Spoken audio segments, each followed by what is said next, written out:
Chapter 1. Reincarnation of the Soul. Your Majesty, please wake up.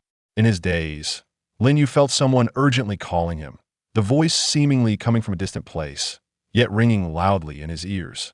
His head felt as if it had been struck by a heavy hammer, aching so much that it seemed ready to split open. Various memories surged in his mind like a tidal wave, chaotic enough to make it difficult for him to distinguish between reality and illusion. As he slowly opened his eyes, Lin Yu realized he was in an extremely unfamiliar environment, a luxurious yet somewhat old-fashioned palace, with ancient silk paintings hanging on the walls, the flickering candlelight making the figures in the paintings appear to dance. Eerily, the people around him were all dressed in ancient attire, their expressions anxious as they surrounded him. Am I in a play? Or participating in an immersive murder mystery? Lin Yu was filled with doubt just as he was about to ask. He found his throat painfully dry and could only emit a weak sound that moment. A short, sinister-looking person leaned closer to him, wearing a forced smile that couldn't hide the cunning in his eyes, and said, "Your Majesty, you have finally awakened. You scared us servants to death." Lin Yu was startled. "Your Majesty? Calling me? What is going on?" Before he could ponder further, more memories that did not belong to him flooded into his mind like a torrential current. It suddenly dawned on him that he had actually reincarnated as Hu Hai, the second emperor of the Qin dynasty.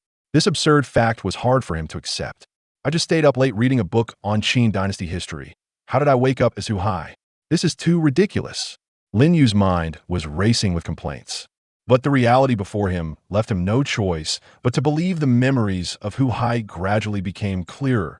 The past events like the Sand Dune conspiracy and his ascension to the throne flashing before him. Looking at the unfamiliar yet reverent faces around him, Lin Yu understood that his current situation was extremely difficult. Under Hu Hai's rule, the Qin dynasty was fraught with crises, with popular discontent boiling over. Externally, the flames of rebellion were rising with the uprisings of Chun Sheng and Wu Guang, while internally, Zhao Gao was controlling the court, ambitious and scheming. As this new Hu Hai, he had to quickly adapt to this complex and perilous situation. Otherwise, he might face a fate as tragic as that of the historical Hu Hai. Lin Yu made an effort to calm himself and began to observe his surroundings discreetly. The short man who had just spoken was none other than the infamous Zhao Gao.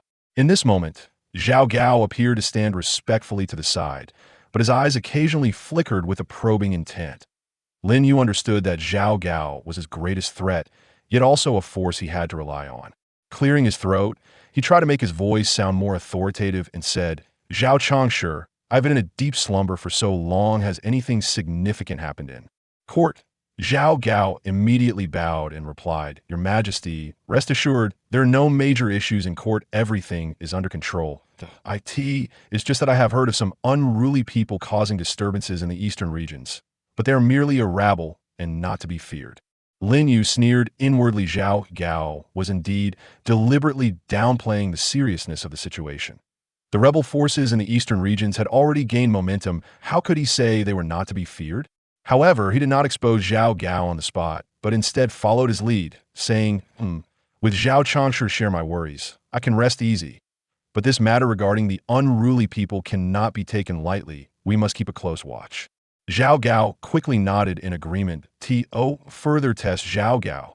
Lin Yu continued, "Zhao Changshi has followed me for many years with unwavering loyalty, and I'm greatly comforted by that. I've been thinking lately that to stabilize the Great Qin, we need to reorganize the officials in the court. What do you think, Zhao Changshi?"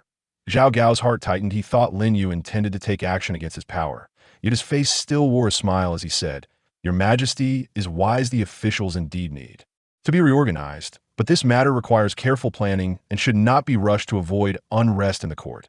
Lin Yu detected the wariness in Zhao Gao's words and knew he could not act too hastily. He smiled and said, "What you say is very true, Zhao Changshi. I share the same intention. I just wanted to share this thought with you."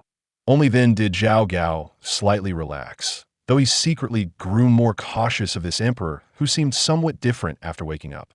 Lin Yu understood that to break free from Zhao Gao's control and gradually take charge of the situation, he needed to lay his plans slowly and not startle the snake. In the center of this whirlpool of power, every step had to be taken with utmost care. A single misstep could lead to irretrievable consequences. Days later, Lin Yu, suppressing his worries about the complex situation, decided to attend court and see for himself what the Great Qin court looked like now. When he donned the dragon robe and crown, slowly entering the court, the ministers knelt in unison, shouting, "Long live your majesty." Lin Yu observed the ministers below. Some looked worried, some had blank expressions, while others subtly revealed their scrutiny of him.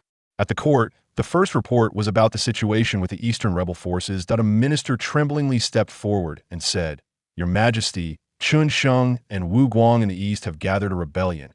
Having conquered several counties, their momentum is fierce, and many are responding from various regions. This poses a threat to our Great Qin. Please, Your Majesty, decide swiftly." Lin Yu's heart sank. Although he had been mentally prepared, hearing about this severe situation still felt like a heavy burden. At this moment, Zhao Gao stepped forward and said, "Your Majesty, these rebels are merely gathering for trivial gains. Sending a few troops to suppress them will surely eliminate them. There is no need for you to worry too much to avoid harming your health." Lin Yu glanced at Zhao Gao, understanding that he was intentionally downplaying the situation, trying to mislead him. Lin Yu pondered for a moment and said, "We cannot be careless. If such rebellions are not quelled in time, they may spread like wildfire. My intention is to first send capable generals with elite troops to quell the rebellion, ensuring that the uprising is nipped in the bud. At the same time, local governors and county magistrates need to strengthen local governance and pacify the people to prevent further discontent." The ministers all nodded in agreement. Next, other ministers reported on domestic tax and labor issues, stating that the burdens on the common people were too heavy, causing great suffering. Lin Yu understood that this was the root cause of the frequent uprisings. He said, "I deeply understand the suffering of the people from today. We will suspend the construction of the Yifang Palace and reduce the burdens of labor on the common people. Regarding taxes, we will also appropriately reduce them to relieve the people's hardships." Instantly, a wave of discussion arose in the court. Some ministers showed expressions of joy, while Zhao Gao frowned slightly, feeling quite displeased with Lin Yu's actions. Lin Yu knew that this series of measures, though only a preliminary response, had already touched the nerves of some vested interests, especially Zhao Gao. But he also understood that if he did not change this long-standing situation, the fall of the Great Qin was just a matter of time, that he had to find a way to save the Great Qin amid the numerous obstacles. Lin Yu's series of decisions gave the court a new perception of the young emperor. Some upright ministers began to hold hope for him, believing that perhaps the Great Qin still had a chance under his leadership. However, these decisions also thoroughly enraged Zhao Gao. Back in his residence, Zhao Gao's face was as dark as thunder. He paced back and forth in the hall, contemplating how to deal with Lin Yu's sudden changes. How did this emperor suddenly seem like a different person, daring to go against my wishes and make these decisions? If I don't control this, the power I have painstakingly built may turn to vapor. Zhao Gao gritted his teeth and said. Thus, Zhao Gao began to plot in secret. Attempting to sabotage Lin Yu's plans, he instructed his confidants to deliberately delay the mobilization of troops for the suppression, creating various obstacles that led to the army's delayed departure.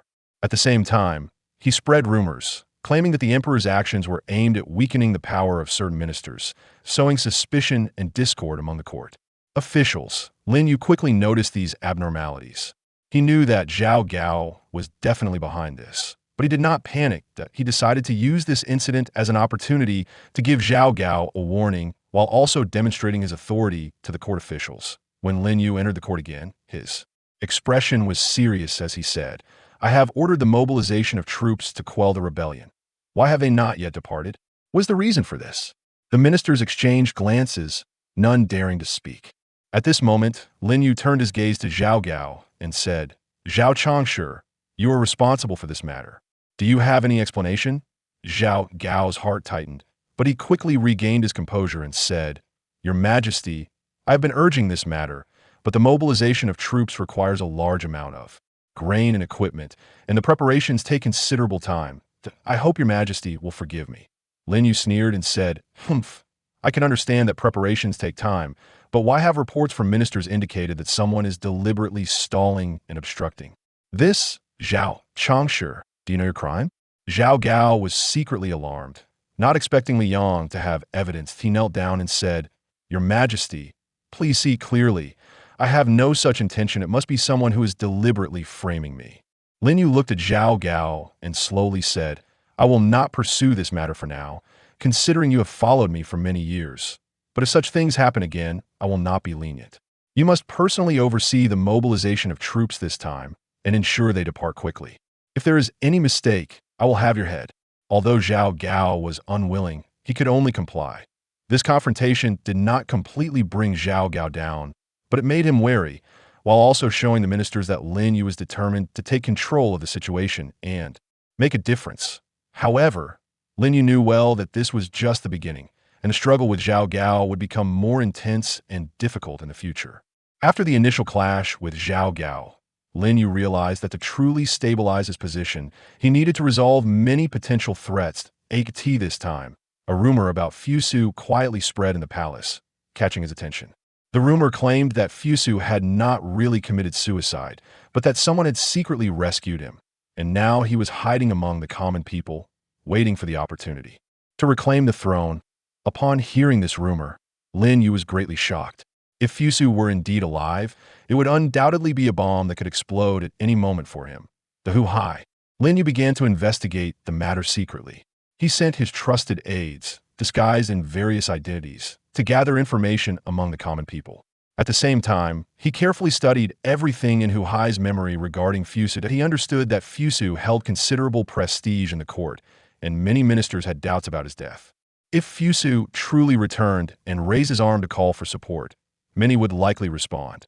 After some investigation, Lin Yu found that the rumor was not unfounded. There were clues indicating that someone had indeed taken Fusu's body away on the day of his supposed suicide, and afterwards, mysterious forces seemed to be operating in some remote areas, acting in ways similar to Fusu's former subordinates. Lin Yu found himself in a dilemma. If Fusu was truly alive, how should he respond? Should he seek reconciliation with Fusu to jointly save the Qin state? Or should he try to eliminate this threat completely? He knew that whatever choice he made, he had to act cautiously. If handled improperly, it could trigger greater internal turmoil and accelerate the downfall of the Qin. Meanwhile, Zhao Gao also learned of this rumor. He secretly rejoiced, believing this was a good opportunity to regain control of the situation and suppress Lin Yu. He began to spread panic among the ministers, suggesting that if Fusu returned, those who had supported Hu-Hai's ascension would not have a good end. In no time, the ministers were anxious, speculating how Lin Yu would respond to this matter. Lin Yu sensed Zhao Gao's scheme and knew he could not allow Zhao Gao to use this opportunity to disrupt the court. Therefore, he decided to take the initiative, convening a court meeting to openly discuss the matter. In the court, Lin Yu calmly said, "Recently, I have heard rumors that Fusu is not dead. I want to tell all ministers that regardless of whether this rumor is true or false, I prioritize the stability of the Qin state. If Fusu is indeed alive, I believe he also cares for the people of Qin and would not easily provoke internal strife, that I hope all ministers will not be easily swayed by rumors, but will fulfill their duties to maintain the stability of the Qin." Lin Yu's actions temporarily stabilized the minister's emotions. However, he understood that this issue was far from resolved, that he needed to quickly find concrete evidence to clarify Fusu's fate and then make the most appropriate decision to deal with this complex and dangerous situation. While addressing the doubts about Fusu, Lin Yu was acutely aware that his influence in the court was too weak. He needed to quickly rally a group of loyal ministers to counter Zhao Gao and better control the situation. Lin Yu began to carefully observe the ministers. Analyzing their positions and characters, he discovered that although Zhao Gao had many followers in the court, there were still some ministers who remained neutral or harbored dissatisfaction with Zhao Gao's actions, yet dared not voice their anger. Among them was Meng Yi, the chief of the Imperial Medical Office, who was Meng Tian's younger brother, known for his integrity and loyalty to the Qin. Liang decided to start with him. One day, Lin Yu summoned Meng Yi privately. After Meng Yi entered the hall and paid his respects, Lin Yu smiled and gestured for him to rise, saying, "Meng Yiqing, I know well your and your brother's loyalty to the Qin. Now that the Qin faces internal and external troubles, we need loyal ministers and generals like you to assist me." Meng Yi was moved and said, "Your Majesty need not worry. I am willing to dedicate myself to the Qin, even to the point of death." Liang nodded and said, "I plan to carry out some reforms in the court to save the Qin from its peril. However, this matter faces many obstacles, and I need Yiqing's strong support." Meng immediately replied, "If your majesty has commands, I will not hesitate to face death." Lin Yu was overjoyed, knowing he had gained an important ally. After that, Lin Yu continued to summon other ministers, such as the grand historian Feng Jie, to explain his governance philosophy and determination to save the Qin. Feng Jie expressed agreement with Lin Yu's ideas and was willing to support him. Through these efforts, Lin Yu gradually established his own influence in the court. However, Zhao Gao soon noticed Lin Yu's movements. He was furious and decided to take action to sabotage Lin Yu's relationships with these ministers. Zhao Gao instructed his confidants to spread rumors in the court, claiming that Li Yang's efforts to rally ministers were aimed at cultivating his own power and that he intended to harm Wu Hai's former officials. At the same time, he secretly sowed discord among the newly allied ministers, creating conflicts. After learning of Zhao Gao's underhanded tactics, Lin Yu knew he had to quickly eliminate the suspicions and conflicts among the ministers. He convened them again and candidly said, "My dear ministers, I am well aware that Zhao Gao is secretly scheming to undermine our relationships, but I hope you all understand that our goal is the same, to save the Qin state. If we create chaos among ourselves now, it will play right into Zhao Gao's hands." The ministers listened to Lin Yu's words and expressed their determination to unite and support him. Lin Yu understood that rallying the ministers was just the first step. To truly contend with Zhao Gao, he needed to continuously strengthen his own power while formulating more detailed plans to gradually weaken Zhao Gao's authority. In this ever-changing power struggle in the court, he had to be cautious and strategic to gain the upper hand in this game of power. While Lin Yu worked hard to consolidate his power and respond to various crises in the court, the turmoil among the common people also worried him. Although he had ordered a reduction in the burdens and taxes on the people, the long-standing grievances had not dissipated immediately, and small-scale riots still occurred in various places that in some counties. The people's trust in the government had plummeted due to long-term oppression. Even if the court issued decrees to alleviate burdens, they remained skeptical, fearing it was merely a temporary appeasement. Coupled with the machinations of some malicious individuals stirring unrest, the situation became increasingly unstable. Lin Yu realized that merely adjusting policies was not enough. He had to deeply understand the true needs of the people and regain their trust. Therefore, he decided to travel incognito to ensure safety. He took only a few trusted aides, disguised as merchants, and left the city of Xianyang. They first arrived at a county town near Xianyang. As soon as they entered the town, Lin Yu noticed the streets were deserted, and the common people wore haggard expressions, their eyes filled with despair about their lives. They walked into a small tavern to inquire about the local situation. The tavern owner, seeing them, forced a smile and invited them to sit down. Lin Yu casually asked, "Boss, why is it so quiet on the streets? I heard the court has reduced taxes and labor, so life should be better for the people, right?" The tavern owner sighed and shook his head, saying, "You may not know, sir, but although the court has issued decrees, the local officials are ineffective in implementing them. Taxes are still as heavy as before, and labor has hardly decreased. The people are suffering. Who has the heart to come out and stroll?" Lin Yu's heart sank. He hadn't expected his decrees to be so superficially executed at the local level. Then the tavern owner whispered, "Moreover, there are rumors recently that a war is about to break out and that more soldiers will be conscripted. The people are all in a state of panic."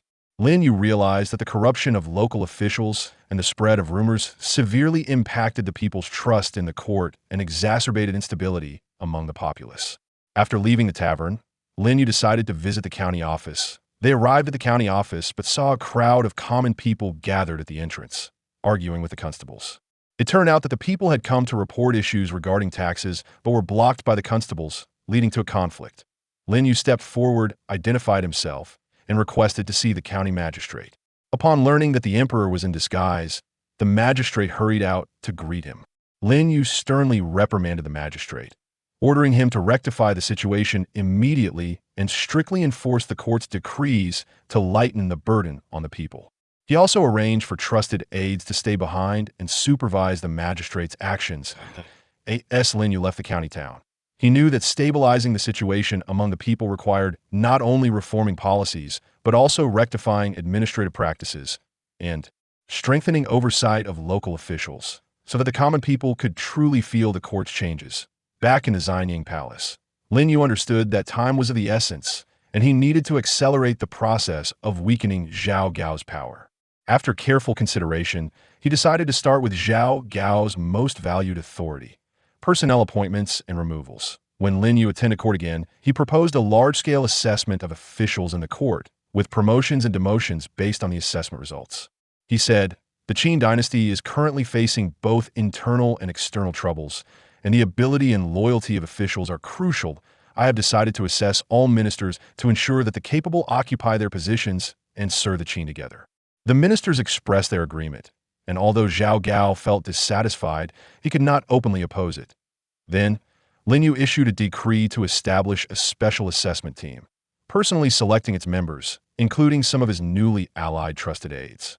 This move undoubtedly weakened Zhao Gao's influence over personnel appointments. Zhao Gao understood Lin Yu's intentions and decided to sabotage the assessment process to undermine Li Yang's plans. As the assessment began, Zhao Gao instructed his own confidants to commit fraud during the evaluation, seeking favorable results for his faction while suppressing those ministers who supported Lin Yu. Lin Yu quickly detected anomalies in the assessment and decided to confront Zhao Gao directly. Armed with evidence of the fraud committed by Zhao Gao's confidants, the atmosphere in the court grew tense.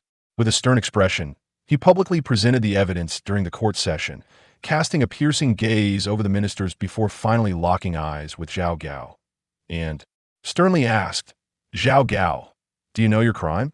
Zhao Gao felt a chill run down his spine but still feigned calmness, kneeling and saying, "Your Majesty, there must be some misunderstanding. Someone must be jealous of me and has deliberately forged evidence to frame me." Lin Yu scoffed and said, "Humph, the evidence is irrefutable, and you still dare to argue. This assessment concerns the rise and fall of the Qin. You actually dare to instruct your confidants to commit fraud and disrupt the assessment order. Such intentions deserve punishment." The ministers looked at each other, some with shocked expressions and others secretly relieved that Li Yang had finally taken action against Zhao Gao. Lin Yu continued, "The laws of the Qin are strict. We cannot be lenient towards those who openly undermine the court system. Come, seize the officials involved in the fraud immediately and interrogate them severely."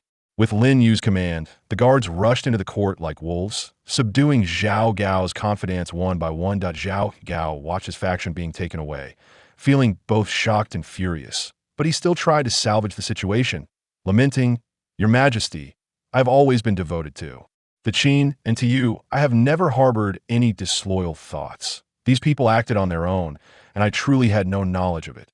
Lin Yu looked at Zhao Gao and said slowly, "Zhao Gao, I have always been lenient towards you for your years of service. But you have failed to restrain yourself, acting recklessly and attempting to control the court. Today's events are merely a warning. If you do not repent in the future, I will not be lenient." Zhao Gao's heart boiled with hatred, but he continued to bow repeatedly, saying, "Your Majesty's teachings I will remember in my heart. I will certainly correct my ways and serve you diligently." After this confrontation, Zhao Gao's power was somewhat weakened, and the ministers saw Lin Yu's determination and methods. However, Lin Yu understood that Zhao Gao would not give up easily. This was just the beginning of their fierce struggle. Next, Zhao Gao would undoubtedly retaliate even more fiercely, and Lin Yu had to remain vigilant at all times, carefully strategizing to gain the upper hand in this power struggle, and gradually take control of the court's authority. After the conflict between Lin Yu and Zhao Gao became public, the atmosphere inside and outside the Xianying Palace grew increasingly turbulent. On the surface, Zhao Gao appeared to have restrained himself, showing great submissiveness to Lin Yu. But secretly, he was plotting a counterattack. He knew that Lin Yu had become the greatest obstacle to his control of power, and if he did not eliminate Lin Yu, he would face the danger of annihilation. Zhao Gao began to secretly contact various factions, including nobles and powerful officials who had suffered losses due to Lin Yu's reforms, as well as some generals who were dissatisfied with Lin Yu. He offered them substantial benefits, inciting their discontent towards Lin Yu, and attempted to unite them to launch a coup to overthrow Lin Yu's rule. Meanwhile, the external situation grew increasingly severe. The rebel army in the east, led by Chun Sheng and Wu Guang, was growing stronger, having captured large territories and gaining the support of more and more common people. The Qin army struggled in suppressing the rebellion due to Zhao Gao's previous sabotage and some generals' duplicity. Lin Yu also felt the tense atmosphere of an impending storm in the palace. He knew he was in a difficult situation with both internal and external troubles. Internally, Zhao Gao and his faction were like venomous snakes hidden in the darkness, ready to strike at any moment externally. The threat of the rebel army hung over him like the sword of Damocles, ready to fall at any time. To cope with the crisis, Lin Yu accelerated military deployments on one hand, reselecting loyal and capable generals, granting them full authority to quell the rebels. On the other hand, he strengthened the defense of the Xianyang Palace, placing his trusted aides in key positions to prevent Zhao Gao from launching a coup. At the same time, he continued to delve into the common people's lives to understand their hardships and work to improve their livelihoods, attempting to eliminate the roots of the rebellion.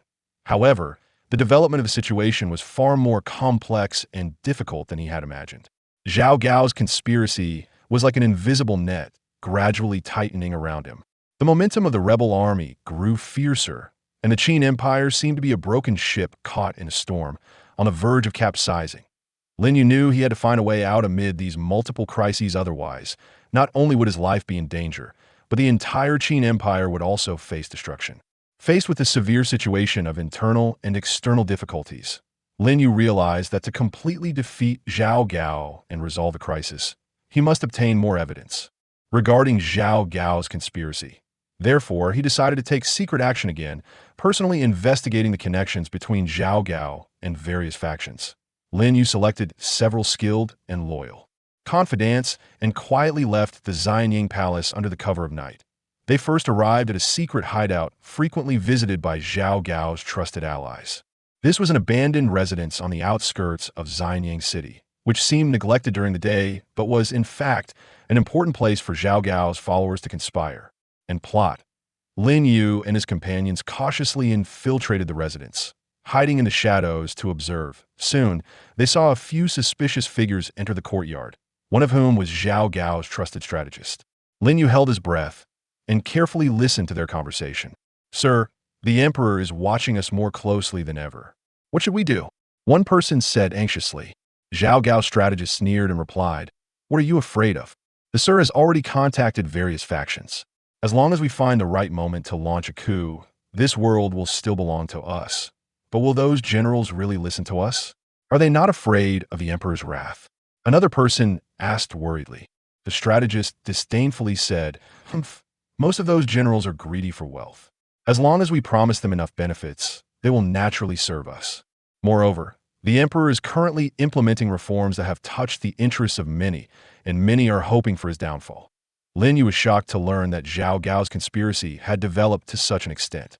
He continued to listen and learned about Zhao Gao's general timeline and deployment for the coup. Just as they were about to leave, they suddenly heard footsteps approaching. It seemed that the guards were patrolling the residence. Lin Yu and the others hurriedly searched for a hiding place, but accidentally made a slight noise. The guards heard the commotion and immediately became alert, shouting, "Who's there? Come out!" With no choice, Lin Yu and his companions had to engage in a fight with the guards. Although they were skilled, the sheer number of guards put them in a difficult battle. In a critical moment, Lin Yu's confidant fought desperately to carve a path through the bloodshed, covering Lin Yu's escape from the residence.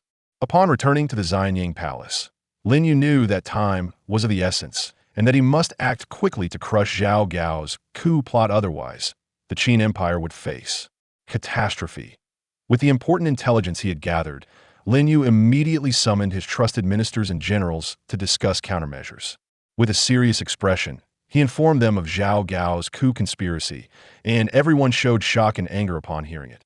"Your Majesty, that scoundrel Zhao Gao dares to be so bold. We must strike first and capture him and his followers." "Ming," he said angrily. Other ministers and generals echoed his sentiments. Lin Yu nodded and said, "What you all say is absolutely correct, but this matter requires careful planning. Zhao Gao has many followers scattered throughout the court, and if we act carelessly, we may alert him and allow him to launch his coup prematurely, with unimaginable consequences." After intense discussion, they devised a detailed plan for a counterattack. First, Lin Yu ordered his trusted generals to secretly mobilize troops loyal to him, hiding them within and around Xianyang City, waiting for the right moment. At the same time, He directed ministers to closely monitor Zhao Gao and his followers' every move in the court, reporting any abnormalities immediately. On the other hand, Lin Yu intentionally leaked some false information to make Zhao Gao believe he was still unaware of his conspiracy, thereby lulling Zhao Gao into a false sense of security. Zhao Gao fell for the trick, thinking that Lin Yu was still in the dark, and thus accelerated his preparations for the coup. Finally, on the eve of Zhao Gao's belief that everything was ready to launch the coup, Lin Yu decided to take action. With a single command, the troops inside and outside Xianyang City swiftly moved to encircle Zhao Gao and his followers' residences. Meanwhile, Lin Yu publicly announced Zhao Gao's crimes in the court, presenting the evidence he had gathered. Upon learning that his conspiracy had been exposed, Zhao Gao attempted to resist stubbornly. He gathered the household servants and some loyalists in his residence to engage in fierce combat with the troops sent to capture him. However, under Lin Yu's meticulously planned strong offensive, Zhao Gao's resistance was quickly crushed. Ultimately, Zhao Gao was captured alive, and his followers were also apprehended. Lin Yu looked at Zhao Gao, who was brought before him, filled with disgust and anger, and said, "Zhao Gao, you conspired to usurp power and sought to overthrow the Qin today is your end." At that moment, Zhao Gao had lost his former arrogance and collapsed to the ground, speechless.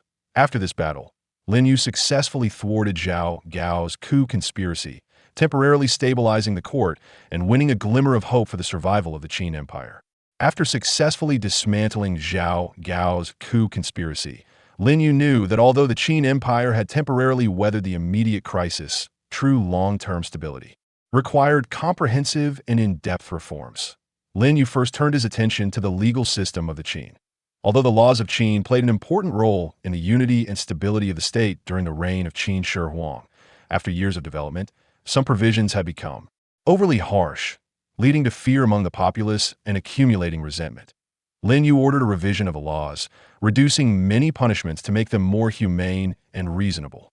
In terms of the economy, Lin Yu continued to implement policies to alleviate the burdens of taxes and labor on the people, encouraging them to cultivate wasteland and develop agricultural production. He also established dedicated agencies to improve irrigation conditions, increasing crop yields at the same time to promote commercial development. Lin Yu relaxed restrictions on business activities and lowered commercial taxes, attracting merchants from various regions too. Trade. In the military, Lin Yu reorganized the army, selecting talented generals, strengthening military training, and enhancing combat effectiveness. In response to the Eastern Rebellion, he adopted a strategy of both suppression and appeasement. For those coerced into the uprising, he ordered amnesty, giving them a chance to start anew. For the leaders of the uprising, he firmly struck back. Additionally, Lin Yu emphasized the selection and training of talent. He reformed the official selection system, breaking the previous hereditary nobility system, and adopted a combination of examinations and recommendations to select truly capable individuals to serve in the court. He also vigorously promoted the establishment of schools to cultivate the younger generation and prepare talent for the future of the Qin Empire. However, the reforms were not smooth sailing. Some nobles and powerful officials, whose interests were harmed, harbored discontent towards Lin Yu's reform measures and secretly resisted.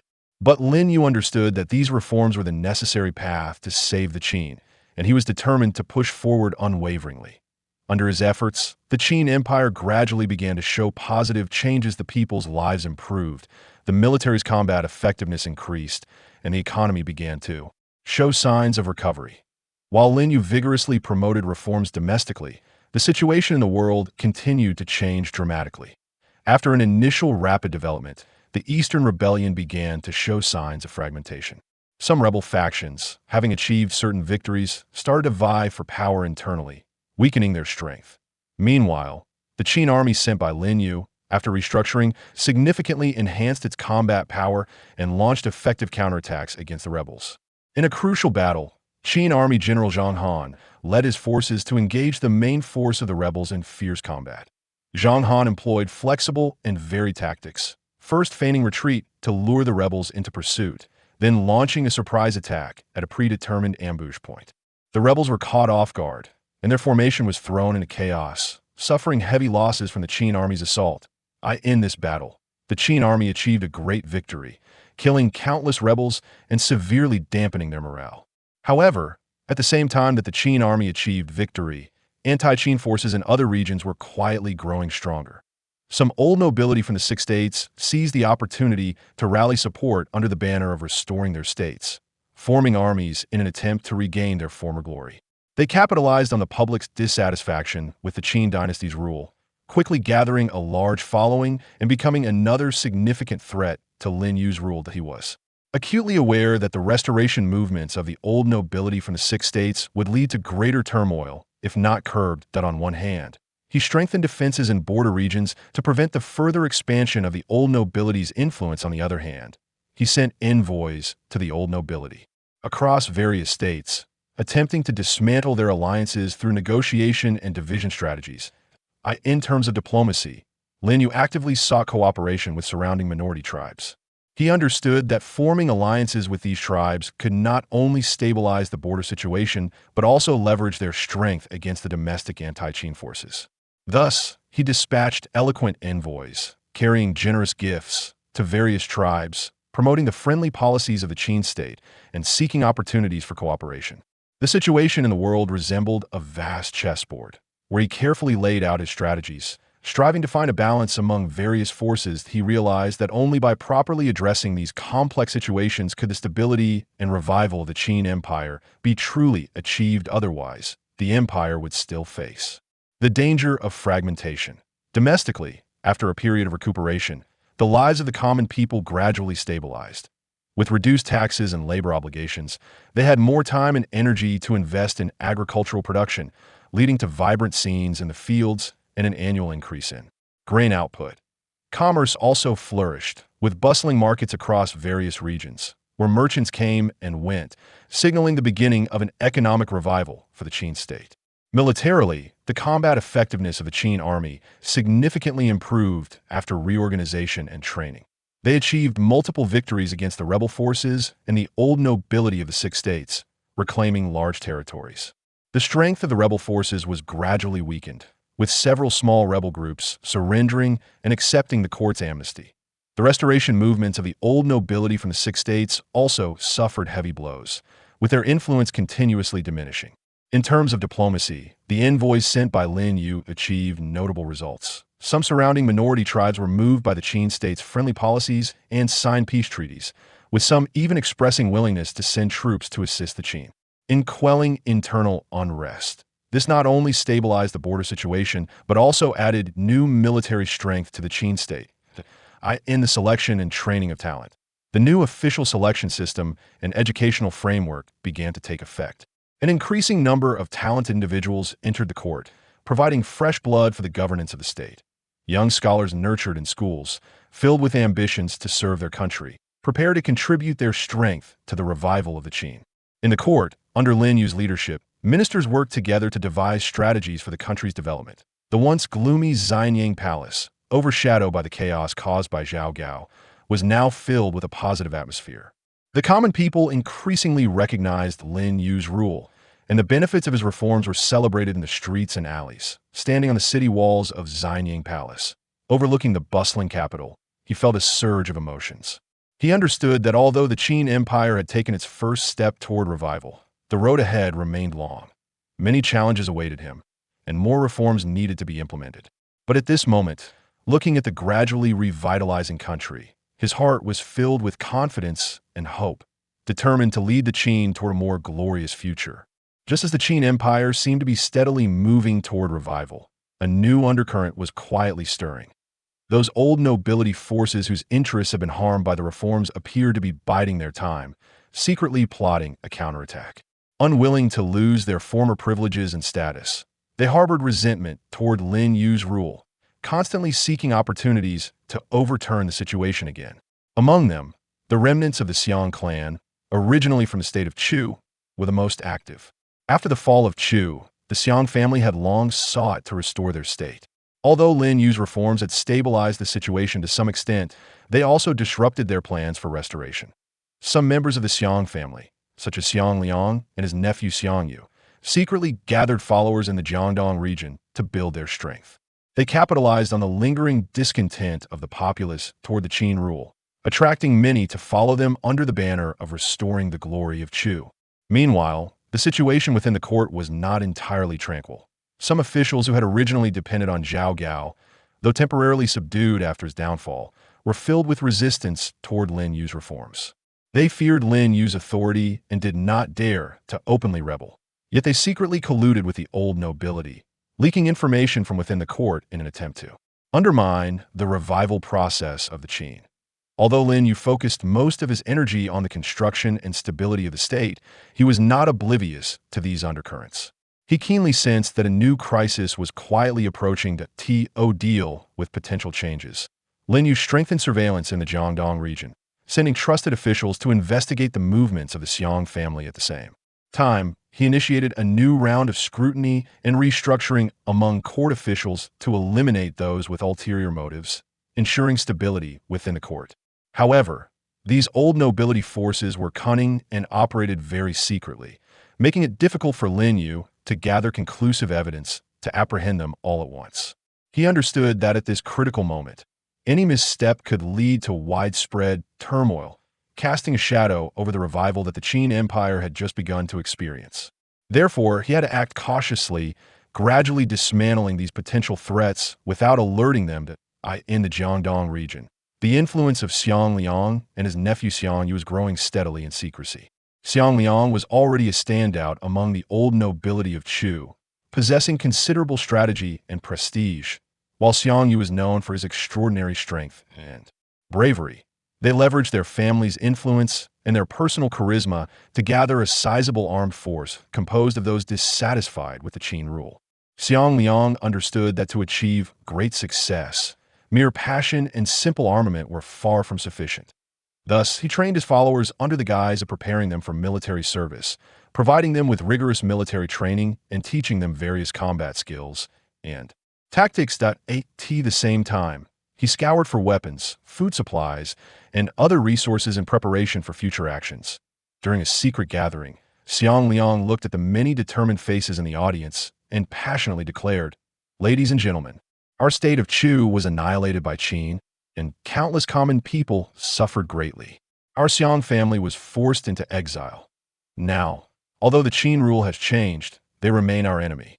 We must restore the glory of Chu and let the people of Chu once again hold their heads high." Upon hearing this, the crowd was stirred, and they cried out in unison, "Restore Chu! Restore Chu!" However, their actions caught the attention of some Qin officials in the area. The spies sent by Lin Yu continuously relayed relevant information back to Xianyang. Upon learning of the Xiong family's actions in Jiangdong, Lin Yu fell into deep thought that he knew that the Xiong family had deep roots in Jiangdong, and if he rashly sent troops to suppress them, it might provoke local resentment among the populace, leading to further deterioration of the situation. After careful consideration, Lin Yu decided to adopt a strategy of division and disintegration. He secretly contacted some forces in Jiangdong that had grievances against the Xiong family, promising them substantial rewards to restrain the Xiong.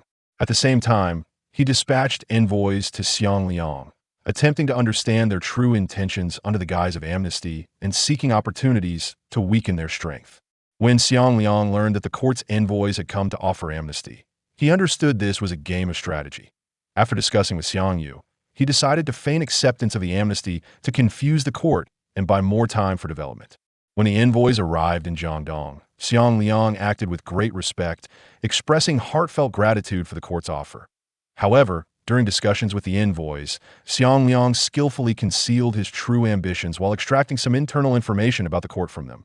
Lin Yu, through the messenger's report, realized that Xiang Liang's offer of surrender was insincere, but he also understood that it was not yet the time to completely sever ties with the Xiong family. He must continue to wait for the right moment to deliver a fatal blow to the Xiong family, eliminating this potential great threat and ensuring that the path to the revival of the Qin Empire would not be obstructed.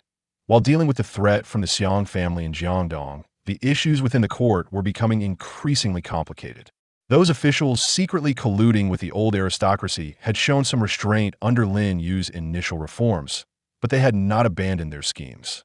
These officials understood that Lin Yu's reforms had gained significant support among the people, making it extremely difficult to openly oppose the reforms and overthrow Lin Yu's rule. Therefore, they decided to sabotage the implementation of the reforms from within, attempting to create difficulties that would lead to public dissatisfaction with the court, thereby paving the way for the restoration of the old aristocracy. When implementing reform policies, these officials would pay lip service while undermining the intent of the policies. For instance, while promoting tax relief, some local officials not only failed to alleviate the burdens on the people, but also, under various pretexts, increased miscellaneous fees, leading the populace to misunderstand the reforms as mere deception by the court. In terms of talent selection, these officials also abused their power to suppress those who genuinely supported the reforms and had talent, placing their own cronies in important positions, severely hindering the progress of the reforms. Lin Yu quickly discovered these problems. He realized that if these internal parasites were not eliminated, the reforms would ultimately fail. Therefore, he decided to launch a comprehensive rectification action within the court. Lin Yu summoned the ministers once again with a serious expression, stating, "I implement reforms for the future of Qin and the welfare of the people. However, I have recently discovered that some officials are paying lip service while wantonly undermining the reforms. Such behavior is a cancer to Qin and must be eradicated." Subsequently, Lin Yu ordered the establishment of a special investigation team to conduct a thorough investigation of the officials' actions during the reforms. The investigation team was composed of trusted ministers and some loyal and upright officials who were not afraid of power, going deep into various regions to gather evidence. Soon, a large number of officials suspected of undermining the reforms were uncovered, including some high-ranking individuals. Lin Yu dealt with these officials ruthlessly, dismissing those who should be dismissed and imprisoning those who should be imprisoned. This action caused a huge uproar in the court, and some officials who had previously hoped to escape began to rein in their behavior. However, Lin Yu knew that the internal troubles of the court would not calm down so easily. Those colluding with the old aristocracy would surely come up with new schemes. He had to remain vigilant at all times, strengthen his control over the court, and ensure that the reforms could proceed smoothly, preventing the revival of the Qin Empire from being jeopardized. Lin Yu reorganized the court. Those secretly colluding with the old aristocracy felt immense pressure. They knew that if they did not act quickly, once Lin Yu solidified his rule, they would have no chance of turning the tide. Meanwhile, the Xiang family in Jiangdong, after feigning acceptance of the surrender, did not stop their efforts to strengthen their power. They took advantage of the conveniences granted by the court to accelerate military training and resource accumulation. Xiang Liang even sent people to contact other anti-Qin forces in different regions, attempting to unite against the Qin dynasty. Under this internal and external collusion, a greater crisis was rapidly approaching the Qin Empire. Xiang Liang believed the time was gradually maturing and decided to secretly plan a large-scale rebellion that he agreed with various anti-Qin forces to launch uprisings simultaneously at a specific time, preventing the Qin dynasty from responding effectively. Although aware of the crisis, Lin Yu could not determine the specific time and scale of the rebellion due to the extreme secrecy of the various factions' actions. However, through keen intuition and in-depth analysis of the situation, he realized that danger was drawing closer step by step. To prepare for the impending crisis, Lin Yu urgently summoned the ministers and generals to discuss countermeasures. In the court, Lin Yu spoke gravely. "My dear ministers, I sense a great crisis is approaching us. Although the specifics are still unclear, we must prepare in advance. Militarily, we need to strengthen defenses in various regions, especially against Jiangdong. Politically, we must stabilize the people's hearts, clearly explaining the intentions and progress of the reforms to avoid being exploited by those with ulterior motives. Economically, we must ensure adequate resource reserves to cope with potential turmoil."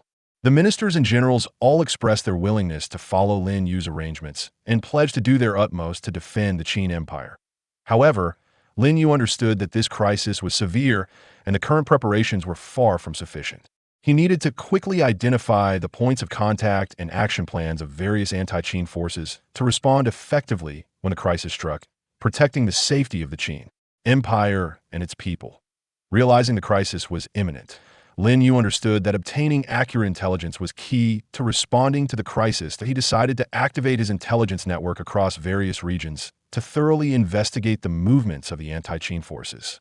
Lin Yu's trusted subordinates were dispatched to key areas, especially Jiangdong and border regions that might be colluding with the anti-Qin forces. These intelligence personnel disguised themselves as merchants, refugees, Taoists, and other identities, infiltrating the populace to gather information. They engaged broadly with local citizens, minor officials, and individuals from the underworld in an attempt to piece together the action plans of the anti-Qin forces for various clues. Meanwhile, Lin Yu also launched a secret investigation within Xianyang City that he suspected that there were still spies colluding with anti-Qin forces within the court and needed to root them out to prevent information leaks. He assigned a group of loyal and shrewd guards to secretly monitor the residences of some suspicious officials and intercept their communications to Ayan Jiangdong. After arduous efforts, the intelligence personnel finally made significant discoveries. They learned that Xiang Liang was in frequent communication with several other anti-Qin forces, agreeing to initiate uprisings simultaneously on the night of the full moon month. Later, moreover, they overheard that Xiang Liang planned to first capture several key cities in Jiangdong as a base for advancing into the Central Plains. Meanwhile, within Xianyang City, the guard successfully intercepted a secret letter. This letter was written by an official in the court to the anti-Qin forces, detailing the current military deployments and defensive weaknesses of the court. Upon learning of this, Lin Yu immediately ordered the arrest of the official and subjected him to severe interrogation. Through the interrogation, several other spies hidden within the court were also implicated. Lin Yu sternly punished these spies as a warning to others at the same time. Based on the intelligence gathered in Jiangdong, he swiftly adjusted military deployments. He commanded General Zhang Han to lead an elite force to secretly infiltrate near Jiangdong, waiting to deliver a fatal blow when Xiang Liang initiated his uprising. Additionally, he strengthened defensive forces in other regions to prevent other anti-Qin forces from taking advantage of the situation. However, Lin Yu was also concerned that the anti-Qin forces might detect the information leak and alter their plans. He decided to turn the tables and deliberately release some false information, leading the anti-Qin forces to believe that their plans had not yet been exposed, thereby stabilizing them and ensuring that he could net them all when they rose up. This battle of intelligence would determine the life and death of the Qin Empire, and Lin Yu had to meticulously plan to achieve victory in this war without smoke. After successfully obtaining key intelligence on the anti-Qin forces and making corresponding deployments, the Qin Empire approached the eve of the decisive battle. Lin Yu knew that this would be a crucial battle determining the fate of the Qin, and there could be no mistakes that in the Xianyang Palace. Lin Yu once again summoned the ministers and generals to discuss the battle plan in detail. Looking at the map, he said to Zhang Han, "General Zhang, this mission is of utmost importance. Your troops must swiftly strike when Xiang Liang initiates his uprising, catching them off guard. We must annihilate Xiang Liang's main forces in Jiangdong and not allow them to gain momentum." Zhang Han clasped his fists and accepted the order, affirming, "Your Majesty, rest assured, I will not fail in my mission." In addition to Zhang Han's troops, Lin Yu further strengthened the defenses in other regions, that he ordered the local governors and county magistrates to organize the populace for military training and to prepare for city defense. At the same time, he allocated a large amount of food, weapons, and other supplies to strategic locations to ensure sufficient supplies for the front lines. To stabilize public sentiment, Lin Yu also implemented a series of measures that he issued announcements through official channels to explain the current situation to the people, assuring them that the court was capable of dealing with the rebellion of anti-Qin forces and urging them not to panic. Additionally, he dispatched officials to various places to comfort the populace and help them resolve practical difficulties in their lives, winning their trust and support. On the side of the anti-Qin forces, Xiang Liang and others were still in the dark, believing their plan was flawless. They intensified preparations for the uprising according to their original plan. Xiang Liang secretly gathered troops in the Jiangdong region, mobilizing the soldiers before the battle to boost morale. That he shouted, "The people of Chu have been oppressed by Qin for too long. Today is our time for revenge. Let us reclaim our land and restore the glory of the Chu state." The soldiers were passionate and morale was high. However, unbeknownst to them, Lin Yu had already laid a trap, waiting for them to walk into it. As the night of the full moon approached, both sides were nervously making their final preparations. The fate of the Qin Empire was about to be determined in this decisive battle. Lin Yu knew that he bore a heavy responsibility. He must lead the Qin Empire to victory over the anti-Qin forces to clear the obstacles on the path to national revival, or else all previous efforts would be in vain. Just as the decisive battle was about to break out, the situation changed dramatically. One of the anti-Qin factions that had originally agreed to act with Xiang Liang suddenly changed its mind. The leader of this faction, after weighing the pros and cons and fearing that a failed uprising would lead to his own destruction, decided to surrender to the court and revealed detailed plans of the anti-Qin forces. Upon learning of this turn of events, Lin Yu felt both relieved and worried. He was relieved that this intelligence gave him a more comprehensive understanding of the anti-Qin forces deployment, allowing him to further refine his battle plan. However, was worried that Xiang Liang and others might notice this faction's betrayal and change their plans, rendering his prior deployments futile. Lin Yu made a prompt decision to launch an attack ahead of schedule. He immediately sent messengers riding swiftly to inform Zhang Han, instructing him to act early, not to wait for Xiang Liang's uprising, and to directly launch a surprise attack on his camp in Jiangdong. After receiving the order, Zhang Han quickly led elite troops towards Xiang Liang's camp. At the same time, Lin Yu made corresponding adjustments to the defenses in other areas. He increased surveillance and precautions against the locations of the anti-Qin forces that had originally colluded with Xiang Liang, preventing them from acting rashly and launching a rebellion ahead of time. On Xiang Liang's side, preparations for the impending uprising were still underway, completely unaware of the approaching danger. When Zhang Han's troops suddenly appeared around the camp like divine soldiers, Xiang Liang's army was immediately thrown into chaos.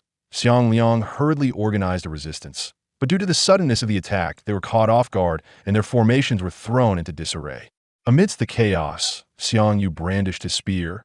Attempting to stabilize the morale of the troops, he shouted fiercely, leading his trusted followers in a fierce battle against the Qin army. Xiang Yu was incredibly brave, and wherever he went, the Qin soldiers retreated. However, the Qin army was numerous and well-prepared, and Xiang Liang's troops gradually found it difficult to hold their ground. Xiang Liang knew that the surprise attack put them in a very unfavorable situation. While commanding the army to resist, he contemplated ways to break through. At that moment, Lin Yu's other deployments also began to take effect. Surrounding Qin troops rushed to reinforce, encircling Xiang Liang's camp. Xiang Liang found himself in a desperate situation, filled with regret for the betrayal of the anti-Qin faction, but he also understood that there was no turning back. He could only fight to the death. This battle, which had changed so dramatically, made the situation even more tense, with the fates of the Qin Empire and the anti-Qin forces hanging in the balance. Faced with the sudden attack from the Qin army, Xiang Liang's troops fell into a bitter struggle. Although Xiang Yu fought valiantly, charging through the chaotic ranks and causing significant casualties among the Qin forces, it was ultimately difficult to withstand the encirclement. During the battle, Zhang Han, aware of Xiang Yu's bravery, did not dare to be complacent. He ordered the Qin troops to maintain a tight formation, continuously shooting arrows at Xiang Yu's position to try to restrict his movements. At the same time, he commanded other troops to gradually compress the encirclement, dividing and conquering Xiang Liang's army. Seeing the urgent situation, Xiang Liang decided to personally lead a death squad in an attempt to carve out a path through blood. Armed with a long sword, he took the lead and charged toward the weakest point of the Qin army. However, the Qin army had long been prepared and blocked them firmly. Xiang Liang sustained multiple injuries in the fierce battle but continued to fight valiantly. Just as Xiang Liang's army was on the verge of annihilation, Lin Yu made a bold decision. He understood that if he could completely shatter the anti-Qin forces' morale at this moment, it would be crucial for stabilizing the situation. Thus, he personally went to the front lines, standing on high ground, and shouted to Xiang Liang's troops, "Soldiers of Xiang Liang, you are all subjects of the Qin. Why follow Xiang Liang in rebellion? The court has already uncovered your plans. Continued resistance leads only to death. If you lay down your weapons, the court will not hold past grievances against you and will give you a chance to live anew." Upon hearing Lin Yu's call, Xiang Liang's soldiers began to waver. They had initially been incited by Xiang Liang and others to participate in the rebellion for the so-called dream of restoring their country. But now, facing the powerful offensive of the Qin army and Lin Yu's persuasion, the desire to survive gradually took precedence. some soldiers began to lay down their weapons and surrender to the Qin army. Seeing that the morale of his troops had collapsed, Xiang Liang felt an overwhelming sense of despair. He glared at Lin Yu and shouted, "Lin Yu, you tyrant, my Xiang family will never coexist with you." Saying this, he charged at Lin Yu with all his might. Zhang Han quickly commanded his soldiers to intercept Xiang Liang. Under the combined assault of the others, Xiang Liang ultimately exhausted himself and died in battle. When Xiang Yu saw his uncle die, he was filled with grief and anger. He led the remaining loyal followers to break through the encirclement and escape the battlefield. Lin Yu watched Xiang Yu's retreating figure, knowing that this person would undoubtedly become a significant future threat. However, at this moment he had successfully turned the tide, thwarting Xiang Liang's rebellion plan and severely striking the spirit of the anti-Qin forces. The victory in this battle won the Qin Empire more precious time and a stable environment for revival, and Lin Yu's prestige among the people and ministers further increased. After Xiang Liang's rebellion was thwarted, the Qin Empire experienced a brief period of calm, but the aftershocks of the battle continued to resonate. In the Jiangdong region, although Xiang Liang was dead, Xiang Yu had escaped, and his remaining forces were still operating in the shadows, attempting to regroup. Lin Yu understood that Xiang Yu was both brave and ambitious. If his forces were not swiftly eradicated, they would become a major threat to the Qin. Therefore, he sent Zhang Han to continue staying in Jiangdong, on one hand to pacify the local populace and restore social order, and on the other hand to hunt down Xiang Yu and his remaining forces with all his might. Zhang Han launched a large-scale crackdown in Jiangdong, posting notices and offering a bounty for Xiang Yu's head, while conducting thorough searches of places where Xiang Yu might be hiding. However, relying on his connections in Jiangdong and familiarity with the terrain, Xiang Yu repeatedly evaded the Qin army's pursuit. He hid in the deep mountains and forests, regrouping his former subordinates and secretly accumulating strength, waiting for an opportunity to rise again. In the court, Lin Yu's prestige soared after successfully thwarting Xiang Liang's rebellion. Ministers congratulated and supported him, making the implementation of reforms smoother. However, Lin Yu did not become complacent. He clearly recognized that the crisis facing the Qin Empire was far from over. In addition to Xiang Yu's remaining forces, anti-Qin sentiment still existed in other regions, albeit temporarily suppressed, in order to completely eliminate the hidden dangers posed by the anti-Qin sentiment. Lin Yu decided to further implement reforms and improve the people's livelihood. He increased investments in agriculture, constructed more water conservancy projects to boost grain production, allowing the people to live and work in peace. At the same time, he relaxed restrictions on commerce, encouraged trade exchanges, and promoted economic prosperity. In terms of culture, Lin Yu implemented a series of integration policies aimed at eliminating the cultural gap between the people of the former six states and the Qin people, thereby enhancing national cohesion. However, these reform measures did not go smoothly. Some conservative ministers expressed concerns about the cultural integration policies, fearing that they would lose the original cultural traditions of the Qin state. In terms of economic reform, some merchants exploited loopholes in the policies, hoarding goods and raising prices, leading to social instability. Lin Yu had to take action again, patiently explaining the importance of cultural integration to the ministers to gain their support, while also strengthening market regulation and cracking down on illegal merchants to stabilize prices. While addressing these internal issues, Lin Yu did not relax his attention to external situations. He learned that in the far north, the Xiongnu tribe was continuously growing and frequently invading border areas. This made Lin Yu realize that the Qin Empire, while solving internal problems, also needed to strengthen border defenses to cope with external threats. He fell into deep thought, contemplating how to enhance the military strength of the Qin while consolidating internal rule to safeguard the peace of the borders. As the domestic situation gradually stabilized and reforms continued to advance, the threat from the northern Xiongnu became increasingly prominent. The Xiongnu lived by nomadism and excelled in cavalry warfare, their mobility making them a constant threat to border residents.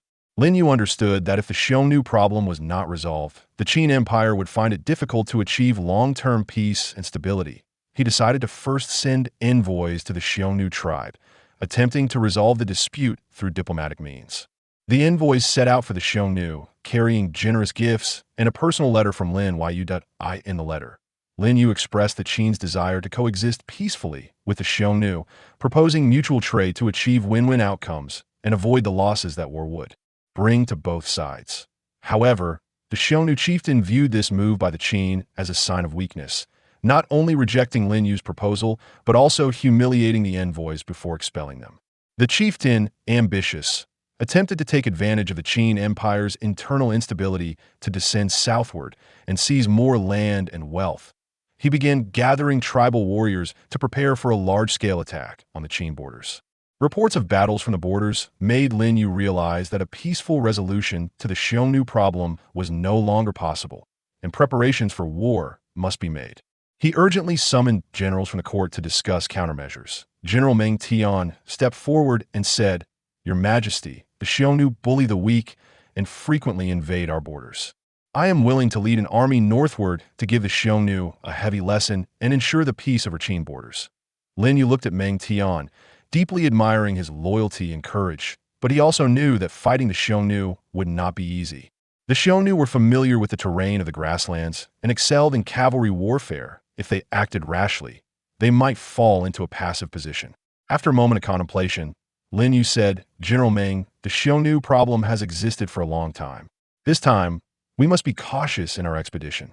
I command you to first strengthen the construction of border defenses while training an elite cavalry unit to counter the Xiongnu's cavalry tactics. Additionally, we need to understand the Xiongnu's combat characteristics and marching routes to know ourselves and our enemy, so that we can be victorious in every battle." Meng Tian accepted the order and began preparations actively in the border areas. He organized the people and soldiers to reinforce the city walls, build beacon towers, and construct a solid defensive line. At the same time, he selected a group of young, strong soldiers with excellent horsemanship from the Qin army for rigorous cavalry training, teaching them the Xiongnu's archery techniques and combat strategies. Lin Yu also fully supported Meng Tian from the rear, allocating supplies such as grain and weapons to be continuously transported to the borders. A great battle with the Xiongnu seemed inevitable, and Li Yang and his Qin Empire stood ready. Just as Meng Tian was intensively preparing for war at the borders, divisions arose within the court. The ministers were split into two factions regarding how to respond to the threat posed by the Xiongnu. The pro-war faction, led by Meng Tian, believed that the repeated invasions by the Xiongnu had caused great harm to the Qin people, and if they were not decisively dealt with, they would become even more brazen. Only through a large-scale war could the Xiongnu be completely defeated, ensuring long-term peace and stability at the borders. Furthermore, this war could also showcase the might of the Qin, deterring other surrounding powers from underestimating them. However, the pro-peace faction, led by Li Si, held a different view. They argued that the Qin Empire had just gone through a series of upheavals and reforms, and what was needed now was recuperation and restoration of national strength.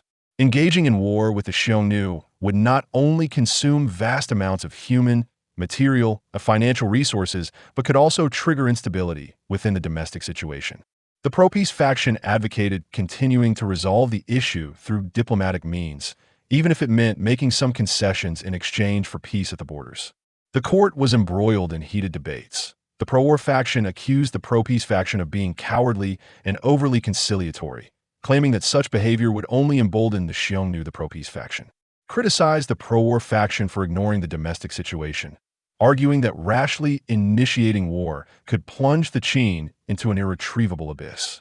Lin Yu listened quietly to the minister's arguments, weighing the pros and cons in his mind, that he understood that the pro-war faction had reasonable points. Completely defeating the Xiongnu could fundamentally resolve the border issues, but the risks of war were also great, and failure could lead to unimaginable consequences. The concerns of the pro-peace faction were not without merit. Either the domestic reforms were at a critical juncture and needed a stable environment.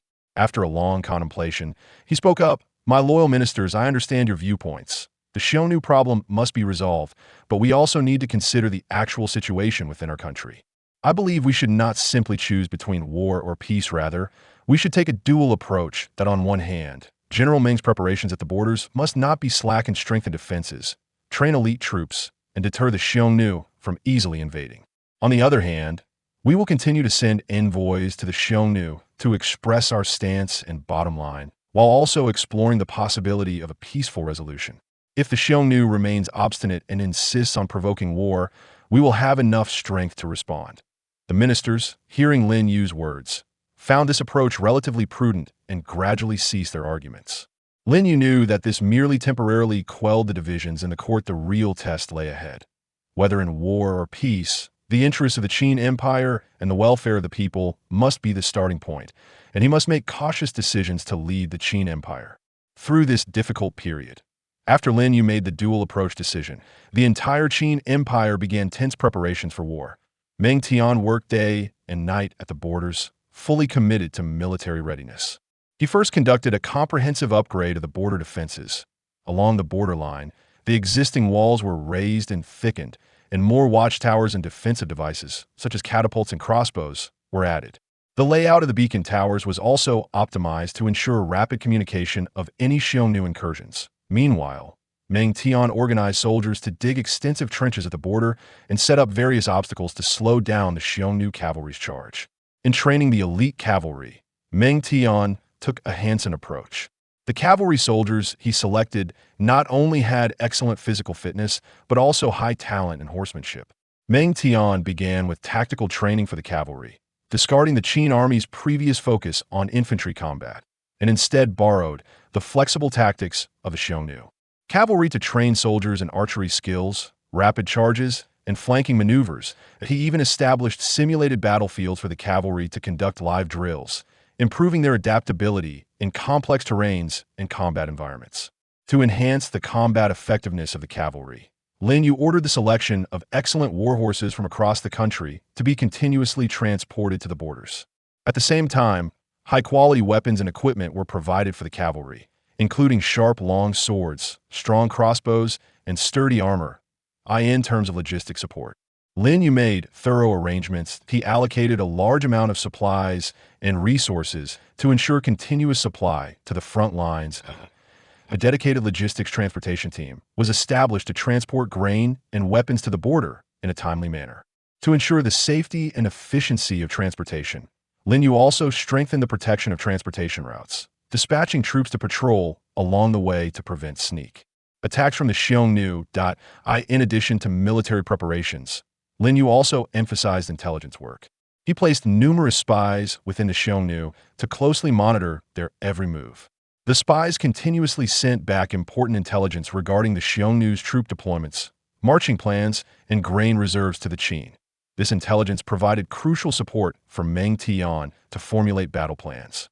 Domestically, Lin Yu is also actively creating an atmosphere where everyone was a soldier.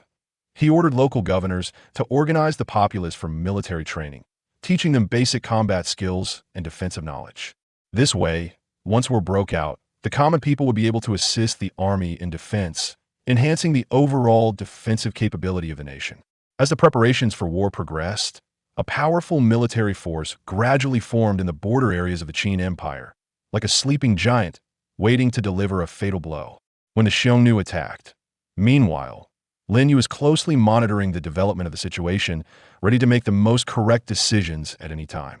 While actively preparing for war, the Qin's diplomatic envoy set out once again on a journey to the Xiongnu. This time, Lin Yu selected a persuasive and courageous envoy, Su Mu. Su Mu understood the significance of this mission, and with Lin Yu's handwritten letter and the sincerity of the Qin, he was determined to strive for peace once more. When Su Mu arrived at the Xiongnu royal court, the Xiongnu Chanyu received him with an arrogant demeanor. Sitting on a high throne, the Chanyu looked down at Su Mu and disdainfully said, "Qin envoy, isn't the humiliation you suffered last time enough? What do you want this time? Do you want me to show mercy?" Su Mu was not intimidated by the Chanyu's arrogance. Calmly stepping forward, he saluted and said, "Your Majesty, the Chanyu, the Qin has sent me with great sincerity, hoping to coexist peacefully with the Xiongnu. The Qin and the Xiongnu have no deep-seated hatred, so why resort to arms and let countless common people suffer?" The Chanyu scoffed and said, "Peace? What sincerity does the Qin have? You are just afraid of my Xiongnu cavalry. If you want peace, then cede a few border cities to me and offer a large amount of gold, silver, and beautiful women. Then perhaps I will consider it." Su Mu felt anger in his heart, but remained calm. He replied, "Your Majesty, the Chanyu, although the Qin loves peace, it does not fear war. The Qin territory is vast, and its population is numerous if war truly breaks out. The outcome is uncertain. Furthermore, war only brings destruction and hatred, which is detrimental to both sides. Why not engage in trade and mutual exchanges, benefiting the people of both nations and enhancing our friendship? After hearing Su Mu's words, the Chanyu fell into deep thought. Although ambitious, he also knew that the strength of the Qin should not be underestimated. While a war with the Qin might bring some benefits, it could also result in significant losses at that moment. One of his strategists quietly suggested, Chanyu, the Qin is actively preparing for war. If we attack recklessly, we may find it difficult to gain the upper hand. It might be better to first gauge their sincerity. If we can gain benefits through peaceful means, that would be a viable option. The Chanyu nodded and said to Su Mu, in that case, you may go back and tell your emperor that if he desires peace, he must meet my conditions. Otherwise, do not blame me for being ruthless. As Su Mu realized that this diplomatic effort had not achieved substantial progress, but at least it bought some time for the Qin. Upon returning to the Qin, he reported the conversation with the Chanyu in detail to Lin Yu. After listening, Lin Yu said, it seems the Xiongnu has no genuine desire for peace, but we cannot give up on diplomatic efforts. At the same time, we must not relax our preparations for war and be ready to respond to the Xiongnu's attacks at any time. Despite the Qin's active diplomatic mediation, the Xiongnu Chanyu was ultimately blinded by greed and ambition. Not long after Su Mu left, the Chanyu believed that the Qin's preparations for war were merely a bluff and decided to launch an attack on the Qin's borders, attempting to seize several border cities and plunder vast wealth. The Xiongnu Chanyu gathered an elite cavalry of 100,000, advancing toward the Qin border like dark clouds. They burned, killed, and looted along the way, causing the populace to flee their homes, and the border areas were soon engulfed in flames. Smoke billowed from the beacon towers, quickly relaying the news of the Xiongnu's invasion to various military outposts of the Qin. Upon learning of the Xiongnu's invasion, Meng Tian immediately issued combat orders. He commanded the Qin army, which had long been on high alert, to quickly enter battle readiness. The defensive fortifications on the border played a crucial role, and when the Xiongnu cavalry attacked the city walls, they were met with fierce assault from the Qin armies. Catapults and crossbows, boulders and crossbow bolts rained down, causing many Xiongnu cavalry to fall, creating chaos. However, the Xiongnu did not retreat. Utilizing their superb horsemanship, they quickly adjusted their tactics. Some cavalry continued to feign an attack on the city walls to draw the Qin army's attention, while others circled around the walls, trying to find weaknesses in the defense. Meng Tian saw through the Xiongnu's tactics and dispatched an elite cavalry unit to actively engage the Xiongnu cavalry that had circled around the walls. The two cavalry forces met on the grasslands, and the sound of battle cries erupted. The Qin cavalry, trained under Meng Tian, was not inferior to the Xiongnu in archery and combat skills. A fierce fight broke out, with blood spilling across the grasslands and horses neighing in distress. Meng Tian personally supervised the command, observing the battlefield situation and constantly adjusting tactics. During the battle, Meng Tian noticed that although the Xiongnu cavalry was fierce, their formation gradually became chaotic after prolonged fighting. Seizing the opportunity, he ordered the Qin cavalry to launch a full charge. The Qin cavalry charged at the Xiongnu like tigers descending a mountain, breaking through the Xiongnu's defenses with tremendous impact. Unable to withstand the assault, the Xiongnu cavalry began to retreat. At the same time, the Qin troops on the city walls opened the city gates and sent out infantry units to pursue the Xiongnu. The Xiongnu forces found themselves caught in a pincer, trapped in a dire situation. Seeing the unfavorable turn of events, the Chanyu hastily ordered a retreat. However, the Qin army pursued relentlessly, not giving the Xiongnu a chance to catch their breath in this battle. The Qin army achieved a great victory, inflicting heavy losses on the Xiongnu, who fled back to the depths of the grasslands in disarray. Upon learning of the great victory at the border, Meng Tian was overjoyed. However, he knew that the Xiongnu would not give up easily and would surely return. He ordered Meng Tian to continue strengthening border defenses while rewarding the troops to boost morale and prepare for the next Xiongnu attack. The Qin Empire also demonstrated its strong military strength and determination to defend its borders in this battle.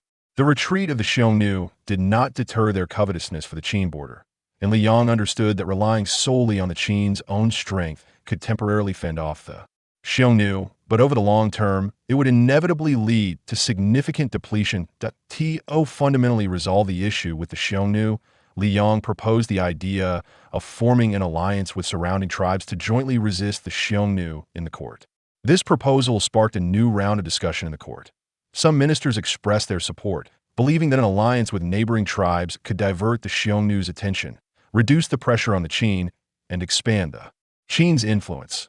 Moreover, through an alliance, resources from various parties could be integrated to jointly address the threat posed by the Xiongnu and improve the chances of success.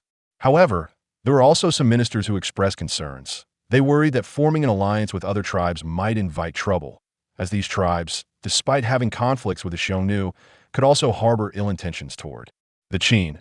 Additionally, the differing interests of the alliance members could lead to disagreements during cooperation, resulting in the collapse of the alliance.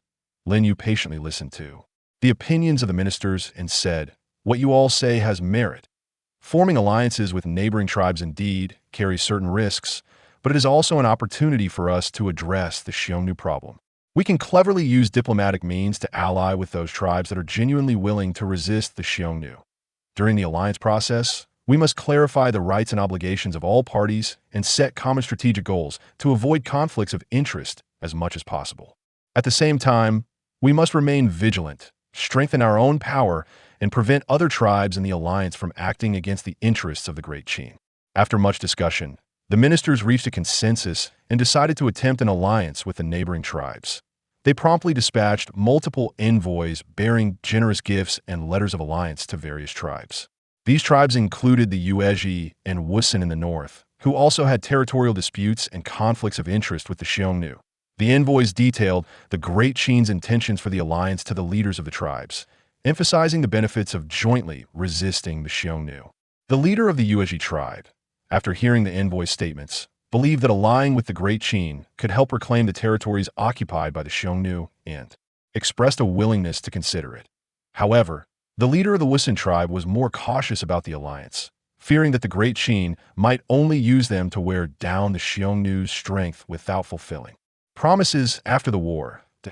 In response to the varying attitudes of the tribes, Lin Yu instructed the envoys to patiently persuade them while demonstrating the sincerity and strength of the Great Qin.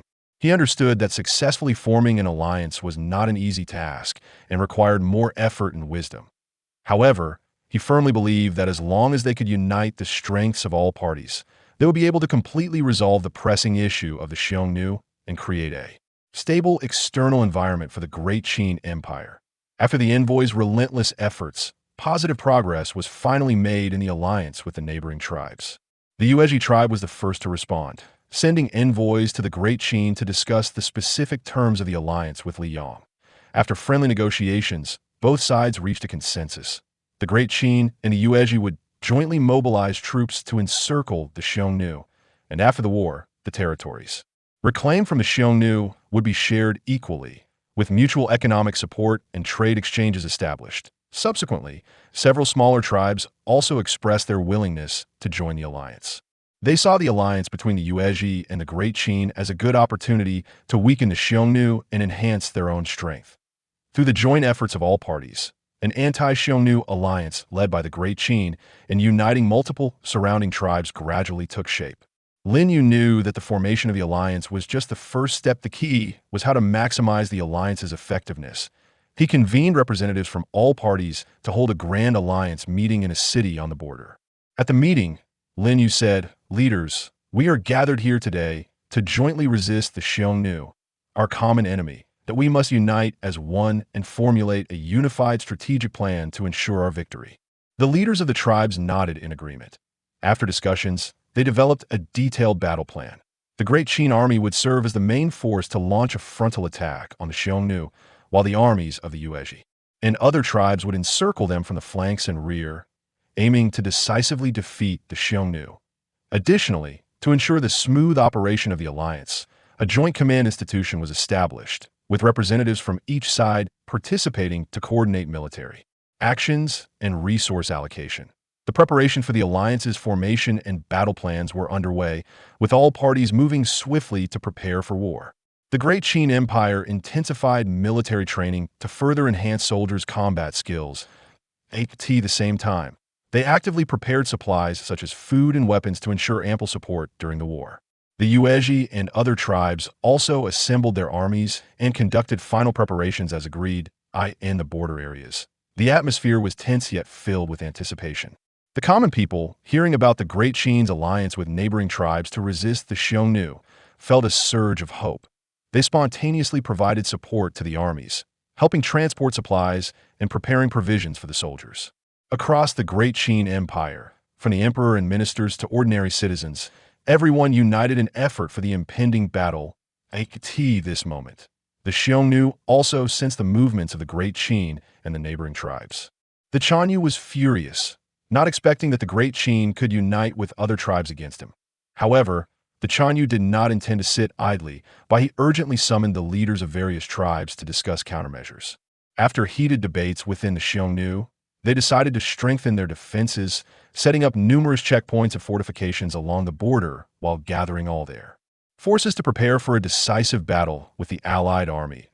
As the great battle loomed, Lin Yu stood on the city tower of Xianying Palace, gazing at the northern sky, filled with unwavering conviction. He knew that this war would determine the future of the Great Qin Empire and the survival of countless citizens on this land. But he believed that with the joint efforts of the alliance, they would surely defeat the Xiongnu, bringing lasting peace and prosperity to the Great Qin. At this moment, dawn was beginning to break. As long as they could overcome this challenge, the Great Qin Empire would usher in a brand new era. While the Allied army actively prepared for war, they did not neglect domestic stability and development. He understood that war requires strong support from the rear. Only with domestic stability and economic prosperity could continuous resources be provided to the front lines. Therefore, he continued to implement reform policies, encouraging agricultural production, developing commercial trade, and strengthening infrastructure construction. In terms of culture, he further promoted cultural exchanges and integration among various regions to enhance national cohesion. He hoped that through these measures, the Great Qin Empire would be able to stride towards new glory on a more solid foundation after the war. Finally, the day of departure arrived. The Great Qin army gathered at the border, flags waving in the wind, soldiers clad in armor, holding sharp blades, and full of morale. General Meng Tian rode a tall black horse, inspecting the troops at the front, his gaze firm and sharp, as if he could see through all the difficulties ahead. Meanwhile, the armies of the Yuezhi and other tribes also rushed from their respective territories to join the Qin army. The armies of the various tribes each had their own characteristics. The Yuezhi cavalry wore lightweight leather armor and excelled in long-distance raids, while the infantry of some smaller tribes wielded unique weapons, fearless in battle. The allied army was formidable, with a large number of troops, and as far as the eye could see, the mountains and fields were filled with soldiers and warhorses. Lin Yu personally came to the border to send off the allied army. Standing on a high platform, he looked at the vast army with mixed feelings. He said loudly, "Warriors, today we, the Great Qin, have formed an alliance with various tribes for our common homeland, so that our people will no longer suffer from the Xiongnu's invasions. We will embark on a journey to engage in a life-and-death struggle with the Xiongnu. The Xiongnu are brutal and merciless, burning, killing, and plundering wherever they go, and we can no longer allow them to act with impunity.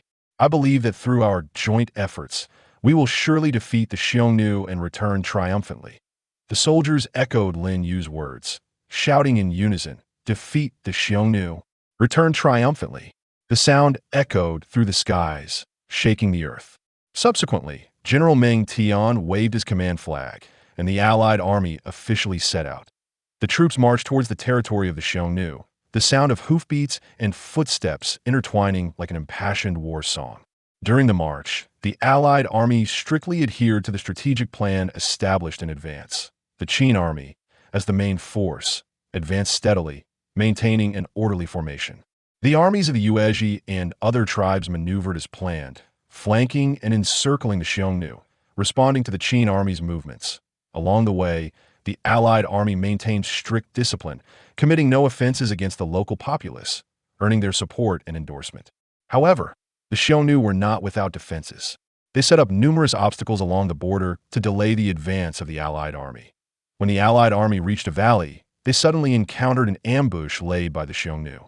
Xiongnu archers on the slopes of the valley unleashed a rain of arrows, and for a moment, it was as if arrows were falling like rain. The Allied army found itself in a crisis. General Meng Tian remained calm in the face of danger and quickly issued orders. Shield bearers to the front, protect the army. Archers, counterattack. The Qin army's shield bearers swiftly raised their shields, forming a solid defense line that blocked the Huns' arrows. At the same time, the Allied archers began to retaliate, shooting at the Huns on the hillside. In an instant, the valley was filled with the sounds of battle cries and whistling arrows. General Meng Tian observed the battlefield situation and noticed that the Huns had concentrated their forces on both sides of the valley. He made a decisive decision, ordering a unit of elite cavalry to flank the Huns from one side of the valley and launch a surprise attack on their flank. This cavalry unit pierced through the Huns' defense like a sharp blade, catching the Hun army off guard and throwing them into disarray. Under the combined assault of the Allied forces, the Huns' ambush was successfully broken. The Allied forces pressed their advantage, and the Hun army fled in disarray. The first battle was a resounding success, greatly boosting the morale of the Allied forces as they continued to advance deeper into Hun territory, with a larger-scale decisive battle imminent. After breaking the Hun ambush, the Allied forces continued their advance into Hun territory. Upon learning of the ambush's failure, the Hun chieftain, furious and ashamed, decided to concentrate all his forces for a decisive battle against the Allied forces on the grassland. He gathered 100,000 elite Hun cavalry on a vast plain, arranging them in formation, waiting for the arrival of the Allied forces. The Allied forces quickly reached the grassland. General Meng Tian stood at a high point, observing the Hun formation. He noticed that the Hun cavalry was tightly arranged, with a central corps and wings spread out in a fan shape, aiming to break through the Allied forces' defense with overwhelming impact. Understanding the significance of this decisive battle, Meng Tian swiftly conferred with the leaders of the various tribes to discuss countermeasures. After deliberation, the Allied forces decided to adopt a steady and solid tactic. The Qin infantry formed a strong shield wall at the front, while the pikemen stood ready behind the shield wall to prevent a frontal charge by the Hun cavalry. Crossbowmen were positioned behind the infantry, prepared to shoot a barrage of crossbow bolts at the Hun cavalry. The cavalry from the Yuezhi and other tribes hid behind the hills on both sides, waiting for the opportunity to launch a surprise attack on the Hun's flank. As the battle commenced, the Hun chieftain gave the order, and the Hun cavalry surged towards the Allied forces like a tidal wave. The sound of hooves shook the ground, and dust rose high. When the Hun cavalry approached the Allied forces, the Qin crossbowmen began firing, and rows of crossbow bolts shot towards the Hun cavalry like shooting stars. Many Hun cavalry were struck and fell from their horses, but they pressed on fearlessly, continuing their charge. Soon, the Hun cavalry clashed with the Qin army's shield wall and pikemen. The battlefield was filled with the sounds of battle cries, hoarse neighs, and the clashing of weapons, creating an extremely fierce scene. The Hun cavalry, relying on their powerful impact, attempted to break through the Qin army's defenses, but the Qin soldiers resisted tenaciously, using their shields to block the Hun cavalry's attacks and stabbing the approaching enemies with their pikes, just as both sides became locked in a stalemate.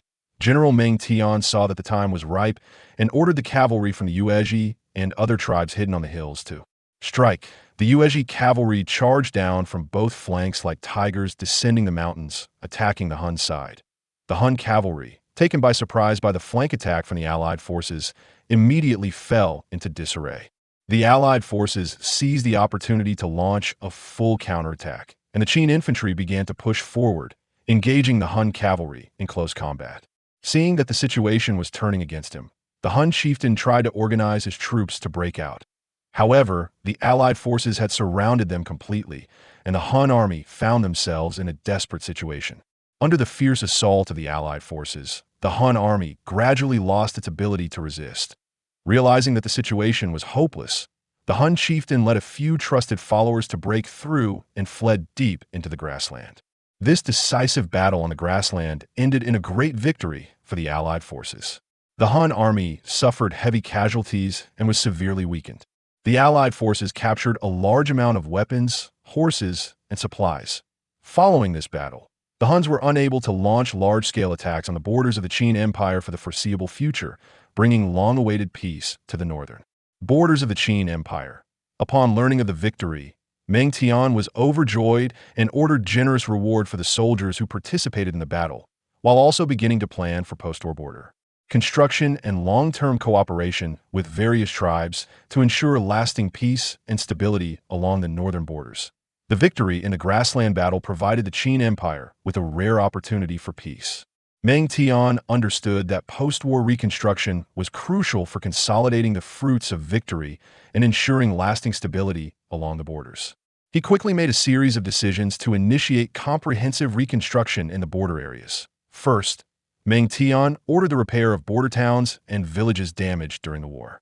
He mobilized a large number of craftsmen and laborers, providing ample building materials to restore the living and housing facilities of the people as quickly as possible.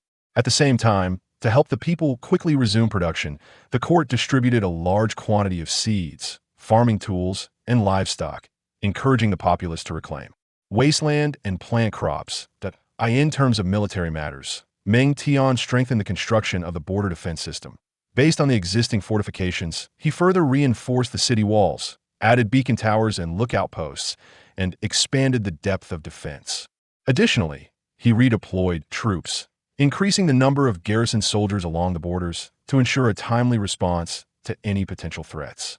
To enhance the combat effectiveness of the army, Meng Tian also ordered the establishment of military training bases in the border regions to strengthen the daily training of soldiers and continuously improve their combat skills. Economically, Meng Tian actively promoted the development of border trade. He ordered the opening of border ports and encouraged the people of Qin to engage in trade with surrounding tribes.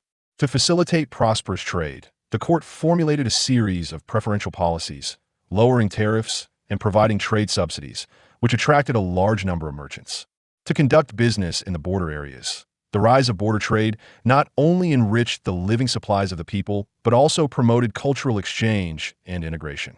Culturally, Meng Tian vigorously promoted education by establishing schools in the border regions, and he dispatched experienced teachers to the borders to teach the children of the people and soldiers to read and write, spreading the culture and values of the Qin Empire.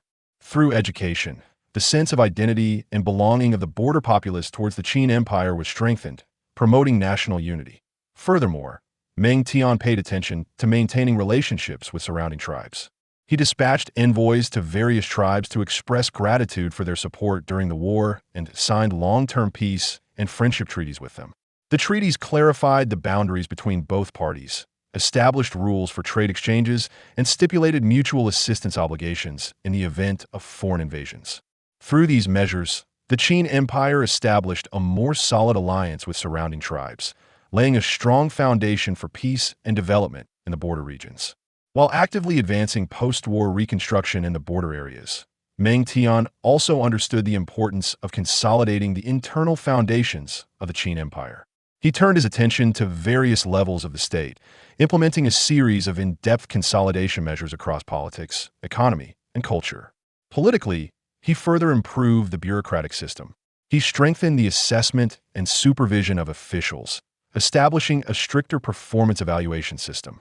Not only did he focus on officials' performance in economic development and social stability, but he also emphasized their moral cultivation and integrity in public service. Officials who excelled in performance and were honest and clean were promoted and rewarded, while those guilty of corruption or dereliction of duty faced severe punishment. To ensure the effectiveness of supervision, a special supervisory agency was established, directly responsible to the emperor, to enhance the daily oversight of officials at all levels. At the same time, he vigorously promoted a system of checks and balances on power in the court.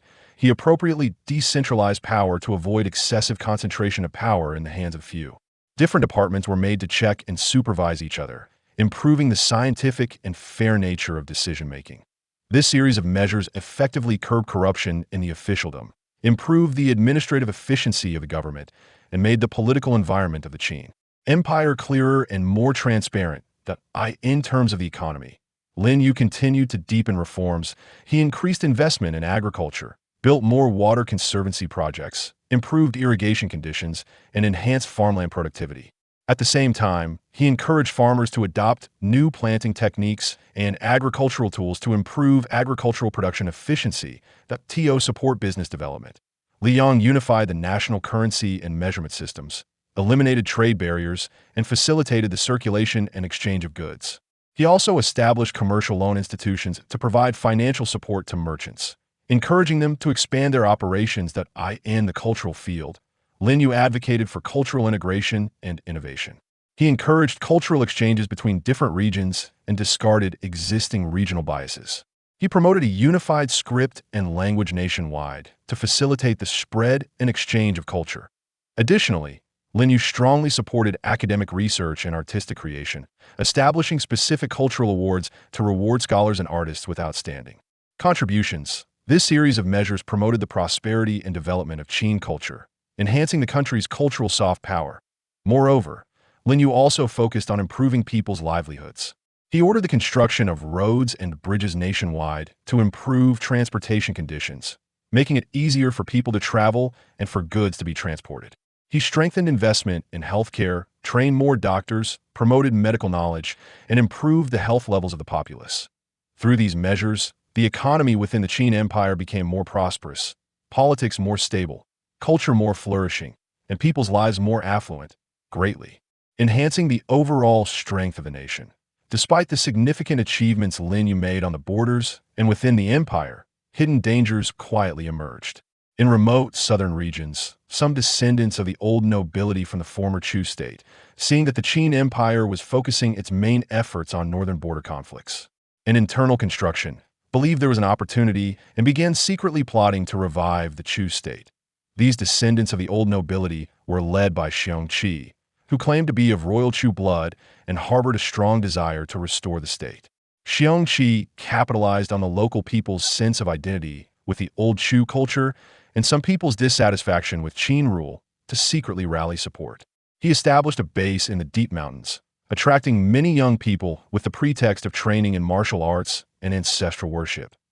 In reality, he was secretly training these individuals militarily, forging weapons, and stockpiling supplies in preparation for the restoration. Xiong Qi knew that his current strength was far from enough to contend with the Qin Empire. Therefore, he sent trusted confidants to other regions to contact those similarly dissatisfied with Qin, attempting to form a large anti-Qin alliance. These forces included remnants of the old nobility from the Six States, local tyrants, and merchants whose interests were harmed by the reforms. Meanwhile, within the court, there were also some discordant voices. Some ministers, seeing the country gradually stabilize and prosper, began to indulge in pleasure and form cliques for personal gain. They colluded with each other to interfere in state affairs and influence Lin Yu's decisions for their own benefit. These ministers exploited their power to seek personal interests in official selections, project bidding, and other areas, severely undermining the political ecology of the Qin. Although Lin Yu focused most of his energy on the overall development of the country, he gradually became aware of these potential hazards. Scouts from the borders reported that unidentified forces were secretly gathering in the southern regions, and some subtle changes in the relationships among ministers in the court also caught his attention. Lin Yu understood that if these hazards were not addressed in a timely manner, they could likely provoke internal strife again, jeopardizing the foundations of the Qin Empire. He decided to start with the internal court, investigating those ministers who formed cliques for personal gain. That he arranged for loyal and reliable confidants to secretly gather evidence of these ministers' crimes. At the same time, he strengthened intelligence collection efforts in the southern regions, dispatching elite intelligence personnel to infiltrate near Xiong Qi's bases to try to ascertain their true intentions and strength. Lin Yu knew that to completely eliminate these hazards, he had to act cautiously to avoid alerting the snake, preventing a larger crisis. He was waiting for a suitable opportunity to deliver a fatal blow to these hazards to ensure the long-term stability of the Qin Empire. As Lin Yu's investigations into the court and southern hazards deepened, the undercurrents of the situation became increasingly evident. In the court, the ministers under investigation seemed to sense something unusual. They began to collude with each other to cover up their crimes. These ministers used their connections and influence in the court to threaten and obstruct the investigators, making progress difficult. Meanwhile, Xiong Qi's influence in the south continued to grow. He successfully contacted multiple anti-Qin forces, forming a loose alliance. These forces each had their own agendas. Some aimed to restore their former noble status, while others sought economic benefits, but they reached a consensus on opposing Qin.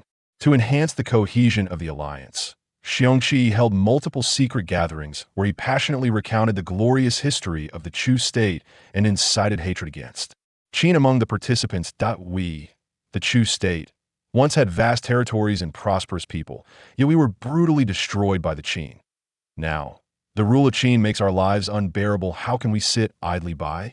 We must unite to restore the glory of Chu, and let the Chu people once again hold their heads high.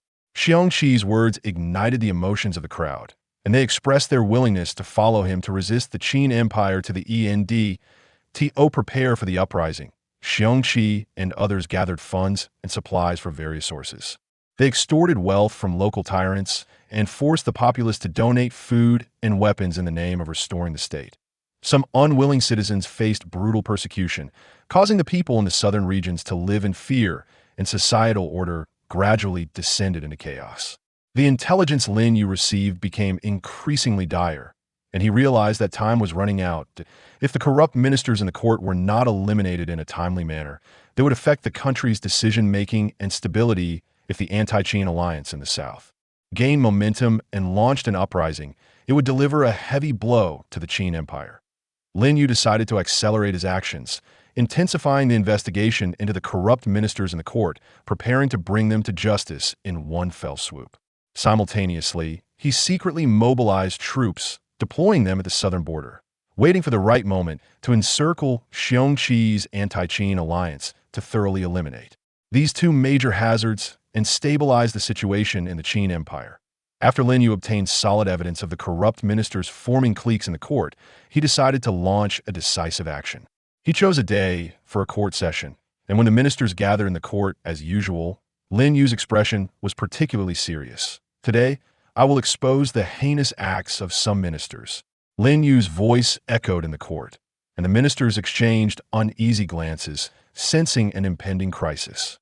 Then, Lin Yu ordered the evidence collected to be presented one by one, with crimes such as embezzlement, bribery, selling offices, and forming cliques made public.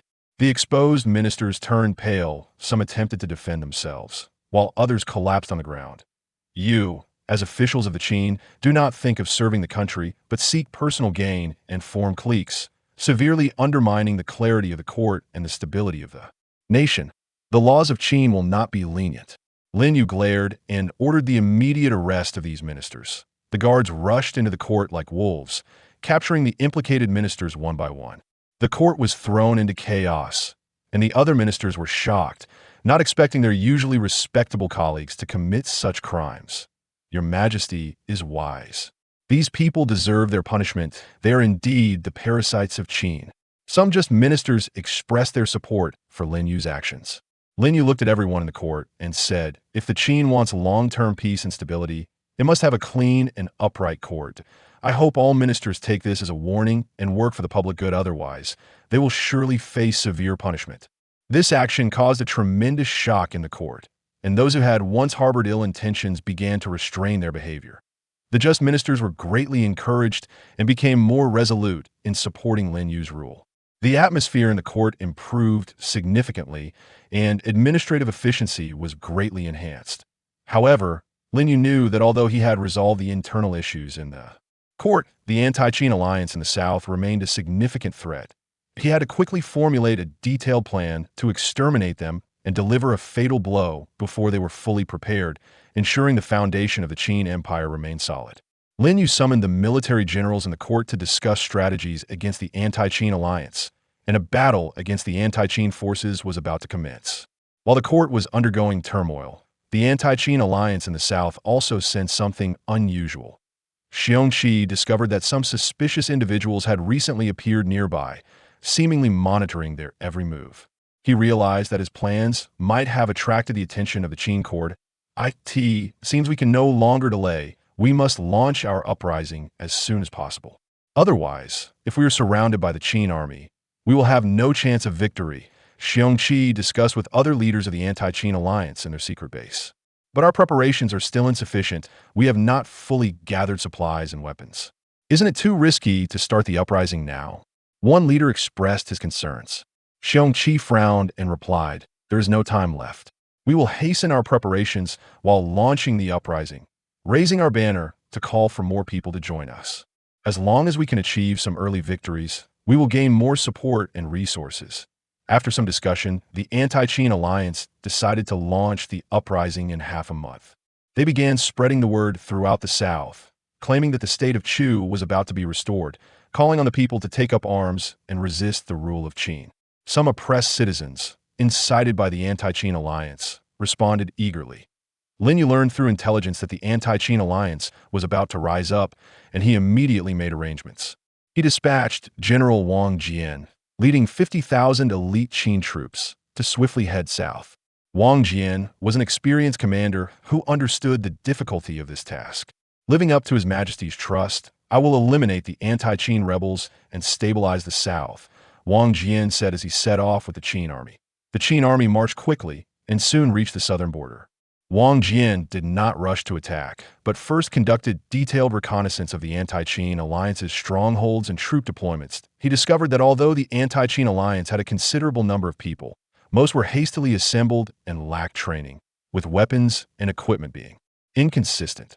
However, they occupied some strategic terrains and were familiar with the local geography, which posed a challenge for the Qin army. Wang Jian decided to adopt a cautious approach. He first ordered the Qin army to set up camp around the anti-Qin alliance's strongholds, establishing strong defensive works to prevent enemy raids. At the same time, he dispatched small units to harass the anti-Qin alliance, disrupting their supply lines and undermining their morale. Upon learning of the Qin army's arrival, Xiongqi decided to take the initiative. He personally led an elite unit to launch a night raid on the Qin army's camp. The soldiers of the anti-Qin alliance shouted as they charged toward the Qin camp. However, Wang Jian was well prepared. The camp was surrounded by traps and barricades, and as the anti-Qin soldiers approached, the Qin archers shot a barrage of arrows from their tents, causing many anti-Qin soldiers to fall.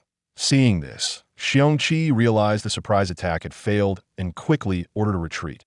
However, the Qin army pursued them, causing chaos in the anti-Qin ranks with heavy casualties. Xiongqi managed to lead the remnants to escape, feeling both anger and helplessness. After the defeat in the first battle, doubts began to emerge within the anti-Qin alliance. Some leaders started to question the feasibility of the uprising, fearing it would lead to their destruction. Xiongqi worked hard to reassure everyone, stating, "This setback is merely an accident. The Qin army may be strong, but we have the advantage of terrain and the support of many people. As long as we unite, we can defeat the Qin army." However, Wang Jian did not give the anti-Qin alliance a chance to breathe. He continued to besiege them, while also sending people to post notices explaining the true intentions of the anti-Qin alliance, exposing their incitement of rebellion for selfish reasons. Many citizens began to see the true face of the anti-Qin alliance after reading the notices and stopped supporting them. As time passed, the situation for the anti-Qin alliance grew increasingly dire. Supplies dwindled, morale fell, and the Qin army's encirclement tightened. A decisive battle that would determine the fate of the South was about to unfold. Under Wang Jian's siege, the anti-Qin alliance found themselves in a desperate situation, but Xiongqi was unwilling to accept defeat. He resolved to make a final struggle. He called the leaders together again in their stronghold, attempting to boost morale and plan for the final showdown. "Everyone, we have no way out. The Qin army wants to wipe us out completely. If we do not rise up in resistance, we will face certain death. We Chu people have always been brave. How can we give up so easily?" Xiongqi declared, scanning the crowd with determined eyes. One leader responded helplessly, "General Xiong, we are currently short on supplies and low on morale, while the Qin army is strong. What do we have to fight them?" After a moment of thought, Xiongqi replied, "Although we lack supplies, we are familiar with the terrain, and we can use the mountains and rivers in this area to set an ambush and lure the Qin army into a trap. As long as we can defeat their vanguard, we can turn the situation around and rally our morale again." Hearing this, everyone felt it was the only option available and expressed their agreement. Thus, the anti-Qin alliance began to ambush troops in the forests on both sides of a valley along the Qin army's path. They cut down trees and crafted numerous rolling logs and boulders to prepare for a deadly strike against the Qin army. At the same time, Wang Jian was actively planning a full-scale attack, He learned through reconnaissance that the anti-Qin alliance might use the terrain for an ambush, so he decided to turn their plan against them.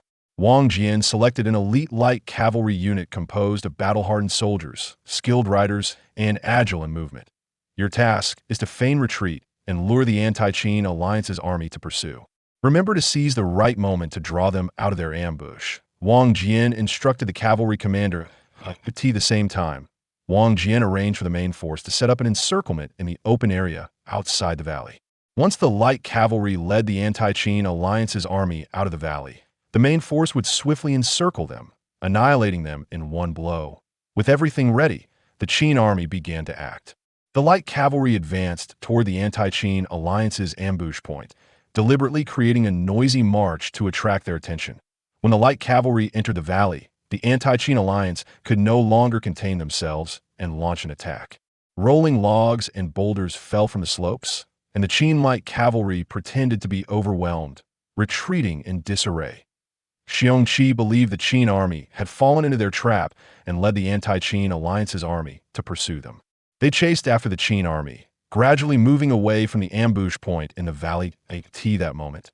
Wang Jian commanded, and the main force outside the valley quickly closed in, trapping the anti-Qin alliance's army in between. The anti-Qin alliance realized they had been tricked, but it was too late. A brutal, decisive battle was about to erupt, and the fate of the South would be determined in this fight. The anti-Qin alliance, surrounded by the Qin army, immediately fell into disarray. Although Xiongqi struggled to organize a defense, the soldiers were already filled with fear and low morale. The Qin army, however, was in high spirits and charged toward the anti-Qin alliance like tigers descending the mountain under Wang Jian's command. The Qin infantry formed tight formations with long spears and shields, steadily advancing and compressing the anti-Qin alliance's living space. Archers continuously shot at the anti-Qin alliance from behind, with arrows raining down, leaving them nowhere to hide. The Qin cavalry galloped around the perimeter of the encirclement, preventing anyone from breaking through. Xiongqi knew today was grim, but still held onto a glimmer of hope. He brandished his sword and shouted, "Chu warriors, we cannot sit idly by, let's fight." Under his leadership, some loyal soldiers of the anti-Qin alliance gathered their courage and engaged in a desperate battle against the Qin army. However, the disparity in strength between the two sides was too great, and the resistance of the anti-Qin alliance appeared increasingly powerless. After a fierce battle, the anti-Qin alliance's army suffered heavy casualties. Xiongqi was wounded multiple times during the melee, and the soldiers around him dwindled. Wang Jian saw that the anti-Qin alliance was doomed and called out, "Xiongqi, you have nowhere to escape. Surrender, and perhaps His Majesty will spare your life." Xiongqi glared at Wang Jian and gritted his teeth, saying, "I, Xiongqi, was born a Chu man and will die a Chu ghost. I will never surrender." After saying this, disregarding his injuries, he charged again towards the Qin army and was ultimately cut down by the soldiers of Qin. With Xiongqi's death, the anti-Qin alliance completely collapsed, and the remaining soldiers surrendered en masse. Wang Jian successfully quelled the anti-Qin forces in the south, and the victory in this battle restored peace to the southern region. When the news reached Xianyang, Lin Yu was overjoyed. He understood that stability in the south was of great significance to the Qin Empire. To prevent similar rebellions from occurring again, he decided to strengthen control in the south. He dispatched a group of capable officials to the south to reform the administration, pacify the populace, and implement Qin's policies and culture. At the same time, he increased the military presence in the south to bolster defenses and ensure long-term stability in that region. After experiencing this upheaval in the south, the Qin Empire's internal stability was further solidified, steadily moving toward the path of prosperity. With the situation in the south stabilized, the internal situation within the Qin Empire became increasingly stable. Lin Yu realized that the long-term stability of the nation relied not only on political clarity and military strength, but also on cultural prosperity. Thus, he turned his attention to the cultural field, determined to promote a comprehensive cultural revival. Lin Yu first ordered the collection of scattered texts from various states across the nation. During the process of unifying the 6 states, many precious cultural texts have been damaged or lost to varying degrees. Lin Yu understood that these texts were the crystallization of the wisdom of the Chinese nation and were of great significance for the cultural inheritance of the country. He established a dedicated institution, dispatching numerous scholars and officials to search for these texts. Those who voluntarily offered precious texts were generously rewarded. After considerable effort, a large number of lost texts were collected again, including works from Confucianism, Taoism, Moism, and other schools of thought. To better protect and study these texts, a grand royal library, Chongwen Pavilion, was established in Xianyang.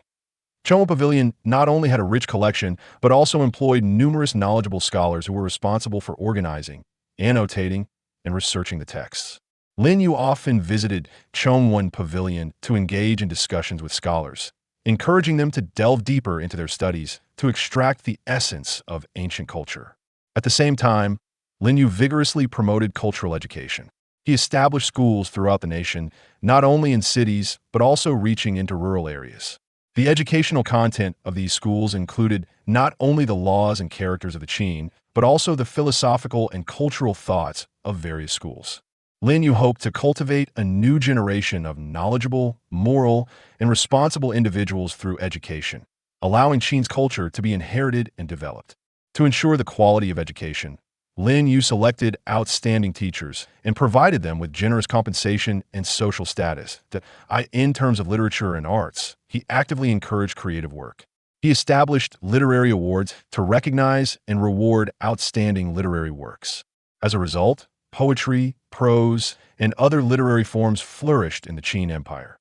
Painters created many excellent works using the magnificent landscapes of Qin and the diverse lives of the populace as their subjects. Music and dance also spread widely among the people, enriching their spiritual lives. Lin Yu also emphasized cultural exchange and integration, that he encouraged cultural exchanges among the regions of the former 6 states, discarding regional prejudices.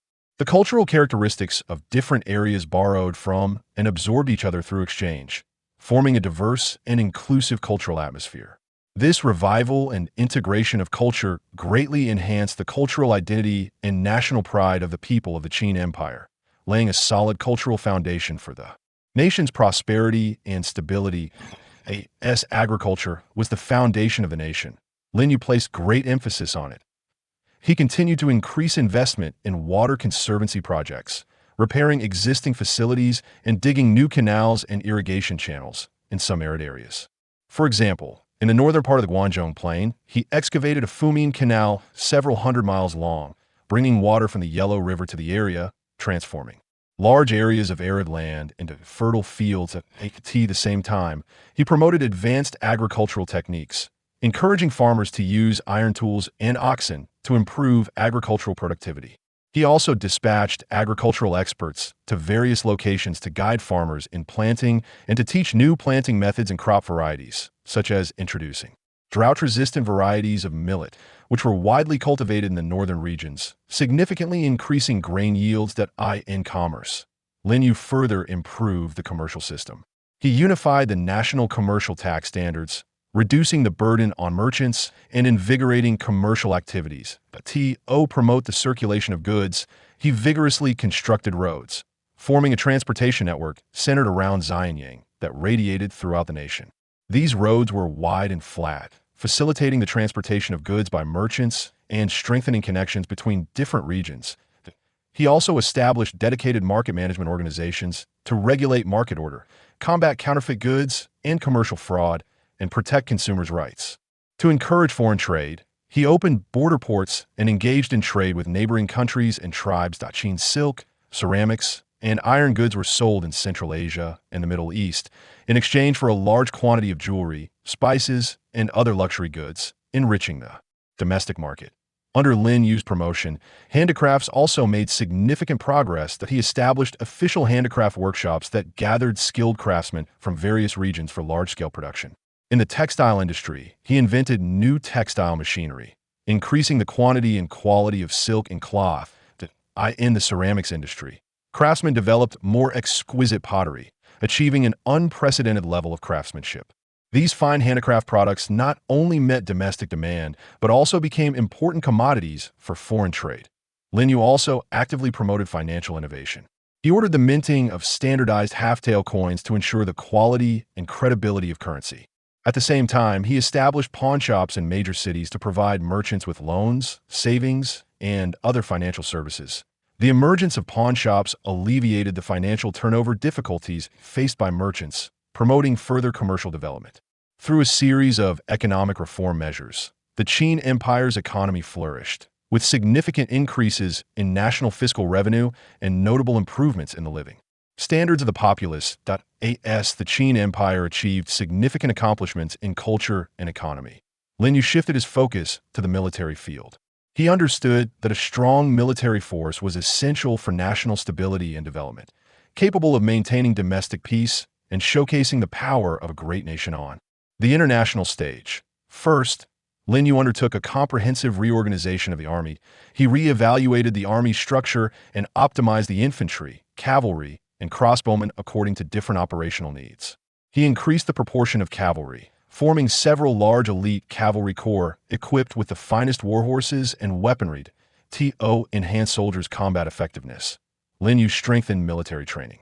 He established multiple large military training bases and formulated strict training standards and assessment systems. Soldiers were required to undergo physical training, weapons training, and practical combat simulations to adapt to various complex combat environments. In terms of weaponry, Lin Yu vigorously promoted military technological innovation. He gathered skilled craftsmen and scientists from across the country to establish a dedicated weapon research and development institution. After relentless efforts, they developed a new type of powerful crossbow with greater range and firepower, improved the design of war chariots to make them more flexible and sturdy, and created new siege equipment such as giant catapults and siege ladders. These advanced weapons significantly enhanced the combat capabilities of the Qin army. In addition to reorganizing the existing army, Lin Yu also considered the long-term development of the nation and developed a strategy for military expansion. He turned his attention to neighboring areas that had not yet fully submitted. In the north, although the Xiongnu had suffered heavy losses in previous wars, they still occasionally harassed the borders. Lin Yu decided to further strengthen the military presence along the northern frontier, gradually encroaching on the Xiongnu sphere of influence by establishing military outposts in some of their important pastures and strategic locations, thereby compressing their living space and ultimately achieving effective control over the northern grasslands.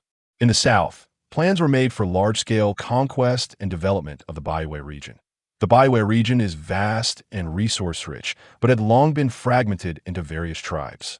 Lin Yu believed that conquering Baiwei would not only expand the territory of the Qin state, but also spread advanced Central Plains culture and technology to the area, promoting local development. That he dispatched a large army led by experienced generals deep into the Baiwei region. The Qin army, equipped with advanced weapons and strict military training, gradually defeated the resistance of the various Baiwei tribes. After conquering Baiwei, Lin Yu established commanderies and counties in the area, sending officials to govern while relocating a large number of Central Plains citizens to Baiwei to integrate with the local residents and jointly develop the land. Through military reorganization and expansion, the territory of the Qin Empire was further enlarged, and its military strength became even more formidable, making it a significant power on the world stage at that time. As the Qin Empire continued to grow in military, economic, and cultural aspects, its influence in surrounding regions also increased.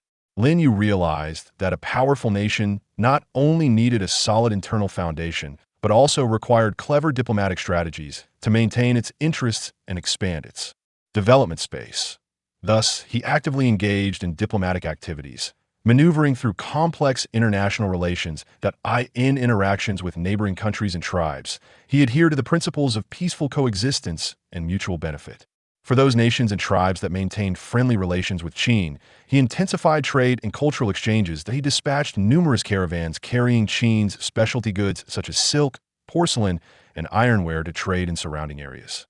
These goods were warmly welcomed locally, bringing substantial economic benefits to Qin, while also spreading Qin's culture and technology. At the same time, he encouraged foreign caravans to come to Qin, promoting exchanges and integration between different cultures. For some forces that harbored doubts or posed potential threats to Qin, Lin Yu adopted a strategy of both kindness and intimidation. On one hand, he expressed Qin's goodwill to these forces through diplomatic envoys, explaining the benefits of cooperation and attempting to resolve differences through peaceful negotiations. For example, In dealings with a nomadic tribe in the northwest that frequently conducted small-scale raids along the border, Lin Yu first sent envoys to communicate with their leader, indicating that Qin was willing to engage in trade and provide them with necessary supplies and advanced production tools, but requested that they cease their raiding activities. At the same time, he strengthened military deployments in the border area to demonstrate Qin's military strength, making it clear that raiding would come at a heavy cost. Under this strategy of kindness and intimidation, the nomadic tribe ultimately reached a peace agreement with Qin, establishing a stable trade relationship. On a broader diplomatic stage, Lin Yu actively sought to establish connections with distant countries. Hearing of powerful empires in the far west with unique cultures and advanced technologies, he dispatched a large delegation composed of diplomatic envoys, scholars, and merchants. On a journey westward, the delegation carried a wealth of Qin's specialties and precious gifts, hoping to establish friendly diplomatic relations with the Western empires and engage in trade and cultural exchanges. In the east, Lin Yu also made contact with several island nations. Through maritime trade and cultural exchanges, Qin's influence gradually spread to these islands. He encouraged domestic fishermen and merchants to develop maritime trade, explore new shipping routes, and strengthen ties with surrounding maritime nations. Through these diplomatic activities, the Qin Empire established a strong and friendly image on the international stage, safeguarding national security and interests while promoting exchanges and cooperation between different civilizations, creating a favorable external environment for Qin's sustained development. After a series of reforms, construction, and development measures, the Qin Empire ushered in a glorious scene of emerging prosperity. Domestically, politics were clear, and officials adhered to the law, diligently serving the country and its people. The strict assessment and supervision mechanisms established by Lin Yu ensured the efficient operation of the bureaucratic system, with corruption and bribery nearly eradicated. The economy flourished, agriculture yielded abundant harvests year after year, and the people's granaries were full. Advanced agricultural techniques and irrigation facilities significantly increased land productivity, not only meeting domestic demand, but also storing a large amount of grain for emergencies. Commercial activities were exceptionally vibrant, with shops lining the streets and bustling traffic in the cities. The extensive transportation network and well-established commercial system facilitated the circulation of goods from various regions. Handicrafts also reached a high level, with Qin-made silk, porcelain, and weapons renowned for their exquisite craftsmanship and quality, not only selling well domestically, but also being exported overseas. In the cultural sphere, a flourishing scene emerged with a diverse array of expressions. Schools were established throughout the nation, providing educational opportunities for children regardless of wealth.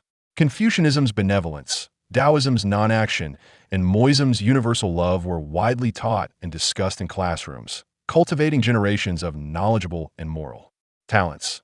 Literature and arts flourished, with poetry, painting, music, and various art forms reaching new heights.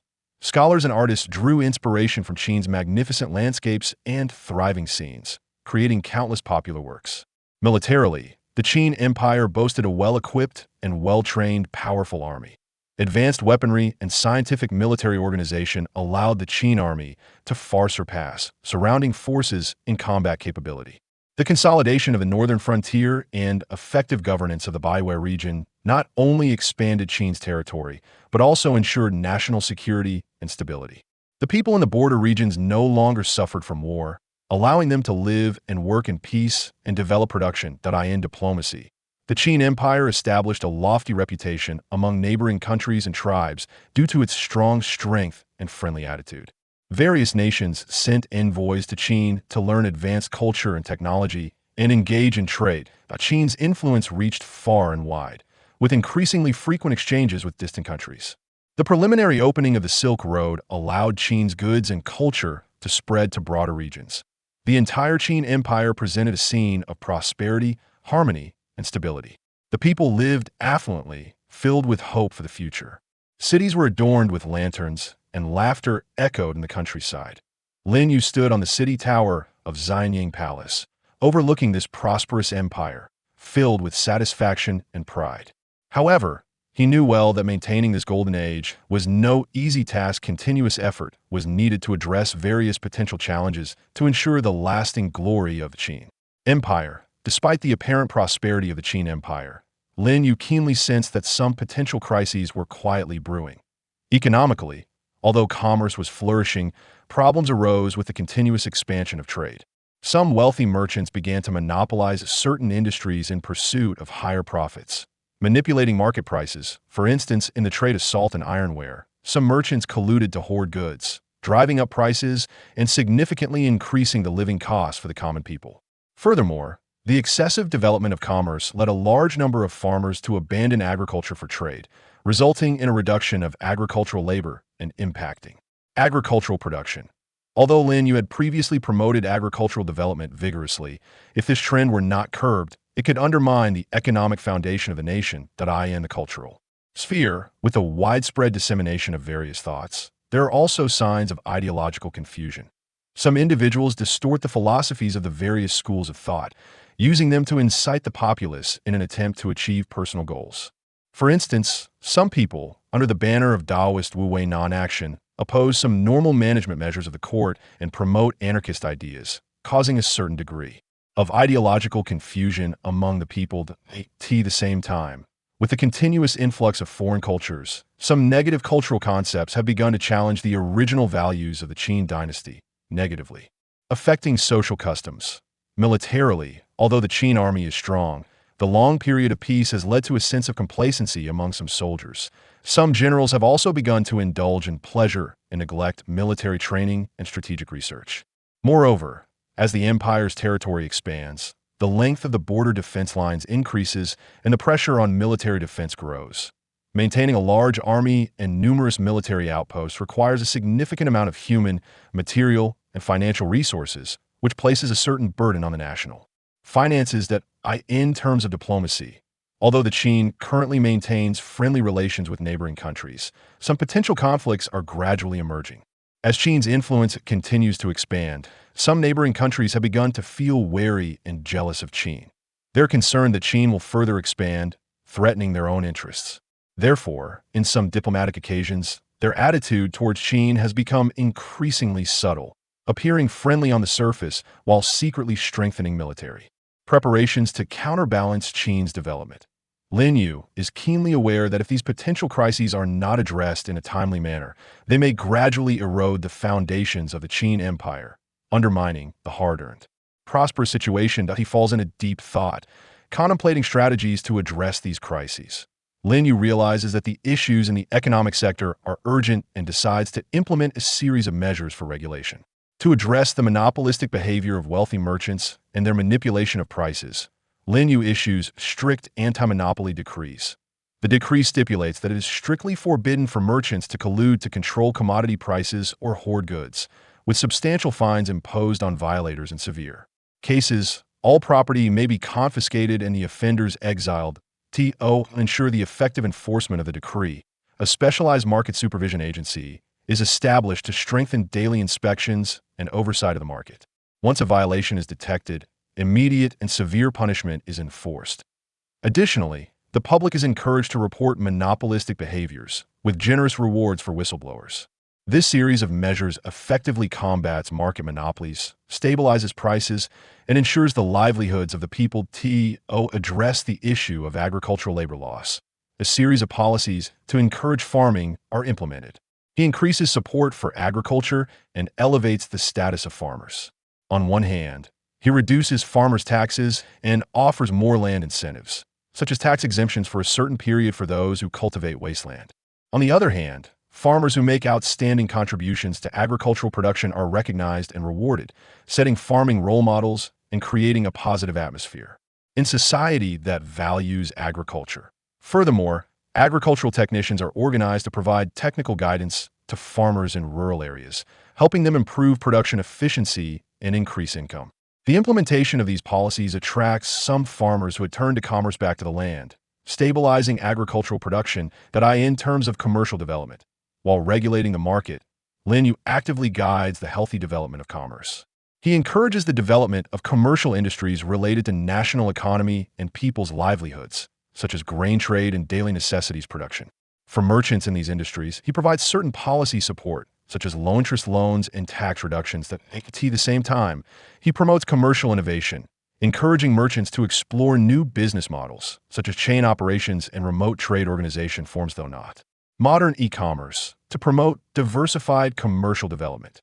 Through these economic regulation measures, the economy of the Qin Empire gradually returns to a healthier, more stable development track, laying a solid economic foundation for the long-term stability of the state. Facing the ideological confusion and negative cultural impacts in the cultural sector, Lin Yu is well aware of the importance of cultural guidance and swiftly implements a series of measures. Lin Yu strengthens the control and guidance of education. He personally participates in formulating school curricula, emphasizing the importance of moral education and value cultivation alongside knowledge impartation. In the compilation of teaching materials, he highlights the mainstream values of the Qin, such as loyalty, patriotism, diligence, and benevolence, integrating these values into the explanations of various schools of thought. For those ideas that may be distorted, detailed annotations and correct interpretations are provided to prevent students from being influenced by erroneous thoughts.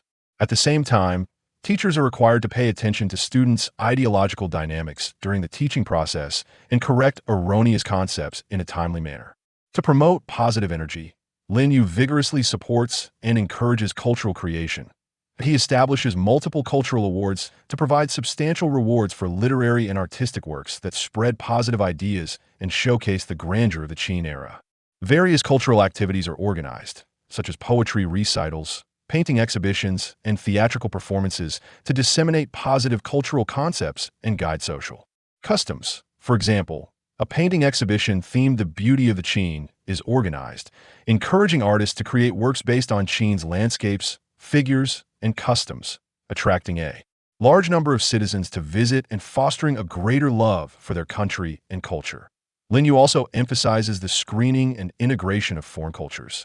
He organizes a group of scholars to research and evaluate foreign cultures, extracting their essence while discarding the dross. For those foreign cultural elements that align with Qin's values and enrich Qin's cultural connotations, he actively introduces and integrates them. For those negative cultural concepts, he resolutely resists them. A specialized cultural exchange institution is established in Chang'an, responsible for reviewing and guiding foreign cultures to ensure that their dissemination in Qin is beneficial. Through these cultural guidance measures, the cultural realm of the Qin Empire gradually returns to the right track, effectively curbing negative thoughts and fostering an increasingly positive cultural atmosphere.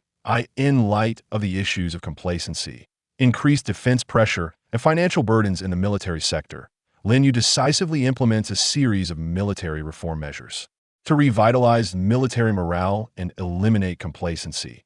Lin Yu first comprehensively reforms the military's reward and punishment system.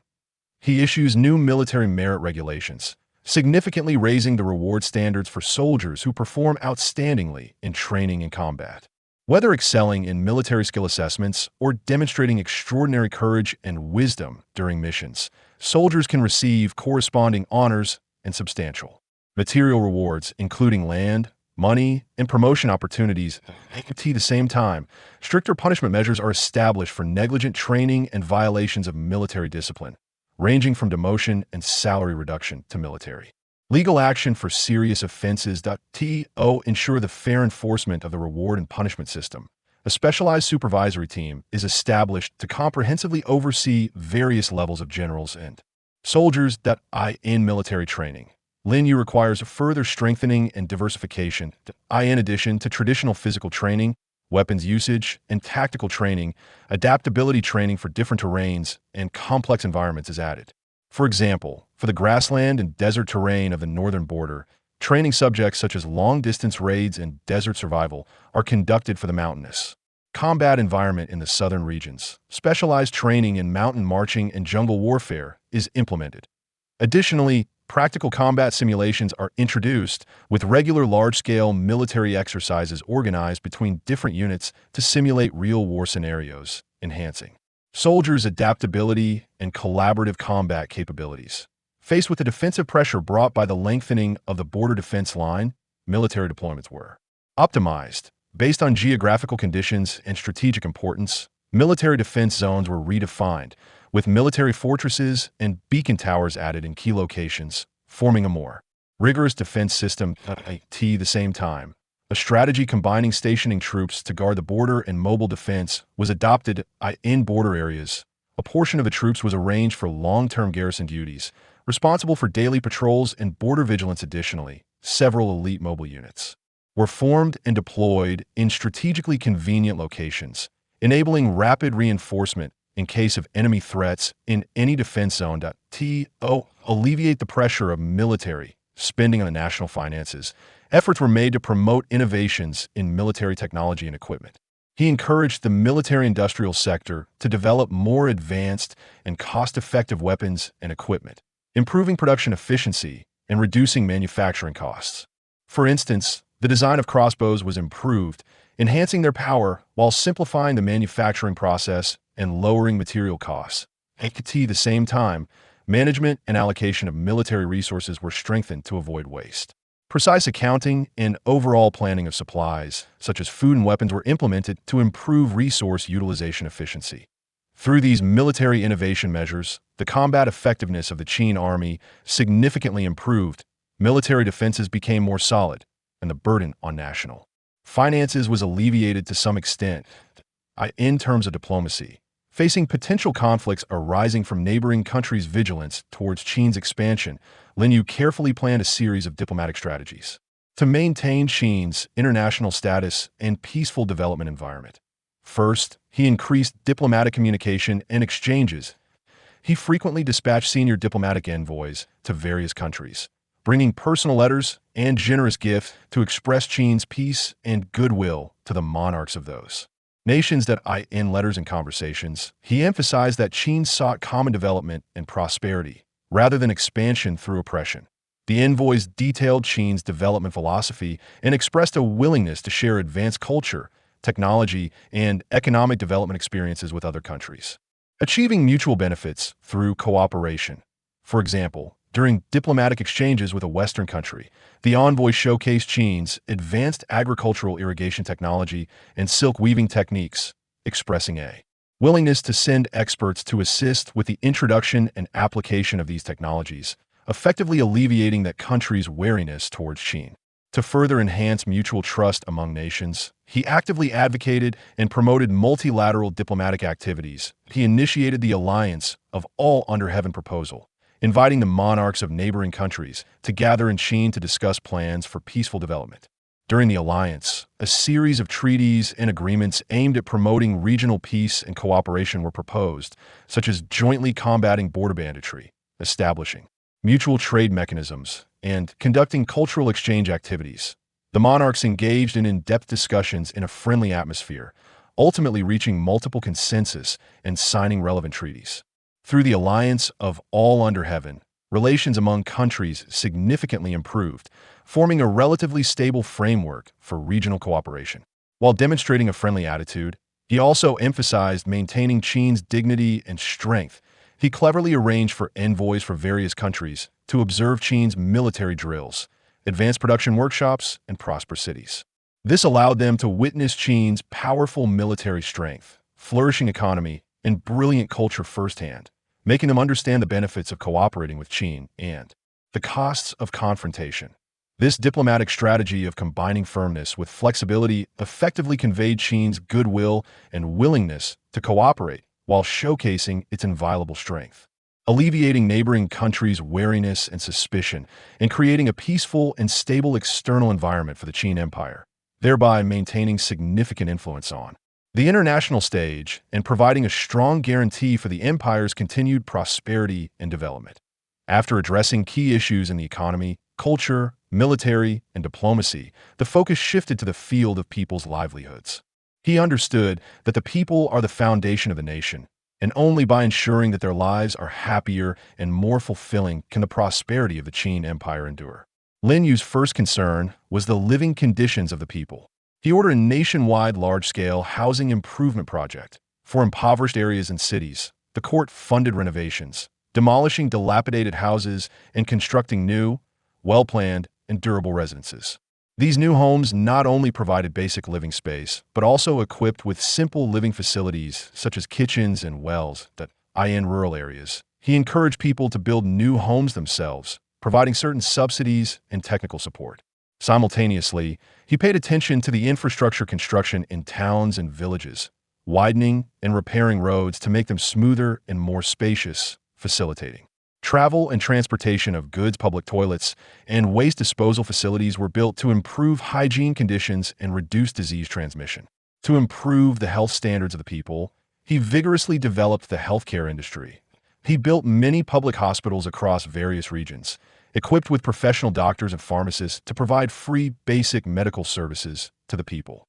At the same time, he strengthened medical education by establishing medical schools in major cities to train more medical professionals, but he encouraged medical research and awarded significant prizes to outstanding medical researchers, promoting advancements in medical technology.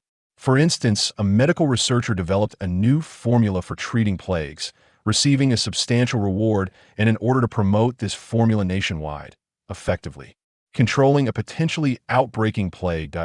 In terms of social security, a comprehensive system was established that a poverty relief granary was set up to purchase surplus grain from the people in years of abundant harvest, which would be distributed free of charge to affected citizens during disaster years or famine, ensuring their basic livelihood. For vulnerable groups, such as the elderly, orphans, and disabled individuals, the court provided special assistance and placement. He encouraged folk artists to create more art pieces that resonate with the lives of the people, bringing joy and cultural enjoyment through drama, storytelling, and acrobatics. Various folk activities and festive celebrations, such as the Spring Festival and Mid-Autumn Festival, were regularly held to enhance the cultural identity and sense of belonging of the people, creating a joyful and harmonious social atmosphere. Through this series of livelihood optimization measures, the quality of life for the people of the Qin Empire greatly improved. Social harmony and stability were enhanced, laying a solid foundation for the empire's prosperity.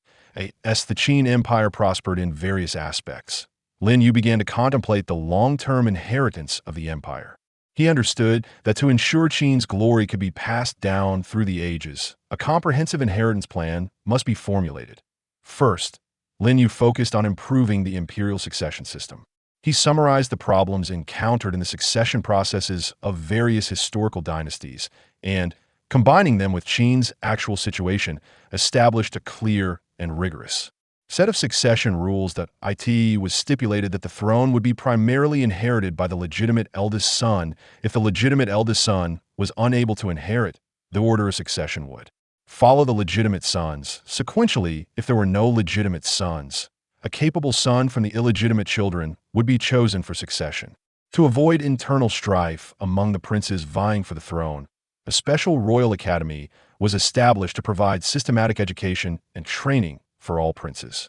The academy not only taught the princes knowledge of governance, military strategy, and cultural arts, but also emphasized the cultivation of moral character. Upon reaching adulthood, the princes would be comprehensively assessed based on their academic performance, moral conduct, and practical abilities, providing an objective basis for succession to the throne. In addition to the succession of the throne, Lin Yu also emphasized the inheritance of national governance concepts and systems. He organized a group of senior ministers, scholars, and historians to comprehensively sort out and summarize the various political, economic, cultural, and military systems of the Qin Empire, compiling them into a detailed set of Qin codes. This collection not only recorded the laws and regulations of the Qin Empire, but also elaborated on the concepts and purposes behind these systems, as well as the experiences and lessons learned during their implementation. Future generations were required to study the Qin codes diligently, and based on this inheritance, make reasonable adjustments and innovations according to the development of the times. In terms of cultural inheritance, efforts were intensified to protect and promote traditional culture.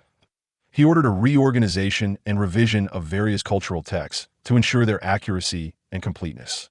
Outstanding cultural scholars were selected nationwide to establish cultural inheritance institutions responsible for passing on and disseminating the excellent culture of the Qin.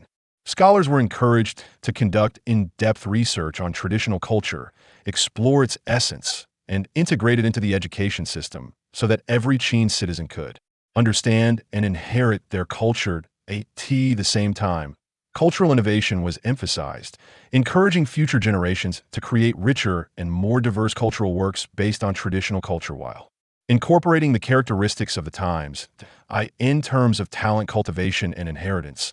The selection system for officials and the education system were further improved.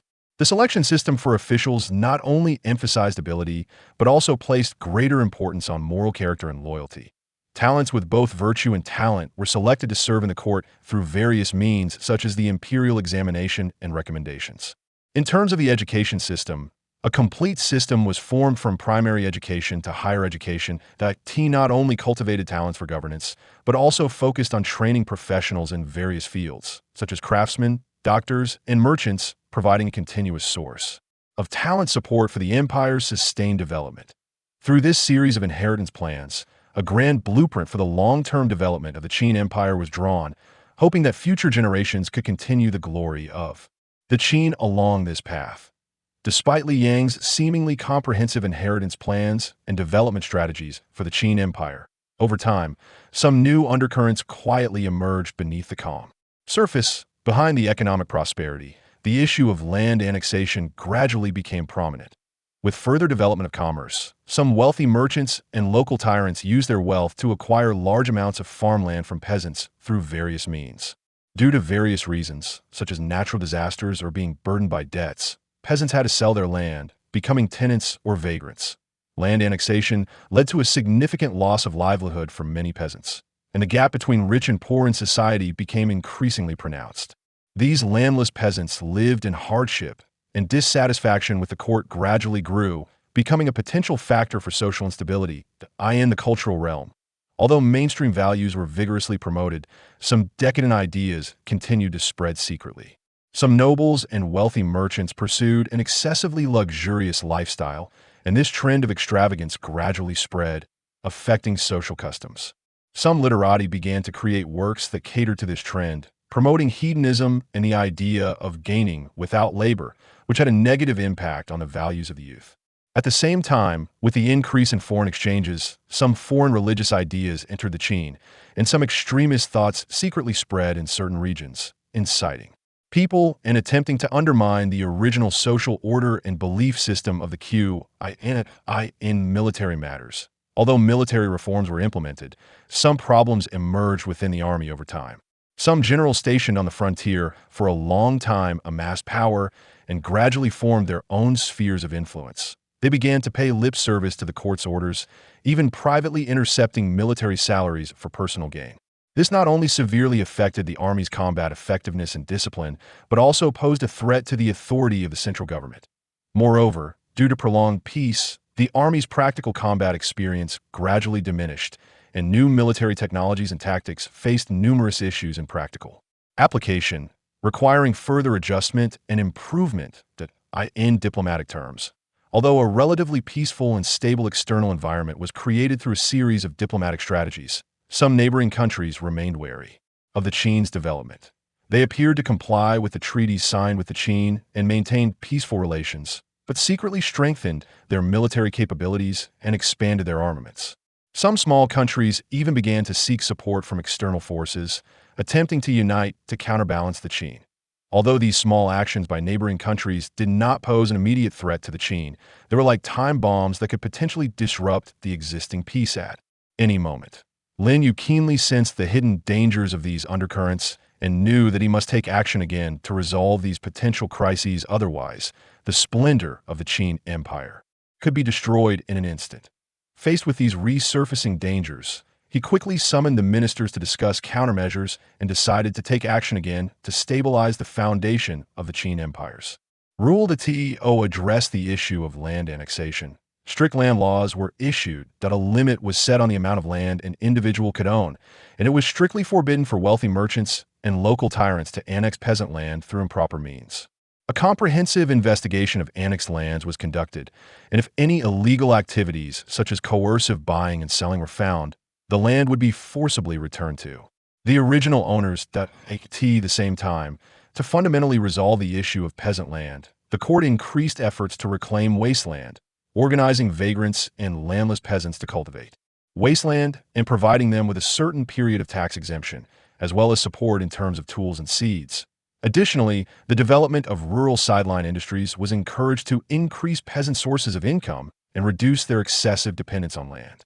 In the cultural realm, supervision of the cultural market was strengthened, that a dedicated cultural inspection agency was established to conduct strict reviews of literary works, artistic performances, etc., prohibiting the dissemination of content promoting extravagance, hedonism, and extremist ideas.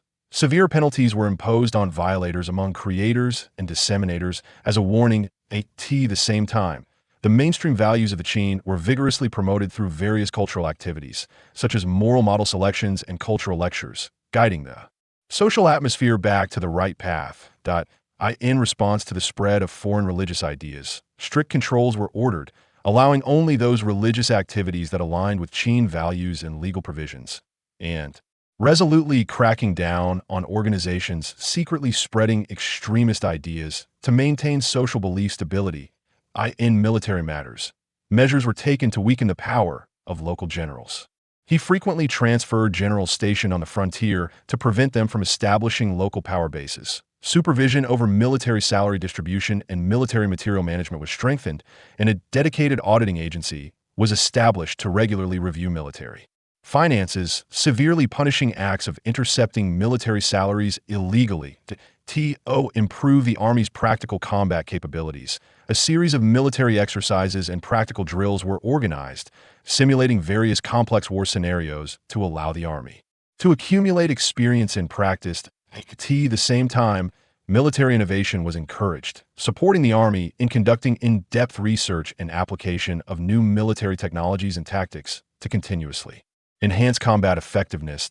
In diplomacy, on one hand, communication and exchanges with various countries were strengthened, sending envoys to express the Qin's firm stance on maintaining peace and common development, alleviating their concerns. On the other hand, close attention was paid to the military movements of various countries, strengthening the defense forces along the Qin's borders. When necessary, the Qin's military deterrence was demonstrated to make those countries attempting to unite against the Qin understand that any provocation against the Qin would come at a heavy price. At the same time, efforts were actively made to establish closer cooperative relations with some neutral countries to expand the Qin's support in the international arena to respond to potential diplomatic crises. Through this series of countermeasures, attempts were made to resolve the various hidden dangers faced by the Qin Empire once again, ensuring the long-term stability and continuation of its prosperous era. Although the countermeasures formulated were comprehensive and targeted, they encountered numerous difficulties during implementation. The implementation of the land decree touched the interests of wealthy merchants and powerful local elites. Relying on their influence in the localities, they openly flouted the decree and even covertly resisted it. Some powerful figures colluded with local officials to conceal the reality of land annexation, causing the investigation work to progress slowly. Aware of these obstacles, he decisively took measures by selecting a group of loyal, upright officials who were not afraid of power to form a specialized land investigation team. Directly accountable to the emperor, these officials went deep into various regions, strictly enforced the land decree, and severely cracked down on illegal land annexation. After considerable effort, the momentum of land annexation was initially curtailed. Many annexed lands were returned to the farmers, and the farmers' lives were somewhat secured, leading to a reduction in social conflicts. Cultural supervision measures also faced many challenges in the early stages of implementation. Some literati believed that cultural censorship restricted their creative freedom and resisted the work of the supervisory bodies. The extravagant tendencies among the nobility and wealthy merchants were deeply rooted, and change was not instantaneous. That on one hand, he patiently explained the importance of cultural supervision to the literati, emphasizing the guiding role of cultural works on social customs, seeking their understanding and support. On the other hand, he led by example, advocating frugality in the court and reducing lavish celebrations and activities. At the same time, he increased support for promoting positive cultural works by rewarding outstanding works and creators, guiding the direction of cultural creation. Over time, the social atmosphere gradually improved, and a positive cultural environment began to flourish again. Military reform measures also encountered numerous obstacles during implementation. Some generals with military power were dissatisfied with frequent mobilizations, and a few even attempted to disobey orders. Lin Yu ruthlessly punished these generals to maintain the authority of the central government. At the same time, to appease other generals, Lin Yu emphasized that the purpose of mobilization was to enhance the overall capabilities of the generals and the combat effectiveness of the army, providing them with appropriate rewards and promotion opportunities. In terms of military exercises and practical drills, initial problems arose due to the involvement of substantial manpower, material resources, and financial resources, as well as coordination among various troops.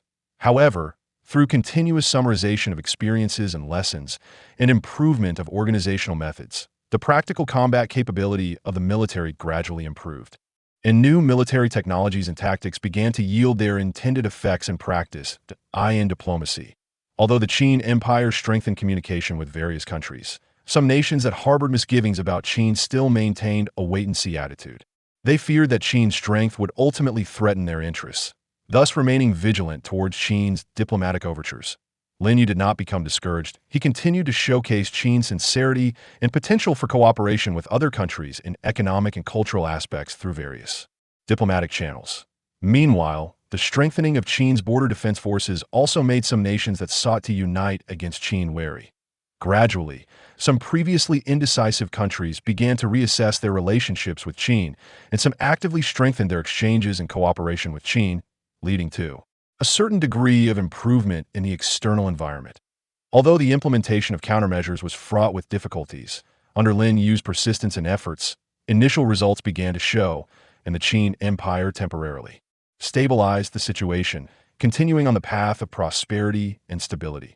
Just as the Qin Empire, under Lin Yu's leadership, gradually overcame numerous difficulties and the situation tended to stabilize, new challenges and opportunities emerged.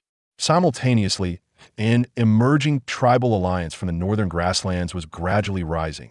This tribal alliance combined the strengths of multiple small tribes and developed rapidly, with military power that could not be underestimated.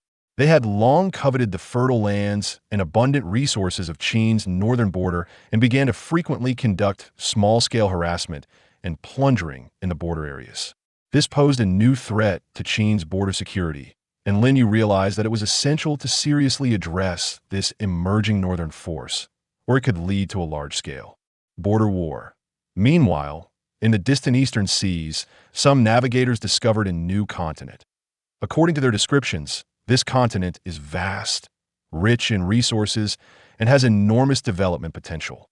This news gave Lin Yu a glimpse of new development opportunities that if contact could be established with this new continent, trade exchanges, and even immigration development could open new economic growth points for the Qin Empire, further enhancing the nation's strength. Domestically, with the advancement of various reform measures, new breakthroughs also emerged in the field of technology. Some craftsmen and scholars developed new irrigation tools that could utilize water resources more efficiently and improve irrigation efficiency, and farmland advancements were made in metallurgy, resulting in sharper and more durable weapons and more refined production tools. These technological achievements provided strong support for Qin's agricultural and military development, but to widely promote and apply these outcomes, a series of technical and organizational issues needed to be resolved. Faced with these new situations, Lin Yu fell into deep thought. That he understood that addressing the threat from the Northern Tribal Alliance required carefully crafted military strategies, avoiding escalation of war while ensuring border security. Developing the new Eastern continent required meticulous planning of maritime routes, trade models, and immigration policies. Promoting domestic technological achievements required a well-established promotion system to coordinate various resources. Each of these issues was related to the future development of the Qin Empire, and Lin Yu had to make wise decisions to seize opportunities, confront challenges, and lead the Qin Empire towards new development. In response to the northern emerging tribal alliance's harassment of the border, Lin Yu quickly summoned military leaders to discuss strategies for defense. After in-depth analysis, they concluded that this emerging tribal alliance was highly mobile, skilled in horseback archery, and familiar with the grassland terrain, making direct confrontation unwise. Thus, Lin Yu decided to adopt a strategy of defense as offense, divide and conquer. In terms of border defense, Lin Yu ordered further reinforcement of the existing defenses, adding more beacon towers and observation posts to ensure timely detection of enemy movements. At the same time, a series of military forts were constructed in the border areas, distributed reasonably and supporting each other to form a solid barrier. These forts were stocked with ample supplies of grain, weapons, and arrows to ensure they could hold out until reinforcements arrived in case of an attack. To enhance the combat effectiveness of the border troops, Lin Yu redeployed a group of elite troops from the interior to bolster the border defenses. These troops brought advanced tactical concepts and weapons, coordinating with the local garrison to strengthen defensive capabilities. In addition to strengthening defensive structures and troop deployments, Lin Yu dispatched numerous scouts deep into the Northern Tribal Alliance to gather intelligence and understand their organizational structure, military deployments, and the relationships between various tribes. Through this intelligence, Lin Yu discovered that although the tribal alliance appeared united, there were significant interest divergences among the tribes. Therefore, he decided to exploit these contradictions to implement a strategy of division and disintegration. Lin Yu sent envoys to secretly contact some smaller tribes within the alliance, promising them generous rewards, including grain, cloth, and ironware, if they could leave the alliance and cooperate with Qin. Along with assurances of autonomy in their territories, in diplomacy, Lin Yu actively contacted other neighboring powers that had conflicts with the tribal alliance, attempting to form a coalition to jointly counter the northern threat. He dispatched envoys carrying valuable gifts to these powers, explaining the necessity and benefits of collective defense, successfully persuading some to join the alliance. Through these diplomatic efforts, the Northern Tribal Alliance gradually became isolated, reducing the likelihood of them initiating large-scale warfare. At the same time, Lin Yu did not overlook the role of military deterrence, that he ordered the border troops to regularly conduct large-scale military exercises to demonstrate the powerful military strength of the Qin Empire. During these exercises, advanced weaponry and well-trained soldiers made the Northern Tribal Alliance feel the deterrence of the Qin. This series of measures made the Northern Tribal Alliance cautious when facing the Qin border, deterring them from easily launching large-scale attacks, temporarily stabilizing the situation on the northern border and buying time for the Qin to respond to other challenges. While stabilizing the northern border, Lin Yu actively planned the development of the Eastern New World. He knew that this was an once-in-a-lifetime opportunity. If successful in developing the New World, it would bring immeasurable benefits to the Qin Empire.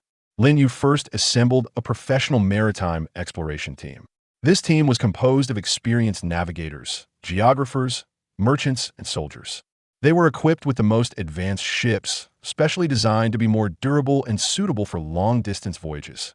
Lin Yu also provided ample supplies for the exploration team, including food, fresh water, medicines, and various trade goods. The exploration team set off again along the route previously discovered by navigators, deeply exploring the New World. They meticulously mapped the coastline of the New World, documenting the local geography, climate conditions, and resources. During the voyage, the exploration team had initial contact with the indigenous people of the New World. These indigenous people had unique cultures and lifestyles, and the exploration team communicated with them in a friendly manner, establishing initial trust through the exchange of gifts. The exploration team also conducted in-depth investigations of the New World's resources, discovering rich mineral resources such as gold, silver, and copper, as well as large areas of fertile land suitable for cultivation. Based on the intelligence returned by the exploration team, Liang quickly formulated a series of development plans. He encouraged domestic merchants to form trade fleets, carrying Qin specialties such as silk, porcelain, and tea to the New World for trade with the indigenous people. To support trade activities, Lin Yu established dedicated trade management agencies in coastal port cities to coordinate the allocation of ships, transportation of goods, and matters related to trade with the New World. At the same time, he formulated preferential policies to provide tax reductions and other benefits to merchants engaged in New World trade to stimulate their enthusiasm. Regarding immigration, Lin Yu issued a recruitment order encouraging citizens to emigrate to the New World.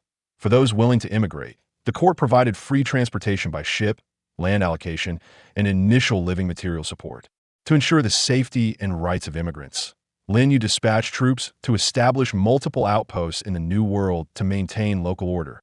These outposts served not only as military defense fortresses, but also as gathering centers for immigrants, gradually developing into small towns. To strengthen the management of the New World, Lin Yu established specialized administrative institutions locally, appointing capable officials to govern. These officials were responsible for managing immigration affairs, handling relations with the indigenous people, and promoting local economic development. At the same time, Lin Yu encouraged cultural exchanges, sending scholars to the New World to spread Qin culture and technology to the indigenous people, while also helping the Qin citizens understand the culture of the New World, promoting mutual understanding and integration. As the development of the New World progressed, trade between the Qin and the New World flourished, and the number of immigrants continued to increase. The abundant resources of the New World began to flow into the Qin, injecting new vitality into the empire's economic development. Meanwhile, Qin culture and technology took root in the New World, promoting local development and progress. Li Yang's decision not only opened up new development space for the Qin Empire, but also left a significant mark in history, inaugurating a new era of exchange and integration between the Qin and the New World. While addressing the threat on the northern border and exploring the Eastern New World, Lin Yu did not neglect the promotion and development of domestic technological achievements. He understood that technology is an important force driving national progress, and widely applying new technological achievements could further enhance the comprehensive strength of the Qin Empire. For the new irrigation tools, Lin Yu ordered a nationwide promotion. He organized a group of skilled craftsmen and technicians to go deep into various counties to teach local farmers how to use and maintain the new irrigation tools. To encourage farmers to use these tools, the court provided subsidies to those who purchased irrigation tools, lowering their usage costs. At the same time, Lin Yu required local officials to actively organize manpower and resources to build water conservancy facilities compatible with the new irrigation tools, such as channels and dams, ensuring the perfection of the irrigation system in some areas. Officials also organized farmers to form mutual aid groups to jointly use and maintain the irrigation tools, improving irrigation efficiency and significantly increasing grain yields. In terms of metallurgy technology, Lin Yu increased investment in the weaponry and production tool manufacturing industries. He ordered the establishment of specialized metallurgy workshops in major cities, concentrating excellent craftsmen to use new metallurgy technologies for large-scale production of weapons and production tools that ensure product quality. Lin Yu established strict quality standards and inspection systems, with every product undergoing rigorous inspection, and substandard products were strictly prohibited from entering the market. At the same time, he encouraged craftsmen to innovate based on existing technologies and rewarded those with outstanding contributions generously.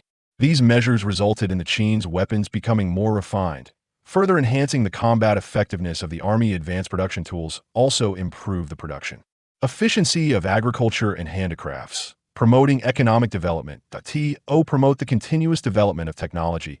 Lin Yu established a comprehensive research institution in Xi'an called the Institute of Science and Innovation. The institute gathered top scholars, craftsmen, and inventors from across the country, providing them with a good research environment and ample funding. The institute not only conducted in-depth research and improvement of existing technological achievements, but also encouraged researchers to explore new technological fields. Lin Yu frequently visited the institute to communicate with researchers, understand their progress, and provide them with support and encouragement.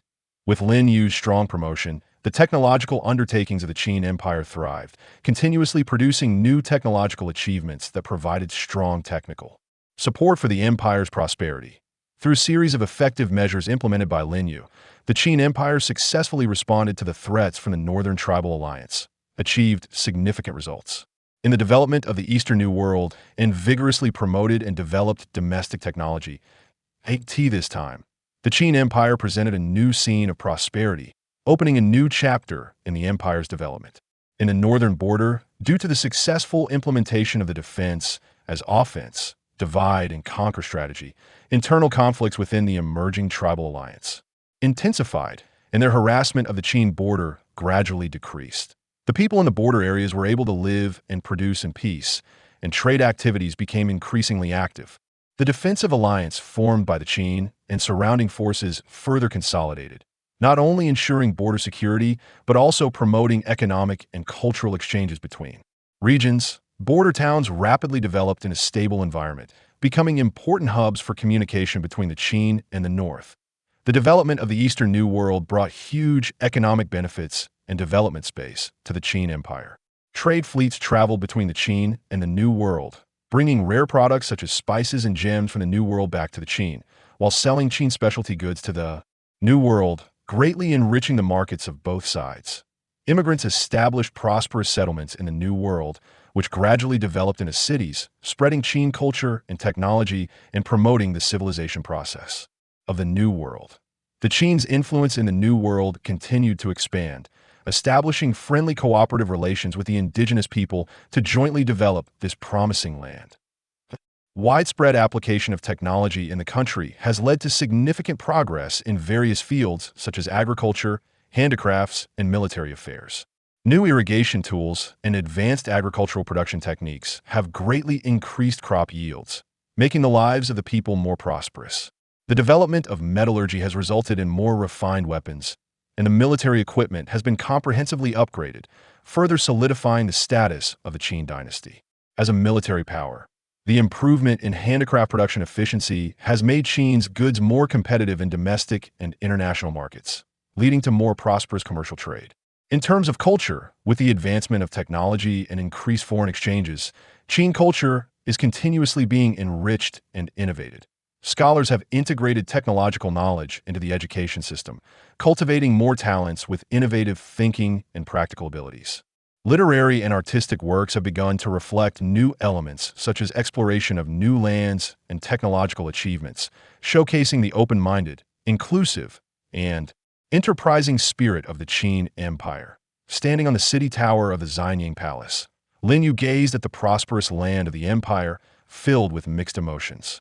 He deeply understood that the journey thus far has been filled with hardships and challenges, but with unwavering faith and relentless effort, the Qin Empire has finally ushered in a brand new era of glory. However, he also knows that the road ahead remains long, requiring continuous effort and innovation to sustain the prosperity of the Qin Empire and create an even more brilliant history to at this new starting point. Lin Yu confidently plans a grander blueprint for the Qin Empire, leading it towards higher goals. Chapter 2. A new journey of the empire. After Lin Yu traveled to become the second emperor of Qin, he looked at the unfamiliar yet imposing court, feeling a mix of emotions. The officials and military leaders present had different expressions, some respectful, some scrutinizing, and some concealing their thoughts. Li Si stood at the front of the ministers, his gaze seemingly respectful but subtly probing. He had assisted Qin Shi Huang for many years and held immense power. He was cautious in observing this young new emperor, unsure of his depth. Zhao Gao, slightly hunched, had a flickering gaze, calculating his own plans.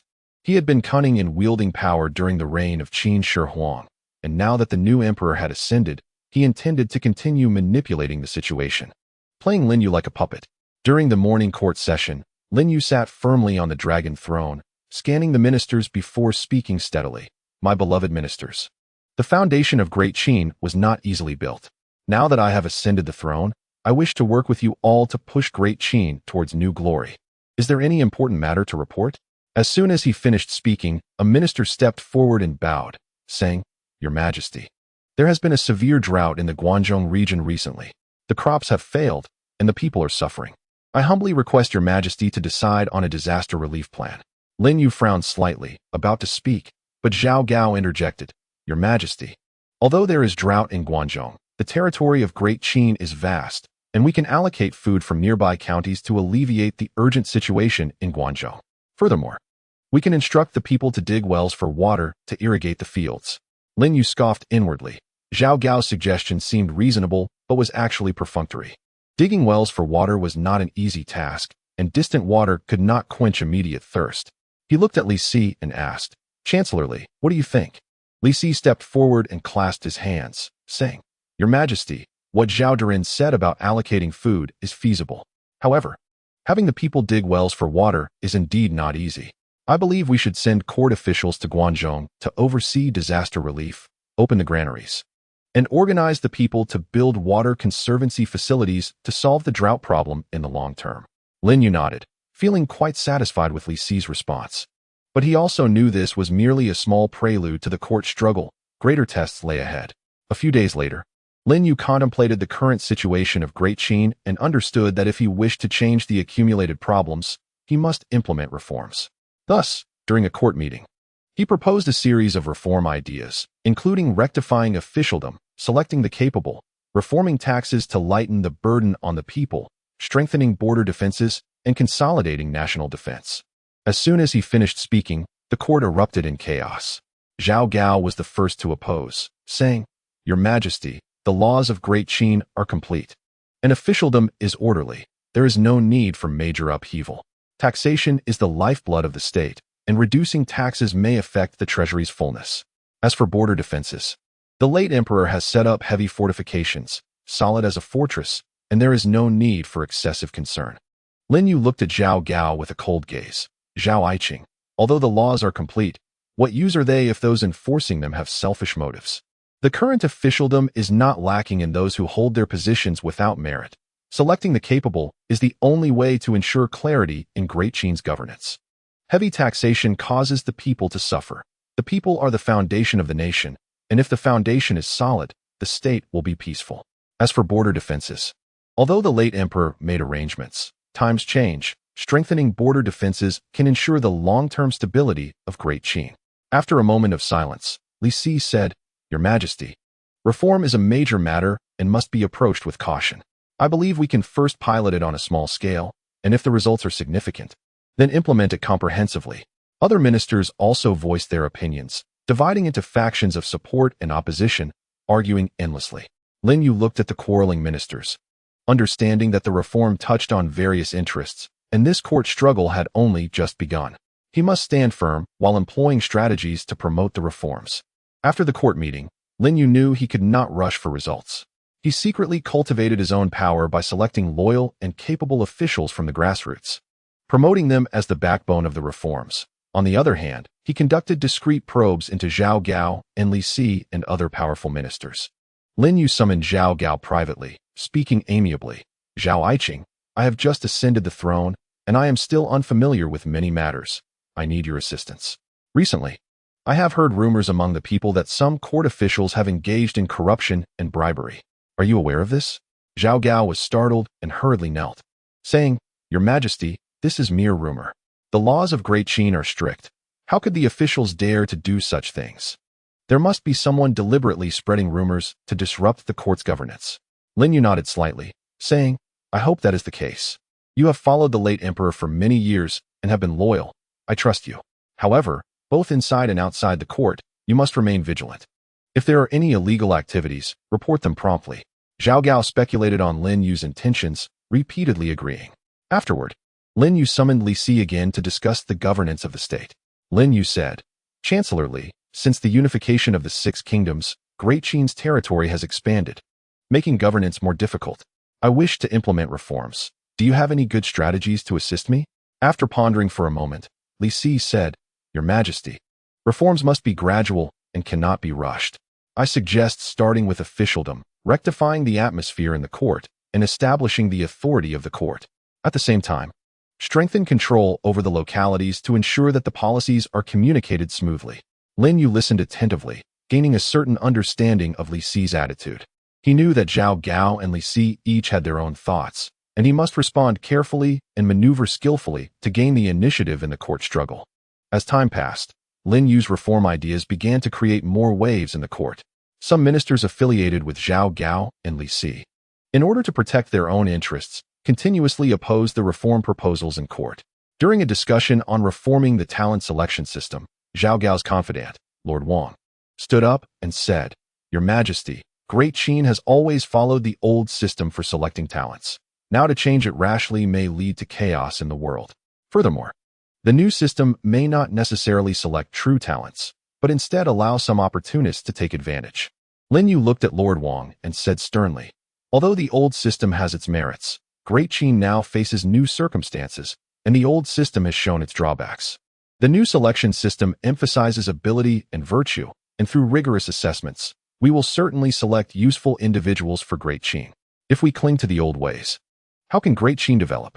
At this moment, Lord Zhang from Li Si's camp also said, "Your Majesty, although Lord Wang's words are somewhat extreme, the matter of reform must be approached with caution. The implementation of the new system requires a complete supervisory mechanism. Otherwise, chaos may arise." Lin Yu nodded. Lord Zhang's words are reasonable. However, We cannot abandon the plan due to potential issues. I will consider the supervisory mechanism. If Great Qin wishes to prosper for a long time, reform is imperative. In the court, ministers supporting and opposing the reform held their ground, refusing to yield. Lin Yu understood that Zhao Gao and Li Si were pushing this from behind, attempting to create obstacles for the reform and test his resolve. He must stand firm while seeking opportunities to break this deadlock and advance the reform process. Lin Yu realized that to break the stalemate in the court, he needed to establish his authority first.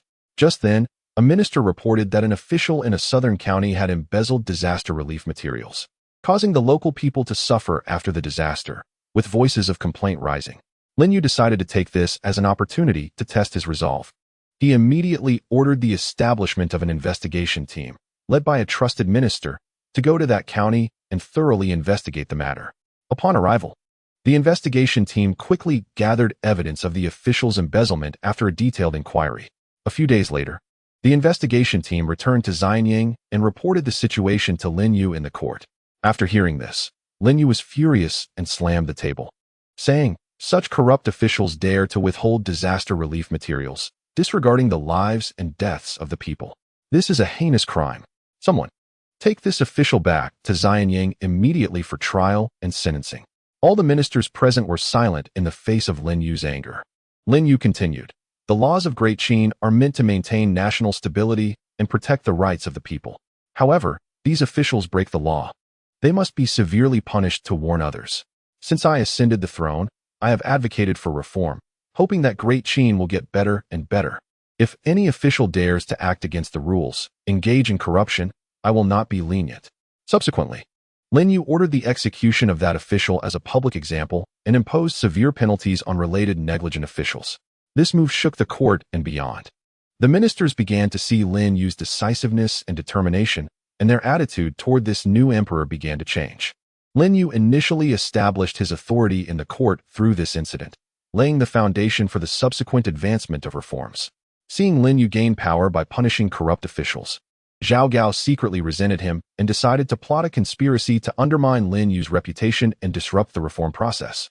He discreetly contacted several dissatisfied ministers and held secret discussions in a hidden residence. Zhao Gao said with a sullen face, "Now that the emperor is implementing reforms, it seems to be for the benefit of the Great Qin, but in reality, it harms our interests. If this continues, our power may be at risk." A worried minister replied, "Lord Zhao, what should we do? The emperor is currently in a strong position. If we rashly oppose him, we may bring disaster upon ourselves." Zhao Gao sneered, "We cannot confront the emperor directly. We need to use some tactics. I have heard that the emperor is considering the construction of palaces. We can make a big deal out of this."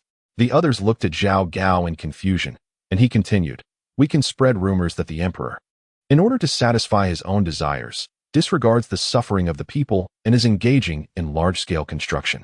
At the same time, we can jointly submit a memorial in the court, opposing the palace construction on the grounds of an empty treasury and heavy burdens on the people.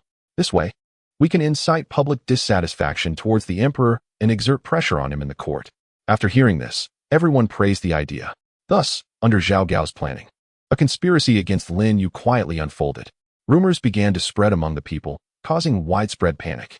Meanwhile, in the court, Zhao Gao united with other ministers to prepare to challenge Lin Yu. A few days later, in a court meeting, Zhao Gao was the first to step forward, kneeling and stating, "Your Majesty, I have heard rumors among the people that you intend to engage in large-scale construction and build palaces. Although the Great Qin is currently powerful, the people have suffered through wars and have not fully recovered. If we construct palaces at this time, it may increase the burdens on the people and provoke public resentment. Moreover, while the treasury has reserves, it is also needed for border defense, disaster relief, and other important matters. I urge your Majesty to think twice." The other ministers also knelt and echoed Zhao Gao's words. Lin Yu watched this scene, understanding that it was Zhao Gao's conspiracy. He calmly asked, "Minister Zhao, where did you hear this rumor?" "I have only discussed palace repairs with a few ministers and have no intention of large-scale construction." Zhao Gao replied, "Your Majesty, while rumors should not be fully trusted, they are not unfounded. The people are discussing this matter widely and are quite worried. As the ruler of the people, your Majesty should prioritize their concerns." Lin Yu coldly laughed. "Minister Zhao, it seems you are quite knowledgeable about the people's affairs. I have no intention of building palaces, only normal repairs. But since you all are so worried, I will abandon this idea. However, I need to find out where this rumor originated. If someone intentionally spreads rumors to disrupt public sentiment, they will be severely punished. At this moment, Li Si stepped forward and said, Your Majesty, this matter of rumors truly needs thorough investigation. But Lord Zhao and the others are also concerned about the people. I hope Your Majesty does not blame them. Lin Yu looked at Li Si and said, What Chancellor Li says is very true. I do not blame you, ministers, but this matter cannot be left unresolved. The Great Qin needs to be united to prosper. If anyone harbors ill intentions and attempts to disrupt the stability of the court, I will not let them off easily. This fierce confrontation in the court ended with Lin Yu temporarily retreating, but clearly expressing a tough stance. Lin Yu knew that Zhao Gao would not give up easily, and the future struggles in the court would become even more intense. After the confrontation regarding the palace construction, Li Si weighed the situation. On one hand, he understood that Lin Yu's reforms were for the long-term development of the Great Qin. On the other hand, Zhao Gao wielded significant power in the court and was cunning. If he offended Zhao Gao, he would face many troubles. After returning to his residence, Li Si closed the door and pondered. His aide approached and said, Sir, the current situation in the court is complex. You need to make a decision soon. Will you support the emperor's reforms or collude with Zhao Gao and others? Li Si sighed. I have assisted the Great Qin for many years, wholeheartedly for the country. The emperor's reforms are indeed necessary, but Zhao Gao is difficult to deal with. If I rashly support the emperor, Zhao Gao will surely see me as a thorn in his side. The aide thought for a moment and said, Sir, in my opinion, you can superficially maintain neutrality between the emperor and Zhao Gao while secretly supporting the emperor's reforms. This way, you can avoid offending Zhao Gao while considering the future of the Great Qin. Li Si nodded. What you say makes sense, but this matter must be handled with caution. A slight misstep could lead to irretrievable consequences. After that, Li Si no longer expressed clear support or opposition to the reforms in the court. Instead, at critical moments, he would propose some compromise suggestions from a neutral position, seemingly mediating conflicts while secretly leaning towards Lin Yu's reforms. Lin Yu also noticed Li Si's change in attitude and understood his weighing and decision-making. He knew that gaining Li Si's support was crucial in this court struggle and must cleverly utilize Li Si's position to gradually break Zhao Gao's obstacles. Despite Lin Yu's declaration of determination for reform in the court, the continuous obstruction by Zhao Gao made it still difficult to advance the reforms. In terms of tax reform, Lin Yu proposed reducing agricultural taxes while increasing commercial taxes. This proposal aimed to encourage agricultural development while regulating business practices. However, Zhao Gao, in alliance with some ministers with commercial interests, firmly opposed it.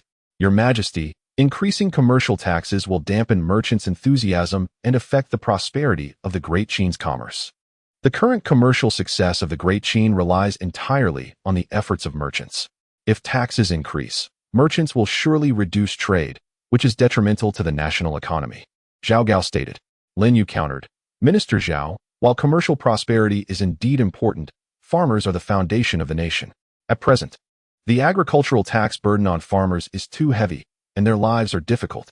Appropriately reducing agricultural taxes can increase their production enthusiasm. Furthermore, increasing commercial taxes is not arbitrary. It is to standardize the commercial tax system and make business activities fairer and more orderly. The two sides debated endlessly in the court. Lin Yu understood that Zhao Gao had the support of commercial interest groups behind him. They were willing to obstruct reforms for their own benefit. But he could not back down and had to find ways to persuade the ministers or seek other avenues to advance the reforms. Meanwhile, regarding the administrative reform, Lin Yu's proposed system for selecting capable individuals also faced resistance from Zhao Gao's confidants. They feared that their positions would be at risk after the new system was implemented and thus obstructed it in every possible way. Lin Yu, seeing the difficulty in advancing the reforms, felt anxious but understood that impatience was useless. He must calmly think of countermeasures and gradually break down the obstacles set by Zhao Gao. In the midst of the difficulties in advancing the reforms, Lin Yu did not become discouraged, but secretly sent people to collect evidence of Zhao Gao and his faction's crimes. After a period of effort, a significant discovery was made. Lin Yu learned that Zhao Gao had misappropriated construction funds for the Great Wall for personal gain using his power. At the same time, he colluded with some local officials. accepting bribes during the selection of officials and selling positions. After Lin Yu grasped this solid evidence, he decided to launch a counterattack.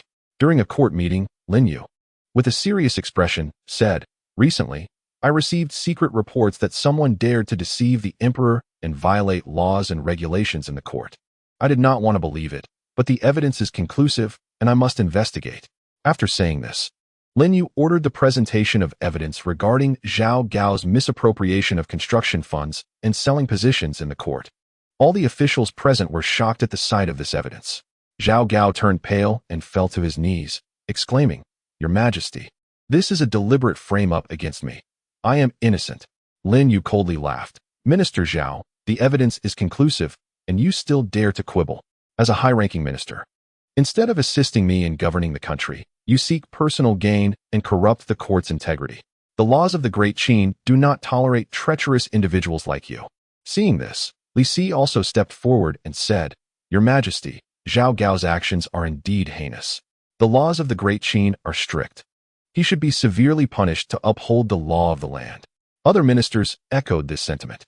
Lin Yu looked at the kneeling Zhao Gao and loudly declared, "Someone, remove Zhao Gao from his position, investigate him, and imprison him to await punishment." This action sent shockwaves through the court. Lin Yu finally seized Zhao Gao's handle, delivering a heavy blow and removing a significant obstacle to the advancement of reform. After Zhao Gao was imprisoned, Lin Yu was well aware that his faction still held certain power in the court and localities. If not cleaned up in time, it could lead to endless troubles. Therefore, he ordered a comprehensive investigation of Zhao Gao's remaining supporters. The court dispatched multiple imperial envoys to various places to investigate officials colluding with Zhao Gao. These envoys, holding Lin Yu's imperial edict, acted impartially and immediately arrested any officials found to be connected to Zhao Gao, escorting them back to Xianyang. In the court, Lin Yu addressed the ministers, Zhao Gao and his ilk attempt to undermine the stability and reform of the Qin. "I will never allow such corruption to spread. This investigation will not spare anyone, regardless of their rank. I will show no mercy." After the investigation, a large number of Zhao Gao's supporters were exposed, either dismissed from their positions or investigated. The atmosphere in the court was significantly improved. However, Lin Yu also understood that during the process of cleaning up the remnants, it might cause panic among some ministers. Thus, he issued a decree to reassure the people. This investigation is solely to eliminate treachery and rectify the court's governance. As long as you are devoted to the Great Qin and uphold the law, I will certainly reuse you. The future of the Great Qin requires everyone to work together. At the same time, Lin Yu gave some officials who were implicated but had lighter offenses the opportunity to redeem themselves and earn merit. This move both stabilized the court situation and demonstrated Lin Yu's authority and compassion. After a series of measures, Lin Yu's prestige in the court further increased, and the advancement of reforms became relatively smooth. With the downfall of Zhao Gao and his faction, Lin Yu's reforms finally accelerated. Tax reforms were successfully implemented, reducing taxes for farmers and significantly boosting production enthusiasm, leading to a gradual prosperity in agriculture. The standardized collection of commercial taxes not only increased state revenue, but also made commercial activities more orderly. The reform of the bureaucracy also achieved remarkable results. With the system for selecting capable individuals beginning to take effect, a number of talented and virtuous officials emerged and were integrated into various levels of government, injecting new vitality into the governance of the Great Qin.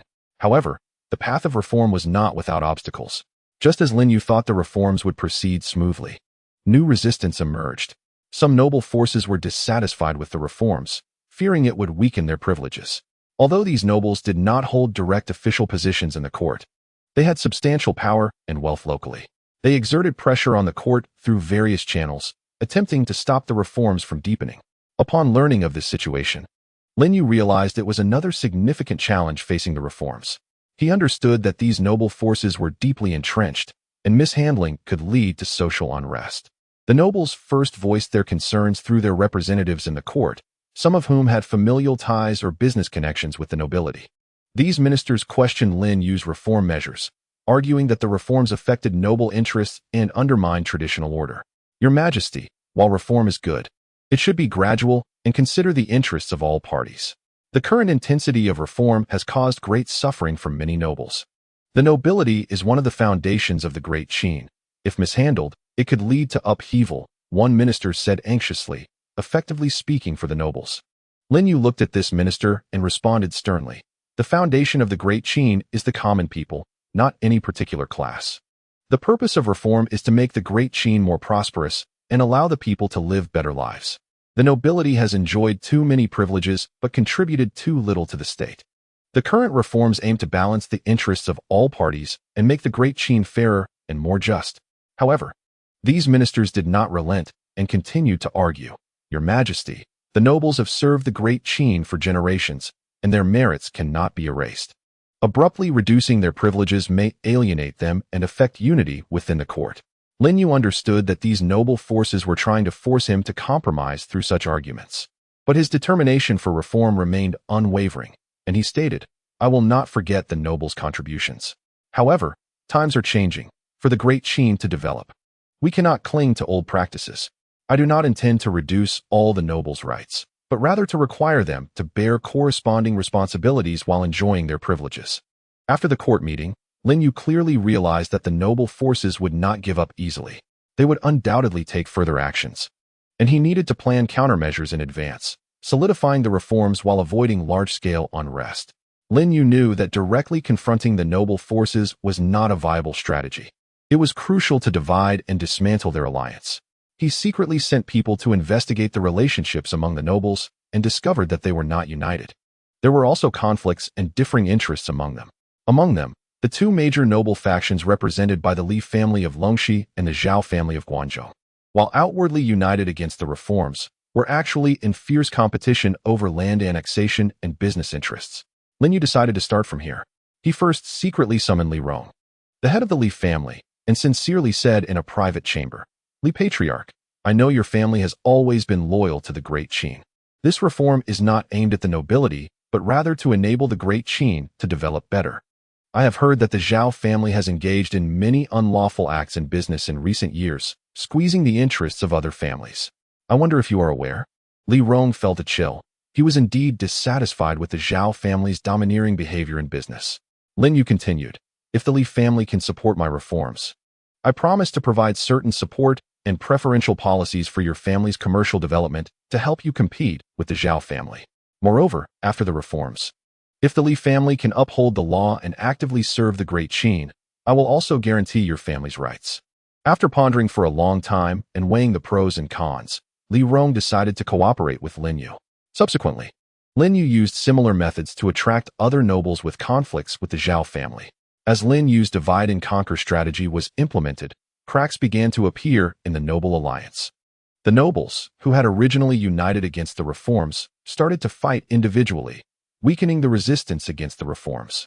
Lin Yu cleverly exploited the contradictions among the nobles, winning space for the continued advancement of reforms. With Lin Yu's efforts, the reforms gradually achieved more significant results.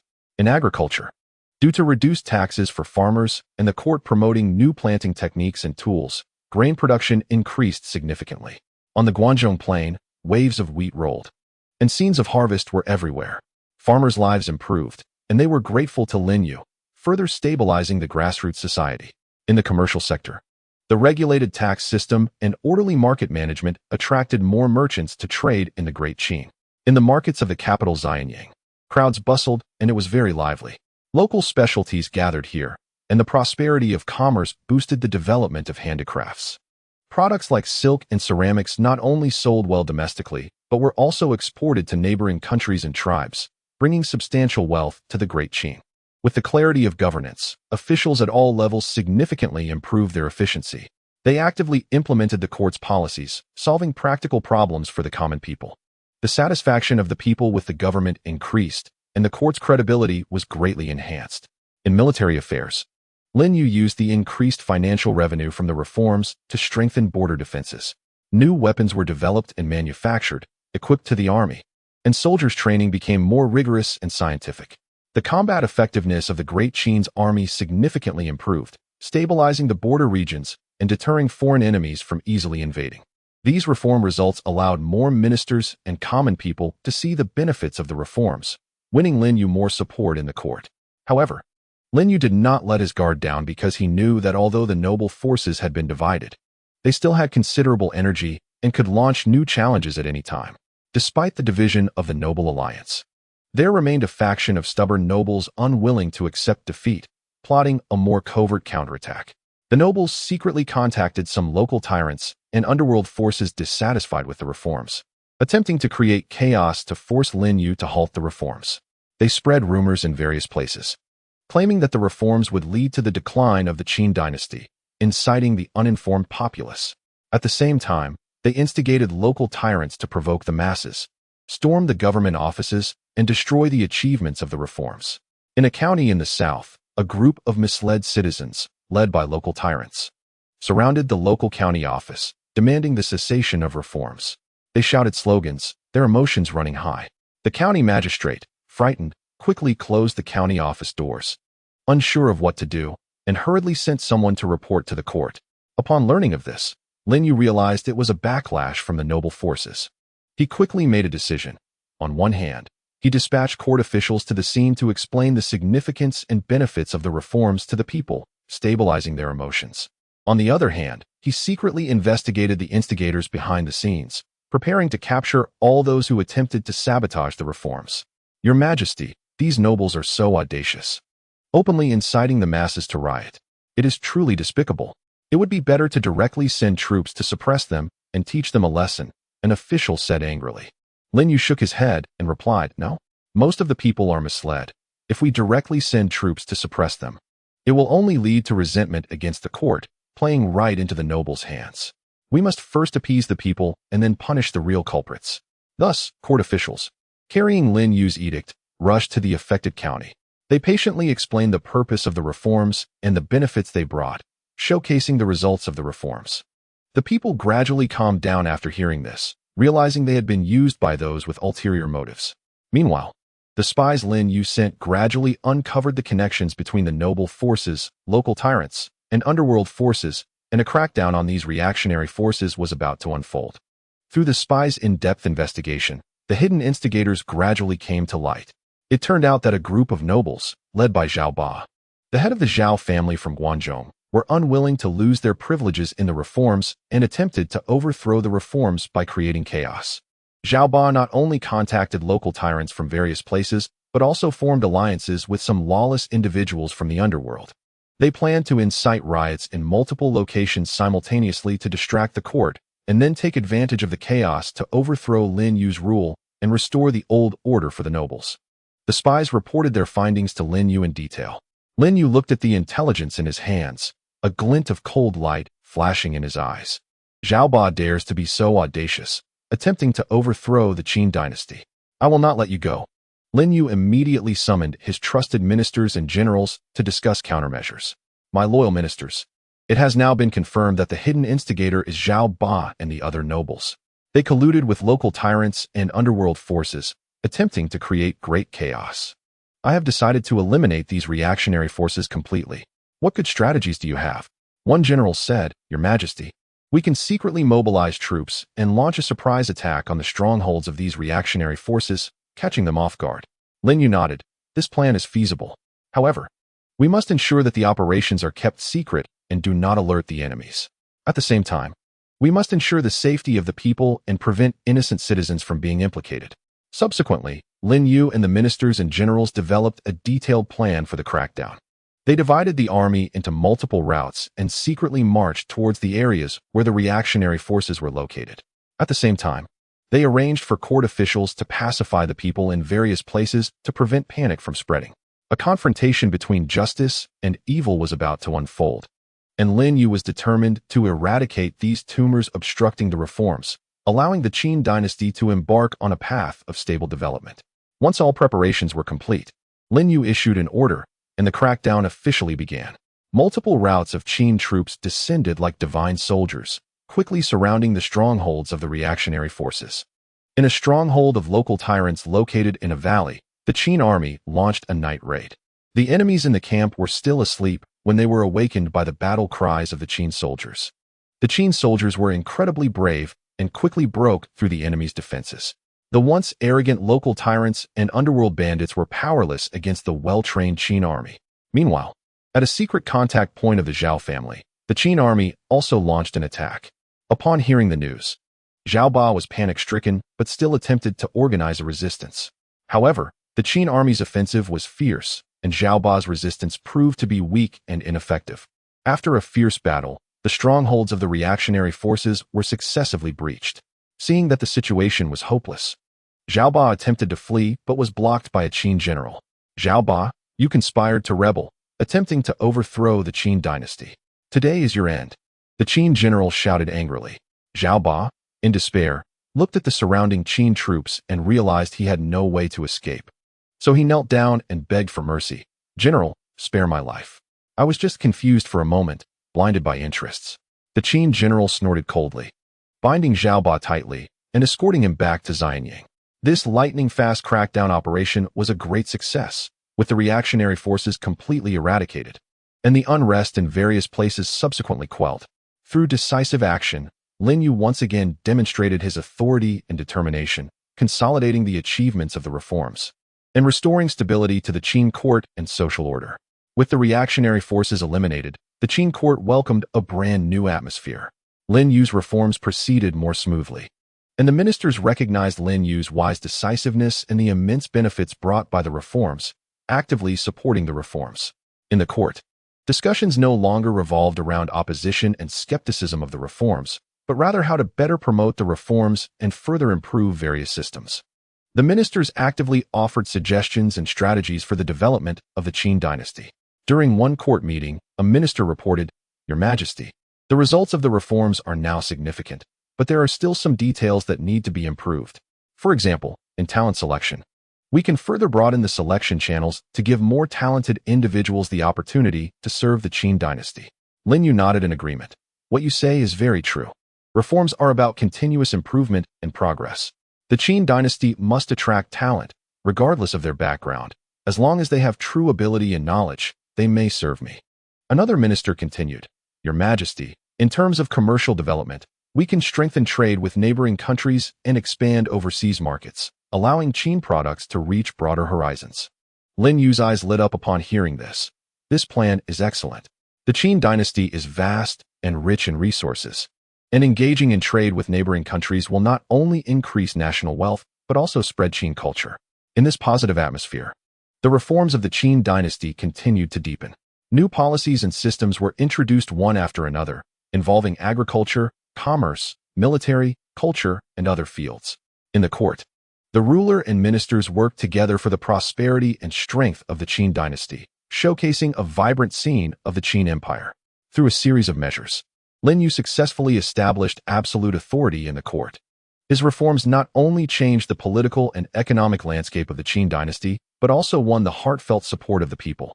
To further consolidate his authority, Lin Yu focused on cultivating a new generation of officials. He established a royal academy to select outstanding students from various regions, teaching them the knowledge and skills of governance. After these students graduated, they would be placed in various government institutions, becoming the backbone of the Qin dynasty's future development. At the same time, Lin Yu strengthened his control over the military. He regularly inspected the troops, cared about the soldiers' lives, and improved their treatment. Under his efforts, the loyalty and combat effectiveness of the Qin army further increased, becoming a solid guarantee for maintaining stability and expansion of the Qin dynasty. Looking to the future, Lin Yu harbored grand ambitions. He hoped that the Qin dynasty could continue to grow and become a world power. Culturally, he aimed to let Qin culture influence neighboring countries. Economically, to establish a more prosperous commercial network, and militarily, to ensure the security of Qin territory and expand its borders. I want the prestige of the Qin dynasty to spread across the seas, so that future generations will take pride in being born in the Qin. Lin Yu stood on the city tower of Xianyang Palace, gazing into the distance, filled with lofty aspirations. Under his leadership, the Qin Empire is moving towards a more glorious future, and he will leave a significant mark in the long river of history. After consolidating the authority of the court and advancing various reforms in an orderly manner, Lin Yu turned his attention to the cultural field. He understood that culture is the soul of a nation. A powerful empire must not only have a prosperous economy and a strong military, but also a profound cultural foundation as support. Lin Yu proposed the initial idea for cultural reform at the court. My dear ministers, the Qin has unified the 6 states, and our territory is vast. Yet there are significant cultural differences across regions. I wish to implement cultural reform to unify the written language and measurement standards, which have already been established. But there is still much room for cultural integration and development. My intention is, on one hand, to organize and promote the pre-Qin philosopher's culture, extracting its essence and discarding the dross. On the other hand, to encourage cultural innovation, creating more literary and artistic works that reflect the spirit of the Qin and inspire the populace. After hearing this, the ministers began to discuss. Li Si stepped forward and said, "Your Majesty, cultural reform is of great significance, but it must be approached with caution. The culture of the pre-Qin philosophers is diverse with various schools of thought, and the organization work is quite challenging. Moreover, how to guide cultural innovation to avoid the emergence of harmful ideas also requires careful consideration." Lin Yu nodded in agreement. What Prime Minister Li said is very true. Cultural reform is not an overnight task. It requires a gradual approach. I intend to establish a cultural institute to gather learned individuals from across the land to jointly organize the culture of various schools. At the same time, we will formulate norms for cultural creation, guiding scholars and artists to create works that are positive and align with the values of the Qin. After some discussion, the ministers expressed their support for Lin Yu's cultural reform idea. Thus, a reform aimed at enriching the cultural connotation of the Qin and promoting cultural integration and innovation officially began under Lin Yu's promotion. Lin Yu acted swiftly, soon issuing an edict to establish the Cultural Institute and widely distributing a decree to summon knowledgeable and insightful scholars and literati from all over, regardless of their background. In no time, scholars from various places responded, filled with enthusiasm for cultural endeavors and a desire to showcase their talents, flocking to Xianyang. However, shortly after the establishment of the Cultural Institute, internal disputes arose, led by Confucian scholar Zhang Sheng and legalist scholar Li Sheng. Both sides engaged in heated debates over the direction and focus of cultural organization. Zhang Sheng argued, Confucianism advocates benevolence and righteousness, which are fundamental to governing the country and educating the people. Cultural organization should center around Confucian classics, promoting moral ethics and regulating social order. Li Sheng countered, legalism emphasizes governing the country by law. Only with clear laws can the nation maintain long-term stability. Cultural organization should be guided by legalist thought, ensuring the people know and abide by the law. Both sides held firmly to their views, unwilling to yield, and even argued within the Cultural Institute, affecting normal work progress. When the news reached Lin Yu, he understood that if the differences in cultural ideology were not resolved properly, they would hinder the progress of cultural reform. Lin Yu decided to personally go to the Cultural Institute to mediate the dispute. After patiently listening to both sides' viewpoints, he said, "My dear ministers, both Confucianism and legalism have their unique merits and are of significant importance to the development of the Qin. Cultural organization should not prioritize one over the other, but should be inclusive, drawing on the strengths of each. The benevolence and righteousness of Confucianism can educate the hearts of the people. The laws and regulations of legalism can standardize behavior. Both complement each other and are indispensable." Under Lin Yu's mediation, Zhang Sheng and Li Sheng realized their narrow-mindedness and expressed their commitment to prioritize the greater good and jointly advance the work of cultural organization. The disputes within the Cultural Institute were temporarily quelled, and various tasks resumed their normal course.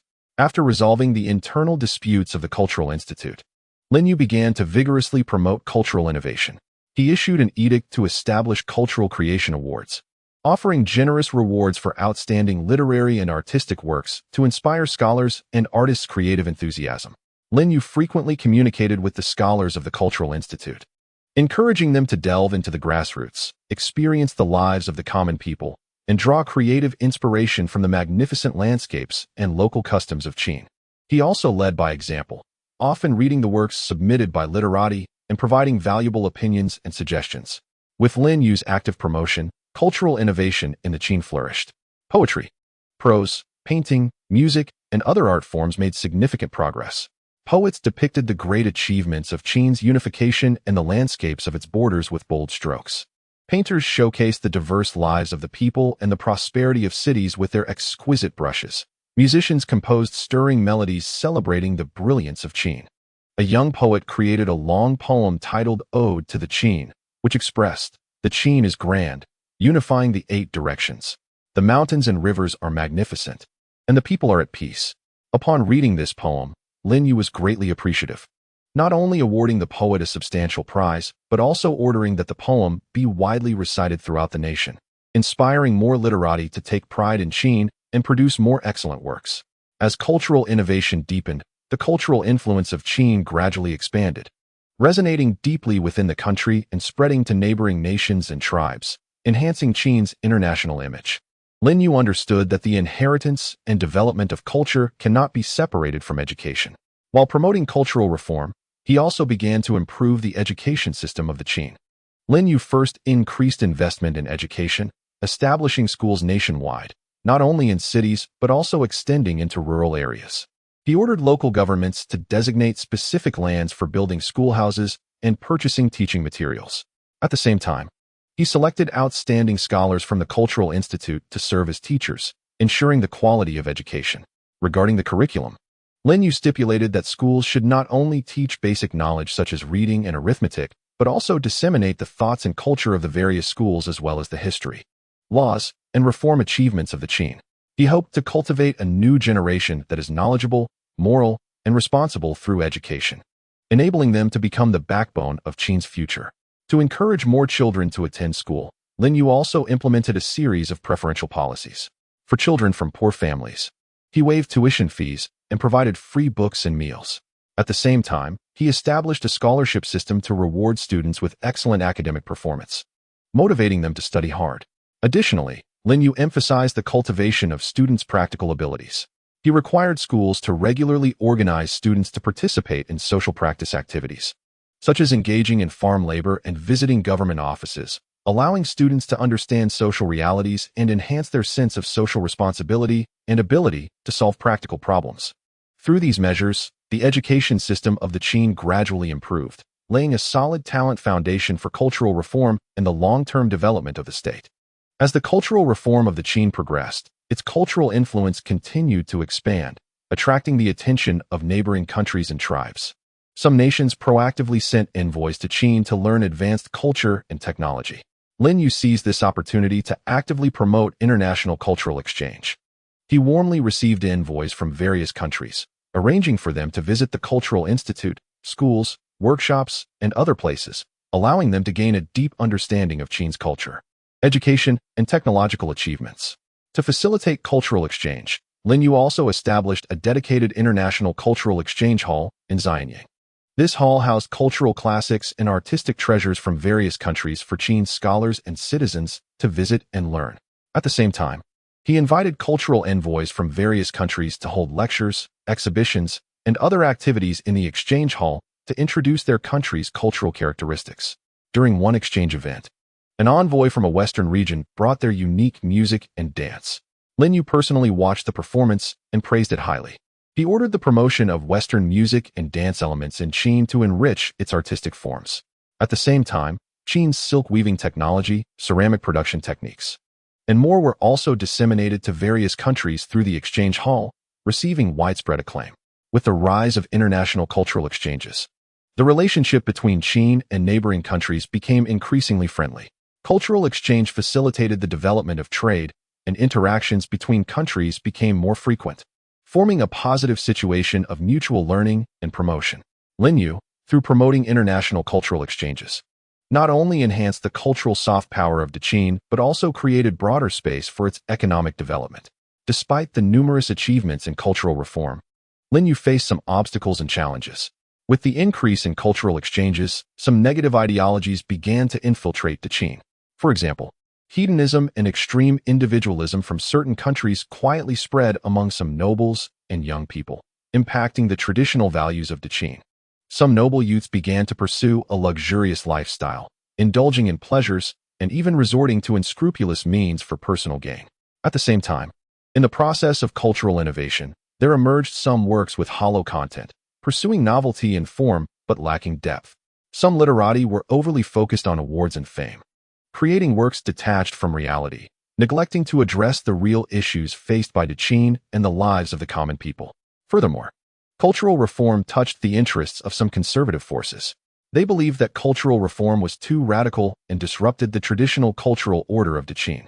These conservative forces spread rhetoric in the court and society, opposing cultural reform and attempting to revert cultural development to old patterns. Lin Yu realized that cultural reform was like rowing upstream. If one does not advance, they retreat. He had to take effective measures to cope with these obstacles and challenges, ensuring that cultural reform continued to advance in the right direction. In response to the spread of negative ideologies, Lin Yu quickly took action. He ordered strengthened regulation of the cultural market, established a special review body to conduct strict examinations of foreign cultural works entering Dechin, and the creations of domestic literati. All works promoting negative ideologies were banned from dissemination, and severe penalties were imposed on the creators. Lin Yu also reinforced the education of traditional Dechin values through school education and official propaganda. In schools, teachers focused more on moral education, integrating values such as benevolence, loyalty, and diligence into daily teaching. The government promoted the core values of Dechin to the public through edicts and posted notices, guiding social customs back to the right path. At the same time, Lin Yu encouraged literati to create uplifting and educational works. He reiterated the selection criteria for cultural creation awards, emphasizing the ideological depth and social value of the works. Outstanding works that could promote traditional Dechin values and reflect the real lives of the common people were given higher rewards and honors. At a cultural commendation conference, Lin Yu stated, "The culture of Dechin has a long history, containing countless wisdom and virtues from our ancestors. We must safeguard these precious treasures and resist the erosion of negative ideologies. Literati, you should wield your pens as swords to create works that inspire and lead social progress." Through these measures, the spread of negative ideologies was effectively curbed, and the social atmosphere of Dechin gradually improved. In addressing the issue of hollow content and a pursuit of novelty in cultural creation, Lin Yu decided to rectify the atmosphere of cultural creation. He convened scholars and renowned literati from the Cultural Academy for a cultural creation seminar. At the meeting, Lin Yu earnestly said, "Cultural creation must stem from life and reflect reality. Dechin is currently at a critical period of reform and development, and the lives of the common people and the construction of the nation can provide rich material for creation. You must not neglect the depth of your works for the sake of fame and fortune." To guide literati to engage deeply with life, Lin Yu organized several field trips. He arranged for literati to travel to various places to personally experience the local customs and the joys and sorrows of the common people. During these trips, literati interacted with farmers, craftsmen, soldiers, and people from various professions to understand their life stories and draw inspiration for their creations. Simultaneously, Lin Yu required the Cultural Academy to regularly hold literary lectures and creative guidance activities, inviting experienced scholars and writers to share their experiences and improve the creative standards of literati. Those who could focus on reality and create profound works were given more support and encouragement. Under Lin Yu's guidance, the atmosphere of cultural creation in Dechin gradually transformed. Literati began to engage deeply with life, producing a batch of works that reflected the social realities of Dechin and possessed profound ideological content. These works not only won the affection of the common people, but also injected new vitality into cultural reform. In the face of opposition from conservative forces, Lin Yu understood that he could not simply suppress them with harsh measures, but needed to resolve their doubts through communication and showcasing the results of reform. Lin Yu first gathered representatives of conservative forces, including some old ministers from the court and respected figures from the cultural community, for an in-depth dialogue. During the conversation, Lin Yu patiently listened to their concerns about cultural reform, then elaborated on the purpose and significance of the reform. Dear ministers, cultural reform is not about abandoning tradition, but innovating and developing on the basis of inheritance. Dechin is now facing a new situation, with increasing exchanges with various countries. If we remain stagnant, we will surely fall behind the times. Cultural reform aims to make Dechin's culture richer, more vibrant, and better serve the nation and the people. Lin Yu sincerely stated. To allow conservative forces to see the results of cultural reform firsthand, Lin Yu arranged for them to visit the achievements of the Cultural Academy, the effects of educational reform in schools, and exhibitions of cultural innovation works from various regions. During the visit, conservative forces gradually recognized the positive changes brought about by cultural reform. An old minister remarked after the visit, "Your Majesty, at first, I thought cultural reform would destroy tradition. But now it seems that the reform has not only preserved tradition, but has also breathed new life into it. My previous worries were indeed unnecessary. Through this communication and demonstration, the attitude of conservative forces towards cultural reform shifted from opposition to support. Lin Yu successfully alleviated the opposition of conservative forces, clearing another obstacle for the smooth advancement of cultural reform. After a series of efforts by Lin Yu, Deqin's cultural reform achieved great success, and the initial signs of a cultural flourishing emerged. The Cultural Academy's compilation of pre-Qin philosophical texts became a treasure of cultural heritage for Deqin. These texts, after systematic organization and annotation, became more accessible and were widely disseminated not only within Deqin, but also attracted admiration from neighboring countries, becoming an important part of cultural exchanges. Deqin's education system nurtured generations of idealistic and talented young people who played significant roles in various fields, applying their knowledge to national development. In schools, students studied diligently and respected their teachers, forming a good academic atmosphere. Cultural innovation bore rich fruits, with various outstanding literary and artistic works emerging. Poetry, prose, painting, music, and other art forms intermingled, showcasing the unique cultural charm of Deqin. These works were not only celebrated domestically, but also spread far and wide, attracting more countries to admire Deqin's culture. International cultural exchanges became increasingly frequent, with Deqin emerging as a cultural center in the surrounding region. Envoys and scholars from various countries came to learn and exchange ideas, spreading Deqin's culture and technology worldwide while also absorbing excellent cultural elements from other countries, further enriching its cultural connotation. Lin Yu stood on the high platform of the Xianyang Palace, overlooking this culturally prosperous capital, filled with gratification. He knew that the arrival of a cultural flourishing was not only the glory of the Deqin Empire, but also an important guarantee for the country's long-term stability and sustainable development. Under the guidance of culture, the Deqin Empire would embark on an even more brilliant future. Building on the achievements of cultural reform, Lin Yu began to contemplate the possibility of integrating culture and technology, hoping to open new paths for Deqin's development through this. He realized that culture could provide the soil for the dissemination and application of technology, while technology could bring new means for cultural innovation and transmission. Lin Yu convened scholars from the Cultural Academy, technological craftsmen, and court officials to discuss the direction of the integration of culture and technology.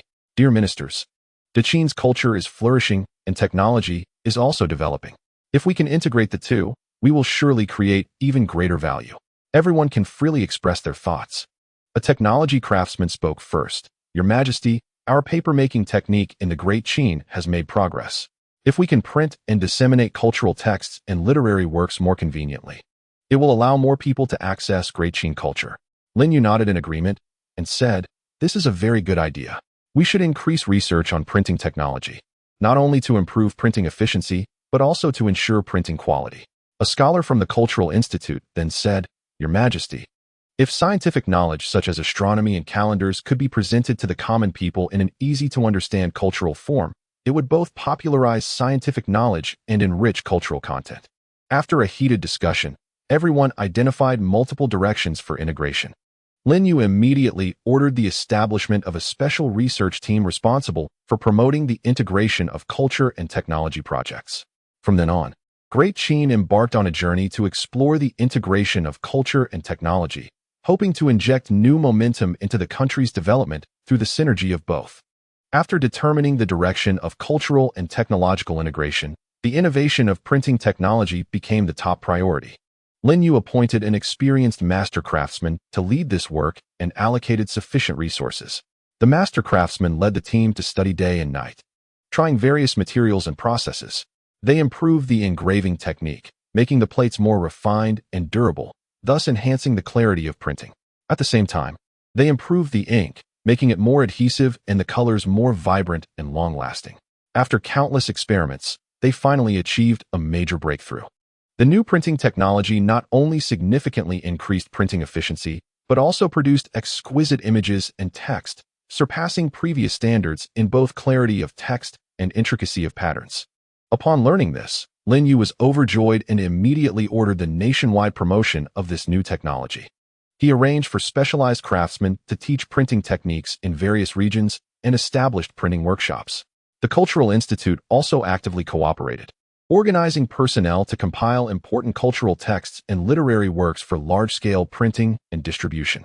With the promotion of printing technology, the number of cultural products such as books and paintings significantly increased, and prices gradually decreased, making it possible for ordinary people to purchase and read them.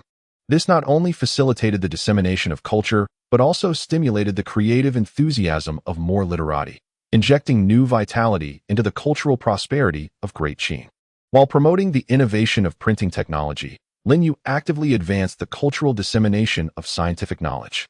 He organized scholars and technology experts from the Cultural Institute to collaborate in writing easy-to-understand books, stories, and ballads on scientific knowledge such as astronomy, geography, agriculture, and medicine.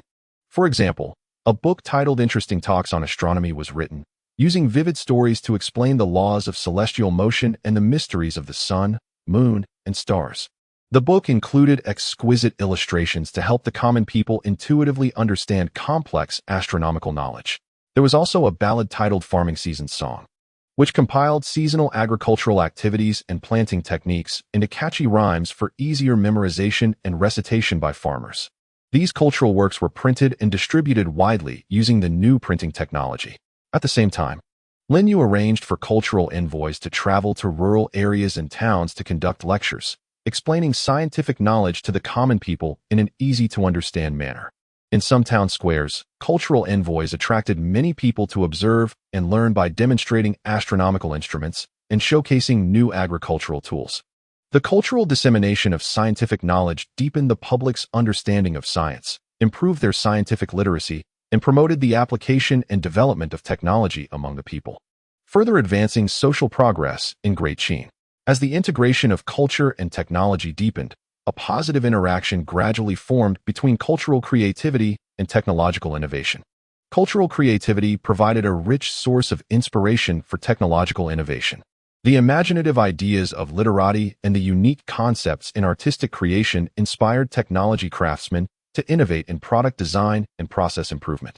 For instance, a painter created a painting depicting flying devices, which sparked the craftsman's enthusiasm for researching flight technology. They began to attempt designing devices capable of human flight. Although the process was challenging, this cross-disciplinary inspiration opened new avenues for technological innovation. On the other hand, technological innovation provided more means and forms for cultural creativity. New pigment production techniques allowed painters to mix more vibrant colors, creating visually striking works. Advanced musical instrument manufacturing processes enabled musicians to perform more beautiful and captivating music. Lin Yu keenly noticed the positive effects of this interaction and encouraged the cultural and technological sectors to strengthen communication and cooperation. He regularly held cultural and technological exchange conferences, bringing together cultural creators and technology craftsmen to share their ideas and achievements, promoting mutual inspiration and collaboration. Under Lin Yu's promotion, cultural creativity and technological innovation mutually reinforced each other, jointly driving the vigorous development of Great Qing's culture and technology. The integration of culture and technology also brought profound changes to education in Great Qing. Lin Yu recognized that to cultivate talents suited for the development of the new era, education must keep pace with the times. In terms of school education, courses related to the integration of culture and technology were added. In addition to traditional cultural knowledge and basic arithmetic and writing courses, students began to learn scientific knowledge and how to combine cultural creativity with technological applications. For example, in handicraft classes, students not only learned traditional craftsmanship, but also used new technological materials and tools for innovative creations. In literature classes, students were encouraged to create works based on technological development themes, cultivating their interdisciplinary thinking abilities. The teaching methods in schools also changed, utilizing new technological achievements, such as making astronomical models and geographical sandtables as teaching aids, allowed students to learn astronomical and geographical knowledge more intuitively. Beautifully printed textbooks using printing technology, rich in images and text, made learning more vivid and interesting. In addition, Lin Yu encouraged schools to collaborate with the Cultural Institute and technology workshops. Students had the opportunity to participate in the organization and research of cultural texts at the Cultural Institute and experience the technological production process at the technology workshops, broadening their horizons and enhancing their practical abilities. The educational reform under the integration of culture and technology cultivated a group of comprehensive talents in Great Qin who possessed a deep cultural foundation as well as advanced technological knowledge, providing strong support for the country's sustainable development. The series of achievements made by Great Qin in the integration of culture and technology gradually had a wide impact internationally. Surrounding countries, upon hearing that Great Qin had made significant progress in cultural dissemination and technological application through the integration of culture and technology, sent envoys to learn. The envoys visited Great Qin's printing workshops and praised the advanced printing technology, hoping to introduce this technology to enhance their own cultural dissemination capabilities. They also visited schools to learn about Great Qin's experiences in integrating culture and technology in education and how to cultivate comprehensive talents. The results of Great Qin's cultural and technological integration were also spread to more distant places through trade. Cultural products with technological elements, such as intricate devices that automatically demonstrate astronomical phenomena and illustrated books containing advanced agricultural knowledge, attracted attention in international markets. These products showcased Great Qin's technological strength and spread its cultural concepts. Some countries began to imitate Great Qin's model of cultural and technological integration, attempting to combine their own culture with technology. Great Qin became a cultural and technological powerhouse in the eyes of surrounding countries, further enhancing its international prestige. Lin Yu seized this opportunity to strengthen cultural and technological exchange and cooperation with various countries, signing cooperation agreements with multiple nations to jointly conduct research projects and share cultural and technological achievements, promoting the common development of regional culture and technology. However, the road to the integration of culture and technology was not smooth sailing, and numerous challenges were encountered during the advancement process. As the number of cultural and technological integration projects increased, the demand for funding grew increasingly large. Whether it is the continuous improvement of printing technology, the creation and promotion of cultural and technological knowledge works, or the resource investment required for educational reform in schools, all of these need substantial financial support. Although the national treasury has some reserves, it still appears insufficient in the face of such large-scale development demands. At the same time, the integration of culture and technology requires interdisciplinary talents who understand both culture and technology, and currently, such talents are relatively scarce in Daqin. Most existing cultural scholars and technological craftsmen are only proficient in their respective fields and lack cross-disciplinary knowledge and skills, which to some extent limits the depth and breadth of integration. Furthermore, the promotion of cultural and technological achievements has also encountered some resistance. Some conservative forces believe that these new things will disrupt Daqin's traditional order and are resistant to the integration of cultural and technological achievements. They spread misleading statements in society, misguiding the public and creating difficulties for promotional efforts. Lin Yu understands that in order for the integration of culture and technology to continue to develop deeply, these challenges must be overcome. In response to the funding difficulties faced during the integration of culture and technology, Lin Yu adopted various measures. First, he adjusted the national budget to increase the proportion of investment in cultural and technological integration projects. He cut unnecessary court expenses and non-urgent construction costs, redirecting the saved funds to support key projects such as the research and development of printing technology and the reform of cultural and technological education. Secondly, Lin Yu encouraged private capital to participate in the cultural and technological industry. He issued a series of preferential policies, such as tax reductions and land benefits for merchants investing in cultural and technological integration projects, attracting the attention of many wealthy businessmen. Some merchants saw the enormous potential of the cultural and technological industry and invested in building printing workshops, cultural and technological exhibition halls, and other facilities, providing additional financial support for the development of culture and technology. Additionally, Lin Yu promoted international cooperative financing. He signed cooperation agreements with countries interested in Daqin's cultural and technological achievements to jointly fund certain research projects or build related facilities. The financial input from these countries alleviated the domestic financial pressure in Daqin. Through Lin Yu's efforts, the funding issues were effectively mitigated, providing a solid economic guarantee for the continued advancement of cultural and technological integration. To address the scarcity of interdisciplinary talents required for the integration of culture and technology, Lin Yu initiated a comprehensive talent cultivation plan. He established a specialized program for cultural and technological integration at the Royal Academy. The curriculum of this program integrates knowledge from various fields, such as culture and technology, where students learn not only the cultural thoughts of various schools and literary and artistic creation, but also scientific knowledge in astronomy, geography, and mechanical manufacturing. The Academy invited renowned scholars from the Cultural Institute and top craftsmen from technological workshops to teach students specialized knowledge and practical skills. At the same time, Lin Yu encouraged cultural scholars and technological craftsmen to learn from each other. He organized regular cross-disciplinary seminars where individuals from the cultural and technological fields gathered to share experiences and exchange knowledge. Special awards were established to recognize and reward individuals who excelled in cross-disciplinary learning and collaboration, stimulating their enthusiasm. Furthermore, Lin Yu also selected outstanding students and craftsmen to study advanced cultural and technological integration experiences abroad. Upon their return, they brought back advanced concepts and technologies, providing references for cultivating more interdisciplinary talents in Daqin.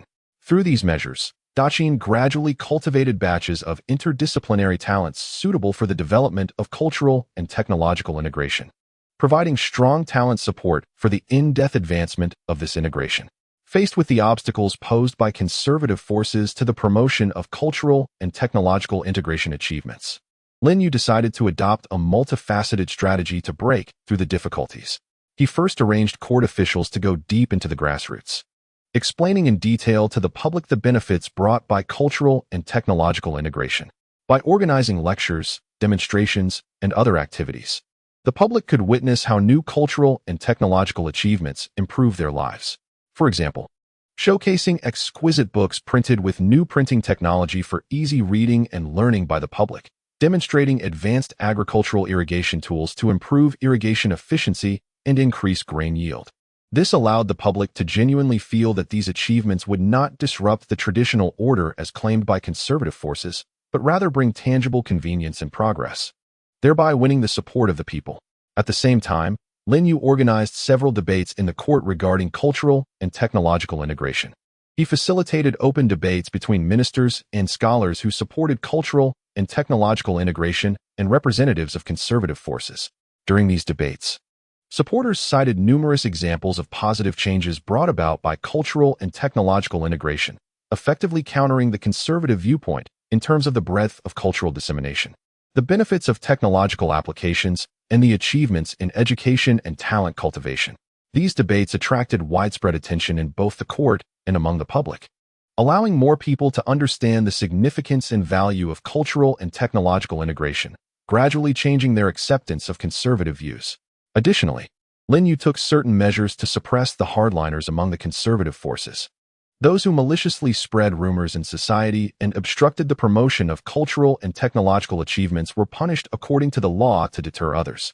Through these measures, the obstacles posed by conservative forces were gradually overcome, allowing the achievements of cultural and technological integration to be promoted and applied more smoothly in Daqin. After overcoming numerous challenges, the integration of culture and technology in Daqin entered a phase of deepening and expansion. Printing technology, based on continuous innovation, derived more application areas. In addition to book printing, it was also applied to map drawing, product packaging, and more. The exquisite map printing made the dissemination of geographical knowledge more accurate and intuitive, promoting the development of commercial trade and military strategy. Uniquely designed product packaging enhanced the attractiveness of goods and boosted commercial prosperity. The deep integration of culture and technology was also realized in the field of architecture. Craftsmen utilized advanced knowledge of mechanics and material science, combined with the stylistic features of traditional Daqin architecture, to construct more magnificent, sturdy, and culturally rich buildings.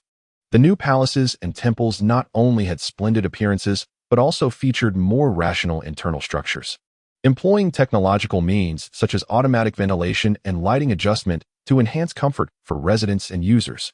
In medicine, the integration of culture and technology gave rise to new research methods and treatment approaches. Scholars, through organizing cultural knowledge from ancient medical classics and combining it with technological tools, such as microscopes, assuming similar tools were invented at that time, gained deeper insights into human anatomy and disease mechanisms. developing new medications and treatment methods that improved healthcare and ensured the health of the populace.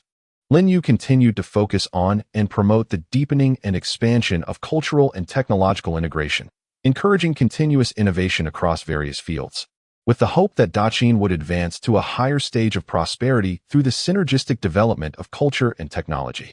The deep integration of culture and technology has brought significant transformation to Daqin's economy. Traditional agriculture and handicrafts have achieved upgraded development with the assistance of cultural and technological integration. In agriculture, the integration has spawned new agricultural models. Through cultural dissemination, farmers have gained better understanding of advanced agricultural techniques, such as rational fertilization and crop rotation, which have been widely applied, improving both the yield and quality of crops. At the same time, the combination of technology and cultural creativity has led to the development of culturally distinctive agricultural products, such as flowers planted in ceramic pots with auspicious patterns and specialty agricultural gift boxes themed on traditional stories. These products command higher prices and wider markets, increasing farmers' incomes. Handicrafts have also been revitalized through the integration of culture and technology. Taking the textile industry as an example, new weaving techniques combined with cultural elements produced silk fabrics adorned with exquisite cultural patterns and of superior quality. These fabrics not only faced high demand in the domestic market, but were also favored in the international market, significantly enhancing the competitiveness of Daqin's handicraft products. Additionally, the integration of culture and technology has also spawned some emerging industries. The cultural and technological exhibition industry has attracted a large number of domestic and international tourists by showcasing various achievements in the integration of culture and technology, driving the development of related industries such as local dining, accommodation, and transportation, thereby injecting new growth points into the economy of the Daqin. Lin Yu, witnessing the positive changes brought about by economic transformation, has become more determined to continue promoting the integration of culture and technology, hoping to achieve sustained prosperity for the Daqin economy through this. As the integration of culture and technology deepens in various fields, the social life of Daqin citizens has undergone tremendous changes. In daily life, entertainment options have become more diverse. New printing techniques have enabled the mass production of popular novels and story collections, which have become leisure reading material for the people. At the same time, the combination of technology and culture has created new entertainment tools, such as automatic instruments capable of playing multiple tunes, allowing people to enjoy wonderful music at home. Living conditions have also greatly improved. The new building materials and construction techniques brought about by the integration of culture and technology have made houses sturdier and more comfortable. Some affluent families have adopted advanced heating and ventilation systems in their homes, enhancing living comfort. Moreover, home decorations have incorporated more cultural elements, ranging from exquisite wood carvings and stone sculptures to murals, showcasing the unique cultural charm of Daqin. In terms of transportation, advancements in technology and the influence of cultural exchange have prompted continuous improvements in transportation tools. The design of horse-drawn carriages has become more user-friendly, with more luxurious interior decorations reflecting cultural tastes. At the same time, as people have increased their understanding of the outside world, new travel methods and road construction concepts have been introduced to Daqin, promoting transportation development, making travel more convenient for citizens, and facilitating regional communication and integration. The popularization of education and the dissemination of cultural and technological knowledge have also enhanced the overall quality of the populace. People are placing greater emphasis on cultural cultivation and technological innovation, leading to a more positive social atmosphere. The integration of culture and technology has comprehensively transformed the lives of Daqin citizens, allowing them to live in a better and more progressive era. The significant achievements Daqin has made in the integration of culture and technology have solidified its leading position internationally. An increasing number of countries are actively seeking to collaborate with Daqin on cultural and technological projects. Daqin has jointly established multiple research institutions with various countries, engaging in in-depth cooperation in areas such as printing technology improvement, agricultural technology promotion, and medical research.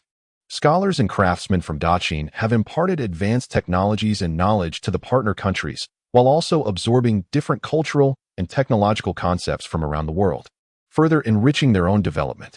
In international cultural exchange activities, the achievements of Daqin's integration of culture and technology have become the focus. Envoys from various countries have expressed admiration for Daqin's new buildings and cultural technology products, indicating their intention to introduce and learn from them. Daqin has seized this opportunity to strengthen cultural and trade exchanges with various countries, exporting a large number of cultural and technological products worldwide, which not only brings substantial economic benefits, but also spreads Daqin's culture and values. To consolidate this leading position, Lin Yu has increased investment and support for the field of cultural and technological integration. He continues to cultivate excellent interdisciplinary talents, encourages innovative research, and ensures that Daqin remains at the forefront of cultural and technological integration. At the same time, he actively participates in the formulation of international cultural and technological exchange rules, giving Daqin more voice on the international stage, further solidifying its international leadership position in the field of cultural and technological integration and making significant contributions to the development of world culture and technology. Lin Yu understands that the achievements of cultural and technological integration are hard-won, and to maintain and continuously develop them in the long term, it is essential to ensure inheritance and future planning. He first established a comprehensive inheritance system, requiring cultural institutions and technological organizations to systematically organize and record the results of cultural and technological integration, including technical processes, innovative concepts, and development history. Special textbooks have been compiled to incorporate this knowledge into the education system, starting from school education to cultivate a new generation's awareness of the recognition and inheritance of cultural and technological integration. At the same time, a reward system for inheritance has been established to grant substantial awards to individuals and institutions that have made outstanding contributions to the inheritance of cultural and technological integration, encouraging more people to engage in inheritance work. Regarding future planning, Lin Yu has set long-term development goals. He hopes that Daqin will continually explore and innovate along the path of cultural and technological integration, expanding into more areas of integration. Plans are in place to further promote the combination of culture and technology in fields such as navigation and water conservancy, developing more advanced navigation technologies and hydraulic engineering to promote greater development in trade and agriculture. Additionally, he aims to strengthen international cooperation, promoting Daqin's cultural and technological integration model to broader regions, leading the trend of global cultural and technological development, and creating a cultural and technological community centered around Daqin, ensuring that Daqin's brilliance lasts for generations. Despite Daqin's remarkable achievements in cultural and technological integration, some potential crises have gradually emerged. With the large-scale export of cultural and technological products and the deepening of international cooperation, the core technologies and cultural concepts of Daqin face the risk of leakage. Some ill-intentioned countries or forces are attempting to obtain Daqin's advanced technologies and unique cultural knowledge through various means, which may pose a threat to Daqin's leading position. Domestically, the issue of economic development imbalance resulting from the integration of culture and technology has begun to surface.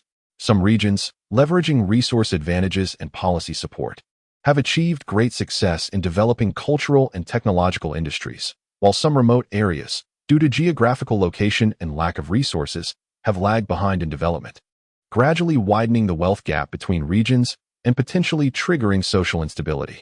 Additionally, the rapid development of culture and technology has also exerted a certain impact on traditional moral concepts. Some individuals, in their pursuit of technological progress and material enjoyment, have neglected the enhancement of moral cultivation, leading to phenomena such as unscrupulous pursuit of commercial interests and cold interpersonal relationships, which affect social harmony and stability. Lin Yu keenly perceives these potential crises and recognizes the need to take effective measures to address them, ensuring Daqin's long-term stability and continuous prosperity. In response to the risk of leakage of core technologies and cultural concepts, Lin Yu swiftly implemented a series of stringent preventive measures. He strengthened oversight of the core areas of cultural and technological fields and established a dedicated confidentiality agency to manage critical technologies and unique cultural knowledge, such as printing techniques, advanced agricultural technologies, and medical recipes, under strict confidentiality.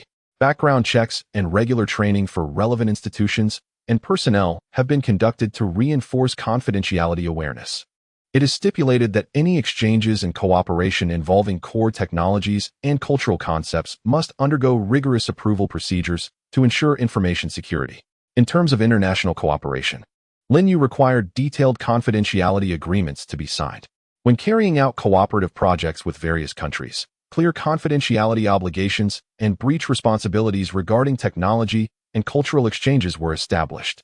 Severe sanctions, including termination of cooperation and economic compensation, will be imposed for violations of the agreements to serve as a deterrent.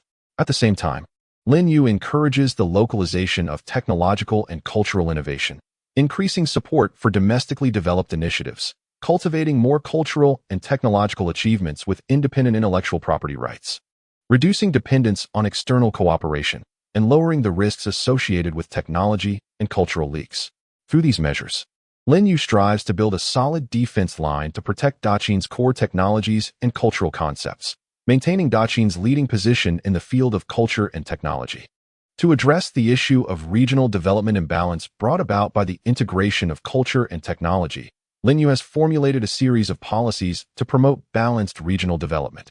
He has increased support for remote areas, establishing special development funds in the financial sector to support cultural and technological infrastructure construction in these areas, such as building schools, technology workshops, and cultural exhibition centers. Additionally, tax incentives have been provided to attract businesses and investors to develop cultural and technological industries in remote areas. In terms of talent, a talent support plan has been implemented.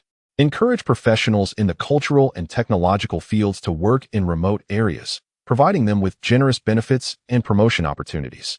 Organize expert teams to regularly offer technical guidance and training in remote regions, enhancing the cultural and technological capabilities of local personnel. In addition, Linyu promotes industrial transfer and regional cooperation, guiding developed areas to transfer some labor-intensive cultural and technological industries to remote regions, thus driving local employment and economic development. At the same time, he facilitates collaboration among regions in the cultural and technological industries to achieve resource sharing and complementary advantages. For example, developed regions can provide technical and financial support, while remote areas can supply raw materials and labor, jointly developing cultural and technological products.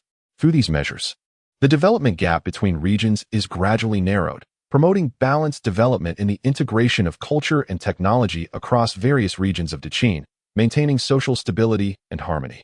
In the face of the rapid development of culture and technology impacting traditional moral values, Linyu is determined to reshape social morals. He uses education as a starting point, strengthening moral education courses in schools.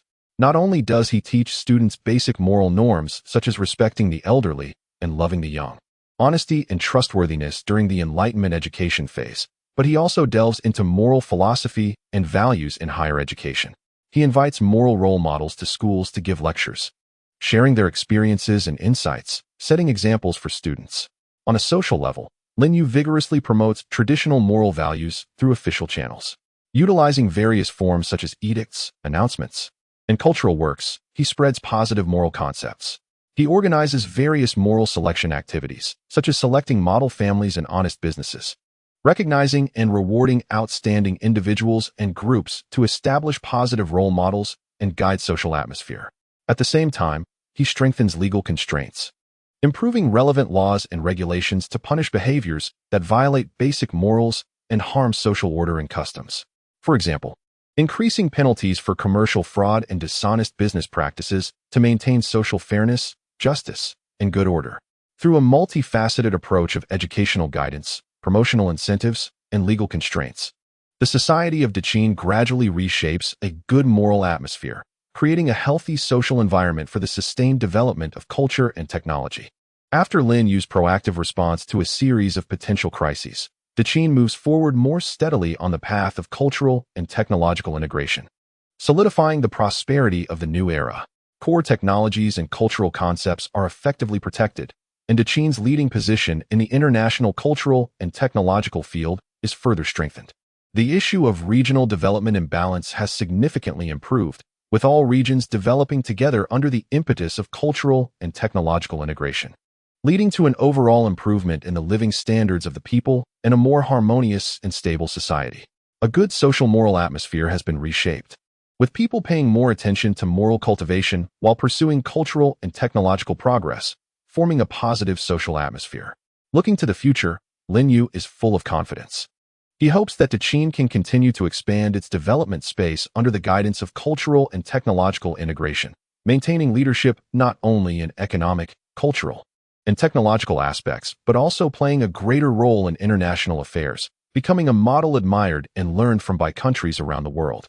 He believes that with the joint efforts of all the people of Dechin, the Dechin Empire will usher in an even more splendid tomorrow, writing a more magnificent historical chapter, allowing the reputation and achievements of Dechin in culture and technology to be forever engraved in the long river of human development. After solidifying Dechin's development momentum in cultural and technological integration, Lin Yu turns his attention to the military field, contemplating how to leverage the power of cultural and technological integration to innovate military strategies. Lin Yu gathers military leaders, technology experts, and cultural scholars to explore the possibilities of integrating military and cultural technology. He states, "Now that our Dechin culture and technology are flourishing, if we can integrate them into military strategy, it will surely enhance our army's combat effectiveness and consolidate Dechin's territory." What insights do you have? Please feel free to share. A technology expert speaks first. "Your Majesty, we can develop new military equipment. For example, using advanced mechanical manufacturing technology to create more powerful and longer-range crossbows. At the same time, by combining astronomical and geographical knowledge, we can accurately calculate the launch angle and distance of weapons, improving hit rates." A cultural scholar suggests, "Culture also plays an important role in military strategy. We can unite military morale through cultural promotion. Composing inspiring military songs and battle poems will fill our soldiers with fighting spirit during combat." Military leaders also express their views, believing that the integration of cultural technology can optimize military command systems. Utilizing new communication technologies, such as a modified communication method combining beacon signals and flag signals, ensures the swift and accurate transmission of military orders. After a heated discussion, the group identifies multiple directions for military strategy innovation, and Lin Yu immediately orders various departments to collaborate and embark on the exploration of military and cultural technology integration. After determining the direction of military strategy innovation, the development of new military equipment becomes the top priority. Lin Yu allocates significant resources and organizes top technology artisans to form a research and development team dedicated to the creation of new military equipment. The R&D team focuses on improving crossbows.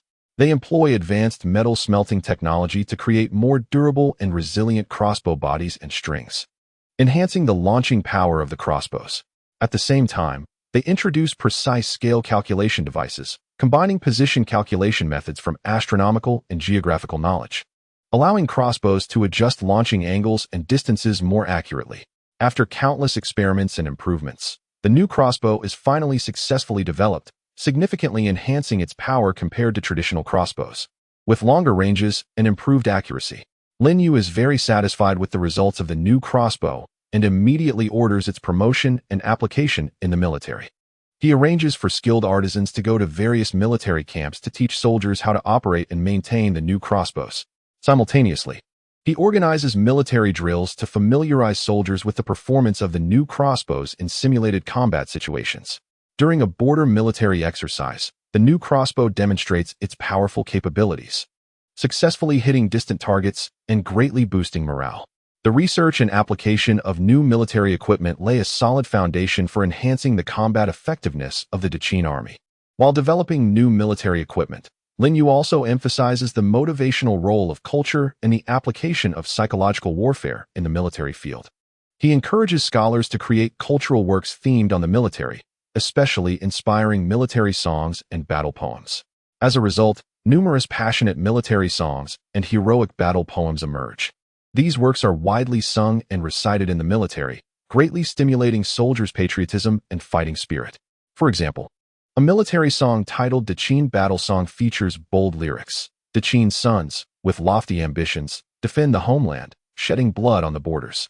Soldiers often sing this song during marches and training, boosting their morale. Additionally, Lin Yu organizes cultural scholars to study the cultural characteristics of various countries to support military psychological warfare. based on the cultural beliefs and customs of different enemy nations. Corresponding psychological strategies are developed. During a confrontation with a northern tribe, it was learned that the tribe highly reveres the wolf totem. The Dechin army then erected flags featuring wolf designs at the border while spreading legends of friendship between wolves and Dechin, disrupting the enemy's morale and causing hesitation about whether to go to war with Dechin.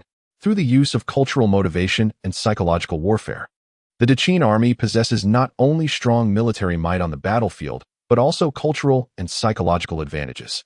As the integration of culture and technology advances in the military field, optimizing the military command system becomes a key aspect. Lin Yu understands that an efficient and accurate command system is a crucial guarantee for victory in war. With Lin Yu's support, technology artisans improve communication technologies. They combine the rapid information transmission of beacon signals with the accuracy of flag signals, creating a more complete communication system. In this system, different colored flags, along with various burning methods of the beacon, can convey rich information such as enemy troop size and attack direction. At the same time, using optical principles, a simple signal mirror was invented, which allows for long-distance rapid communication in clear weather. Cultural scholars drew wisdom from military history and strategies to provide theoretical support for military command. They organized the command experiences of famous ancient battles, combined with the current military situation of the Qin, to write military command textbooks. The textbooks not only included explanations of tactics and strategies, but also integrated cultural concepts, emphasizing the moral cultivation of commanders and their humanistic care for soldiers in order to enhance the commander's command abilities and the cohesion of the army.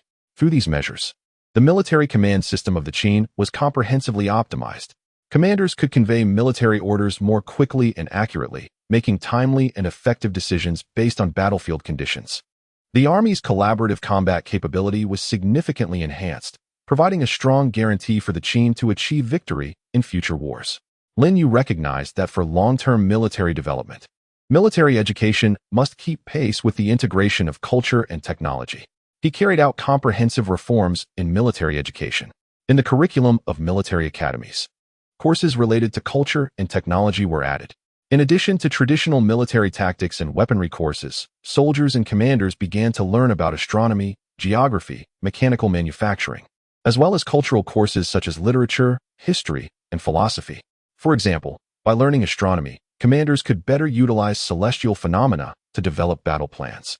Studying literature and philosophy would help improve their strategic thinking and decision-making abilities. Teaching methods also underwent significant changes. A combination of simulated practical exercises and cultural technology was introduced. On the simulated battlefield, new military equipment was used to simulate different war scenarios, allowing students to learn and apply cultural and technological knowledge in practice. At the same time, by discussing the cultural factors and technological applications in famous historical battles, students deepen their understanding of the importance of cultural technology in the military. Furthermore, Lin Yu encouraged military academies to collaborate with cultural institutes and technology workshops. Students had the opportunity to research ancient military cultural classics at cultural institutes and participate in the research and manufacturing of military equipment at technology workshops, broadening their horizons and enhancing their practical abilities. The integration of cultural technology and military education cultivated a new generation of military talents in the Qin, who possessed both military literacy and knowledge of cultural technology, injecting new vitality into the sustained development of the Qin's military. The achievements of cultural technology integration in the military field provided new opportunities and strategies for the Qin's military diplomacy. Lin Yu leveraged the Qin's advantages in cultural technology to carry out military cultural and technological exchange activities. He invited military delegations from various countries to visit and learn from the Qin, showcasing the Qin's new military equipment, advanced military command systems, and unique military cultural motivation methods. Through these displays, the Qin demonstrated its military strength and cultural charm, enhancing its prestige on the international military stage. At the same time, military experts from the Qin were dispatched to various countries to give lectures, spreading the Qin's military concepts and experiences in cultural technology integration, strengthening military ties with other nations. In terms of military cooperation, Lin Yu adopted a differentiated strategy. For friendly countries, he initiated in-depth military cultural and technological cooperation projects, jointly developing new military equipment, sharing military command experiences, and enhancing the exchange and training of military talents. Through these collaborations, mutual friendship and trust were strengthened, forming military alliances for countries with potential threats. He showcased the Qin's military, cultural, and technological achievements to serve as a deterrent, discouraging them from easily waging war. At the same time, through cultural and technological exchanges, he aimed to influence their military concepts and strategic thinking, reducing the possibility of conflict. Through these new military diplomatic strategies, the Qin actively expanded its international influence while maintaining its own security, creating a favorable international military environment for its development. However, the advancement of cultural technology integration in the military field was not smooth and faced many new challenges. The research and manufacturing of new military equipment required significant resource investment, including human, material, and financial resources. As research progressed, resource scarcity became increasingly prominent. Quality metal materials, skilled craftsmen, and sufficient funding became bottlenecks restricting the large-scale production and application of new military equipment. The integration of cultural technology in the military demanded higher requirements for military talents, who needed not only military skills but also knowledge of cultural technology. However, the current talent cultivation system in the Qin could not fully meet this demand, facing issues of talent shortages and long training cycles. Additionally, in military diplomacy, some countries were wary of the Qin's military, cultural, and technological advantages and might unite to take resistance measures. They attempted to limit the Qin's development in the field of military cultural technology through methods such as technology blockades and diplomatic isolation. Lin Yu understood that to continuously promote the integration of cultural technology in the military field, it was essential to effectively address these challenges. To tackle the resource scarcity issue in the research and manufacturing of new military equipment, Lin Yu implemented a series of strong measures. In resource extraction, he intensified exploration and extraction efforts for key resources like metal mines. He dispatched specialized exploration teams to search for new ore veins while improving extraction technologies to enhance resource extraction efficiency. For existing mines, he strengthened management and planned extractions rationally to avoid resource waste. In human resource training, he established specialized artisan training institutions. He selected promising young individuals for systematic training in mechanical manufacturing and metal smelting, cultivating a large number of skilled craftsmen for the production of new military equipment. At the same time, he offered craftsmen generous compensation and social status to attract more people to this industry. In terms of funding, Lin Yu adjusted the national budget to increase the proportion of investment in military technology research and development. He also encouraged private capital to participate in the military industry by issuing preferential policies, such as tax reductions and land incentives for merchants investing in military equipment manufacturing, attracting wealthy investors. Through these measures, the resource bottleneck was effectively broken, providing solid resource support for the large-scale production and application of new military equipment. To address the issues of talent shortages and long training cycles required for the integration of cultural technology, Lin Yu comprehensively improved the military talent cultivation system. He further optimized the curriculum and teaching methods of military academies. He shortened the learning time for basic courses and adopted more efficient teaching methods, such as case-based and practical teaching, allowing students to grasp foundational knowledge more quickly. At the same time, he strengthened the relevance and practicality of specialized courses, setting up specific course modules based on the actual demands of cultural technology integration in the military field, such as military cultural technology applications and operations and maintenance of new military equipment. In talent selection, he broadened the selection channels. Not only did he select outstanding talents from within the military, but he also recruited individuals with cultural technology expertise from society. He organized military cultural technology talent selection competitions to attract technology craftsmen and cultural scholars from various regions to participate. Talents who performed well in the competitions were directly incorporated into the military talent cultivation system for focused training. Additionally, Lin Yu strengthened military talent exchange and cooperation with other countries. He dispatched military trainees from the Qin to study in countries with advanced cultural technology while inviting foreign experts and scholars to lecture in the Qin, introducing advanced training concepts and methods from abroad. Through these measures, he improved the military talent cultivation system. providing ample talent support for the integration of cultural technology in the military field. In response to the resistance from some countries towards the Qin's military, cultural, and technological advantages, Lin Yu adopted flexible and diverse strategies to resolve military diplomatic dilemmas. In terms of diplomatic communication, he dispatched experienced diplomatic envoys to various countries for exchanges. The envoys elaborated on the purpose of the Qin's military, cultural, and technological development, emphasizing that it was to maintain regional peace and stability and not targeted at any country.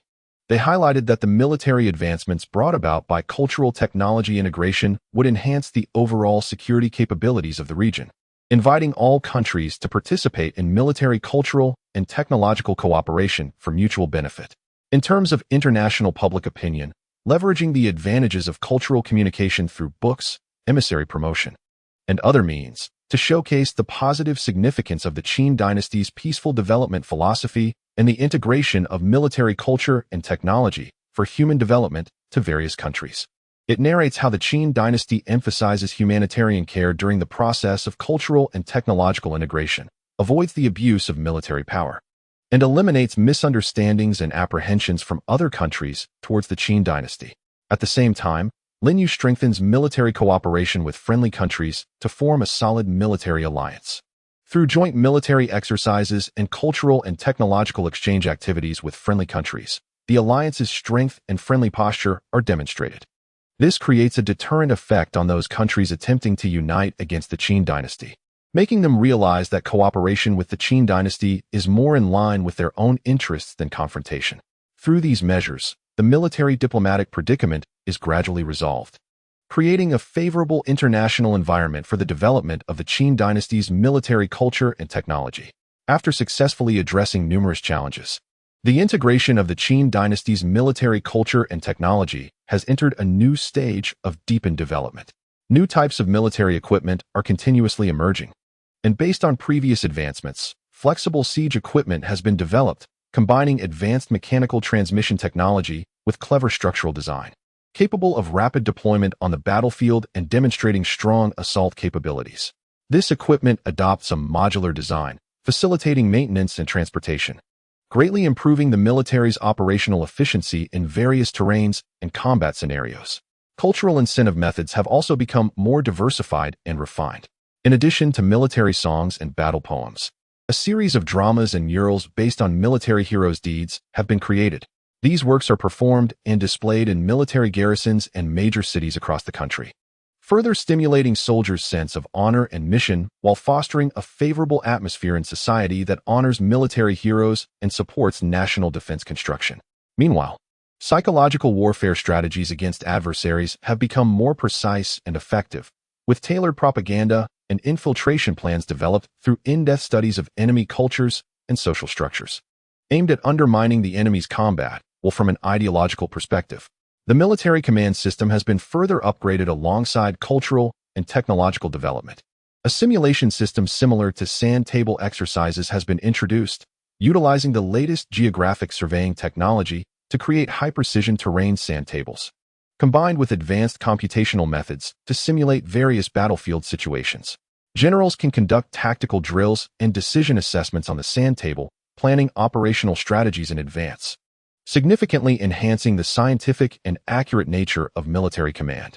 Additionally, communication technology has undergone another innovation, achieving rapid transmission of information over longer distances and more complex content, ensuring timely communication of military orders across vast battlefields. The profound changes in the military field have had a wide and far-reaching impact on Qin society. First, the development of military culture and technology has spurred the prosperity of related industries. The research and production of new military equipment have stimulated technological progress and expansion in industries such as metallurgy, machinery manufacturing, and chemical engineering. These industries not only provide advanced equipment for the military, but also apply some technologies to civilian products, promoting the industrial development of society as a whole. For example, advancements in metallurgy have made agricultural tools more durable, improving agricultural productivity. Progress in machinery manufacturing has enhanced transportation tools, facilitating people's travel and goods transportation. Second, the reform of military education has cultivated a large number of new talents, enriching the military strength and injecting new vitality into other areas of society. These talents possess cross-disciplinary knowledge and skills, playing important roles in culture, technology, business, and other industries. For instance, some graduates from military academies have applied organizational management concepts from military command to commercial enterprises, enhancing operational efficiency. Others have brought the innovative spirit from military culture into the field of cultural creation, resulting in a batch of novel and unique cultural works. Furthermore, the dissemination of military culture has strengthened national cohesion and pride. Through forms such as dramas and murals promoting military heroes' deeds and military achievements, the public has gained a better understanding and recognition of the nation's military strength, igniting patriotic fervor and a sense of belonging to the country. This cohesion has played a positive role in responding to natural disasters and large-scale engineering projects, promoting social unity and harmonious development. As the integration of military culture and technology deepens, the military strength of the Qin dynasty has been greatly enhanced, and Lin Yu begins to consider moderate military expansion to extend the Qin dynasty's territory and influence. However, this expansion is not merely a forceful conquest, but is accompanied by the dissemination and integration of culture and technology. In military actions, whenever the Qin army occupies new territory, it establishes military outposts in the local area and uses them as a base to promote Qin's culture and technology. Cultural scholars and technological craftsmen within the army teach local people advanced agricultural techniques, medical knowledge, as well as the Qin's writing, etiquette, and other cultural content. For example, in the newly occupied southern regions, the Qin army helps local residents build water conservancy facilities, improve irrigation techniques, and increase local agricultural yields. At the same time, schools are established to teach Qin cultural knowledge, promoting cultural exchange and integration between the local area and the Qin. Regarding the original culture of the conquered regions, the Qin adopts an inclusive attitude. It encourages local cultures to learn from and borrow from Qin culture. Some regionally distinctive cultural elements are absorbed into the Qin cultural system, enriching the connotation of Qin culture. In the arts, the unique musical melodies and dance forms from the southern regions have been integrated into Qin's artistic creations, resulting in distinctive artistic works. This model of military expansion and cultural technology integration not only consolidates the Qin's rule, but also promotes cultural exchange and ethnic integration among different regions, laying a solid foundation for the long-term development of the Qin dynasty. Despite achieving certain results in military expansion and cultural technology integration, a series of challenges has arisen. Culturally, there are significant differences among regions, and in some areas, the local populace has a low acceptance of Qin culture, even harboring resistance. Conflicts arise between some local traditional religions and customs and Qin culture, complicating cultural integration. For example, in a certain Western region, the local religious beliefs are deeply rooted, and their doctrines conflict with some values of Qin, leading the populace to reject the dissemination of Qin culture. Economically, large-scale military expansion and cultural technology promotion require substantial financial support. The infrastructure construction and cultural education investments in newly occupied areas impose a heavy burden on the national finances. At the same time, the varying levels of economic development among different regions create challenges in balancing interests and promoting coordinated regional economic development. Some impoverished areas struggle to convert technological achievements into actual economic benefits due to a lack of startup capital and market channels after receiving cultural and technological dissemination. Militarily, with the expansion of territory, the lengthening of border defenses increases military defense pressure. How to reasonably deploy troops to respond to potential threats from different directions becomes an important issue that military strategy needs to address. Additionally, newly incorporated areas may have some residual resistance forces that occasionally launch attacks, disrupting local order and posing risks to social stability. Lin Yu understands that it is essential to properly address these challenges to ensure the stable development of the Qin during the expansion process. In response to the challenges encountered during cultural integration, Lin Yu adjusted the cultural integration strategy. He recognized that cultural integration cannot be achieved overnight and requires respect for local cultural traditions, adopting a gradual approach. In dealing with different religious beliefs, Lin Yu dispatched cultural envoys to gain a deep understanding of local religious doctrines and customs, seeking common ground with Qin culture.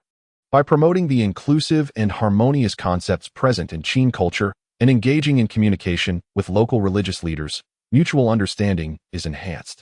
For example, in a certain Western region, cultural envoys discovered that the pursuit of peace and kindness in the local religion aligns with the benevolent thoughts in Qin culture. Using this as a starting point to carry out cultural exchange activities, scholars and followers from both sides are organized to participate in discussions to promote mutual recognition of cultural concepts. At the same time, local citizens are allowed to retain some traditional religious customs, provided they comply with the basic laws and moral standards of the Qin dynasty, to alleviate resistance. In terms of cultural dissemination, more emphasis is placed on adapting to local conditions. Based on the cultural characteristics and needs of the people in different regions, the content and form of cultural dissemination are adjusted. In the southern Watertown areas, local water activities are utilized to incorporate elements of Qin culture, holding water culture festivals to showcase the charm of Qin culture through songs, dances, and dramas, allowing local citizens to accept Qin culture in familiar settings. With these strategic adjustments, the process of cultural integration gradually accelerates, and the acceptance of Qin culture among people in different regions steadily increases. To address the economic challenges brought about by military expansion, Lin Yu implemented a series of measures to promote coordinated economic development. In terms of finance, he optimized the structure of fiscal expenditures and increased investment in infrastructure construction and cultural technology promotion in newly occupied areas. At the same time, funds were raised through the issuance of government bonds to alleviate fiscal pressure. Private capital was encouraged to participate in economic development in new regions, with tax incentives and land use preferences provided to investment enterprises, guiding funds toward infrastructure construction, agricultural development, and handicraft development. To tackle the issue of unbalanced regional economic development, Lin Yu promoted industrial transfer and cooperation.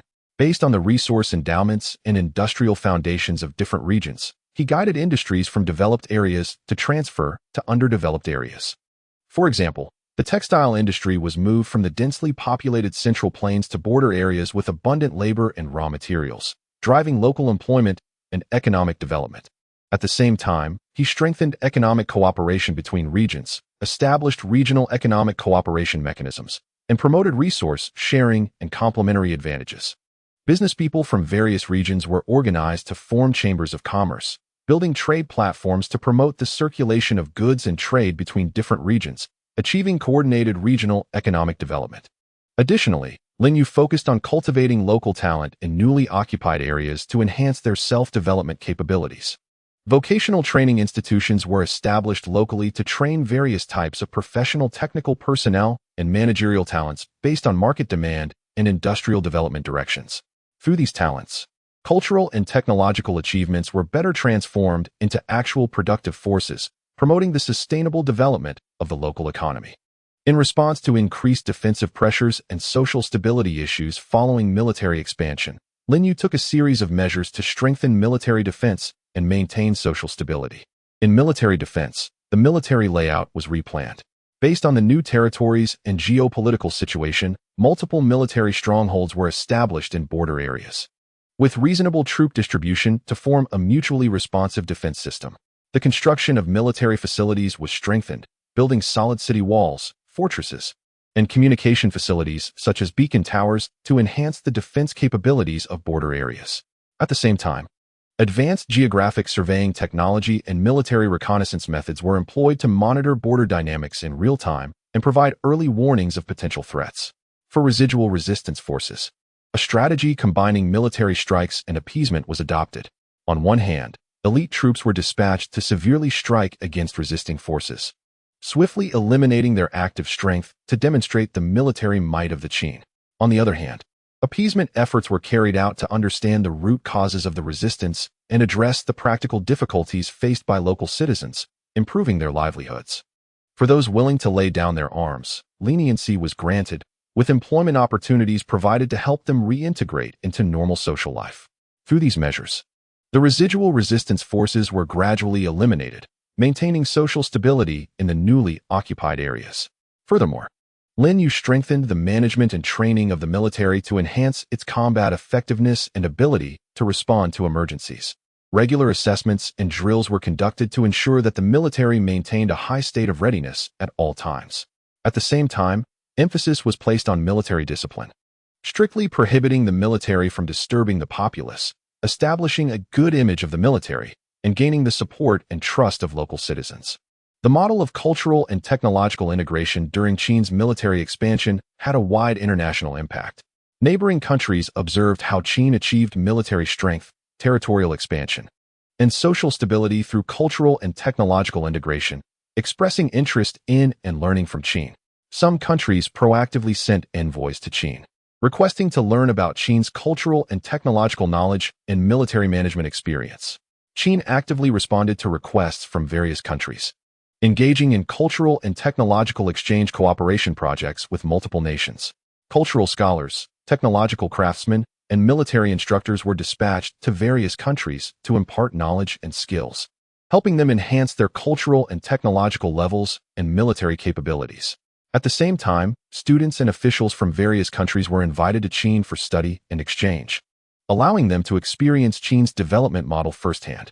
In terms of cultural exchange, international cultural festivals were held to showcase the cultural characteristics of various nations, promoting mutual understanding and integration. In the field of technology, joint research projects were carried out, sharing technological achievements.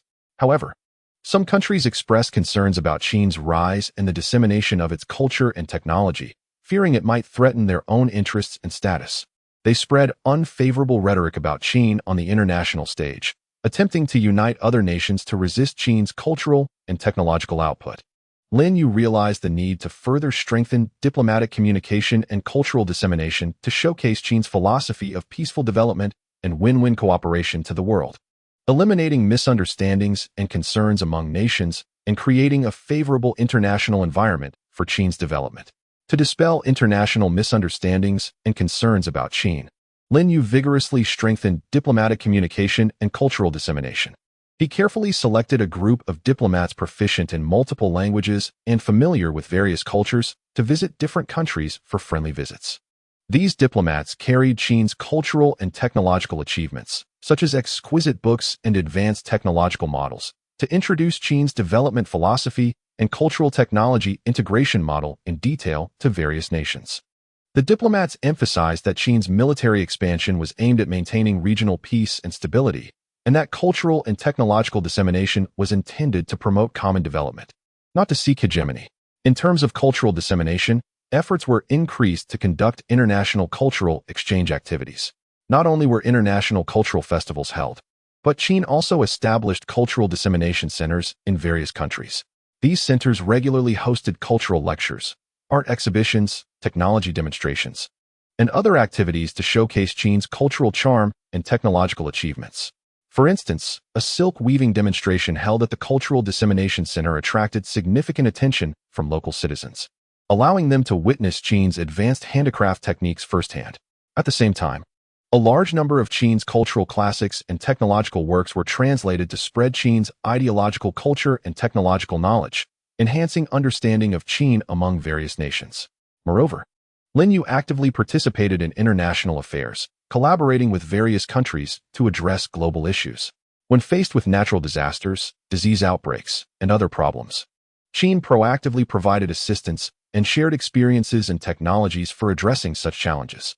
Through these practical actions, Qin showcased its great power responsibility, winning recognition and respect from the international community, gradually dispelling misunderstandings and resistance against Qin and creating a favorable international environment for Qin's continued development.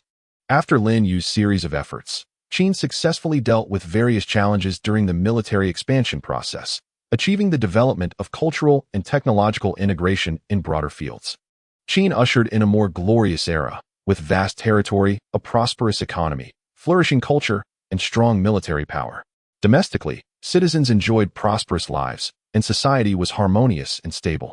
The popularization of culture and technology brought significant changes to people's lifestyles, with technological achievements applied in daily life to improve quality of life. The prosperity of culture enriched people's spiritual world, enhancing national pride and cohesion. Internationally, Qin's prestige reached unprecedented heights. with various countries establishing friendly relations with China and engaging in extensive cultural, technological, and economic exchanges and cooperation. Looking to the future, Lin Yu hopes that China can continue to maintain the trend of cultural and technological integration, continuously innovate, and expand development space in more fields. He aims to further strengthen international cooperation to jointly construct a peaceful, prosperous, and developing world order with all countries. He believes that as long as the Great China continues to uphold culture as its soul, technology as its driving force, and military as its guarantee, it can prolong this prosperous era, write even more brilliant historical chapters, and make greater contributions to the development of human civilization. Under Lin Yu's leadership, the Great Qin Empire shines like a brilliant star in the sky of history, illuminating the path for future development. After stabilizing the prosperous situation of Great Qin both domestically and internationally, Lin Yu focuses on the internal cultivation of the integration of culture and technology, hoping to further explore its potential and inject new momentum into the sustainable development of Great Qin. Lin Yu encourages experts and scholars in the fields of culture and technology to form interdisciplinary teams to study the deeper connections and synergies between culture and technology. For example, organizing astronomers and cultural researchers to jointly explore the relationship between ancient astronomical observation records and traditional myths, attempting to interpret the influence of astronomical phenomena on ancient people's thoughts and concepts from a cultural perspective, while providing scientific evidence for cultural inheritance from an astronomical perspective. This not only enriches the connotation of cultural studies, but also opens up new ideas for the development of astronomy. In the education system, further deepen the education of the integration of culture and technology. From Enlightenment education to higher education, build a complete, spirally ascending curriculum system. In the basic education stage, through interesting experiments and storytelling, let children initially contact the concept of cultural and technological integration, cultivating their interest in scientific exploration and cultural learning. As the learning stage increases, the curriculum places more emphasis on the combination of theory and practice, guiding students to use cultural knowledge to understand technological principles and to use technological means to innovate cultural expression. For example, in higher education art majors, students use advanced digital technology to create virtual artworks with the characteristics of Great Qin culture, presenting ancient culture in a brand new form. In addition, Lin Yu promotes the diversified development of cultural and technological integration at the local level. He encourages regions to develop culturally and technologically unique industries based on their cultural characteristics and resource advantages. For instance, in areas rich in ceramics, combining local pottery-making traditions and cultural heritage, utilizing technology to improve the pottery-making process, and developing culturally creative ceramic products, such as ceramic utensils with local historical story reliefs, not only enhances product added value, but also promotes local culture. The integration of culture and technology brings new opportunities for urban development in Great Qin, and Lin Yu actively promotes urban construction and upgrading driven by culture and technology. In urban planning, he emphasizes the integration of cultural and technological elements. Newly built urban areas are reasonably laid out, featuring cultural and technological parks that concentrate various cultural and technological enterprises, research institutions, and innovation centers. These parks are not only bases for the research and transformation of cultural and technological achievements, but also cultural and technological display windows for the city, attracting talents and tourists from various places. At the same time, in public urban spaces, such as squares and parks, cultural landscapes filled with a sense of technology are set up, such as dynamic cultural sculptures created using lighting, sound effects, and other technologies, showcasing the historical and cultural stories of Great Qin, allowing citizens and tourists to experience the charm of culture and technology during leisure and entertainment. The city's infrastructure has also been significantly enhanced due to the integration of culture and technology. In terms of transportation, advanced traffic management systems have been introduced, combining geographic information technology and intelligent control technology to optimize traffic flow and reduce congestion. At the same time, transportation tools continue to innovate, with the emergence of public carriages powered by new energy and decorated with cultural elements, enhancing citizens' travel experiences. In urban architecture, new environmentally friendly building materials and intelligent building technologies are adopted to create green and intelligent buildings. These buildings not only have good insulation and ventilation performance, but can also achieve automated management through intelligent systems, such as automatically adjusting indoor lighting and temperature. Moreover, the appearance of the buildings incorporates elements of Great Chin's traditional architectural culture, showcasing a unique urban landscape. Furthermore, the integration of culture and technology enriches the cultural life of the city. Various cultural venues in the city, such as museums, science and technology museums, and art galleries, utilize technological means to enhance the display effects. Museums use virtual reality, VR, augmented reality, AR, and other technologies to allow visitors to experience the historical and cultural scenes of Great Chin. Science and technology museums use interactive exhibits to popularize scientific knowledge among citizens and stimulate their interest in technology. These cultural venues become important places for citizens to learn and entertain, enhancing the city's cultural atmosphere and the quality of life of its residents. Although the integration of culture and technology has brought various positive changes to Great Chin, some new contradictions have gradually emerged in the process of sustainable development. With the rapid development of the cultural and technological industry, market competition has become increasingly fierce, leading to some enterprises pursuing short-term profits by copying and imitating others' cultural and technological achievements. This not only harms the interests of innovative enterprises, but also hinders the innovative development of the entire industry. For example, some small cultural and technological companies copy the new cultural and creative products developed by large enterprises to seize the market at low prices, resulting in original enterprises' R&D investments not receiving reasonable returns, affecting their enthusiasm for further innovation. In the ongoing promotion of cultural and technological integration education, the disparity in educational resources between different regions and social strata has become increasingly prominent. Developed regions and affluent classes can enjoy high-quality cultural and technological integration education resources, including advanced teaching equipment and excellent teaching staff, while children from remote areas and poor families cannot receive education of the same level due to a lack of educational resources, which may lead to an imbalance in talent cultivation and subsequently affect the overall development potential of Great Chin. Moreover, there are certain contradictions between the rapid development of culture and technology and the transformation of traditional industries. Some traditional industries, such as hand weaving and traditional agriculture, face challenges in quickly adapting to the changes brought about by cultural and technological advancements due to a lack of funds, technology, and talent, leading to a decline in market share and operational difficulties. If these traditional industries cannot successfully transform, it may trigger a series of problems such as increased employment pressure and social instability. Lin Yu realizes that it is necessary to properly address these new contradictions to ensure the sustainable development of cultural and technological integration in Great Chin. In response to the issues of plagiarism and imitation that have arisen in the market competition of the cultural and technological industry, Lin Yu has implemented a series of measures to regulate the market competition order. He has enacted strict intellectual property protection laws, clearly stipulating comprehensive protection for the intellectual property of cultural and technological achievements. A dedicated intellectual property management agency has been established to register, review, and supervise various cultural and technological achievements. Once infringement is discovered, the agency will promptly intervene to investigate and impose severe penalties on infringing enterprises and individuals, including hefty fines and revocation of business licenses, with serious cases facing criminal responsibility. At the same time, he strengthens support and incentives for innovative enterprises. He establishes a cultural and technological innovation reward fund to provide generous rewards to enterprises and individuals who achieve outstanding results in technological innovation and cultural creativity. He encourages enterprises to increase R&D investment and offers tax reductions and other preferential policies for R&D expenses.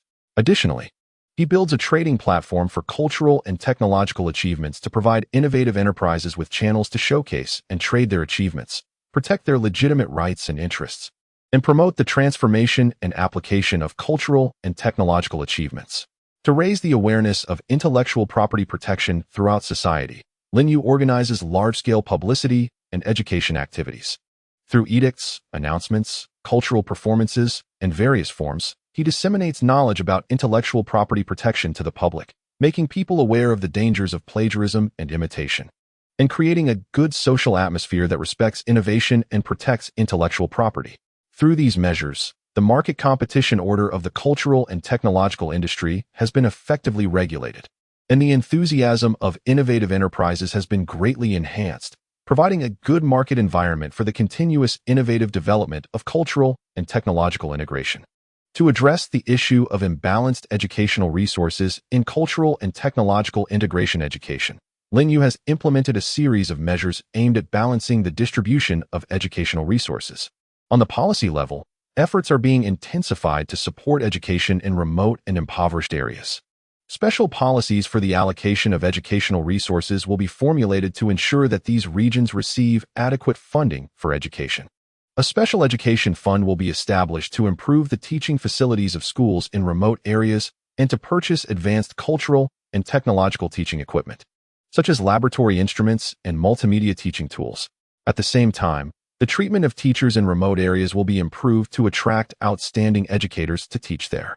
Teachers who go to remote areas for teaching support will receive generous subsidies and priority in promotions, encouraging them to dedicate themselves to education in these regions for the long term. Linyu also promotes the digital sharing of educational resources. He organizes the development of a digital platform for the integration of cultural and technological educational resources, uploading high-quality teaching courses, textbooks, experimental demonstrations, and other materials for free use by schools across the country. In this way, students in remote areas can access educational content comparable to that in more developed regions. Additionally, using remote teaching technology, online classes and teacher training activities will be conducted, enabling teachers and students in remote areas to interact in real time with education experts and outstanding teachers, thus enhancing teaching quality. For students from impoverished families, a comprehensive education funding system will be established. Not only will their tuition and textbook fees be waived, but living subsidies will also be provided to ensure they can study with peace of mind. A scholarship system will be set up to reward academically excellent students from poor backgrounds, motivating them to work hard in learning cultural and technological knowledge and to change their fate through education. Through these measures, the gap in cultural and technological integrated educational resources between different regions and social strata will gradually be narrowed, cultivating a more balanced and comprehensively developed talent pool for Dechin. In the face of the contradictions between the development of cultural technology and the transformation of traditional industries, Linyu actively introduces policies to assist traditional industries in achieving transformation and upgrading. For the traditional hand-spinning and weaving industry, Linyu encourages enterprises to introduce advanced textile technology and equipment while combining cultural and technological creativity to enhance product added value. He guides textile companies to collaborate with cultural and technological institutions to incorporate Dechin's cultural elements, such as traditional patterns and stories, into textile design, developing high-end textile products with cultural characteristics. The government provides financial support for technological transformation and tax incentives to help companies purchase new textile equipment and train skilled workers.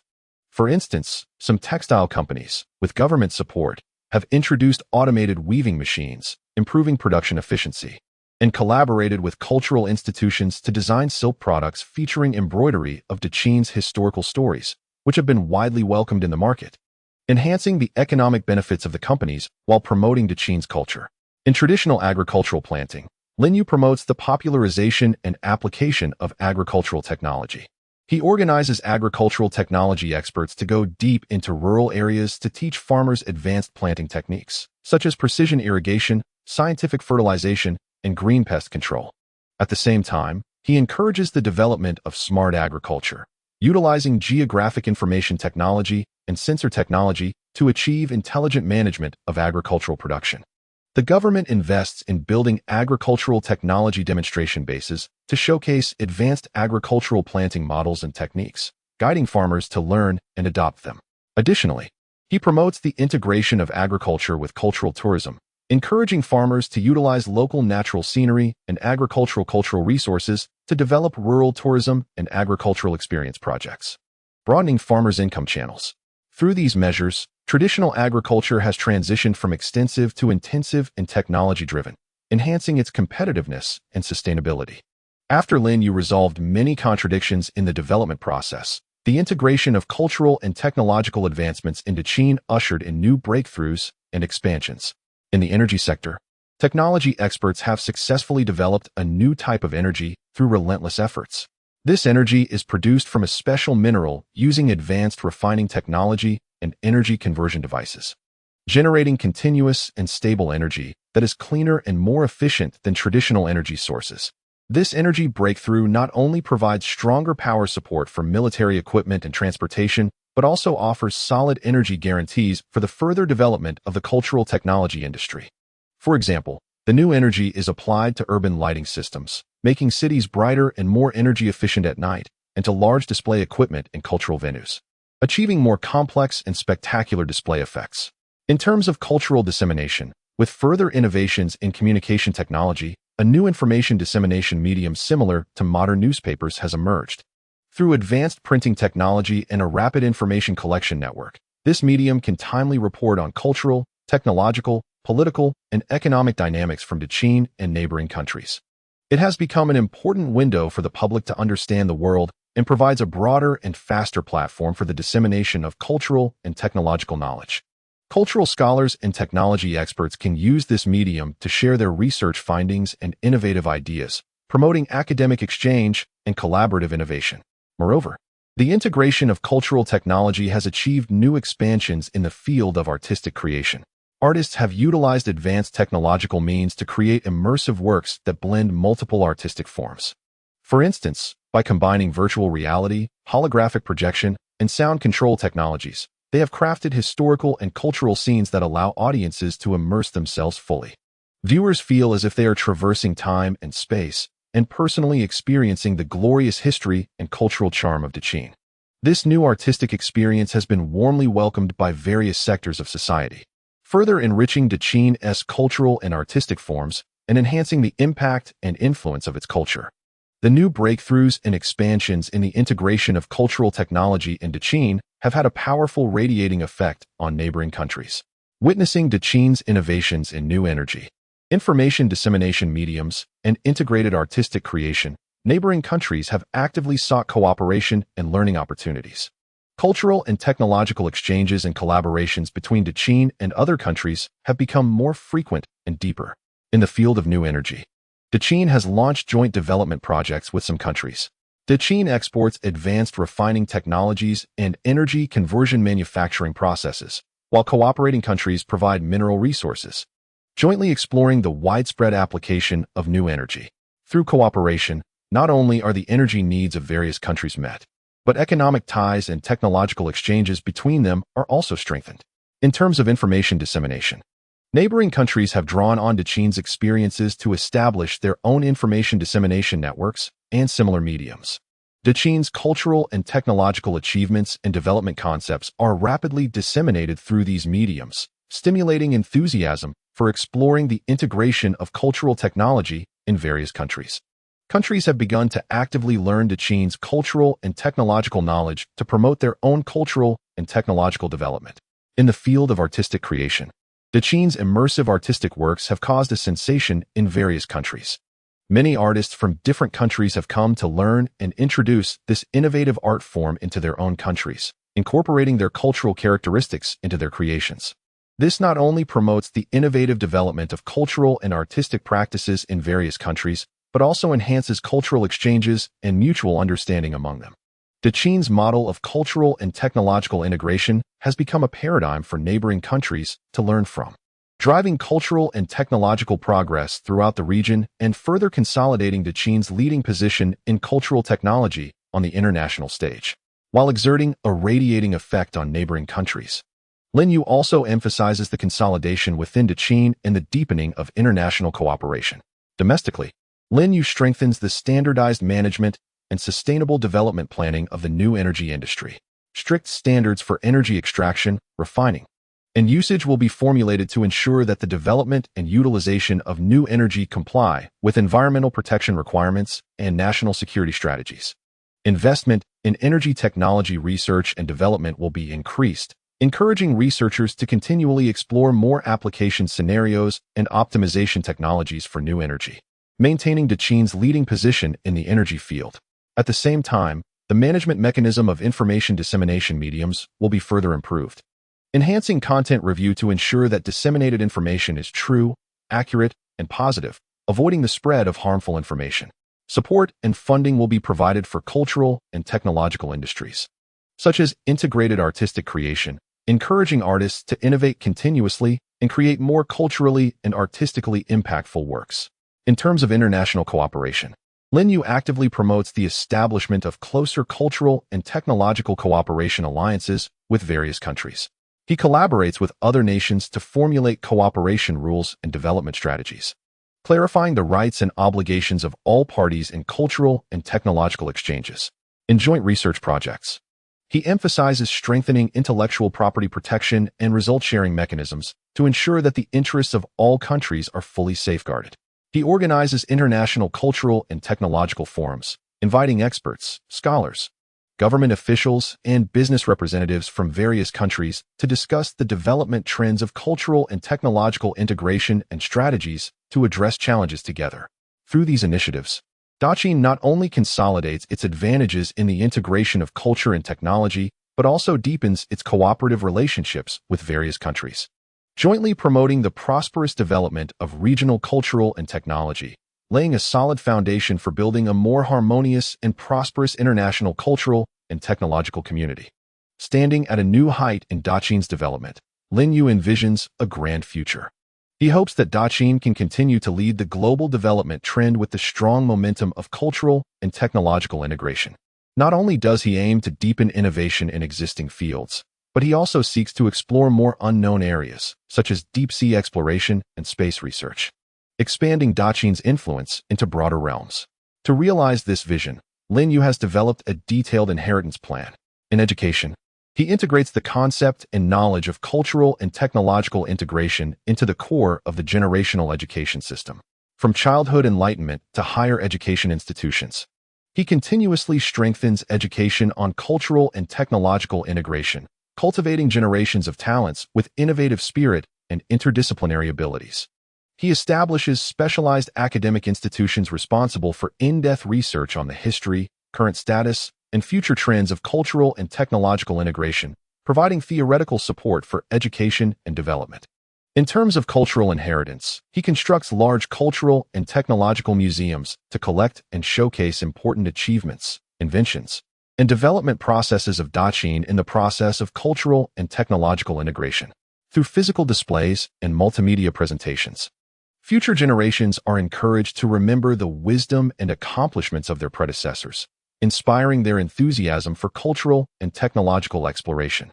At the same time, he encourages scholars and artists to create more literary and artistic works themed on cultural and technological integration, passing on this glorious history in cultural forms. In terms of international exchange, he continues to promote cultural and technological cooperation with various countries, sharing Daqin's development experiences and achievements with the world. He assists other countries in enhancing their cultural and technological levels, jointly addressing global challenges, and building an international cultural and technological ecosystem of mutual learning, mutual promotion, and common development. Lin Yu firmly believes that through these inheritance plans, the glory of Daqin will be sustained, making an indelible contribution to the progress of human civilization and leaving an eternal mark in the long river of history. Lin Yu is determined to embark on Daqin's exploratory journey in deep sea and space fields to further expand Daqin's influence and knowledge boundaries. He gathers top technological talents, cultural scholars, and military strategists in the country to discuss exploration plans together. The technological talents first introduce the existing technical foundations. They mention that Daqin's technological accumulation in metallurgy, machinery manufacturing, and navigation provides certain conditions for deep-sea exploration. For example, existing metal smelting technologies can create relatively sturdy deep-sea detectors, while navigation technology can ensure the stability of vessels in the open sea. However, to explore the deep sea, many challenges need to be addressed, such as pressure resistance, oxygen supply, and communication. Regarding space exploration, although current understanding primarily remains at the level of astronomical observation, scholars believe that from a cultural perspective, Daqin's rich myths and legends, along with its studies on celestial phenomena, provide spiritual motivation and theoretical prototypes for space exploration. From a technical standpoint, knowledge accumulated in military equipment manufacturing, such as rocket propulsion principles, can be referenced to attempt the development of vehicles capable of breaking free from Earth's gravity. After extensive discussions, Lin Yu determines the preliminary exploration direction. He decides to start with deep-sea exploration, establishing a special research fund to encourage technological talents to develop deep-sea detection equipment.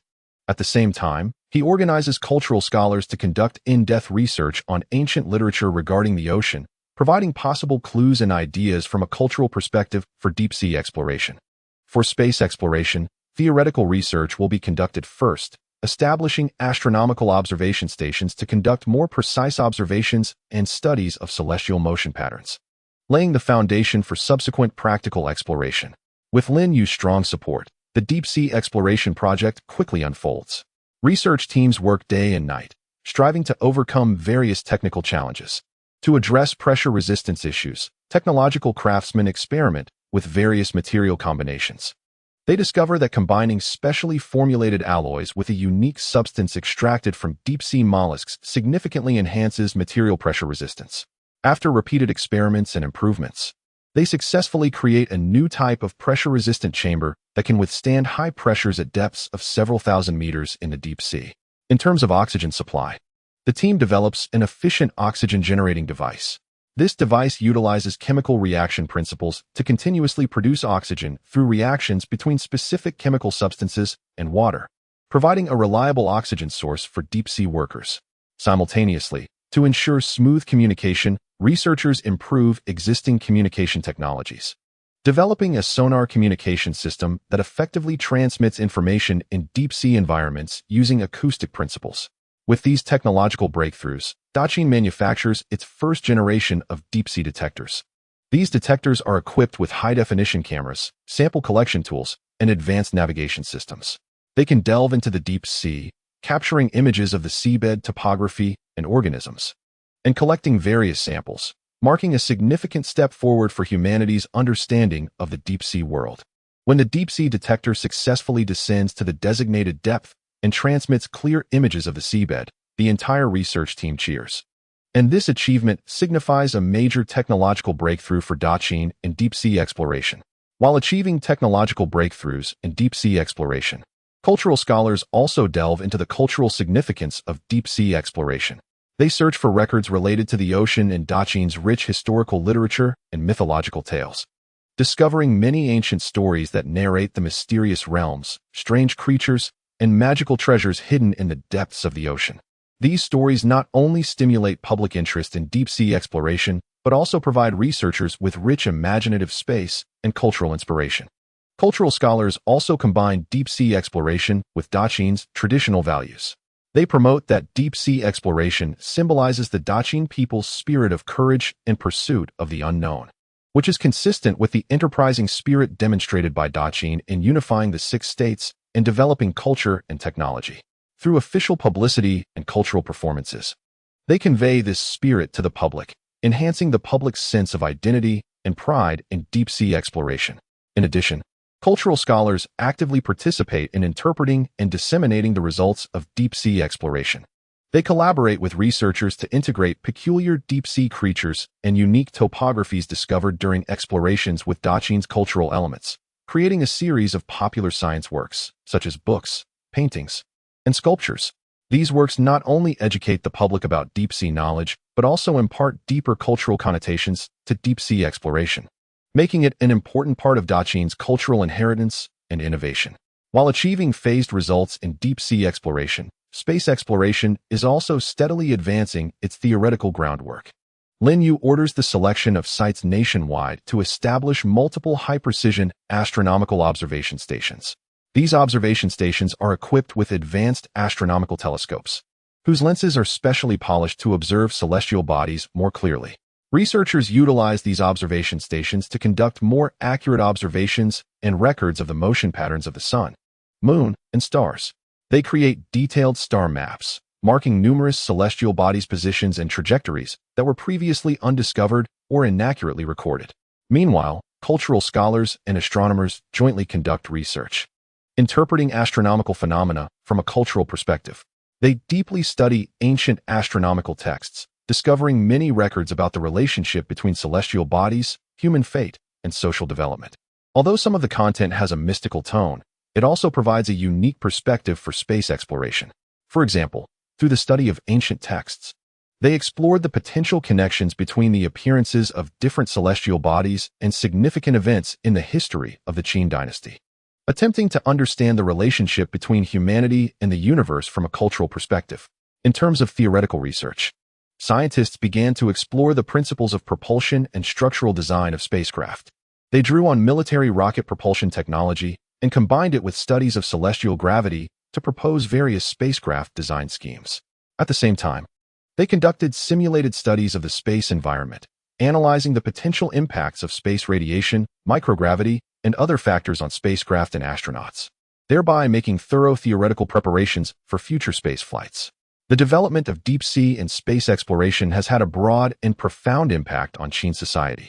In the field of technology, it has driven the development of a series of related technologies. Deep-sea exploration has promoted advancements in materials science, mechanical engineering, and chemistry, with new materials and efficient oxygen-generating devices developed for deep-sea detection gradually permeating other industries, such as construction and healthcare. Space exploration has facilitated in-depth studies in astronomy, physics, and electronics, establishing a solid foundation for future technological development through the manufacturing technology of high-precision astronomical telescopes and research outcomes in propulsion theory for spacecraft. Culturally, it has sparked public enthusiasm for exploring the unknown world. A plethora of cultural works related to deep-sea and space themes has emerged, including poetry, novels, and dramas. These works, set against the backdrop of deep sea and space, tell wonderful adventure stories and enrich the cultural connotation of the Qin dynasty. At the same time, exploration activities have reinforced the public's recognition of the pioneering spirit in Qin culture, further enhancing national cohesion. In the economic realm, deep-sea exploration is expected to develop abundant marine resources, such as rare minerals and biological resources, injecting new vitality into the Qin economy. Space exploration has stimulated the development of related industries, such as astronomical instrument manufacturing and aerospace materials production, creating numerous job opportunities and promoting economic prosperity. Furthermore, deep-sea and space exploration has attracted attention from various countries, strengthening scientific and technological exchanges and cooperation between Qin and other nations, enhancing Qin's international standing and influence. Despite the many positive impacts that deep-sea and space exploration has brought to Qin, it also faces numerous difficulties and challenges during its advancement. On the technical side, the challenges of deep-sea and space exploration are beyond imagination. The extreme environments of the deep sea pose higher demands on the stability and durability of detection equipment. Even with some technological breakthroughs, issues such as equipment failures and unstable data transmission still arise. In terms of space exploration, developing a spacecraft capable of successfully entering space faces enormous challenges, with propulsion systems, material performance, and life support systems needing continuous improvement. And each test may face the risk of failure. Economically, exploration projects require substantial funding.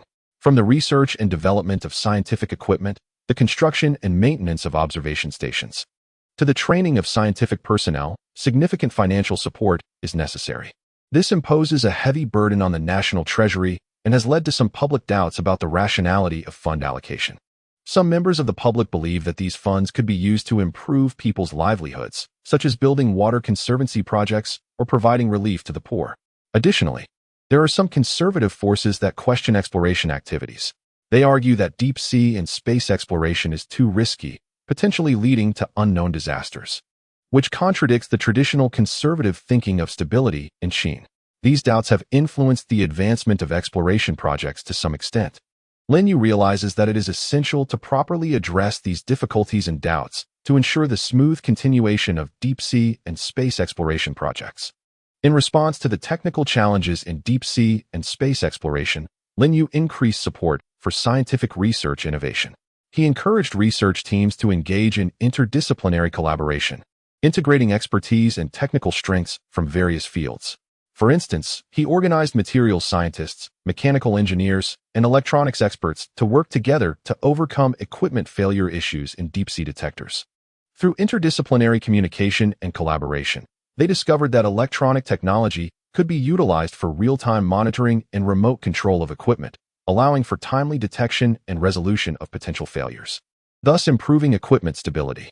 In the development of spacecraft, Lin Yu ordered an expansion of the research team to attract talented scientists and technologists from various regions.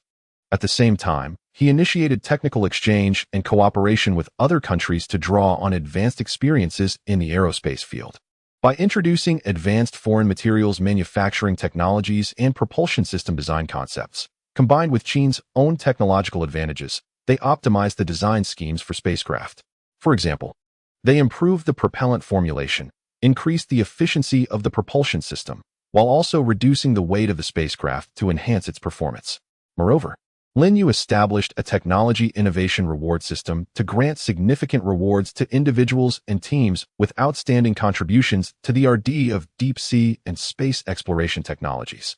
This initiative greatly stimulated the innovative enthusiasm of researchers, encouraging them to continuously explore new technological ideas and methods, providing a steady stream of motivation to solve technical challenges. To address the financial pressures and public doubts arising from deep-sea and space exploration, Lin Yu implemented a series of measures. In terms of fundraising, in addition to increased national financial input, Lin Yu actively sought to broaden financing channels. He encouraged private capital to participate in exploration projects, attracting investments from wealthy merchants and ordinary citizens through the issuance of exploration project bonds. To enhance the attractiveness of the bonds, he promised investors certain returns, such as a portion of the future profits from deep-sea or space resource development. At the same time, he initiated cooperative projects with other countries to attract foreign investment. For example, he collaborated with neighboring countries to jointly conduct deep-sea resource exploration projects, sharing financial burdens and exploration outcomes. In response to public concerns about the rationality of fund allocation, Lin Yu organized large-scale promotional and explanatory activities. Through decrees, announcements, and speeches from officials at all levels, he detailed the significance of deep-sea and space exploration for the future development of Qin. He emphasized that exploration activities could not only bring abundant resources and promote technological advancement, but also enhance Qin's international standing and create better development conditions for future generations. At the same time, he showcased the application prospects of some exploration outcomes in improving people's livelihoods, such as deep-sea detection technologies being used for the rational development of marine fishery resources, providing more food sources for the public, and technological advancements driven by space exploration being applicable in the healthcare sector, improving public health levels. Through these communications and explanations, public doubts were gradually alleviated, and support for exploration projects was gained. In facing opposition from conservative forces regarding deep-sea and space exploration, Lin Yu employed various strategies to resolve conflicts. He first invited representatives of conservative forces to visit exhibitions showcasing deep-sea exploration achievements and simulations of space exploration. This allowed them to witness the marvelous underwater world captured by deep-sea detectors and the simulated tests of spacecraft by the exploration team. Through these visual demonstrations, conservative forces realized that exploration activities were not the blind risks they imagined, but bold attempts based on scientific research and technological strength. Lin Yu also organized multiple public debates, allowing supporters of exploration to engage in face-to-face exchanges with representatives of conservative forces. In these debates, supporters cited numerous historical examples where innovation and exploration led to development opportunities, elaborating on the importance of deep-sea and space exploration for the long-term development of Qin. They emphasized that the prosperity Qin enjoys today is the result of continuously breaking through traditions and daring to advance. At the same time, they provided detailed answers to the concerns raised by conservative forces, such as reducing exploration risks through improved safety measures. Additionally, Lin Yu focused on guiding the change of perspectives among conservative forces from a cultural standpoint. Cultural scholars use Qin's historical and cultural context to emphasize that the courage to explore the unknown is an important component of Qin culture. From the expansion of the ancestors of Daqin to the current integration of culture and technology, every step is inseparable from this spirit of exploration. Through cultural promotion and ideological guidance, the conservative forces' attitudes toward deep-sea and space exploration have gradually changed from opposition to understanding and support, creating a more favorable social environment for exploration projects. Thanks to Lin Yu's effective responses to various difficulties and doubts, Daqing's deep-sea and space exploration projects have continued to advance steadily. Deep-sea exploration has continuously achieved new results, with probes delving into deeper waters, discovering more unique biological species and rare mineral resources. Based on these discoveries, Daqing has begun to plan deep-sea resource development projects, which are expected to lead to significant advancements in the marine economy in the future. At the same time, the continuous improvement of deep-sea exploration technology also provides strong support for marine ecological protection and marine disaster early warning systems. In the field of space exploration, significant breakthroughs have been made in the development of spacecraft. After multiple rounds of testing and improvements, the first generation of spacecraft, equipped with preliminary space flight capabilities, is about to be completed. Researchers have gained a deeper understanding of the space environment, laying a solid foundation for future manned space flights and space station construction. Looking ahead, Lin Yu is filled with confidence. He hopes that Daqing can achieve more world-renowned accomplishments in the fields of deep-sea and space exploration, becoming a leader in global deep-sea and space exploration. Through deep-sea and space exploration, Daqing will not only bring abundant resources and advanced technological achievements, but also further spread Daqing culture and enhance its prestige internationally. He believes that with the joint efforts of all Daqing people, Daqing will usher in a glorious era of exploration, writing a magnificent chapter in humanity's quest to explore the unknown world and making an indelible contribution to the development of human civilization. In this great journey, Daqing will continuously break through limits, advancing toward the vast deep sea and boundless space, creating a more brilliant future. As deep-sea exploration deepens, Daqing's planning for deep-sea resource development has been put on the agenda. Lin Yu convened a group of ministers, scholars, experienced navigators, and craftsmen to discuss specific development plans. Scholars first reported in detail on the types and distribution of resources discovered by deep-sea probes.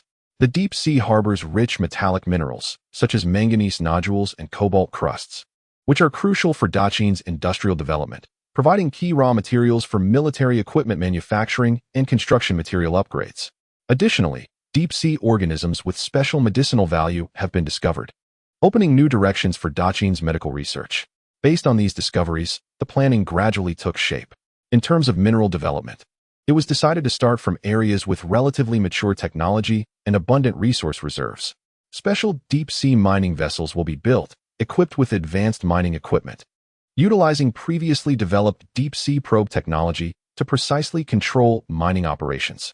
At the same time, supporting offshore processing platforms will be established to conduct preliminary refining of the collected ores, reducing transportation costs. For the development of deep-sea biological resources, a dedicated marine biological research institution has been established. Top pharmacologists and biologists will be organized to study the medicinal value of deep-sea organisms in depth. Breeding bases will be established to attempt artificial cultivation of some organisms with medicinal potential for sustainable development. To ensure the smooth progress of deep-sea resource development, Lin Yu also issued a series of related policies, strengthening sovereignty declarations over deep-sea areas, formulating strict resource development regulations to protect Daqing's rights in deep-sea development, while regulating development activities to prevent excessive exploitation that could damage marine ecology. As the planning gradually implements, Daqing's deep-sea resource development officially begins, promising to inject new strong momentum into the country's prosperous development. After the research team's tireless efforts, the first generation of spacecraft with preliminary space flight capabilities finally entered the test flight phase. The test flight site was chosen in a vast desert area far from the city, providing an unobstructed view for observation and ensuring safety. On the day of the test flight, Lin Yu personally led a group of ministers and researchers to the site. The spacecraft slowly ascended under the powerful rocket thrust. Initially, the flight process went smoothly, with the spacecraft ascending along the predetermined trajectory. However, after entering high altitudes, a series of issues arose. Affected by the complex airflow at high altitudes, the spacecraft experienced slight attitude instability, and some components of the power system overheated, leading to a decrease in thrust. Although the test flight did not fully achieve the expected goals, researchers quickly collected data and analyzed the problems. To address the attitude instability issue, they improved the spacecraft's attitude control system, employing more advanced sensors and smarter algorithms to perceive and adjust the spacecraft's attitude in real time.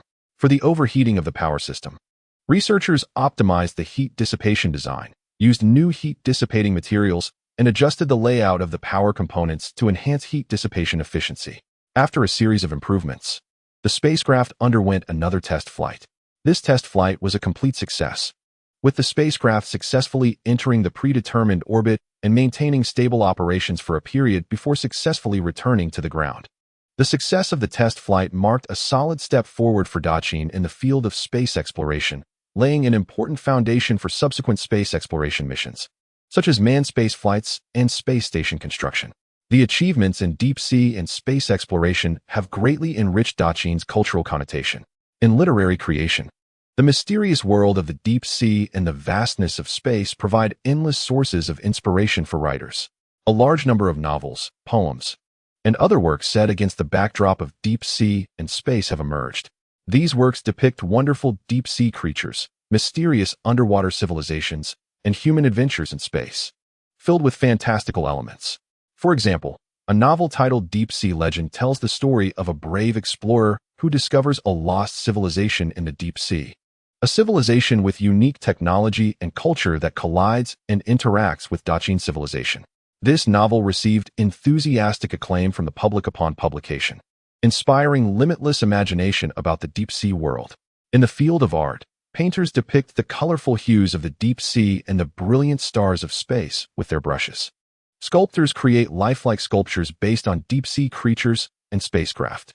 These artistic works not only showcase the results of deep-sea and space exploration, but also spread the spirit of exploration, becoming new highlights of Daqin's cultural art.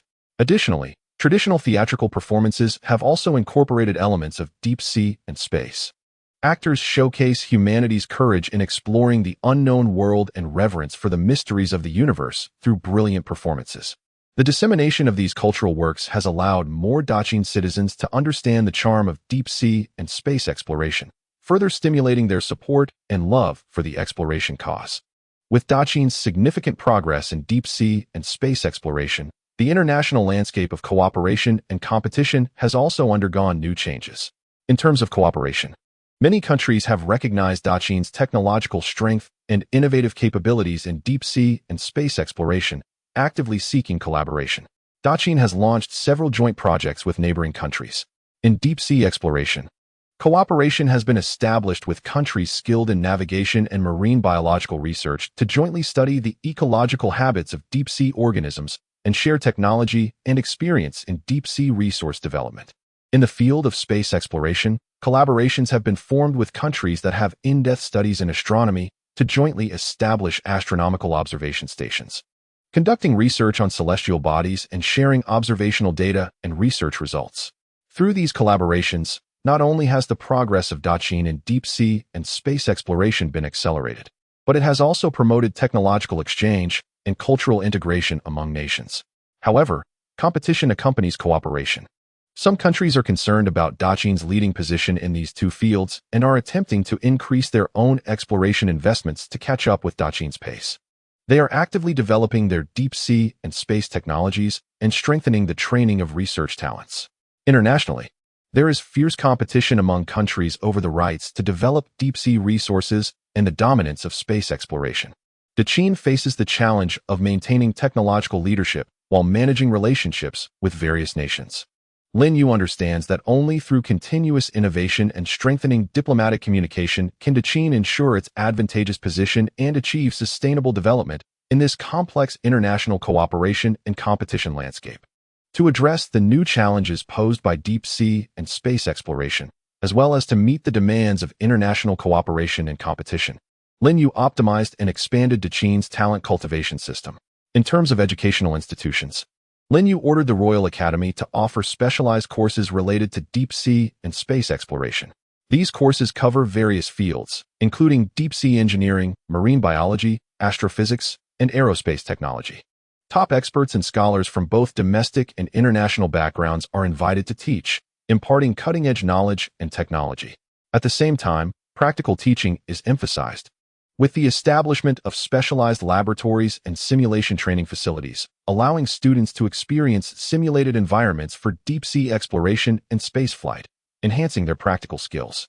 In addition to higher education, Lin also strengthened the cultivation of exploration spirit and scientific literacy at the basic education stage.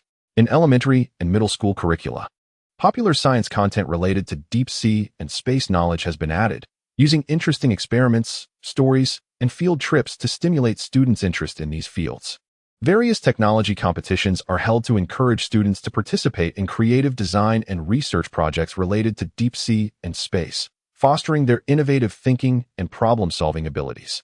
Furthermore, Lin emphasizes the continuous training and improvement of existing talent, regularly organizing academic exchange activities and professional training courses for researchers, engineers, and others allows them to stay updated on the latest industry developments and technological trends. A talent incentive mechanism is established to reward those who make outstanding contributions in deep sea and space exploration with substantial bonuses, honorary titles, and promotion opportunities, attracting more talented individuals to engage in these challenging and forward-looking fields.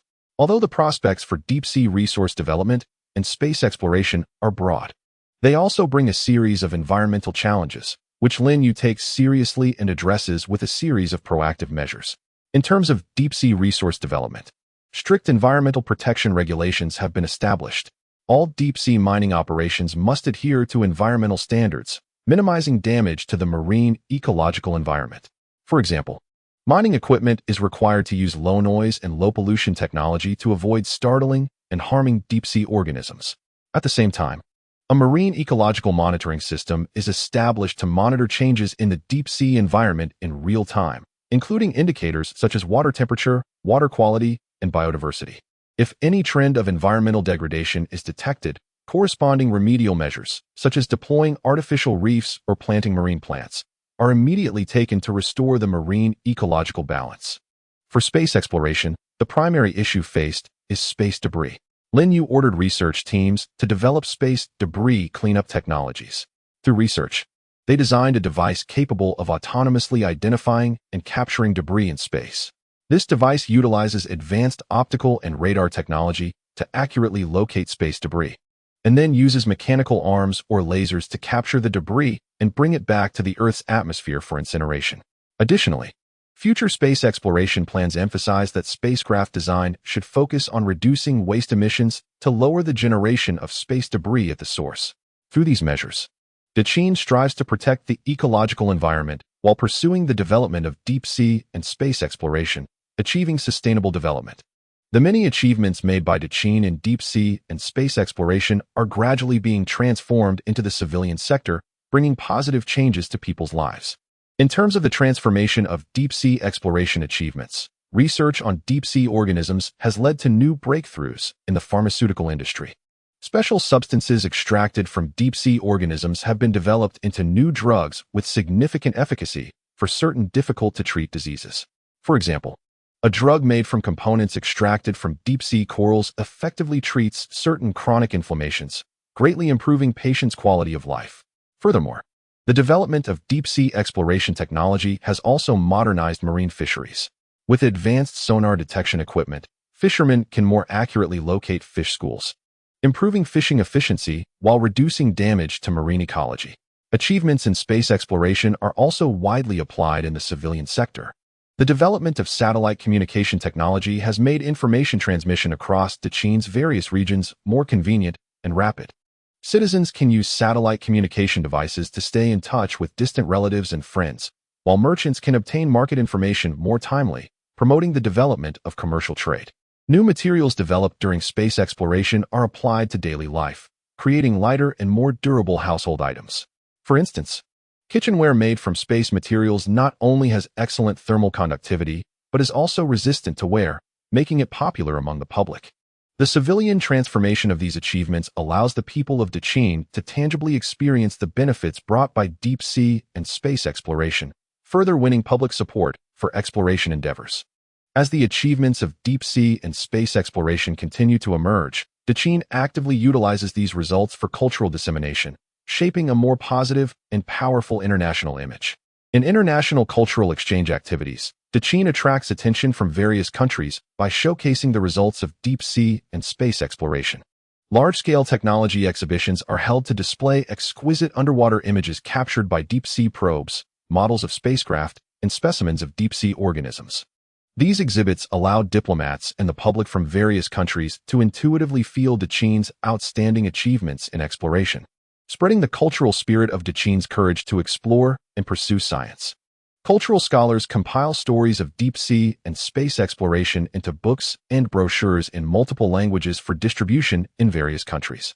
These works not only introduce the scientific knowledge involved in the exploration process, but also incorporate Qin's cultural values, such as resilience and teamwork. Through the dissemination of cultural works, more people from other countries can understand Qin's culture, enhancing their goodwill and recognition towards it. In addition, Qin invites media and cultural celebrities from various countries to visit deep-sea and space exploration bases, allowing them to personally experience Qin's technological strength and cultural charm. Through their promotional reports, the achievements of Qin in deep-sea and space exploration are disseminated worldwide.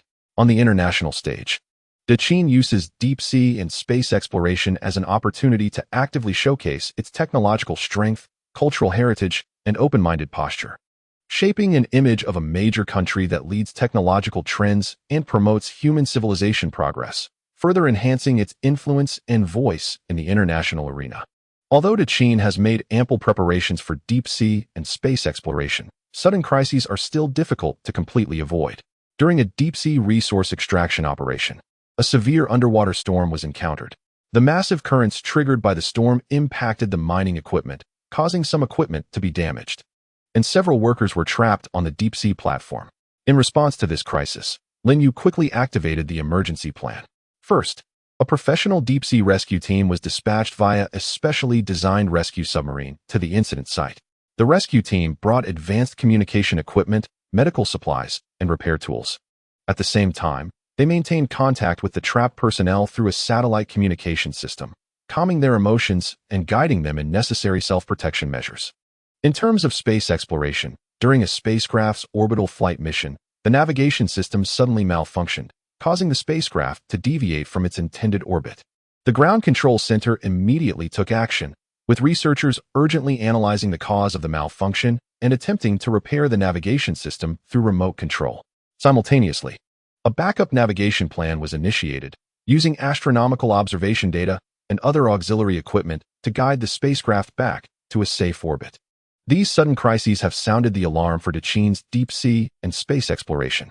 After the incidents, Lin Yu organized relevant departments to conduct a comprehensive review and improvement of the safety assurance system for exploration activities, enhance the monitoring and early warning capabilities for deep-sea and space environments, improve the reliability and safety of equipment, conduct stricter emergency training for staff, and ensure that they can respond quickly and effectively to sudden crises, minimizing losses and ensuring the continuous advancement of exploration activities. Through continuous efforts and responses to various challenges, the deep-sea and space exploration endeavors of the Qin dynasty continue to move towards glory. The development of deep-sea resources has gradually formed a complete industrial chain, providing strong momentum for the economic development of the Qin dynasty. Abundant deep-sea mineral resources support the vigorous development of industry, and the pharmaceutical industry derived from deep-sea biological development is also growing rapidly. Meanwhile, breakthroughs in space exploration continue to emerge, with successful manned space flights and steady progress in the construction of space stations. In this process, the Qin dynasty has accumulated rich technological experience and cultural wealth. To ensure that these achievements can be passed down, Lin Yu has formulated a comprehensive inheritance plan. A dedicated exploration history museum will be established to collect and display important cultural relics, equipment, and materials related to deep-sea and space exploration, allowing future generations to remember the struggles and great achievements of their predecessors. The spirit of exploration and related knowledge will be integrated into the core content of the national education system, from school education to social training. To comprehensively cultivate the public's interest and understanding of deep-sea and space exploration, Lin Yu hopes that the exploration endeavors of the Qin dynasty can be passed down from generation to generation, continuously innovating and expanding.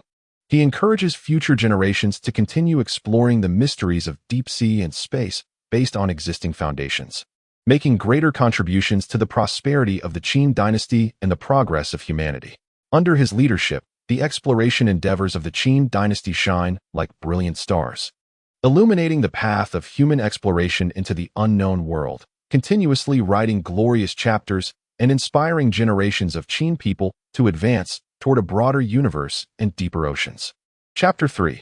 A new storm rises after Lin Yu traveled through time to become the second emperor of the Qin dynasty. He spent each day in the Xianyang palace, watching the ministers report various affairs in the court, while his mind was occupied with another matter. During a morning court session, the left chancellor Li Si reported, "Your Majesty, the recent tax collections across the regions have reached a certain amount.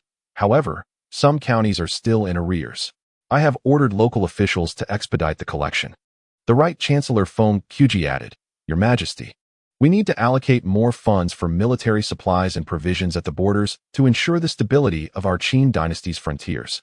Lin Yu observed these two high-ranking and powerful ministers, maintaining a calm demeanor on the surface as he responded to them. But he deeply understood that behind these seemingly ordinary matters, many urgent issues awaited resolution in the Qin dynasty. After the court session, Lin Yu did not return to the palace to rest as usual. Instead, he walked alone in the imperial garden. A gentle breeze rustled the flowers, grasses, and trees in the garden, but Lin Yu's thoughts were far removed from this beautiful scenery. He considered the reports from the ministers in the court. The tax arrears indicated that the people's lives might be in difficulty, and while military supplies were needed at the borders, solely squeezing the common people would only deepen public grievances. Moreover, although the laws of the Qin dynasty were strict, many problems arose during enforcement, with numerous officials exploiting the people, leading to widespread suffering. He also thought about the Qin army. Although its combat capability remained strong, the weaponry and equipment were somewhat outdated. If a sudden war broke out, would they still be invincible? And what about the former officials of the six states? Although they appeared to have submitted to the Qin dynasty, were they still secretly plotting? These questions tangled in Lin Yu's mind like a mass of entangled threads. But he knew that as emperor, he had to quickly clarify his thoughts and make changes. Lin Yu stopped walking, looked up at the sky, and silently vowed, "Since I have come here, I must settle down. Now that I have become the second emperor of Qin, I must lead the Qin dynasty down a different path, avoiding the mistakes of history." From this moment on, the thought of reform quietly took root in his heart. Determined to reform, Lin Yu returned to his palace and ordered someone to bring ink and bamboo slips, beginning to write at his desk. He wanted to record the reform ideas that were gradually taking shape in his mind. First, he thought of economic reform. Although the Qin dynasty had unified the six states, economic development was not balanced. The northern border, often beset by war, had people busy with military duties, affecting agricultural production. In contrast, some southern regions, while fertile, had inconvenient transportation, making trade difficult.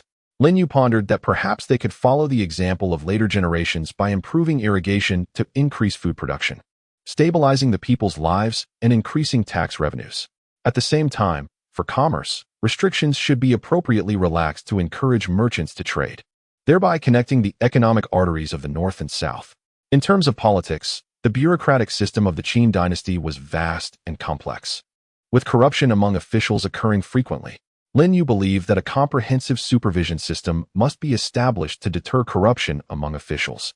Special supervisory institutions could be set up, selecting honest and upright individuals for positions, and regularly assessing and reviewing officials at all levels, with strict penalties for any discovered problems.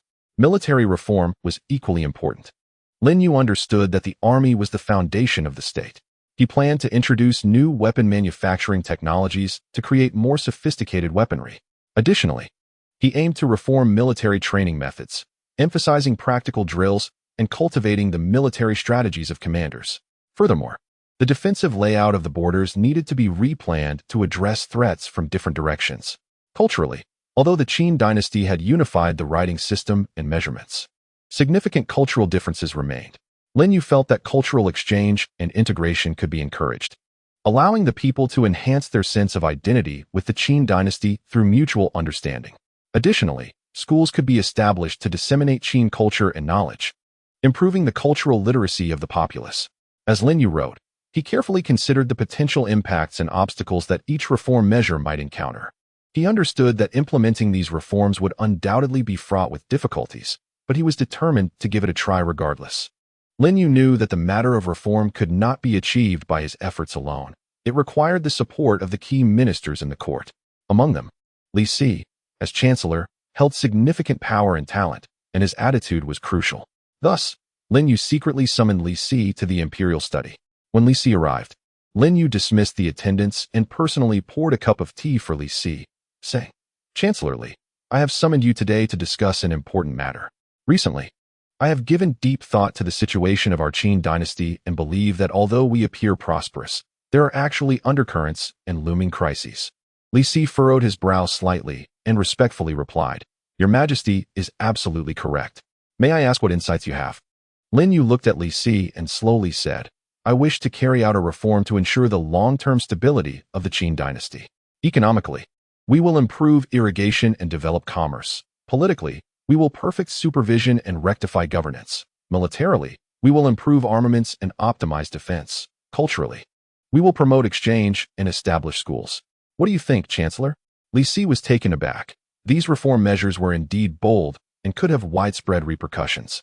After pondering for a moment, he replied, "Your Majesty, while these reform ideas are commendable, the difficulty of implementation is quite high. Economic reform will require significant manpower and resources, and the development of commerce may threaten the agrarian foundation of the Qin dynasty. Political reform will touch upon the interests of officials and will undoubtedly face much resistance. Military reform relates to national security and cannot tolerate any mistakes. Cultural reform may also lead to discomfort among the people in various regions. Your Majesty, this matter requires careful deliberation." Lin Yu nodded and said, "I am well aware of what you say, Chancellor. However, if the Qin dynasty does not reform now, it may be difficult to last long. I am willing to work hand in hand with you to seek a bright path for the Qin dynasty. I hope you can lend me your support." Seeing Lin Yu's determined gaze, Li Si was moved. He stood up, knelt, and said, "Since your Majesty has this determination, I will do my utmost to assist you in accomplishing this grand reform." After Lin Yu and Li Si had a private discussion, they began to prepare for the reform initiatives. He first ordered a detailed investigation of the national irrigation situation to create an irrigation map, while simultaneously preparing related policies for commercial development. However, even before the reform was officially implemented, resistance began to emerge. Some conservative ministers, hearing that the emperor intended to reform and relax commercial restrictions, expressed their opposition. They advised in the court, "Your Majesty, since the reforms of Shangyang, our great Qin has always prioritized agriculture, and the policy of supporting agriculture while restraining commerce has been the law of our ancestors. If we encourage the development of commerce now, it may lead the common people to abandon farming for trade, resulting in a decline in grain production and endangering the foundation of the state." Lin Yu patiently explained, "My lords, I do not wish to discard the agricultural foundation. Rather, I hope to develop commerce on the basis of stabilizing agriculture. A prosperous commerce can promote the circulation of goods, increase national revenue, and also benefit agricultural development. Moreover, improving water conservancy can enhance grain production and ensure the livelihood of the people." However, these ministers remained stubborn and resolutely opposed. In terms of military reform, some generals also raised doubts. They believed that the great Qin army had always been brave and invincible, and that the current weapons and training methods were adequate, requiring no reform.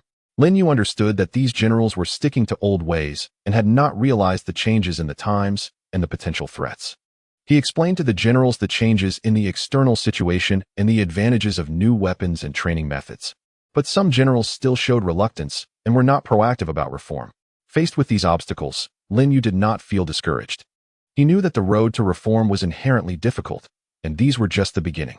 He decided to start by unifying thoughts internally, helping the ministers and generals truly recognize the necessity of reform. To unify the thoughts of the ministers and generals, Lin Yu decided to hold a large court meeting. During the meeting, Lin Yu looked sternly at the ministers and said, "My lords, today I want to talk candidly about the future of our great Qin." He stood up, walked slowly, and continued, "Our great Qin unified the 6 states. How glorious it was. But now, it seems peaceful, yet crises lurk everywhere. There are external enemies eyeing our borders. The The common people are facing difficulties in their lives, and corruption among officials occurs frequently. If we do not reform, how long can the Great Qin's foundation be stable? Lin Yu looked at those ministers who opposed reform and said, "Some say that supporting agriculture while restraining commerce is an unchangeable law of our ancestors. But the laws of our ancestors must also adapt to the changes of the times. Now, the development of commerce can bring more wealth, which can be used to improve water conservancy and agricultural production conditions, making the lives of the common people better. This does not contradict prioritizing agriculture. Rather, it complements it." To the military generals, Lin Yu said, "Generals, although our Great Qin army is brave, we cannot be complacent.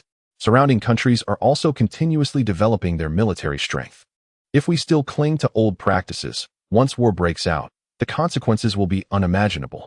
New weapons and training methods can make our Great Qin army even stronger, better defending the country." Lin Yu then presented reports on people's livelihoods and military intelligence from various regions, allowing the ministers and generals to understand the severe situation facing Great Qin intuitively. He also recounted historical stories of strength gained through reform, hoping to touch everyone. After the court meeting, some ministers and generals began to change their attitudes. They realized that the emperor's words were not unfounded, and reform might truly be the only way for Great Qin. Lin Yu saw a glimmer of hope. He knew that unifying thoughts would not happen overnight, but as long as they persisted, there would be results. While gradually unifying the thoughts of some ministers and generals, Lin Yu knew that reform could not be rushed to implement comprehensively. It needed to start with pilot projects. After discussing with Li Si, he decided to choose 2 counties as pilot reform areas, one focusing on economic reform and the other on political reform. The economic reform pilot was chosen in Qinjun, close to the Yellow River. Qinjun has fertile land, but its water conservancy facilities are outdated, and commercial development is lagging. Lin Yu planned to carry out large-scale water conservancy projects in Qinjun, dredging rivers, building irrigation channels, and establishing commercial markets to encourage the common people to engage in trade. To support the reform in Qinjun, Lin Yu dispatched a group of experienced water conservancy craftsmen and business management talents to guide the reform work. The political reform pilot was set in Nanyang County. The issue of corruption among officials in Nanyang County was quite serious. So Lin Yu decided to implement an oversight system in Nanyang County first. A group of upright and incorruptible officials was selected to form an inspection team to conduct a comprehensive review of officials at all levels in Nanyang County. At the same time, a series of strict standards for evaluating officials and a reward and punishment system were issued to regulate official behavior. Lin Yu had high hopes for these 2 pilot projects. He personally summoned the officials responsible for the reforms in Qinjun and Nanyang County, instructing them, "This pilot reform is crucial for the future of Great Qin. You must do your utmost and report any problems promptly. I will fully support you." These officials knelt down, promising not to disappoint the emperor's trust. Lin Yu understood that the success of the pilot projects would directly impact the advancement of subsequent reforms. So he closely monitored the dynamics of the 2 counties, hoping to see positive changes. The economic reform in Qinjun officially started with Lin Yu's strong support. As soon as the water conservancy craftsmen arrived in Qinjun, they immediately began repairing and constructing water conservancy facilities. They organized the local people to dredge the rivers and dig irrigation channels. In no time, busy figures could be seen everywhere in Qinjun. The establishment of the commercial market was also proceeding in an orderly manner. The government designated a specific area, set up stalls, formulated trading rules for the market, and exempted merchants from taxes for the first 3 months to attract more people to participate in commercial activities. Initially, the common people were skeptical about the commercial market, but seeing the government's determination and favorable policies, some bold merchants began to try. However, the reform was not smooth sailing. Halfway through the water conservancy project, they encountered a funding shortage. The originally anticipated funds became insufficient due to rising material prices and increased labor costs. The officials responsible for the reform hurriedly reported to Lin Yu. Upon learning this, Lin Yu decisively decided to reallocate funds from other areas to prioritize the water conservancy project in Qinjun. He understood that water conservancy is the lifeblood of agriculture. If the project were to be halted midway, not only would the people of Qinjun be disappointed, but it would also affect the confidence in the entire reform. In terms of commercial development, some local powerful figures began to obstruct the process. They attempted to monopolize certain goods in the market, raise prices, and disrupt market order. Upon learning of this, Lin Yu ordered a severe crackdown on these powerful figures to maintain fair competition in the market. After some twists and turns, the economic reform in Chunjun gradually returned to the right track. The water conservancy project progressed steadily, the commercial market flourished, and the lives of the common people began to change for the better. The political reform in Nanyang County also faced many difficulties. As soon as the inspection team arrived in Nanyang County, they encountered resistance from local officials. These officials believed that the inspection team was there to nitpick and obstructed their work in every possible way. Some officials even refused to provide relevant accounts and documents, attempting to cover up their corrupt practices. The inspection team did not back down. They went deep into the community, visited the common people, and collected evidence of the officials' illegal activities. Initially, the common people were afraid of retaliation from the officials and did not dare to speak out easily. However, seeing the determination and sincerity of the inspection team, some gradually stood up to expose the corruption. Through the common people's reports and the inspection team's in-depth investigations, the corrupt practices of some officials began to come to light. However, when dealing with these corrupt officials, they encountered resistance again. Some officials had connections in the court and tried to use court ministers to plead for them. Upon learning this, Lin Yu firmly stated, no matter who is involved, as long as they violate the law, they will be severely punished without exception. He withstood pressure from all sides, punishing the implicated officials one by one, dismissing those who needed to be dismissed, and sentencing those who deserved to be punished. At the same time, Lin Yu vigorously promoted the new standards for evaluating officials and the reward and punishment system in Nanyang County. He required officials to be honest and serve the people diligently. Those with outstanding performance were rewarded and promoted, while incompetent officials were decisively eliminated. With Lin Yu's firm support, although the political reform in Nanyang County started difficultly, it gradually opened up a situation, and the atmosphere in the officialdom began to show signs of improvement. After a period of effort, the results of the reforms in Chunjun and Nanyang County began to gradually emerge. After the completion of the water conservancy project in Chunjun, the irrigation of farmland improved significantly, and grain production increased substantially. The commercial market also flourished, attracting merchants from surrounding counties to trade, and the income of the common people noticeably increased.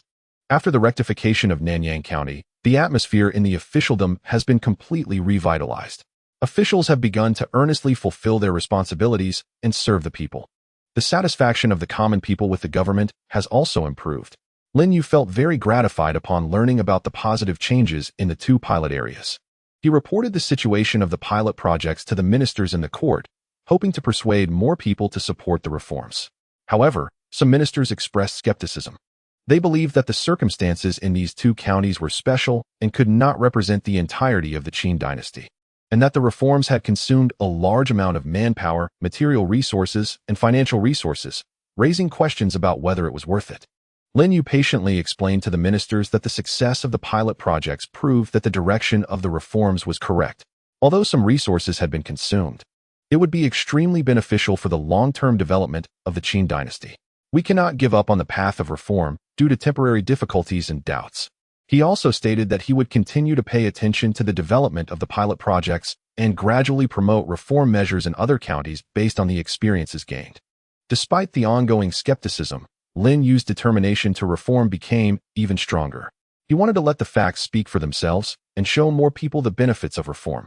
Faced with the minister's doubts, Lin Yu did not retreat, but instead actively prepared to expand the scope of the reforms.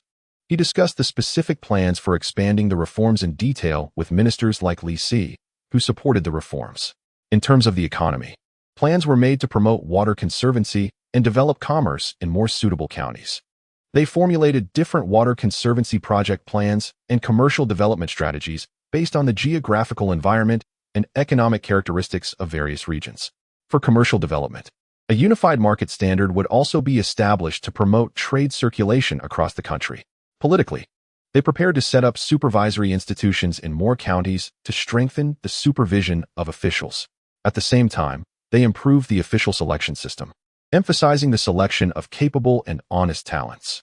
To ensure the smooth implementation of the reforms, Lin Yu decided to first train the officials responsible for promoting the reforms, allowing them to thoroughly understand the concepts and specific measures of the reforms. In terms of military reform, They began pilot testing new types of weaponry and training methods in some military units. Specialized weapon research and development institutions were established, increasing investment in the development of new weapons. In terms of cultural reform, there were plans to establish schools nationwide, compile unified teaching materials, and spread Qin culture and knowledge. Lin Yu understood that expanding the scope of reforms would face greater challenges, but he believed that as long as sufficient preparations were made, the reforms would surely achieve greater success. He worked tirelessly day and night, repeatedly discussing with the ministers to ensure that each reform measure could be improved, laying a solid foundation for the future of the Qin dynasty. After careful preparation, the economic reforms of the Qin dynasty were fully rolled out in more counties. Teams for water conservancy projects were dispatched to various locations, developing personalized water conservancy plans based on different geographical conditions. In the Guangzhou Plain, a series of irrigation channels were constructed, bringing the Jing and Wei rivers into the farmland, providing ample irrigation to large areas of farmland and significantly increasing grain production. The commercial reforms were also progressing in an orderly manner. After the unified market standards were issued, commercial markets sprang up everywhere like mushrooms after rain. Trade between merchants across regions became more convenient, and the variety of goods continued to enrich. To support commercial development, Lin Yu also ordered the construction of several official roads to improve transportation conditions. At the same time, official commercial loan institutions were established to provide financial support to merchants in need. In some coastal counties, the development of maritime trade was encouraged. Large merchant ships were built, and merchants were organized to go to sea for trade with neighboring countries. Qin's silk, ceramics, and other goods were sold overseas, bringing back a wealth of rare treasures and wealth. The comprehensive rollout of economic reforms created a prosperous scene for the Qin economy, and the living standards of the common people continued to improve. However, Lin Yu knew that this was just the beginning of the reforms, and many issues needed to be continuously resolved during development. As the economic reforms were fully rolled out, political reforms were also advancing deeply.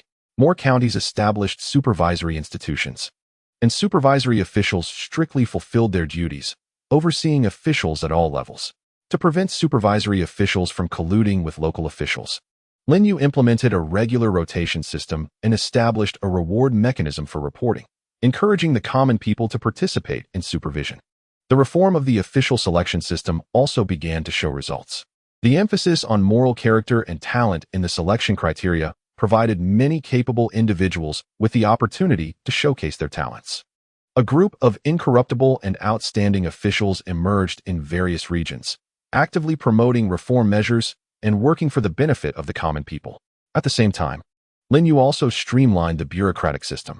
Some redundant institutions and officials were abolished, improving administrative efficiency.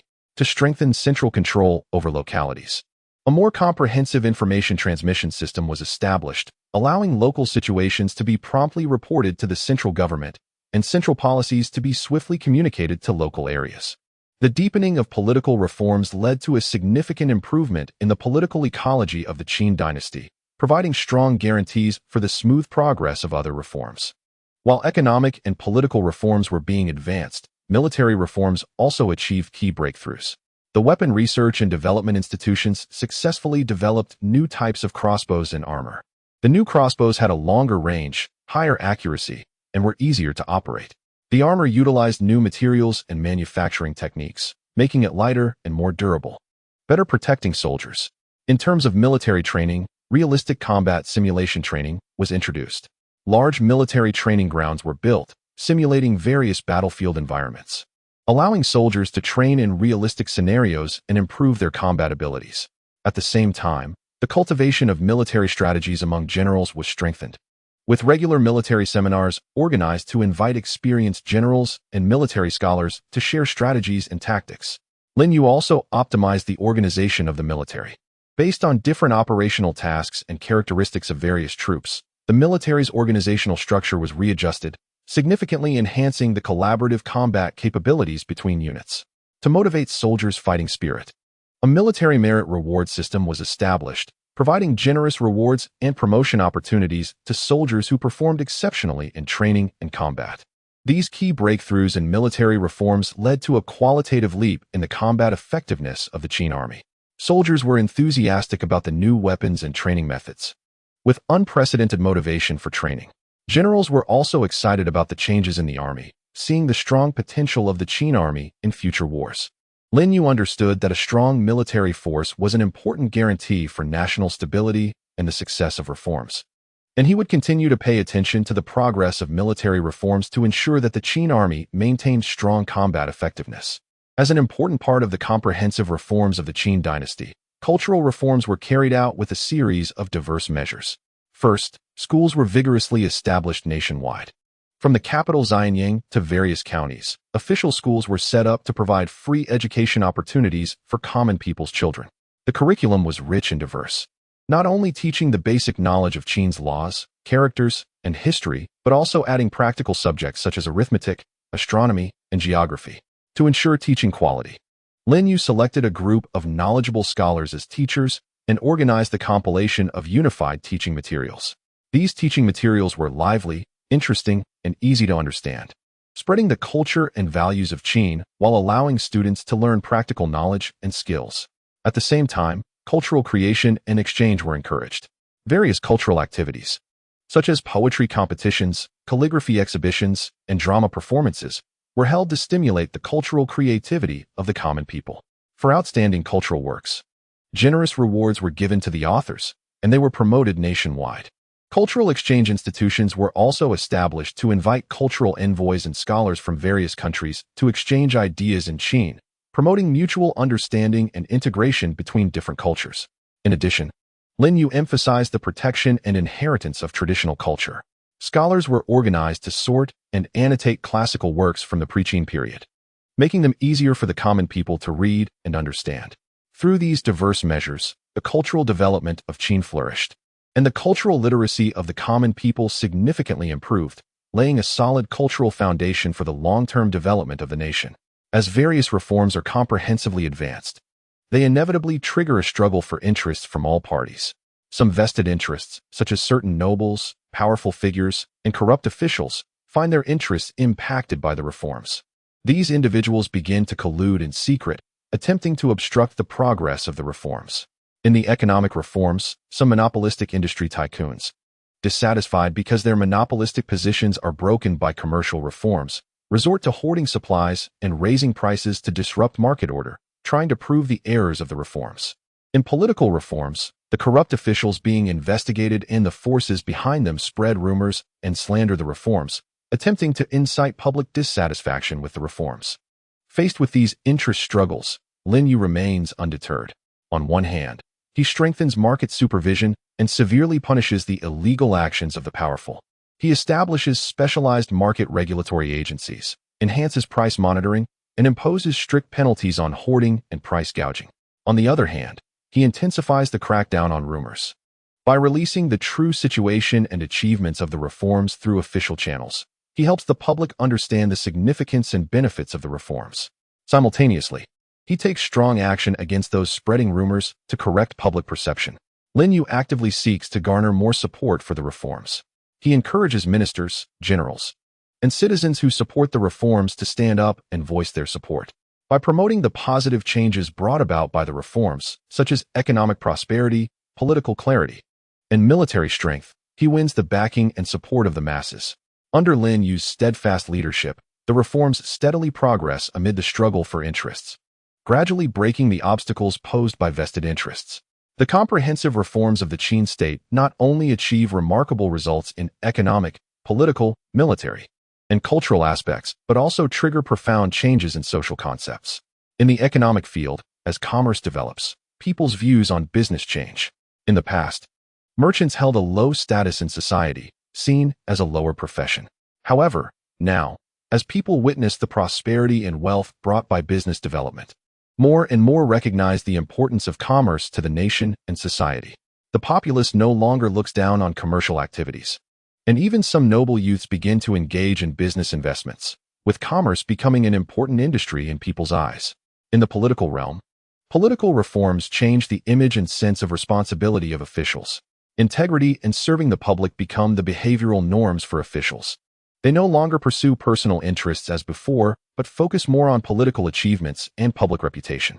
The public's expectations of officials shift from fear to supervision and support. actively participating in political affairs and contributing ideas for local development. In military matters, military reforms stimulate the martial spirit among the populace. Seeing the strength of the army and the glory of soldiers, more young people aspire to join the military to defend their homeland.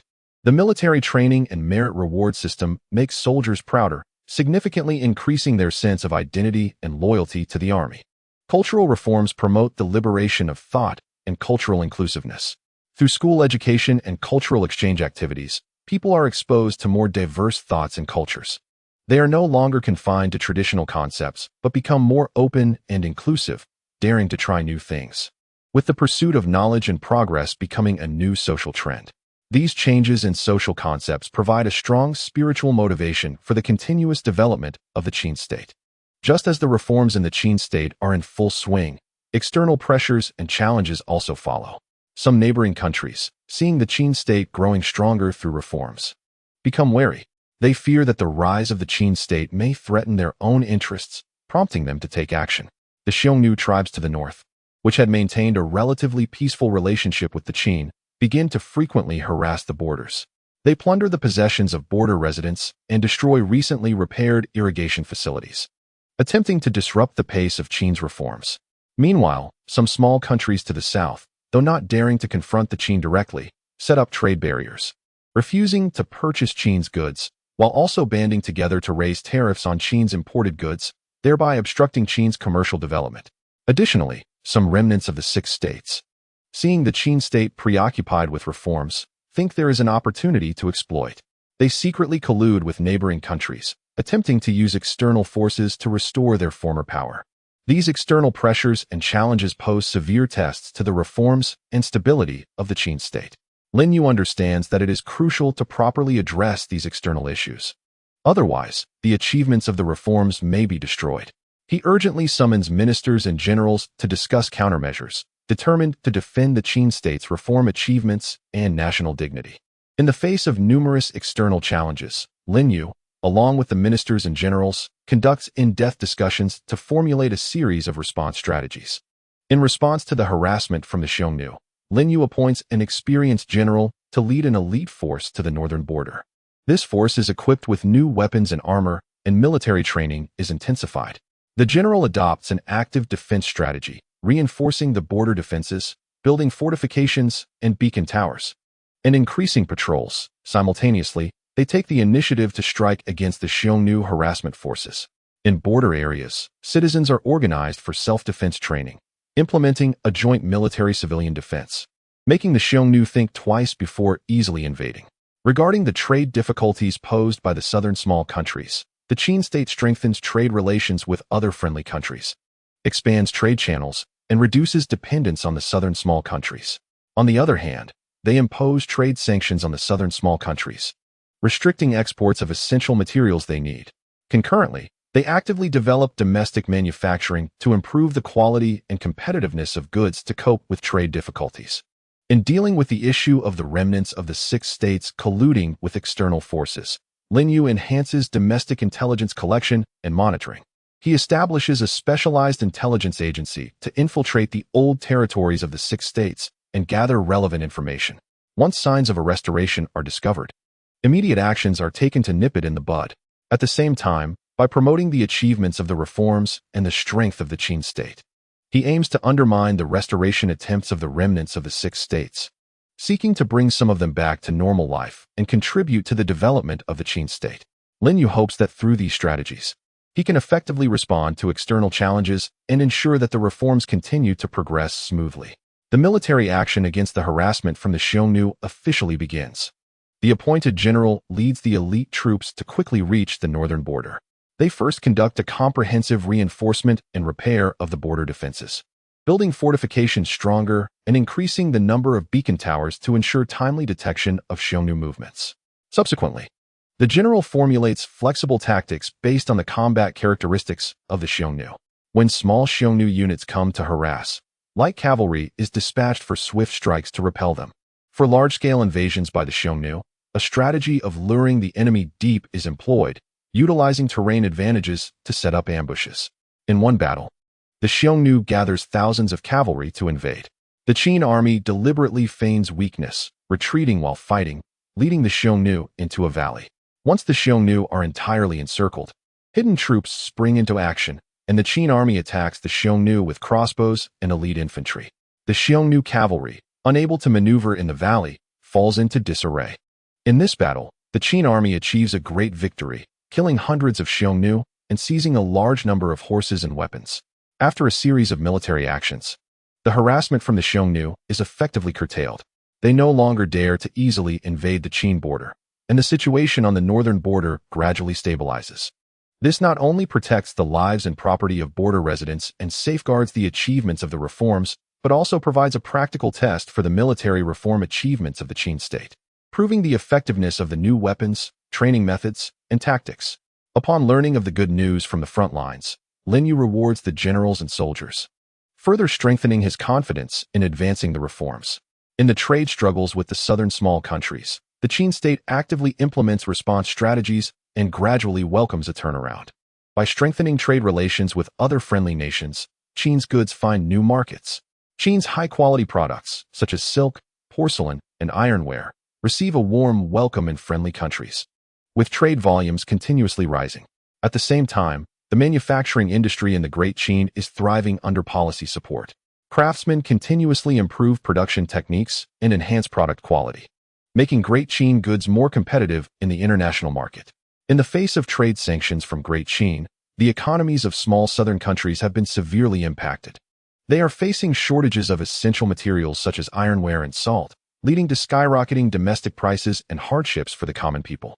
Some small southern countries have begun to realize that opposing Great Qin is not a wise move, and they have proactively sent envoys to seek peace. Great Qin seizes this opportunity to renegotiate trade terms with the small southern countries. During the negotiations, Great Qin demonstrates the demeanor and sincerity of a major power, protecting its own interests while offering certain concessions to the small southern countries. Ultimately, both sides reach a new trade agreement.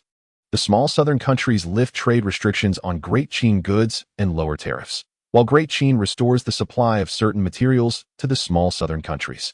This turning point in the trade game not only solves the trade difficulties faced by Great Qin, but also further expands its trade map, promotes economic development, and provides a more solid economic foundation for the ongoing reforms.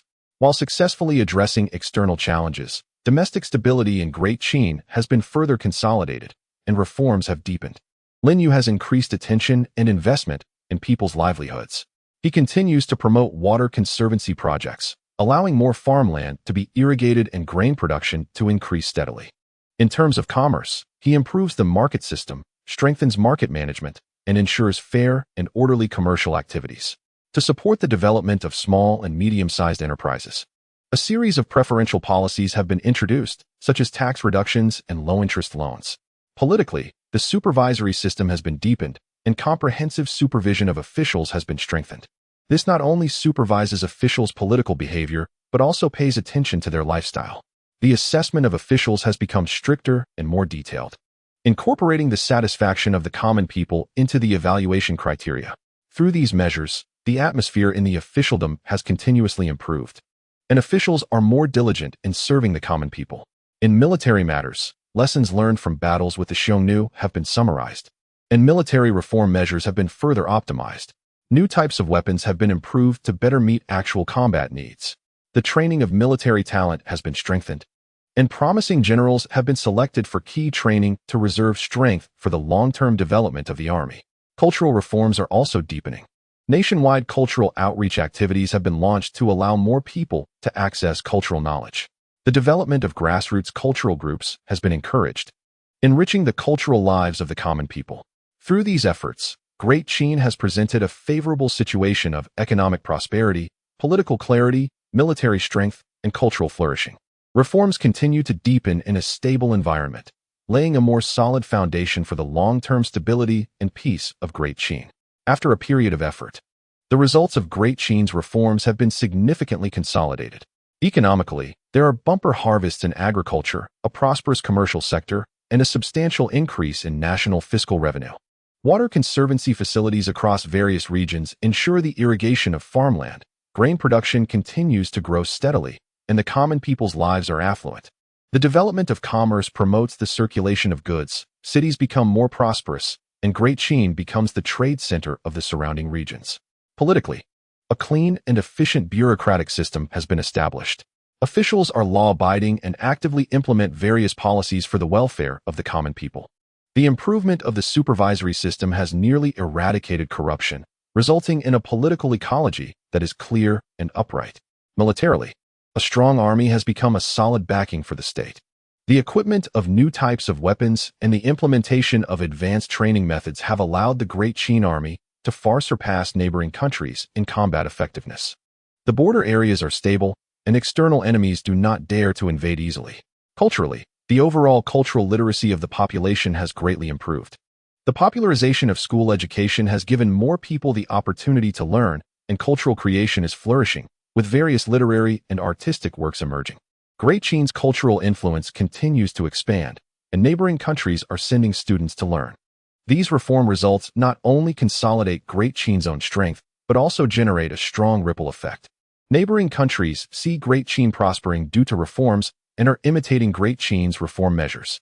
They send envoys to learn about Great Qin's political system, economic development model, military training methods, and cultural education system. Great Qin has become a reform model for the surrounding regions, leading a wave of reform and further enhancing Great Qin's status and influence internationally. The comprehensive reforms in Great Qin have triggered profound changes and integration in social classes. Driven by economic reform, the merchant class has risen rapidly. The prosperity of commerce has allowed merchants to accumulate substantial wealth, and their social status has gradually increased. Some merchants invest in cultural and educational undertakings, maintaining close ties with literati and scholars, which enhances their cultural literacy and social influence. Meanwhile, the development of commerce has also provided more employment opportunities for ordinary people, with many farmers starting to engage in commerce or moving to cities to work in commercial-related jobs, promoting population mobility and class integration between urban and rural areas. In political reform, the changes in the official selection system have increased social mobility. Talented individuals from humble backgrounds have the opportunity to enter the officialdom through assessments, changing their destinies. These newly entered officials inject fresh blood into the bureaucratic system, bringing different perspectives and ways of thinking, promoting the diversification of the bureaucratic class. Cultural reform has also impacted social classes. The popularization of school education allows more people from different classes to access knowledge, narrowing the cultural gap between classes. The widespread cultural activities create more opportunities for interaction among different classes, enhancing mutual understanding and integration. The noble class is no longer limited to traditional lifestyles and actively participates in cultural, economic, and other fields of development, learning from and collaborating with other classes. This class change and integration break down the barriers between classes, promoting social fairness and vitality, and creating a more favorable social environment for the continued development of Great Qin. Despite the great success of Great Qin's reforms, some new problems have gradually emerged over time. Economically, the excessive development of commerce has led to land consolidation in some regions. Some wealthy merchants use their wealth to purchase large amounts of land, causing some farmers to lose their land and become displaced. This not only affects the stability of agricultural production, but may also trigger social unrest. Politically, although the supervisory system has effectively curbed corruption, some officials, in an effort to avoid making mistakes, have begun to exhibit inaction. They are overly cautious in handling political affairs, hesitant to innovate and break through, leading to a decline in administrative efficiency. Militarily, as the army's combat effectiveness improves, some generals have begun to develop a sense of pride and complacency. They become autocratic in military decision-making, disregarding the opinions of subordinates, which may adversely affect the unity and combat capability of the army. In the cultural sphere, the diverse development of culture has also brought some ideological confusion. Different cultural concepts clash with one another, and some negative thoughts begin to spread in society, affecting social norms. Lin Yu realizes the severity of these new problems and falls into deep contemplation.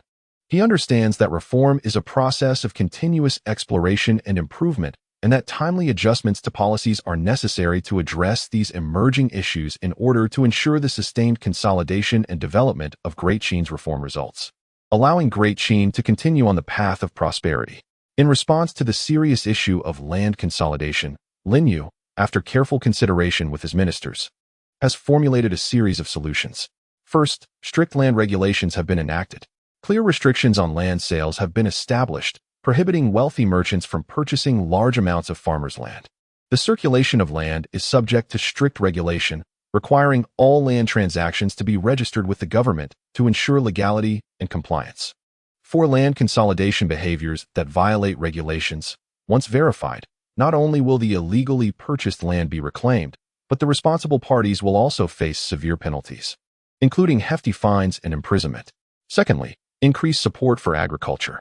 The government should invest more funds in farmland water conservancy construction and agricultural technology promotion to enhance farmers' production enthusiasm and land output efficiency.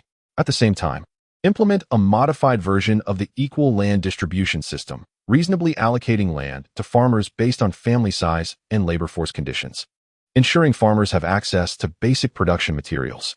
For the landless displaced people, the government should organize them to reclaim wasteland, providing certain agricultural tools, seeds, and grain subsidies to help them re-establish their production and livelihood. Additionally, guide commercial capital to other sectors.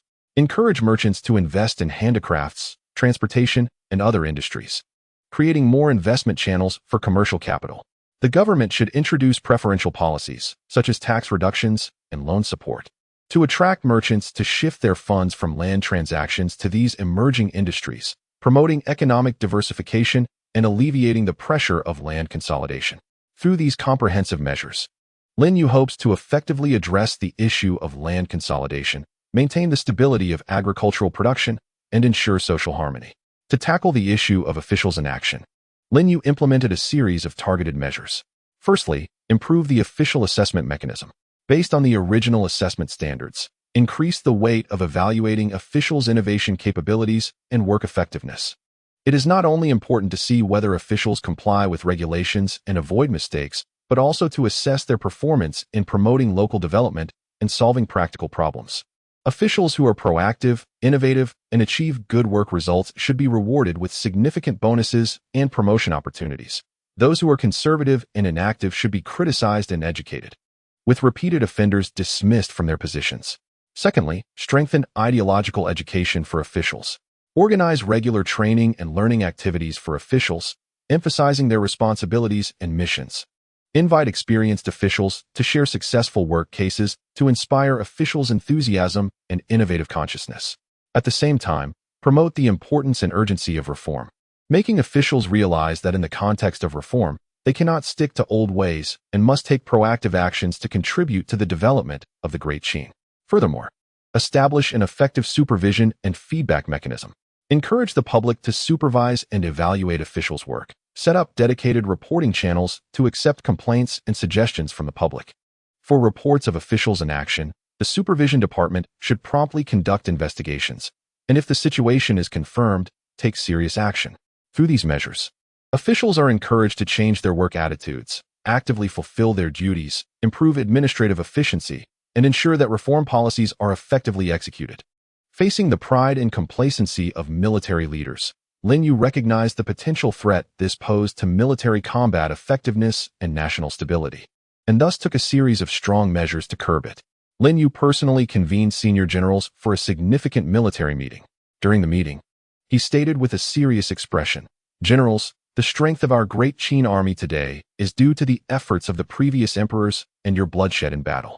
However, the current situation is complex and changeable, and we must not become arrogant due to temporary victories. Arrogant soldiers are destined to fail. This is an unchanging truth throughout history." He cited numerous historical cases where generals' arrogance led to defeats, making the generals deeply aware of the dangers of pride. To strengthen the generals' awareness of potential crises, Lin Yu ordered an enhancement of intelligence collection and analysis regarding military dynamics in neighboring countries. Regularly inform the generals about the developments in military strength of surrounding nations, making them understand that while the Great Qin is strong, they must never let their guard down. At the same time, encourage generals to continuously learn and study new military strategies and tactics, organize military academic exchange activities, and invite military experts from various countries to share experiences, broadening the generals' perspectives. In terms of military management, Lin Yu further improved the military command system and supervision mechanisms, clearly defined the responsibilities and powers of generals at all levels to avoid excessive concentration of power, strengthened supervision over the behavior of generals. If any general is found to act arbitrarily and disregard others' opinions, timely criticism and education should be provided. For serious cases, appropriate disciplinary actions should be taken to maintain internal unity and harmony within the military, ensuring that the military always maintains high morale and strong combat effectiveness. In response to the confusion of thought occurring in the cultural sector, Lin Yu actively guided cultural thought towards a healthy direction. He organized a group of respected scholars and cultural figures to establish a cultural review and guidance committee. The main responsibility of this committee is to review various cultural works and ideological expressions, promoting content that is positive and aligns with the core values of the Great Qin while criticizing and resisting harmful thoughts and opinions. Lin Yu encouraged scholars to create more culturally significant works that have educational meaning and positive guidance. A cultural creation reward fund was established to provide substantial rewards for literature and art that promote Great Qin culture and spread positive energy. For example, works such as poetry, novels, and dramas that depict the heroic deeds emerging during the Great Qin's reform process and showcase the hard-working spirit of the people are vigorously promoted, allowing the public to be influenced by positive thoughts while enjoying cultural works. At the educational level, Lin Yu required schools to strengthen moral education, increase curriculum content related to moral cultivation and national consciousness to cultivate students' correct values and morals. Through classroom teaching, theme activities, and other forms, guide students to establish a positive attitude towards life and enhance their sense of identity and pride in Great Qin culture. Additionally, Lin Yu utilized official channels to strengthen cultural promotion. Through edicts and announcements, promote the excellent traditional culture and reform concepts of the Great Qin to the public, creating a favorable cultural public opinion atmosphere, enabling the public to accept correct ideological guidance imperceptibly, and promoting the improvement of social customs and the healthy development of cultural thought. After addressing a series of emerging issues, the reforms of the Great Qin entered a new stage. Lin Yu, standing at a higher strategic height, laid out a new plan for the reforms. Economically, Lin Yu planned to further expand overseas trade, build a larger and more advanced merchant fleet, open more maritime trade routes, and strengthen economic exchanges with more distant countries and regions. At the same time, encourage domestic industries to upgrade and increase the added value of goods. In agriculture, promote the industrialization of agriculture, establish agricultural product processing bases, and conduct deep processing of agricultural products to enhance their economic value. Politically, strengthen the balance between centralization and local autonomy, while ensuring the central government's effective control over the country. Grant more autonomy to local governments, allowing them to formulate development policies based on their actual conditions. Improve the local governance system, select more outstanding local officials, and enhance local governance capabilities. Additionally, strengthen political exchanges and cooperation with neighboring countries, actively participate in regional affairs, and enhance the Great Qin's influence on the international political stage. Militarily, continue to promote military modernization. Increase investment in military research and development to create more advanced weapons and equipment, such as more powerful siege weapons and more flexible cavalry equipment. Strengthen the cultivation of military talents, focusing not only on developing military leaders, but also on cultivating military technology and logistics support personnel. Simultaneously, optimize military defense layout. Establish more military bases in border areas, and form a solid defense system to ensure national security and stability. Culturally, deepen cultural integration and innovation. Encourage cultural exchanges and integration between different regions and ethnic groups, creating a diverse cultural system with Great Qin characteristics. Strengthen the protection and inheritance of cultural heritage while promoting cultural innovation, combining technology with culture to create more novel cultural forms, such as new cultural display devices made using optical principles, further enhancing the charm and influence of Great Qin culture. Under the new reform strategic layout, the economic expansion and industrial upgrade efforts of the Great Qin are fully underway. To expand overseas trade, Lin Yu ordered the construction of large shipyards in coastal areas. A large number of experienced craftsmen were recruited, and advanced shipbuilding technology was employed to create a fleet of larger and more capable merchant ships. These merchant ships are equipped with advanced navigation devices and defensive weapons, capable of handling various complex situations during ocean voyages. At the same time, a professional sailing team has been organized and trained to familiarize them with new maritime routes and trade regulations. The merchant fleet of the Great Qin sails along newly opened maritime trade routes to distant countries and regions, bringing exquisite silk, ceramics, tea, and other specialties from the Great Qin in exchange for rare treasures, spices, as well as advanced technologies and cultures from various countries. With the continuous expansion of overseas trade, the economic ties between the Great Qin and other countries have become increasingly close, and its international influence has been steadily enhanced. In terms of domestic industrial upgrading, significant achievements have been made in agricultural industrialization. Numerous agricultural product processing bases have been established across various regions to process grains, fruits, meats, and other agricultural products into various foods, beverages, and crafts. For example, grains are processed into delicious pastries, fruits are made into sweet dried fruits, and animal hides are crafted into exquisite leather goods. These deep processed products not only increase the added value of agricultural products, but also provide more employment opportunities and income sources for the people. At the same time, handicrafts are continuously upgraded. Artisans are constantly improving production techniques, utilizing new materials and technologies to produce higher quality and more exquisite products. In the textile industry, new textile machinery has been invented to improve production efficiency and product quality. In the ceramics industry, new glazes and firing techniques have been developed to make ceramic products more aesthetically pleasing and durable. Industrial upgrading has further promoted the prosperity of the Great Qin's economy, injecting new vitality into the country's development. In the political arena, Lin Yu strives to achieve a balance between centralization and local autonomy while enhancing the international influence of the Great Qin. To strengthen local autonomy, Lin Yu reformed the local administrative system. The country was divided into several regions, each with a designated administrative governor who was granted greater autonomy to formulate development plans based on local geographical, economic, and cultural characteristics. At the same time, a comprehensive local supervision mechanism was established to ensure that local officials exercise their powers in accordance with the law, preventing abuse of power. Local officials actively exercise their initiative and have developed a series of policies that reflect local characteristics. In resource-rich areas, mining and manufacturing industries have been vigorously developed. In culturally rich areas, the development of cultural tourism has been promoted. These measures have facilitated local economic development and improved the living standards of the people. In terms of enhancing international influence, Lin Yu actively engages in diplomatic activities. He sends envoys to neighboring countries to strengthen political exchanges and cooperation. Treaties of friendship are signed with various countries, establishing mechanisms for trade relations and cultural exchanges. The Great Qin also actively participates in regional affairs, mediating conflicts and disputes between countries, demonstrating the responsibility and demeanor of a great nation. For example, when two neighboring countries had a conflict over territorial disputes, the Great Qin sent envoys to mediate. With the prestige and wisdom of the Great Qin, the envoys facilitated a peaceful resolution through negotiations.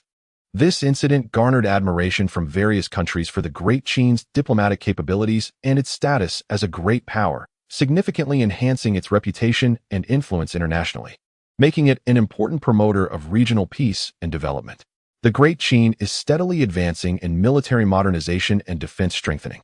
In military modernization, Lin Yu has increased investment in military research and development. Multiple military research institutions have been established, bringing together top technological talents to develop more advanced weaponry. After relentless efforts, a new type of repeating crossbow has been successfully developed. This crossbow employs advanced mechanical structures, allowing for continuous firing of bolts, significantly increasing shooting speed and lethality. Additionally, a new type of armor has been developed that is lighter yet offers stronger protection, utilizing special metal materials and manufacturing processes to effectively resist various weapon attacks. To cultivate well-rounded military talents, Lin Yu reformed the military education system. Military academies not only focus on training students in military skills, but also enhance education in military theory, strategy and tactics, and military technology. Notable military leaders and scholars from both domestic and international backgrounds are invited to teach, sharing the latest military concepts and practical experiences. Students are also encouraged to participate in actual military operations and drills to improve their combat capabilities. In terms of defense strengthening, the Great Qin has launched large-scale military defense projects in border areas. A series of sturdy walls, fortresses, and beacon towers have been constructed, forming a tight defense line. In important strategic locations, large military bases have been established, garrisoning heavy troops and equipping them with advanced weaponry. At the same time, patrols and reconnaissance efforts in border areas have been strengthened, utilizing advanced communication technologies to ensure timely detection and response to any potential invasions. Through these measures, the military defense capabilities of the Great Qin have been greatly enhanced, providing a solid guarantee for the country's security and stability. In the cultural arena, the Great Qin actively promotes cultural integration and innovation while preserving and developing its heritage. With the advancement of reforms, exchanges between different regions and ethnic groups within the Great Qin have become increasingly frequent, and the trend of cultural integration has become more evident. Linyu encourages various cultural exchange activities, hosting cultural festivals, art exhibitions, and more. For instance, a grand Great Qin cultural festival was held in the capital, Xianyang, inviting cultural groups and artists from across the country to showcase their unique cultures, such as the bold songs and dances of the North, the exquisite embroidery of the South, and the unique musical performances of the West. Through these events, different cultures collide and learn from each other, promoting cultural integration. In terms of cultural innovation, Linyu supports the combination of technology and culture.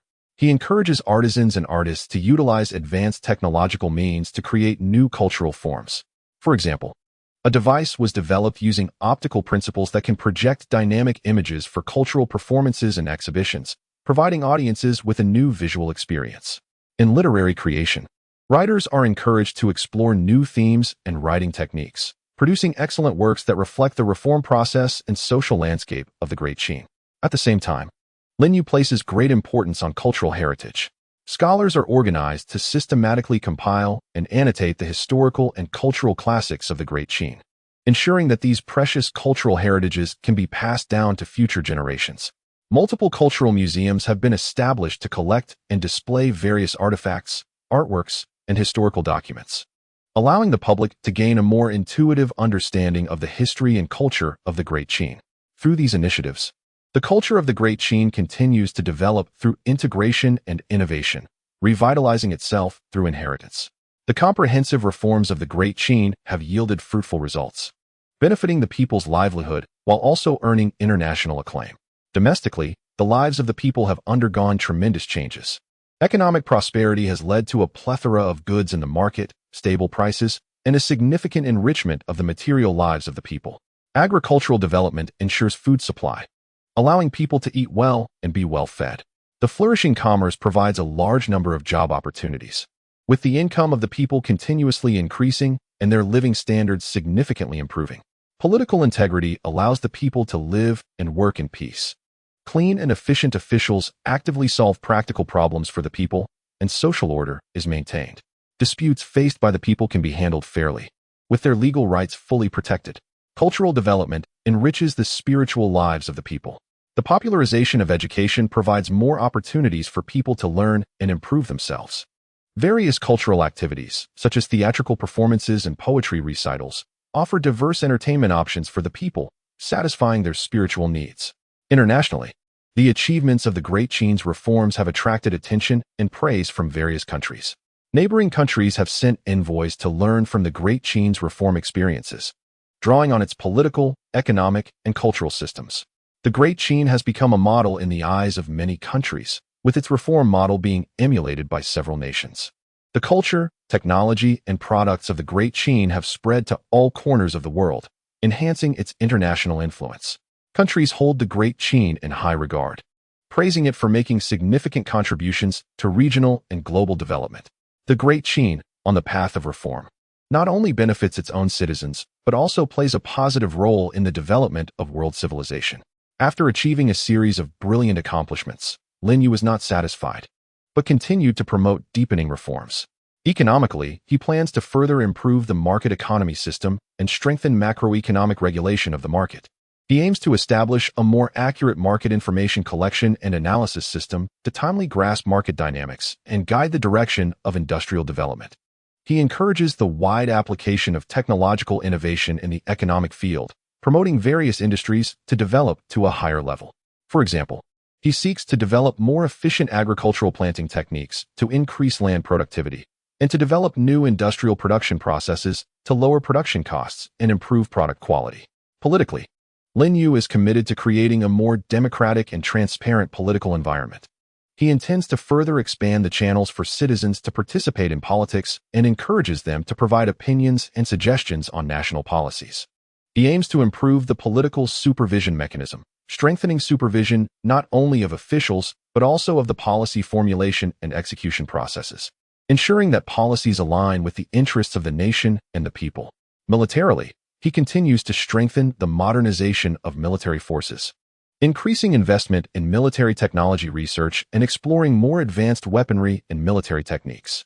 He promotes military exchanges and cooperation with various countries, learning from their excellent military experiences to enhance the comprehensive quality of the Great Qin Army and its ability to respond to various complex situations.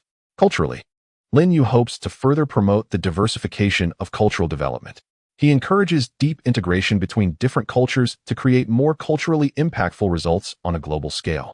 He aims to strengthen the international dissemination of culture, hosting international cultural events and establishing cultural exchange centers to showcase Great Qin culture to the world and enhance its cultural soft power.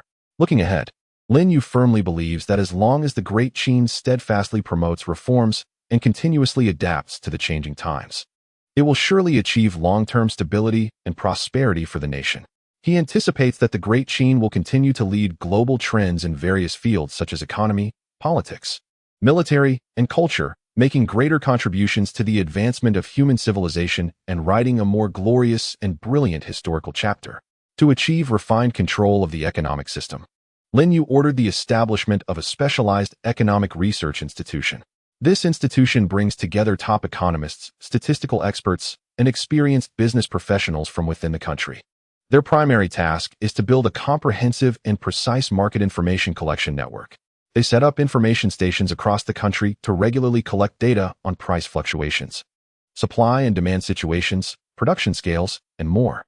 The Economic Research Institution employs complex statistical analysis methods to deeply analyze the collected data and forecast market development trends. For example, by comprehensively analyzing historical grain production, consumption, and climate change factors, they can predict changes in the grain market supply and demand in advance, providing scientific evidence for the government to formulate agricultural policies. Based on these analytical results, the government under Lin Yu's leadership can more accurately guide industrial development. For emerging industries, the government has introduced a series of targeted support policies. In their research on market trends, they discovered a potential business opportunity in using special plant fibers to manufacture new types of fabrics, which are lightweight, warm, and durable. The government immediately provided funding support for relevant research projects, encouraging craftsmen and scholars to collaborate on developing production technologies and offering tax reductions and low-interest loans to businesses engaged in this industry to help them grow rapidly. At the same time, to prevent malicious competition and monopolistic behavior in the market, the government has established strict market regulatory laws. A dedicated market supervision team has been set up to strengthen daily inspections of the market. If any merchants are found to be raising prices, engaging in predatory pricing, or monopolizing the market, they will be severely punished to maintain a fair competition environment and ensure the healthy and stable operation of the economic system. In the political arena, Lin Yu actively promotes the deepening of democracy and supervision mechanisms. To expand channels for citizens to participate in politics, he ordered the establishment of deliberation halls in various counties. Citizens can freely visit the deliberation halls to express their views and suggestions on local affairs and to question and provide opinions on government policies. Local officials regularly visit the deliberation halls to communicate face-to-face with citizens, attentively listening to their voices and reporting reasonable suggestions to higher-level governments. Additionally, Lin Yu has established an official public opinion collection platform to widely gather citizens' opinions through bamboo slips, letters, and oral communications. Relevant government departments must respond to and address the issues raised by citizens within a stipulated time. This series of measures allows citizens to genuinely participate in the political decision-making process, enhancing their attention to and sense of responsibility for national affairs.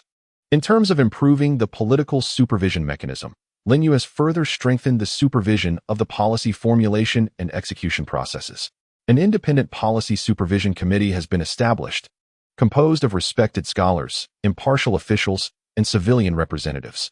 During the policy formulation phase, the supervision committee evaluates the rationality, fairness, and impact of policies on citizens' interests and proposes amendments. In the policy execution process, they go deep into the grassroots to check whether policies are effectively implemented and whether there are any execution deviations. For example, during the execution of a tax adjustment policy, the supervision committee found that some local officials were over-collecting taxes to boost their performance, thus increasing the burden on citizens.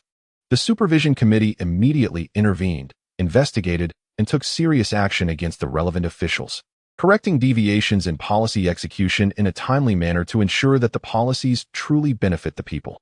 Through these measures, the political environment of the Great Qin has become more democratic and transparent, and the government's decision-making has become more scientific and rational, ensuring the long-term stability and prosperity of the nation. In the military field, Lin Yu has increased investment in cutting-edge military technology exploration. He encourages military research institutions to undertake bold and innovative research projects. One key focus of research is the development of new weapons using magnetic principles. After extensive exploration, researchers discovered that powerful magnetic forces could be generated through special devices to disrupt enemy metal weapons and command signals, thus gaining an advantage on the battlefield. To enhance the Army's combat capabilities in complex terrains and harsh environments, another research project focuses on developing military equipment suitable for different environments. For instance, they developed lightweight and highly insulated cold weather armor for operations in the cold northern border areas, as well as waterproof and breathable combat uniforms for tasks in the humid and rainy southern regions. Meanwhile, Lin Yu actively promotes military exchanges and cooperation between the Great Qin Army and various countries. He regularly dispatches military delegations to various nations to learn advanced military strategies, tactics, and management experiences. He invites military experts from various countries to give lectures in the Great Qin, organizing military academic seminars to share the latest military research findings. During one military exchange with a Western power, the Great Qin Army learned about their advanced cavalry tactics, which emphasized the mobility and collaborative combat capabilities of cavalry. By using flexible formations and rapid insertion attacks, these tactics can quickly disrupt enemy lines on the battlefield. The Great Qin Army adapted these tactics to their specific conditions, conducting targeted training and improvements, significantly enhancing the effectiveness of their cavalry in combat. Through these cutting-edge explorations and international exchanges, the Great Qin Army maintains a keen insight into military technology and strategic tactics, continuously improving its combat capabilities. Lin Yu is well aware of the importance of deeply integrating cultural diversity, and thus has taken a series of proactive measures. He encourages cultural groups from different regions and ethnicities to engage in long-term exchange and cooperation projects. For example, he organizes cultural exchange activities between the nomadic peoples of the north and the agricultural peoples of the Central Plains. The northern nomadic peoples bring their exquisite horsemanship performances, bold songs and dances, and unique leather-making techniques, while the Central Plains showcase advanced agricultural technologies, exquisite silk weaving techniques, and rich poetic culture.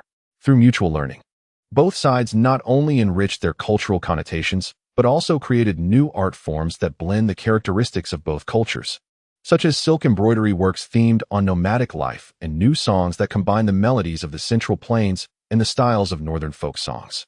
In the field of artistic creation, Lin Yu strongly supports cross-cultural artistic innovation, encouraging painters to merge different regional painting styles to create works with unique visual effects, and supporting playwrights in writing dramas set against a multicultural backdrop to showcase the collisions and fusions between different cultures. These innovative cultural works are widely disseminated domestically and are well loved by the public, further promoting the diversification and integration of culture. To strengthen the international dissemination of culture, Lin Yu ordered the establishment of Qin cultural exchange centers in major cities around the world. These centers not only showcase the cultural classics, relics, and artworks of the Qin, but also regularly hold cultural activities such as calligraphy lectures, martial arts performances, and free traditional Chinese medicine consultations. Through these activities, People from various countries can personally experience the charm of Qin culture. At the same time, cultural envoys are sent to various countries for touring performances and lectures to spread the cultural concepts and values of the Qin. During a cultural exchange event, a Qin acrobatic performance caused a sensation in a Western country, with local people marveling at the performer's superb skills, greatly enhancing the international recognition and influence of Qin culture and allowing it to shine with unique brilliance on the world stage. Despite the significant achievements of Qin's reforms, Lin Yu did not overlook potential crises. As the reforms deepened, the issue of regional development imbalance gradually became apparent. Some remote areas lagged significantly behind developed regions in economic and cultural development due to geographical constraints and weak infrastructure.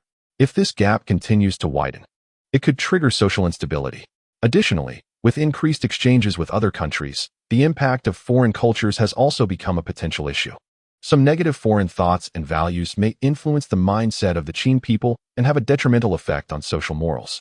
Meanwhile, in military matters, although the Qin army is powerful, a prolonged period of peace may lead to a decline in combat effectiveness, and soldiers may develop a sense of complacency. In response to these potential crises, Lin Yu formulated detailed contingency plans. To address the imbalance in regional development, the government increased support for remote areas. Significant funds were invested to improve infrastructure in these areas, building roads, bridges, and water conservancy facilities to promote local economic development. In terms of culture, cultural education teams were dispatched to remote areas to conduct cultural outreach activities, enhancing the cultural literacy of local residents. At the same time, developed regions were encouraged to engage in paired assistance cooperation with remote areas, sharing development experiences and resources. To counter the impact of foreign cultures, management and guidance of cultural dissemination were strengthened. The cultural review mechanism was further reinforced, with strict screening of foreign cultures to resist the influx of harmful ideas.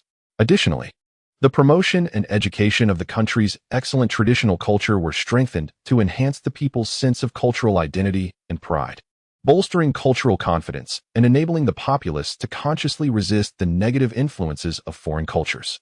In military terms, to prevent a decline in combat effectiveness, a strict military training system and assessment standards were established. The frequency and difficulty of military exercises were increased, simulating various complex combat scenarios to keep soldiers in a state of high alertness and readiness. Regular comprehensive assessments of the military were conducted, rewarding outstanding soldiers and commanders while retraining or eliminating those who were unqualified. Through these contingency plans, Lin Yu strives to ensure that Qin can progress steadily on the path of reform, overcoming various potential crises and maintaining a prosperous development trend. Lin Yu prioritized addressing the imbalance in regional development as one of the key tasks of current reforms. He began with infrastructure construction, allocating significant human, material, and financial resources to remote areas. Experienced craftsmen from various regions were recruited to form a construction army to carry out infrastructure projects in these areas. In terms of transportation, wide and smooth official roads were built to connect remote areas with various counties. These roads not only facilitated travel for the populace, but also provided convenience for the transportation of goods, promoting trade between local areas and the outside world. Additionally, sturdy bridges were constructed over rivers to resolve transportation issues caused by river barriers. For example, a large stone arch bridge was built over an important river in a remote mountainous area, allowing residents on both sides to travel freely and enabling local specialties to be successfully transported for sale elsewhere. Construction of water conservancy facilities was also underway at a rapid pace. In arid regions, canals were dug to divert nearby water sources for irrigating farmland, improving agricultural production conditions. In flood-prone areas, levees and drainage systems were built to effectively prevent flood disasters. The completion of these water conservancy projects significantly increased agricultural output in remote areas, ensuring the basic livelihoods of the populace. To promote economic development in remote areas, Lin Yu also formulated a series of preferential policies to attract merchants to invest. Merchants establishing industries in remote areas were granted long-term tax reductions and land use benefits. Local residents were encouraged to develop, such as forestry in mountainous areas, medicinal herb cultivation, and animal husbandry in grassland regions, with technical guidance and financial support provided. Through these measures, the economy of remote areas gradually became more vibrant, and the gap with developed regions began to narrow.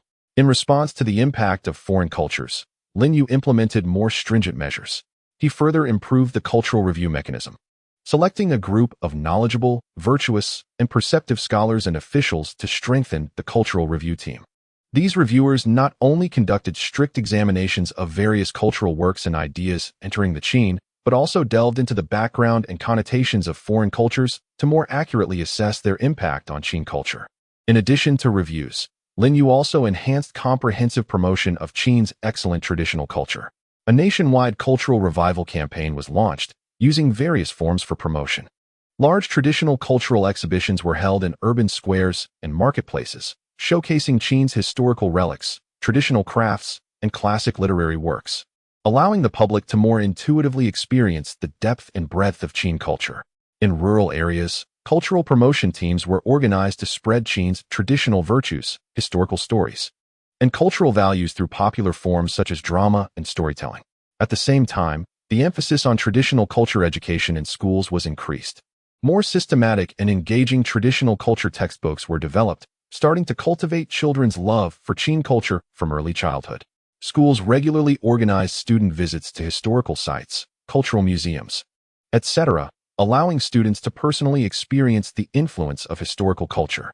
Through these strengthening measures, the sense of cultural identity and pride among the people of Qin has increased unprecedentedly, enabling them to more rationally view foreign cultures and consciously resist the erosion of negative foreign cultures, ensuring that Qin culture maintains its unique charm and leading position amidst the tide of multiculturalism. To maintain the combat effectiveness of the army, Lin Yu implemented a series of comprehensive and strict measures. First, the military training system was comprehensively upgraded. A detailed training outline was developed, covering all branches of service and various training stages. The training content included not only traditional physical training and weapon use training, but also tactical coordination training, psychological quality training, and training for special situations. For example, in physical training, personalized training plans were developed according to the characteristics of different branches. Infantry focused on endurance and strength training, while cavalry emphasized improving horsemanship skills and mounted archery abilities. In tactical coordination training, various complex battlefield environments were simulated, requiring close cooperation between different branches to form a strong combat synergy. To improve soldiers' psychological resilience, specialized psychological training courses have been established, simulating battlefield pressure scenarios to cultivate soldiers' ability to remain calm and make decisive decisions in extreme situations. In addition to the training system, Lin Yu has also strengthened the military's assessment and supervision mechanisms. An independent military assessment agency has been set up to conduct comprehensive evaluations of the military regularly. The assessment covers various aspects, including training performance, combat capability, and discipline. The assessment standards are extremely strict, and soldiers and commanders who fail to meet the standards are dealt with seriously. Soldiers who fail assessments multiple times undergo retraining or are eliminated. Individuals and teams with excellent assessments receive generous rewards and honors, such as promotions and commendation medals.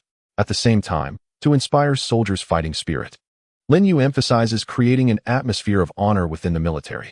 An honor roll has been established within the military to commend soldiers and commanders who perform excellently in training and combat, widely disseminating their deeds to become role models for all military personnel.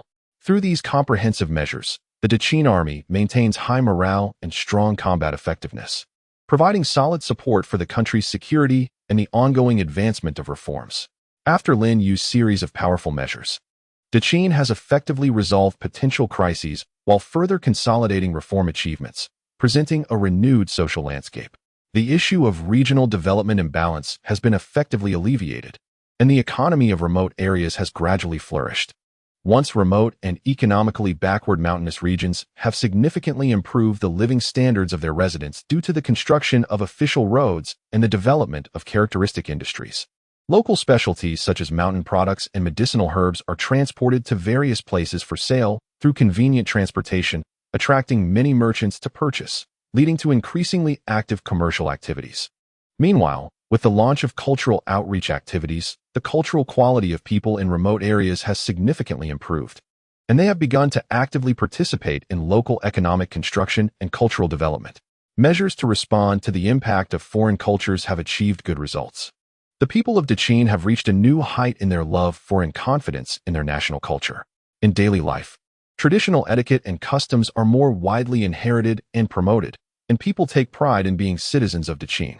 The excellent parts of foreign cultures are reasonably absorbed and organically integrated with Dechin culture, further enriching its connotation.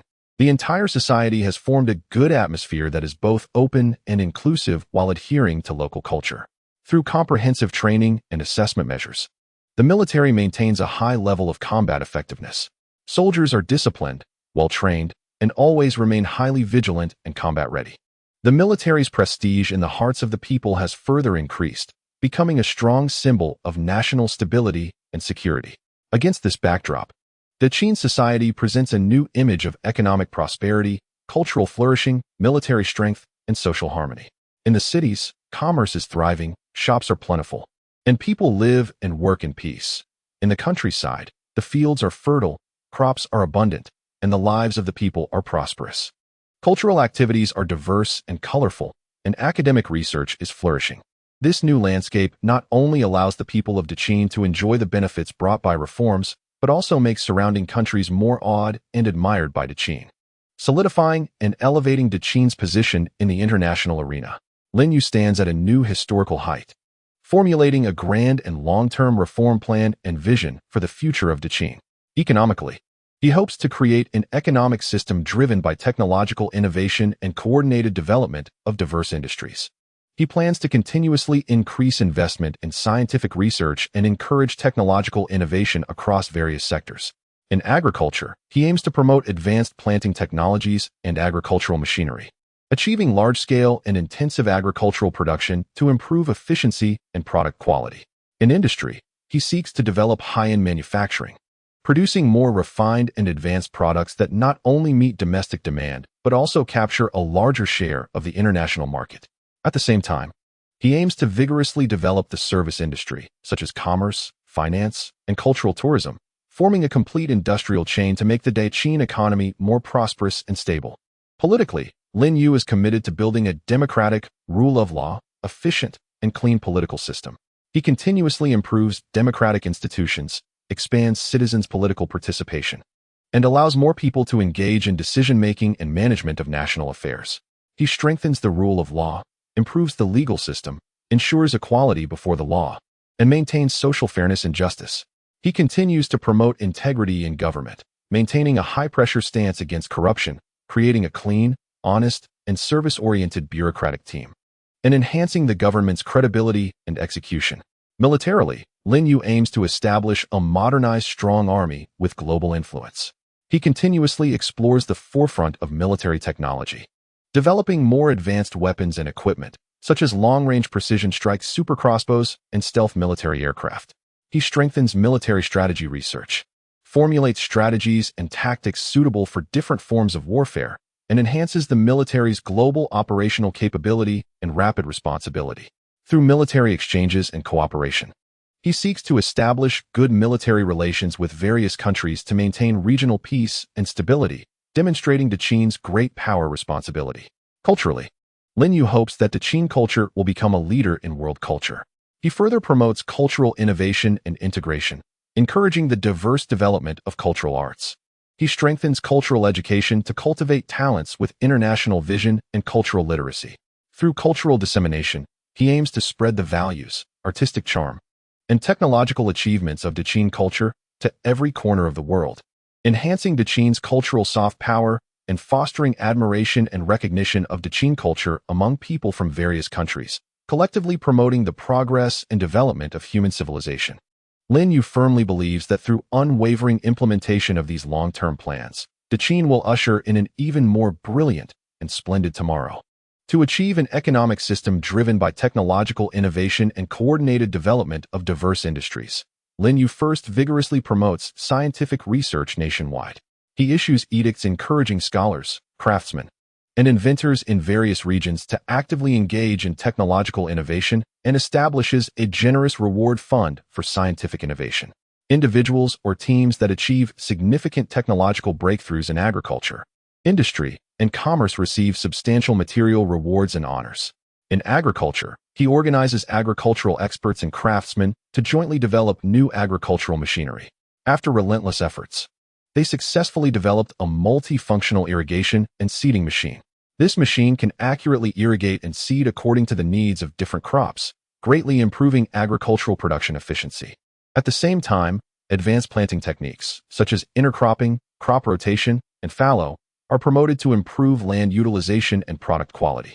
To encourage farmers to adopt new technologies and machinery, the government provides subsidies and technical guidance to help farmers better adapt to new production methods. In the industrial sector, Lin Yu focuses on supporting the development of high-end manufacturing. Industrial research and development centers have been established in the capital Xianyang and other major cities, gathering the nation's top craftsmen and technical talents. The research centers focus on developing more refined and advanced products, such as sharper and more durable weapons, exquisitely crafted silk fabrics, and exquisite ceramic ware. At the same time, production processes are improved, and assembly line production models are introduced to enhance production efficiency and product quality stability. To promote the coordinated development of diverse industries, Lin Yu actively promotes the prosperity of service industries such as commerce, finance, and cultural tourism. He strengthens transportation network construction, widens and repairs official roads, and digs canals to facilitate the flow of goods and the movement of people. He encourages merchants to engage in foreign trade and expand overseas markets, providing them with trade information, maritime technology support, and trade risk protection services. In terms of financial credit, he establishes official financial institutions to provide low-interest loans to enterprises and merchants, supporting them in expanding production and business scale. At the same time, he regulates the financial market order, formulates strict borrowing regulations, and ensures fairness and security in financial transactions. In terms of cultural tourism, Lin Yu fully explores the rich historical and cultural resources of Daqing, repairing and protecting historical monuments such as the Great Wall and the Yapang Palace, assuming it has not been burned down, transforming them into cultural attractions to attract tourists. He encourages various regions to develop culturally distinctive tourism projects, such as hosting traditional festival celebrations and showcasing folk handicraft production to draw domestic and international visitors. Through these initiatives, commerce, finance, and the cultural tourism industry mutually promote each other, forming a good synergy with agriculture and industry, jointly advancing the Daqing economy towards a more prosperous and diversified direction. Lin Yu understands that establishing a democratic, rule of law, efficient, and clean political system is key to the long-term stability of Daqing. To expand civic political participation, he undertakes a series of reforms to the existing political system. At the central level, he establishes a council of political consultation, composed of representatives elected from various counties and districts, including farmers, merchants, scholars, and others from different social strata. The council holds regular meetings to discuss major national policies and affairs, allowing representatives to fully express their opinions and suggestions, providing multidimensional perspectives for national decision-making. At the local level, he further improves the deliberative system in counties and districts, enabling more citizens to participate in discussions and decision-making on local affairs. For example, in significant projects affecting people's livelihoods, such as the construction of water conservancy facilities and road expansions, local officials organize representatives of the community to discuss and listen to their needs and ideas, ensuring that projects align with public interests. In strengthening the rule of law, Lin Yu organizes a group of legal scholars and officials proficient in law to comprehensively sort and revise Daqing's existing laws and regulations. They eliminate outdated and unreasonable provisions and supplement new laws that adapt to social development. The new laws cover various aspects of social life, with clear and detailed regulations on commercial transaction norms, land rights protection, and criminal penalties. To ensure the fair execution of laws, Lin Yu vigorously reforms the judicial system, selecting and training a group of professional and impartial judges. He also establishes dedicated legal oversight agencies to monitor judicial processes, preventing judicial corruption and wrongful convictions. In terms of integrity construction, Lin Yu adopts a zero-tolerance attitude. He strengthens daily supervision of officials, not only relying on the inspections of oversight agencies, but also encouraging citizens to report corruption. Those who provide valid reports receive generous rewards. If officials are found to engage in embezzlement, bribery, or abuse of power for personal gain, strict punishment is immediately imposed, regardless of their rank, with no leniency. At the same time, through integrity education activities, he raises officials' awareness of self-discipline, making integrity and public service the behavioral norms for officials. Striving to create an efficient and clean political environment, Lin Yu aims to build a modern military with global influence as the core goal of military reform and fully promotes various military construction projects. He invests substantial funds and manpower in military technology research and development. Military research institutions work day and night to conduct research, striving for significant breakthroughs in weaponry. In addition to the previously mentioned super crossbows and stealth military aircraft, they also explore the possibility of using new energy types as military power. For example, they study how to apply the energy extracted from a special or to warships and armored vehicles to enhance their endurance and maneuverability. Concurrently, they continuously improve existing weaponry to enhance its performance and reliability. Military strategy research has also received high attention. Lin Yu gathers top military strategists from the country to form a strategic research team. They deeply study the military strategies, geographical environments, and economic strengths of various countries to formulate strategies and tactics suitable for different forms of warfare.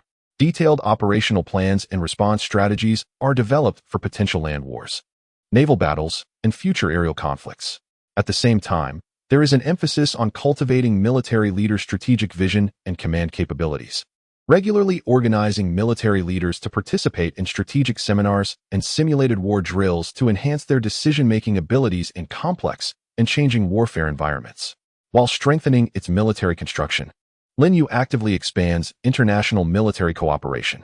He signs military cooperation agreements with neighboring friendly countries and conducts joint military exercises, military technology exchanges, and military talent training projects. Through joint military exercises, the Daqin Army learns from other countries' military forces, borrowing tactics and experiences to improve combat capabilities. In military technology exchange, they share advanced weapon manufacturing technologies and military engineering techniques with various countries, while also introducing some advanced military concepts and technologies from abroad to promote their military technology development. In military talent training, they exchange military cadets for study at each other's military academies to cultivate military talents with an international perspective. Through these international military collaborations, not only does the Daqin Army's global influence increase, but it also strengthens friendly relations with various countries, maintaining regional peace and stability. To achieve the grand goal of making Daqin culture a world cultural leader, Lin Yu launches a series of comprehensive and in-depth initiatives. In terms of cultural innovation and integration, he vigorously encourages exchanges and cooperation among different cultural fields. He organizes various cultural and artistic exchange activities, such as the Daqin Cultural and Art Festival, inviting writers, artists, musicians, dancers, and others from various regions to gather and explore ideas and methods for cultural innovation.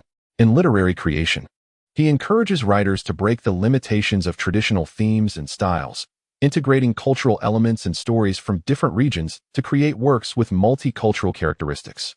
For instance, some writers combine the delicate emotions of southern water towns with the bold spirit of northern grasslands to produce uniquely styled poetry and novels. In the arts, painters attempt to merge the realistic techniques of Western painting with the expressive style of traditional Daqin painting to create innovative forms of painting. Musicians absorb the musical characteristics of various ethnic groups to compose new, impactful pieces. Through these initiatives for cultural innovation and integration, Daqin culture presents a more vibrant and diverse image. Strengthening cultural education is an important foundation for enhancing the influence of Daqin culture. Lin Yu further improves the education system, increasing rich cultural courses from early education to higher education. In basic education, he focuses on cultivating students' love for their national culture and basic cultural literacy, using stories, poetry, and painting to help children understand Daqin's history, traditions, and values. In higher education, he establishes dedicated cultural research institutions and majors to cultivate high-end talents capable of in-depth cultural research and innovation. At the same time, he encourages schools to conduct international cultural exchange activities, inviting foreign scholars and cultural figures to give lectures and sending students abroad for study and exchange, broadening their international perspectives. To promote the global dissemination of Daqin culture, Lin Yu adopts various proactive and effective measures. He establishes more Daqin cultural dissemination centers in major cities around the world, which not only display Daqin's cultural classics, relics, and artworks as static exhibits, but also regularly host a variety of dynamic cultural activities, such as lectures, artistic performances, and demonstrations of traditional crafts, attracting local people to participate and allowing them to deeply experience the charm of Daqin culture. He organizes cultural envoy groups to tour various countries for performances and cultural exchanges, showcasing Daqin's music, dance, drama, and other art forms, spreading Daqin's cultural concepts and values. At the same time, utilizing the increasingly developed commercial trade network, he promotes Daqin's cultural products, such as books, paintings, ceramics, and other culturally marked goods to international markets, allowing Daqin culture to spread worldwide through the circulation of goods. Through these comprehensive actions, the influence of Daqin culture continues to expand globally, gradually becoming an important force on the world cultural stage. After a series of comprehensive and in-depth reform measures implemented by Lin Yu, Daqin has achieved remarkable results in various fields, which have been fully manifested and reshaped the international landscape. Economically, the collaborative development model driven by technological innovation across diverse industries has achieved great success. Agricultural production has significantly increased due to the widespread application of advanced technologies and machinery, not only meeting domestic demand, but also exporting large quantities to neighboring countries. The exquisite products produced by the high-end manufacturing sector are in high demand in the international market, with Daqin's silk, porcelain, and weapons becoming coveted treasures among the nobility of various countries. Commercial trade has flourished, with Daqin's merchant fleet traveling around the world, establishing a trade network that covers many countries and regions across Eurasia and Africa. The improvement of the financial credit system has provided strong funding support for economic development, promoting the expansion and upgrading of various industries. The rise of the cultural tourism industry has attracted countless foreign tourists to experience Daqin's local customs and historical culture, bringing substantial economic income and further spreading Daqin's culture. Daqin has become one of the core engines of the world economy, playing an important leading and promoting role in the development of the global economy. Politically, the construction of a democratic rule of law and a clean political system has won high praise both domestically and internationally. Domestic citizens actively participate in politics. Social equity and justice are effectively guaranteed, and the political environment is clear and stable, allowing the people to live and work in peace. Internationally, Daqin's political system has become a model for other countries to learn from, with many nations sending envoys to study Daqin's democratic deliberation, rule of law construction, and integrity experience. With its just and efficient political image, Daqin has gained a higher voice and influence on the international political stage, becoming an important force in maintaining regional peace and stability, actively participating in and leading the coordination and resolution of various international political affairs. Militarily, the modernization of a strong army has made Daqin's military a formidable force that attracts global attention. Advanced weaponry, scientific strategies and tactics, and high-quality military personnel have equipped Daqin's army with the capability for global operations and rapid response. By actively expanding international military cooperation, Daqin has established extensive military connections with various countries. Joint military exercises have showcased the strong capabilities and cooperative combat abilities of Daqin's military, enhancing its prestige in the international military field. In regional conflicts and international peacekeeping operations, Daqin's military has played a key role with its professional and just image, effectively maintaining peace and security in the region and the world, becoming an important protector of the international military order. Culturally, Daqin's culture has achieved remarkable success in global dissemination. The innovative fusion of Daqin culture, such as unique literary works, art forms, and technological inventions, has attracted the attention of people from various countries.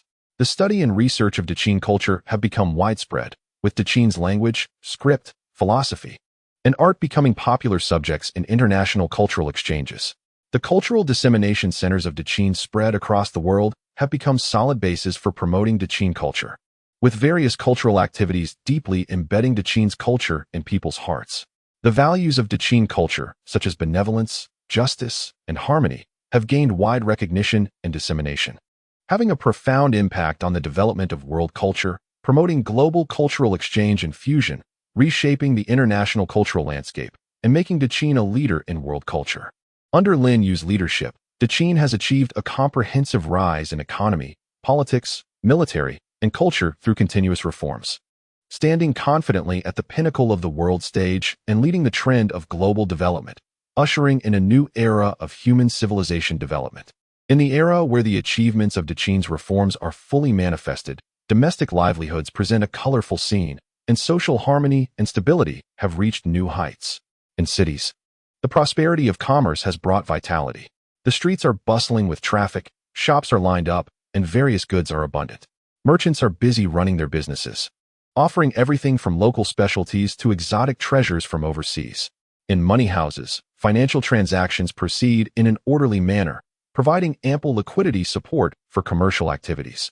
The quality of life for urban residents has significantly improved, as they wear exquisite silk clothing and enjoy delicacies from various regions. In their leisure time, people visit theaters to watch splendid drama performances or go to cultural academies to listen to scholars, enriching their spiritual world. In rural areas, the modernization of agriculture has brought about a dramatic change in the lives of farmers. Advanced agricultural machinery has made fieldwork easier and more efficient, allowing farmers to reap bountiful harvests without the need for heavy labor. Vast farmland is neatly planted with various crops, and irrigation systems accurately provide moisture to the crops. During the off-season, farmers also begin to engage in side production activities, such as crafting handicrafts and processing agricultural products, increasing family income.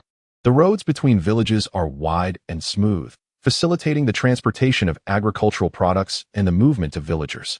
Children receive quality education in rural schools, learning cultural knowledge and practical skills, laying a solid foundation for future development. Interaction and integration between different social classes have become more frequent. Nobles are no longer aloof. They actively participate in commercial investments and cultural activities, establishing good cooperative relationships with merchants and scholars. Merchants have improved their social status through wealth accumulation and cultural learning, maintaining close ties with nobles and officials. Scholars, relying on their knowledge and wisdom, contribute ideas for the development of the country and are respected by all social classes. This positive interaction between classes has broken traditional class barriers and promoted social equity and harmony. Social harmony is also reflected in the amicable relationships among individuals. Neighbors help each other, and community activities are diverse and vibrant. During festivals, whether in cities or villages, grand celebrations are held, bringing people together to sing and dance, sharing the joy brought by reforms. This harmonious social atmosphere not only allows the people of Dechin to experience happiness and beauty in life, but also provides a solid social foundation for the country's sustained prosperity and development. After achieving great success in reforms, Dechin's prosperity and progress have had a powerful ripple effect on neighboring countries. Economically, Dechin's advanced production technologies and thriving commercial trade have provided vast development opportunities for neighboring countries. Trade exchanges with neighboring countries have become increasingly frequent, as Dechin's merchant ships carry various goods to the ports of neighboring countries while also procuring unique materials from them. In this process, Dechin has transmitted advanced agricultural planting techniques, industrial manufacturing processes, and business management experiences to neighboring countries. For instance, Dechin's farmers have taught improved irrigation techniques to neighboring countries, helping them increase crop yields.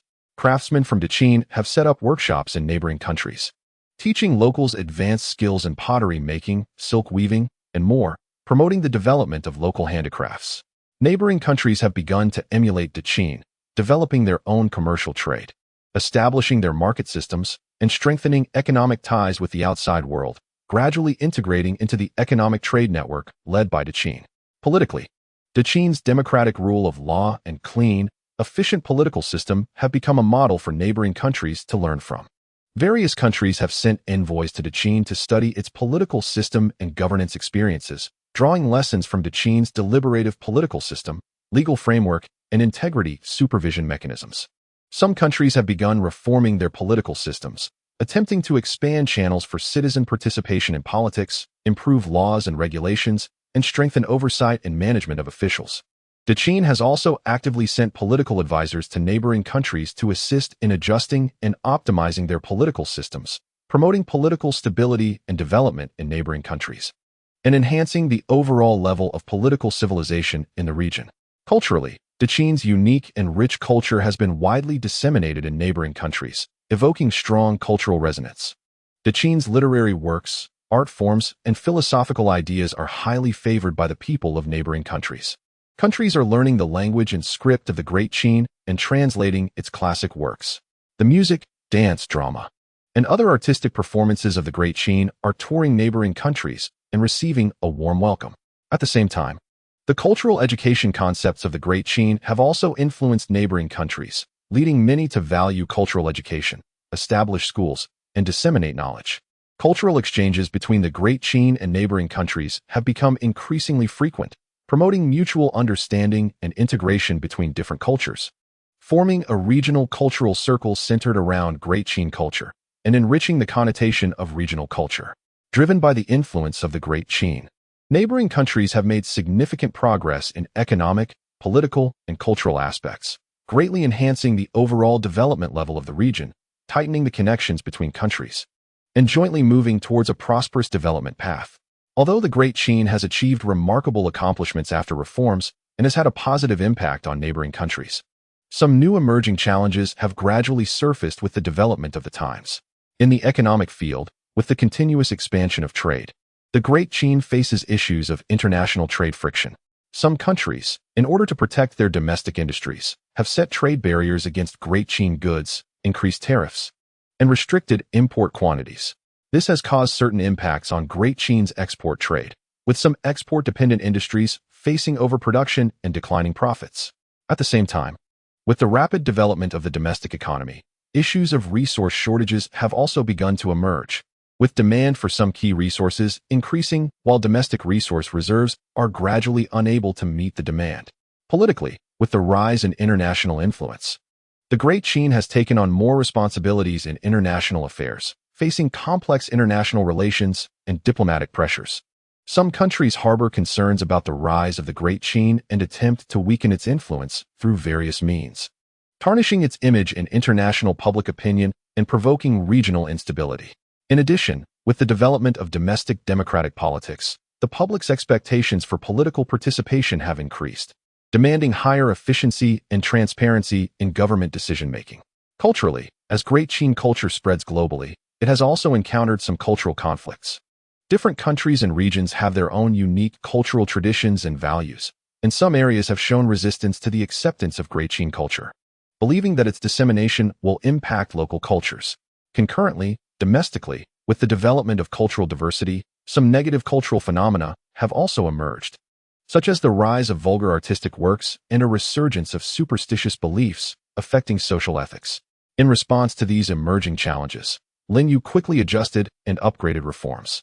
Economically, on one hand, active diplomatic negotiations were conducted to communicate with countries that set trade barriers, striving to eliminate trade obstacles.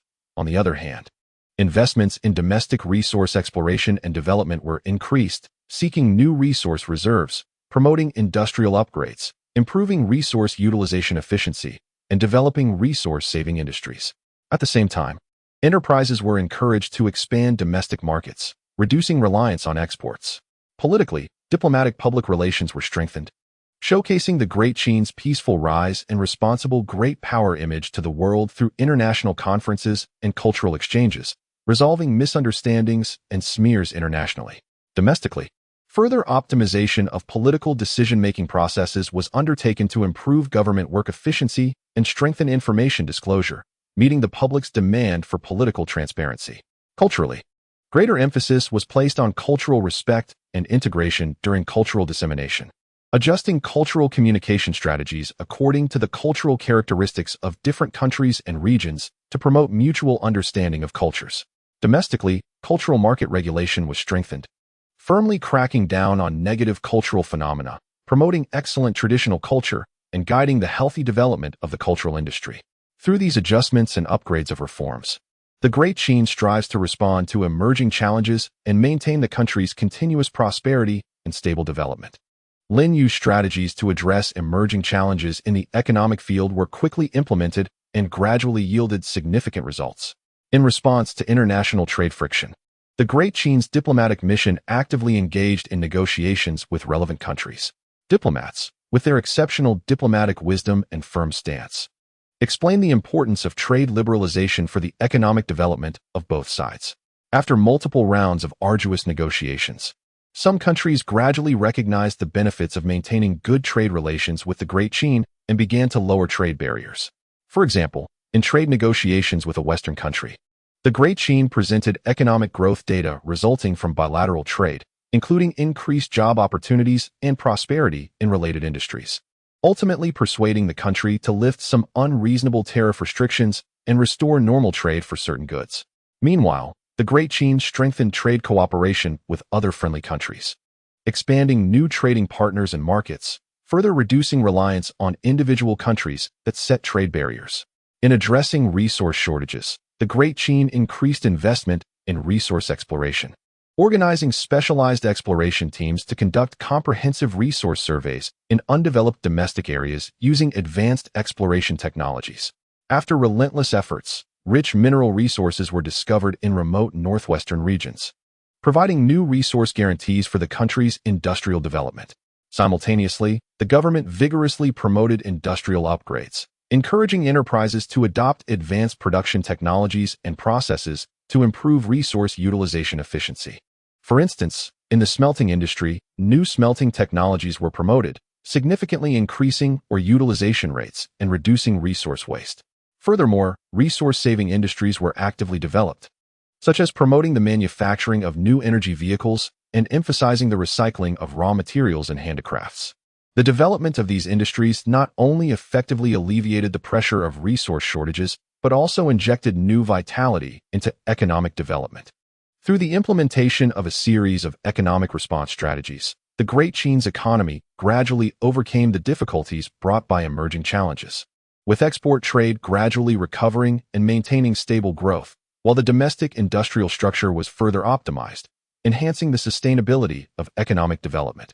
The Great Qin's economy continuously adapted to the new international economic situation amidst adjustments, maintaining a prosperous development trend and laying a solid economic foundation for the country's overall stability and development. In addressing emerging challenges in the political realm, Lin Yu focused on the coordinated optimization of political diplomacy and domestic governance, adopting a dual approach that achieved good results. In diplomacy, the Great Qin actively hosted various international conferences to demonstrate its constructive role in international affairs. For example, it initiated a Peace and Development International Forum, inviting political leaders, scholars, and experts from various countries to discuss global peace and economic development issues. At the forum, the Great Qin shared its experiences in maintaining peace and promoting common development during the reform process, advocating for countries to abandon prejudices and strengthen cooperation to jointly address global challenges. This move not only enhanced the Great Qin's reputation internationally, but also deepened other countries' understanding and recognition of its peaceful rise philosophy.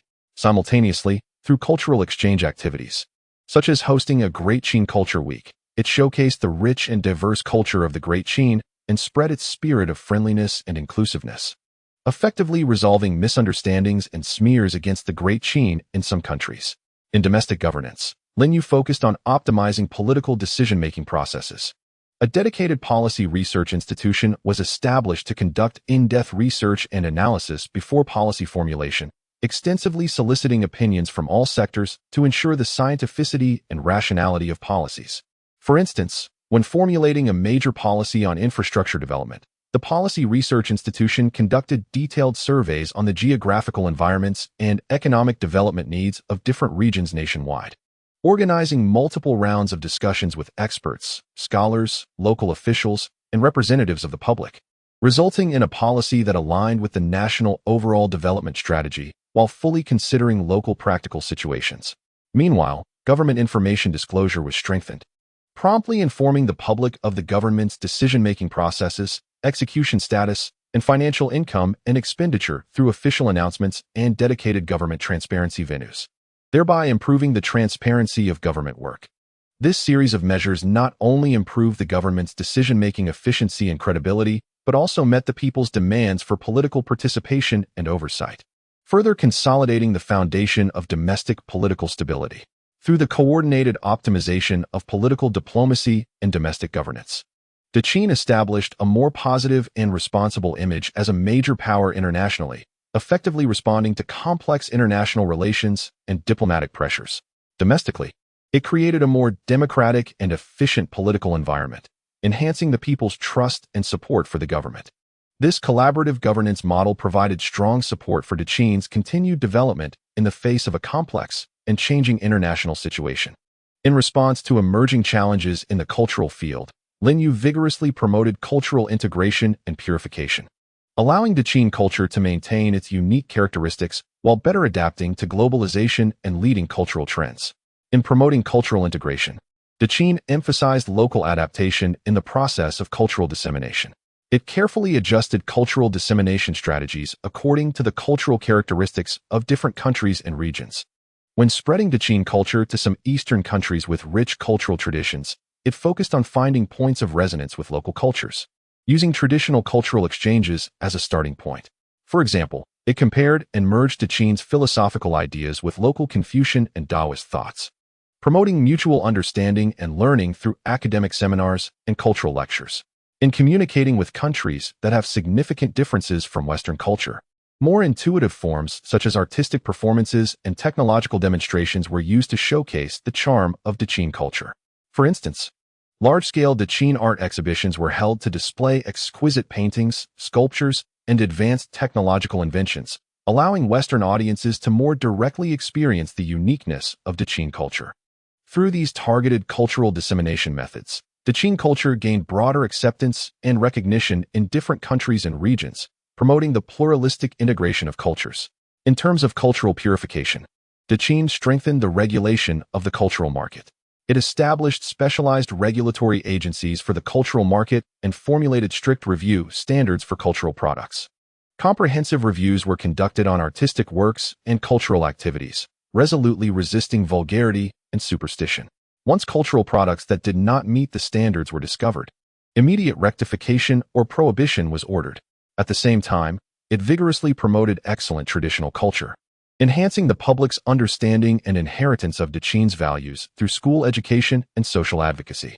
For example, the curriculum included more study of traditional cultural classics, and students were organized to participate in traditional festival celebrations, allowing them to experience the charm of traditional culture firsthand.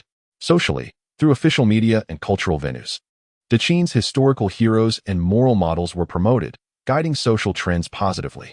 Through the in-depth advancement of cultural integration and purification, Qin culture became healthier and more orderly in the process of global dissemination, enriching the diversity of world culture and enhancing its own cultural connotation and quality, thus maintaining its leading position in the cultural field worldwide. As the measures to address emerging challenges achieved results, Qin entered a stage of deepening reform, with innovation in technology and education becoming key drivers of the country's sustained development. In technology, Lin Yu increased investment and support for research institutions. He encouraged researchers to break through traditional thinking and boldly explore unknown fields. Military research institutions made new breakthroughs in weaponry development, successfully creating a new type of power device that combines wind and hydropower, applicable to warships and large transport vehicles, greatly enhancing their mobility and endurance. The civilian technology sector also yielded fruitful results, with an intelligent agricultural monitoring system developed that uses various sensors placed in fields to monitor soil fertility, humidity, pests, and diseases in real time, providing timely feedback to farmers and helping them make precise decisions, further improving agricultural productivity. In industry, a new metal forging process was invented, making the produced metal products stronger and more durable, while reducing costs and enhancing Qin industrial products' competitiveness in the international market. The education sector also underwent comprehensive innovation. Lin Yu implemented a diversified education system, focusing on cultivating students' comprehensive qualities and innovative abilities. In addition to traditional courses like classics, arithmetic, and astronomy, new specialized courses such as technology practice and international cultural exchange were added. In technology practice courses, students had the opportunity to participate in actual research projects and inventions, operating experimental equipment firsthand to develop practical skills and innovative thinking. The international cultural exchange courses invited scholars and international students from various countries to give lectures and engage in exchanges, broadening students' international perspectives and helping them understand the cultural, technological, and social development of different countries. At the same time, the education evaluation system was reformed, no longer solely measuring students by exam scores, but rather considering multiple factors such as the learning process, innovative ability, and teamwork skills. This educational innovation model produced a large number of talents with innovative spirit and international vision, providing continuous intellectual support for Dechin's technological advancement, cultural prosperity, and economic development. As the reform deepened, Dechin's social structure underwent significant changes, and class relationships showed new dynamics. With the innovative development of technology and education, new professions emerged, further diversifying social classes. In the technology sector, professions such as technology researchers, smart device maintenance technicians, and new energy engineers appeared, creating a new social class based on specialized knowledge and skills. In the cultural education field, roles such as cultural dissemination ambassadors and international education exchange officers emerged, playing important roles in promoting cultural exchanges and the internationalization of education. The emergence of these new classes enriched the social structure and injected new vitality into social development. The mobility between classes also increased. The popularization and diversification of education provided upward channels for people from different classes. Children from poor families showcased their talents in technology, culture, and business through hard work, achieving class mobility. For example, some farmers' children, demonstrating innovative abilities in technology practice courses, were employed by research institutions, becoming respected technology talents. At the same time, the boundaries between traditional classes gradually blurred. The aristocratic class was no longer limited to traditional hereditary privileges, actively participating in business investments, technological innovations, and collaborating with merchants and technology talents. The merchant class, by enhancing their cultural literacy and participating in cultural education, gradually gained higher social recognition, leading to more frequent interactions with other classes. This evolution of social structure and new dynamics in class relationships made Dechin's society more vibrant and creative. People from different classes leveraged their advantages in their respective fields, collaborating to promote Dechin's sustained development in economy, technology, and culture, further consolidating Dechin's leading position on the world stage and laying a solid foundation for long-term social stability and harmony. With the deepening of Dechin's reforms and a long-term consideration of its own development, Linyu deeply recognized the importance of ecological protection and sustainable development, fully integrating these concepts into the national development strategy. In terms of ecological protection, Dechin formulated a series of strict laws and regulations. For forest resources, large natural reserves were designated, prohibiting random logging and encouraging afforestation. Every spring was designated as a nationwide tree planting season, with officials at all levels leading the way and the public actively participating in large-scale tree planting across the country to increase forest coverage. At the same time, efforts to protect water resources were strengthened, with specialized water management agencies established to strictly monitor the water quality of rivers and lakes, prohibiting the discharge of wastewater and dumping of garbage into water bodies. Strict standards were set for the discharge of industrial and domestic wastewater, requiring enterprises and urban construction to establish wastewater treatment facilities to ensure compliance with discharge standards. In terms of mineral resource extraction, a strict approval system is implemented, requiring mining companies to adopt environmentally friendly extraction technologies to reduce damage to land and the ecological environment, and to carry out ecological restoration after mining. The concept of sustainable development permeates all aspects of economic, technological, and social development. In the economic field, the development of green industries is encouraged, such as promoting clean energy manufacturing, eco-friendly agriculture, and tourism. The government provides policy incentives for green industries, such as tax reductions and financial subsidies, to promote their growth. In technology, increased investment in the research and development of eco-friendly technologies is emphasized. Research institutions are dedicated to developing new environmentally friendly materials, clean energy technologies, and ecological restoration technologies.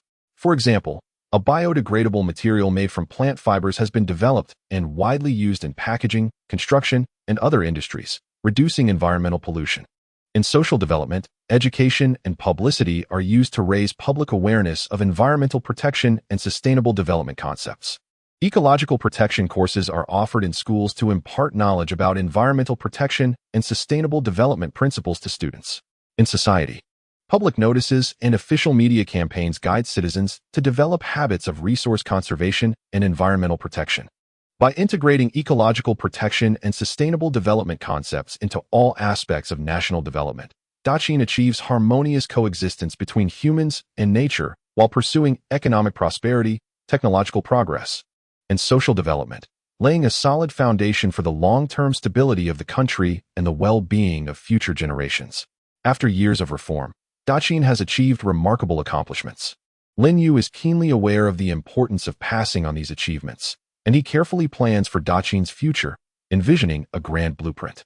To ensure the inheritance of reform achievements, Lin Yu first improves the historical and reform education content within the education system. In schools at all levels, the history, achievements, and underlying concepts of Daqin's reforms are compiled into detailed textbooks as compulsory courses. Teachers use vivid storytelling and case analysis to help students gain an in-depth understanding of each stage of the reform. Recognize the significant changes brought about by reform to the country and people's lives, and cultivate students' sense of identity with the spirit of reform and awareness of inheritance. At the same time, dedicated historical research institutions are established to organize scholars to conduct in-depth research and reform history, preserving valuable historical documents and materials to provide detailed references for future research on reform. In the economic field, long-term industrial development plans are formulated to ensure the continuation of the model of technology, innovation-driven, and coordinated development of diverse industries. Future generations are encouraged to continue increasing investment in technological research and development, continuously exploring new technological fields, and promoting industrial upgrading and innovation. The achievements of agricultural modernization are inherited and developed, continuously improving agricultural production efficiency and product quality, ensuring national food security. In industry, the advantages of high-end manufacturing are consolidated. Emerging industries are expanded, and Daqin maintains its leading position in the global economy. At the same time, support and regulation of service industries, such as commercial trade and financial credit, are strengthened to promote sustainable economic prosperity. Politically, the democratic legal system and a clean and efficient political framework are passed down as the cornerstone of national political development. The democratic system is continuously improved, and channels for citizens to participate in politics are broadened, allowing more people to engage in decision-making and supervision of national affairs. The rule of law is continuously strengthened, with laws and regulations being revised and improved according to the development of the times to ensure social fairness and justice. Integrity construction is reinforced, maintaining a high-pressure stance against corruption and cultivating generations of clean and dedicated officials to uphold a transparent political environment. In the military, the concept of building a modern, strong army is inherited, and exploration of military technology frontiers and military strategy research is maintained. Future generations are encouraged to increase investment in military research, develop more advanced weapons and equipment, and enhance the combat effectiveness and global influence of the military. The training of military talents is strengthened, inheriting excellent military traditions and styles, ensuring that Daqin's army remains a steadfast defender of national stability and world peace. Culturally, efforts to promote cultural innovation and integration continue, inheriting the unique charm and leading position of Daqin culture. Future generations are encouraged to innovate continuously in cultural creation, deeply integrating Daqin culture with other excellent cultures around the world and creating more globally influential cultural works. Cultural education is strengthened to cultivate a deep cultural foundation and cultural confidence among the people, allowing Daqin culture to be more widely disseminated and recognized globally. Looking to the future, Lin Yu hopes that Daqin can continuously innovate and develop on the basis of inheriting reform achievements, continually leading global trends. He envisions Daqin becoming a core leader in the global economy, with technological innovation continuously driving leaps in human productivity, politically, becoming a model of global democracy and rule of law, contributing wisdom and strength to world peace and development, militarily, maintaining a strong deterrent to uphold world peace and stability, and culturally, becoming a shared spiritual treasure for all humanity, promoting global cultural prosperity and integration. With the efforts of generations of Daqin people, Daqin will surely continue to write more brilliant and splendid chapters in the long river of history, making an indelible contribution to the progress of human civilization.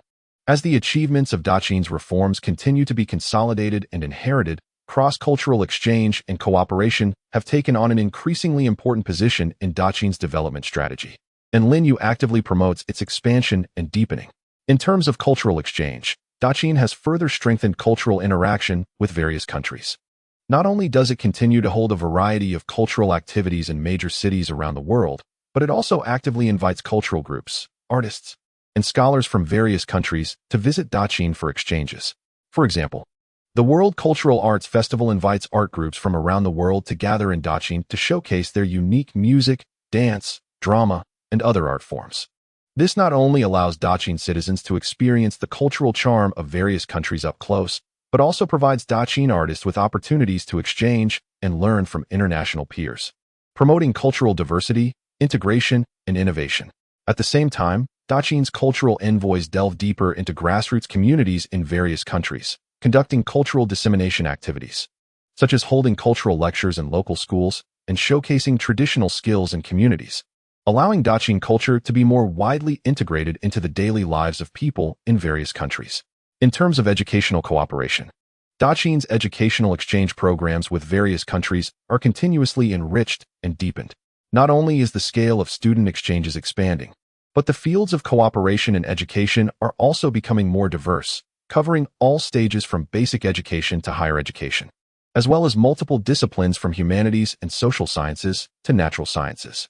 Educational institutions in Daqin collaborate with schools in various countries on joint research projects to tackle global academic challenges.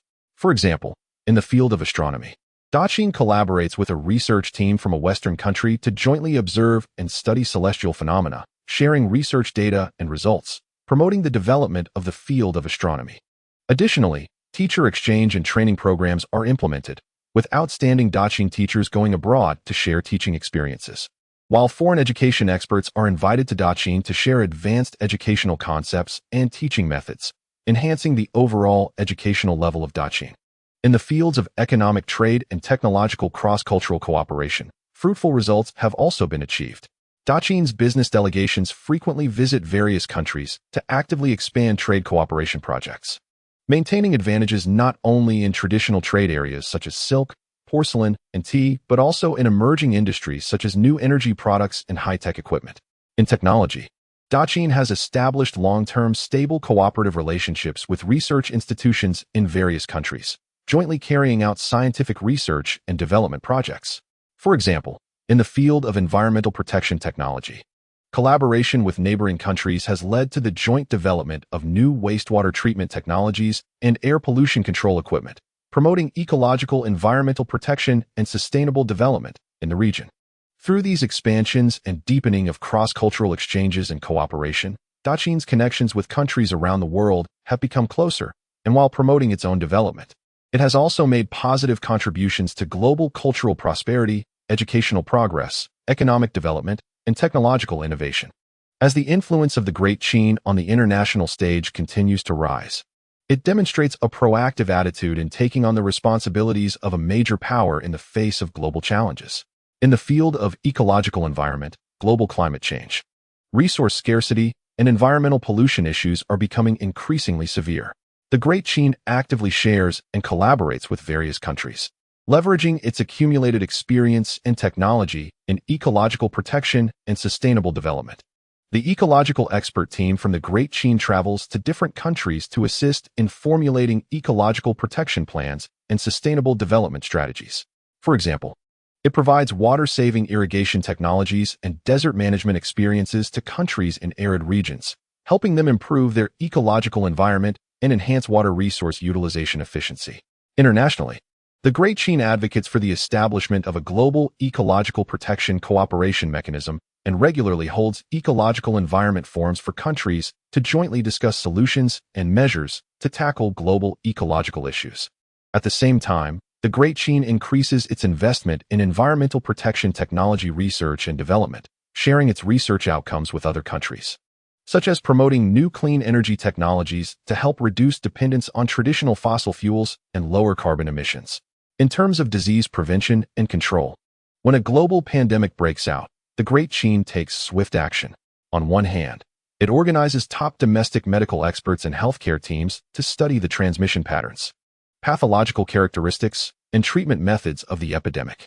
Within a short time, effective diagnostic reagents and treatment drugs are developed, and these results are promptly shared with other countries. On the other hand, it sends medical assistance teams to severely affected countries, carrying a large amount of medical supplies and equipment to help local authorities carry out epidemic prevention and control efforts. The medical assistance teams not only assist in building temporary hospitals and treating patients, but also provide professional training for local healthcare workers, enhancing their ability to respond to the epidemic. In maintaining world peace and stability, the Great Qin actively participates in international peacekeeping operations and regional conflict mediation. With its strong military power and fair diplomatic stance, the Great Qin sends peacekeeping troops to conflict areas to maintain local social order and protect the lives and property of civilians. In regional conflict mediation, the Great Qin acts as a neutral third party, using its influence and diplomatic wisdom to encourage conflicting parties to resolve disputes through peaceful negotiations. For instance, in a territorial dispute between two countries, the Great Qin dispatches senior diplomatic envoys to mediate and proposes fair and reasonable solutions, ultimately facilitating both sides to reach a peace agreement, thus avoiding the outbreak of war and making significant contributions to regional peace and stability. By actively addressing global challenges in various fields, the Great Qin has earned the respect and praise of countries around the world, further consolidating its position on the international stage. While actively responding to global challenges, Linyu always focuses on domestic issues, striving to enhance social welfare and provide a solid guarantee for national development. In constructing the social welfare system, the Great Qin has further improved the security systems for pensions, medical care, and unemployment. For the elderly, it has established more nursing homes and senior communities, equipped with professional medical and service personnel, providing comprehensive services including daily care, medical treatment, and cultural entertainment. At the same time, pensions are distributed to ensure the basic living needs of the elderly, allowing them to enjoy their later years peacefully. In terms of medical security, the coverage of medical insurance has been expanded, allowing not only urban residents but also rural citizens to enjoy medical insurance benefits. Increased investment in healthcare has led to the construction of more hospitals and clinics, training more healthcare personnel, and improving the accessibility and quality of medical services. For the unemployed population, an unemployment relief system has been established to provide living allowances for a certain period and organize vocational training to help them improve their employment skills and re-enter the job market as soon as possible. Educational equity and the enhancement of the overall quality of the population are also important aspects of social welfare. The Great Qin continues to increase efforts to balance the distribution of educational resources, building high-quality schools in remote rural areas as well as urban areas, equipped with advanced teaching facilities and excellent teachers. It promotes the comprehensive popularization of compulsory education to ensure that every child, regardless of their family background or regional differences, receives a good basic education. At the same time, it provides scholarships and financial aid to students from economically disadvantaged families, encouraging them to study hard and pursue higher levels of education. In vocational education, diverse specialized courses have been established based on market demand and industrial development, cultivating skilled talents suited for various industries and providing diverse development paths for all. To promote the physical and mental health development of the population, the Great Qin vigorously constructs public leisure and sports facilities. In cities and rural areas, a large number of parks, squares, and sports venues have been built to provide citizens with places for leisure and physical exercise. Various sports events and cultural activities are organized to encourage public participation, enriching their leisure lives and enhancing their physical fitness and cultural literacy. Through these measures, the Great Qin has comprehensively improved social welfare, creating favorable conditions for national development, allowing every citizen of the Great Qin to benefit from the country's development process, further enhancing the people's sense of belonging and identity, and promoting social harmony, stability, and prosperous development. In the favorable atmosphere of enhanced social welfare and active national development, artistic creation has ushered in an unprecedented prosperous situation, leading to a booming cultural industry. In the literary field, writers have drawn inspiration from the Great Qin's rich history, diverse culture, and significant social changes, creating a large number of works with a wide range of themes and styles. These include epic masterpieces depicting heroic figures in the reform process of the Great Qin, showcasing the struggles and efforts of the Great Qin people amid the tides of reform, as well as delicate short stories and poems that portray the emotions of ordinary people's daily lives, reflecting the joys and sorrows of individuals amid social change. These works are not only widely popular domestically, but also spread around the world through cultural exchanges, allowing readers from various countries to appreciate the unique charm of Great Qin literature. In the realm of painting art, artists have broken free from the constraints of traditional techniques, blending the essence of various national painting styles. They use rich colors and unique brushstrokes to depict the majestic landscapes, bustling cities, and colorful folk customs of the Great Qin. At the same time, with the development of technology, painting materials and tools are continuously innovated, such as the development of new pigments and the invention of special brushes, providing artists with more creative possibilities, making their works more vivid, realistic, and expressive. Music and dance arts are equally vibrant. Musicians combine traditional Great Qin melodies with foreign musical elements, creating many beautiful and moving pieces. From court music to folk tunes, they all showcase unique styles and innovative spirits. Dancers, with their exquisite skills, interpret the cultural connotations and contemporary spirit of the Great Qin through dance movements. Various forms of dance, whether it is the solemn and elegant court dance or the passionate folk dance, are continuously innovating and developing, attracting countless audiences. With the prosperity of artistic creation, the cultural industry has rapidly emerged. The book publishing industry is thriving, allowing a large number of outstanding literary works to be widely disseminated. Exquisite paintings are made into various artistic derivatives, such as screens and ceramic decorations, which are favored by the public. Music and dance performances have become popular projects in the cultural market, with theaters and performance venues being built in various places, hosting various performances that attract many audiences to purchase tickets. At the same time, the cultural industry has also driven the development of related industries, such as musical instrument manufacturing and stage prop production, injecting new vitality into the economic growth of the Great Qin. The cultural industry of the Great Qin not only enriches the spiritual life of the people, but also becomes one of the important pillars of the national economy, further enhancing the cultural soft power and international influence of the Great Qin. While the arts and cultural industries thrive, the Great Qin's technology sector also continues to achieve breakthroughs, mapping out a grander blueprint for future development. In transportation technology, researchers have successfully developed a new type of magnetic levitation transportation vehicle. This transportation tool utilizes magnetic principles, allowing it to travel at high speeds on specially designed tracks, far exceeding the speeds of traditional carriages and boats. It not only greatly shortens the spatial and temporal distance between domestic cities, but also provides great convenience for international trade and personnel exchanges. For instance, the journey from eastern coastal cities to western inland cities into Qin, which used to take months, can now be completed in just a few days using magnetic levitation transportation. This transportation revolution will further promote the integrated development of the domestic economy, strengthen the flow of resources and economic cooperation between regions. At the same time, it has made trade between Qin and foreign countries more efficient, enhancing Qin's competitiveness in global trade. In the energy sector, scientists have made significant breakthroughs by successfully developing a highly efficient and clean new energy called crystal energy. Crystal energy is extracted from a special mineral crystal, boasting high energy density, no pollution, and renewability. The discovery and application of crystal energy have completely transformed Qin's energy structure. In industrial production, crystal energy is gradually replacing traditional coal and wood as the main energy supply. In daily life, households are also beginning to widely use crystal energy for lighting and heating. This energy revolution not only addresses the environmental pollution issues caused by traditional energy, but also provides strong energy support for Qin's sustainable development, positioning Qin as a leader in the global energy sector. In information technology, Qin's scientists invented an information transmission device based on optical and mechanical principles called the optical transmitter.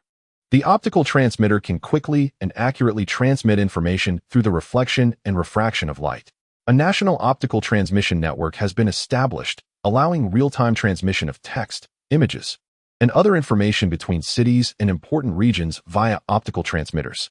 This breakthrough in information technology has greatly improved the efficiency of government affairs processing, the speed of commercial information flow, and the scope of cultural dissemination.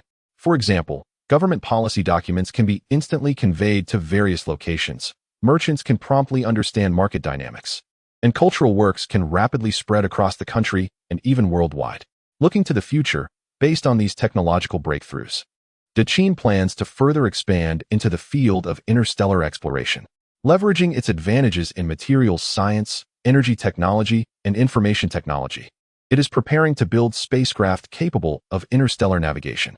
Research teams are dedicated to studying how to break free from Earth's gravitational constraints, developing life support systems suitable for interstellar environments, and creating ultra-long-distance communication technologies. Lin Yu hopes that in the future, Dachine can open a new era of interstellar exploration, uncover the mysteries of the universe, establish connections with other planets, and create broader spaces for the development of human civilization, writing a more splendid chapter. As technology rapidly advances, Dachine has initiated preparations for interstellar exploration, fully aware that this grand plan requires global collaboration to achieve. Domestically, Lin Yu has gathered top scientists, engineers, and scholars to form the Interstellar Exploration Committee. This committee is responsible for coordinating and planning various tasks for interstellar exploration, from the design and research of spacecraft to tackling related technologies, with detailed arrangements in place. Researchers are working day and night to develop a new type of composite material that is lightweight yet possesses exceptional pressure resistance, high temperature, and low temperature endurance for the spacecraft's exterior, protecting it from cosmic radiation and extreme temperatures. In the energy sector, efforts are being made to further optimize the utilization efficiency of crystal energy to meet the long-term, high-energy demands of interstellar travel. At the same time, navigation and communication technologies are being upgraded to ensure precise positioning of spacecraft and stable communication with Earth in the vast universe.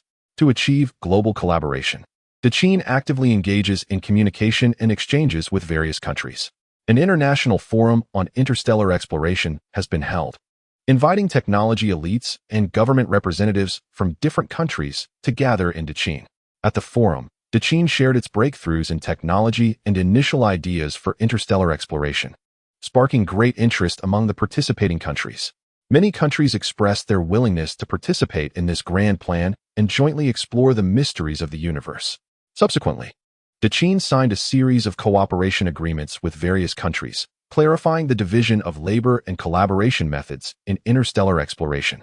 Countries skilled in precision machinery manufacturing are responsible for producing key components of the spacecraft, ensuring high precision and reliability through their exquisite craftsmanship.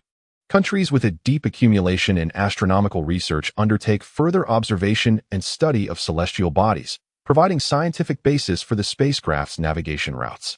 Countries with unique insights in the energy sector collaborate with Dachine to research more effective ways to acquire and utilize energy in interstellar environments. Furthermore, countries also exchange research personnel for mutual learning, sharing their technologies and experiences, forming a closely cooperative global research network. Through this global collaborative approach, the preparations for Dachine's interstellar exploration are being efficiently advanced, marking a solid step toward humanity's journey into the universe. As the preparations for interstellar exploration progress steadily with global collaboration, the accompanying cultural exchanges and integration present a unique and rich landscape. In this process, researchers from various countries come together, bringing their unique cultural backgrounds, ways of thinking, and values. During meetings of the Interstellar Exploration Committee, scientists from different cultural backgrounds often incorporate elements of their own cultures when discussing spacecraft design proposals. For example, scientists from Eastern countries may draw inspiration from the aesthetic principles of traditional architecture, adding smooth and harmonious lines to the spacecraft's appearance. Western scientists, influenced by the spirit of innovation since the Industrial Revolution, may focus more on the practicality and innovation of the spacecraft's internal structure. This cultural collision not only enriches design ideas, but also fosters mutual understanding among researchers about each other's cultures, promoting cultural exchange and appreciation. At the same time, As cooperation in interstellar exploration deepens among countries, research methods and academic traditions from different cultural backgrounds also blend together. Some countries emphasize empirical research, validating theories through extensive experiments and data, while others excel in logical reasoning and philosophical thinking, constructing theoretical frameworks from a macro perspective. In collaborative research, researchers gradually recognize the advantages of different research methods, beginning to learn from each other and complement each other's strengths. This academic and cultural integration has accelerated the rapid development of technologies related to interstellar exploration, enhancing the overall level of global research. Moreover, the common goal of interstellar exploration has sparked a shared interest in cosmic culture among people from various countries. In many nations, cultural works themed around interstellar exploration have sprung up like mushrooms after rain, including science fiction novels, paintings, music, and more. These works not only showcase humanity's curiosity and yearning for the universe, but also incorporate unique cultural characteristics from each country. For example, some countries' science fiction novels are based on their mythological legends, creating fantastic cosmic civilizations, while others use painting to depict the vastness and mystery of the universe, employing unique artistic techniques to convey their understanding of the cosmos.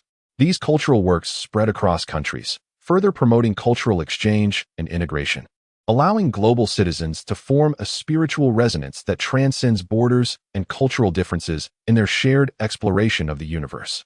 The preparations for interstellar exploration, along with the ensuing cultural exchanges and integration, have sparked widespread responses in Dachine society, prompting positive adaptations across various sectors. Ordinary citizens are filled with curiosity and aspirations regarding interstellar exploration. In streets and alleys, people passionately discuss the design of interstellar spacecraft, the mysteries of the universe, and the possibilities of future interstellar travel. Children view interstellar exploration as a direction for their dreams, with many young people aspiring to become scientists and contribute to interstellar exploration. This enthusiasm has also spurred changes in the education sector, with schools increasing course content related to astronomy, physics, and aerospace technology, stimulating students' interest in cosmic science and cultivating their spirit of exploration and scientific literacy. The business sector has keenly captured the opportunities brought by interstellar exploration. Various products related to interstellar exploration have emerged, from clothing and accessories featuring cosmic elements to toys and books themed around the stars, with strong market demand. At the same time, the tourism industry has launched special projects related to interstellar exploration, such as visits to research bases for interstellar exploration and experiences simulating interstellar navigation, attracting numerous tourists. These commercial activities not only enrich the market, but also further spread the culture and concepts of interstellar exploration. In the realm of culture and art, interstellar exploration has become a popular theme for creation. Playwrights write dramas set against the backdrop of interstellar adventures, showcasing humanity's brave exploration and cultural collisions in the universe through stage performances. Musicians create futuristic music, using melodies to depict the mystery and vastness of the cosmos. Artists, through forms like sculpture and painting, materialize their imaginations of the universe, adding new vitality and connotation to the cultural and artistic landscape of Dachine. However, interstellar exploration has also sparked some societal reflections and adaptation processes. Some individuals express concerns about the unknown universe, fearing the risks that interstellar exploration may bring, such as threats from alien civilizations. In response to these worries, the government and research institutions engage in popular science promotion through official channels, explaining the scientific significance and safety measures of interstellar exploration to alleviate public anxiety. Meanwhile, society is gradually adapting to the cultural diversity brought about by interstellar exploration.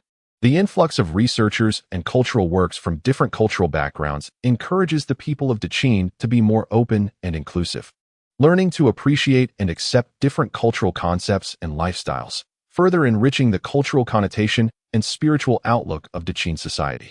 As the preparations for interstellar exploration deepen, its subtle yet significant impact on the political landscape of Dachine and even the world has triggered a series of adjustments in political dynamics. Domestically in Dachine, the interstellar exploration plan has further strengthened the leadership and cohesion of the central government. Lin Yu, as the leader of the plan, has gained broader recognition for his prestige and decision-making ability. to ensure the smooth allocation of resources and collaboration required for interstellar exploration. The central government has enhanced its coordination capabilities across regions and departments. This has made the political structure within Dachine tighter, with local governments more actively cooperating with central policies, forming a unified national effort around the core task of interstellar exploration.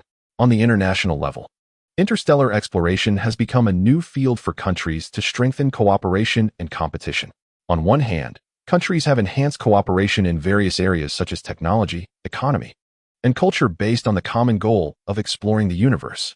Collaborative projects have not only deepened mutual dependence among countries, but also fostered friendlier and more stable political relationships.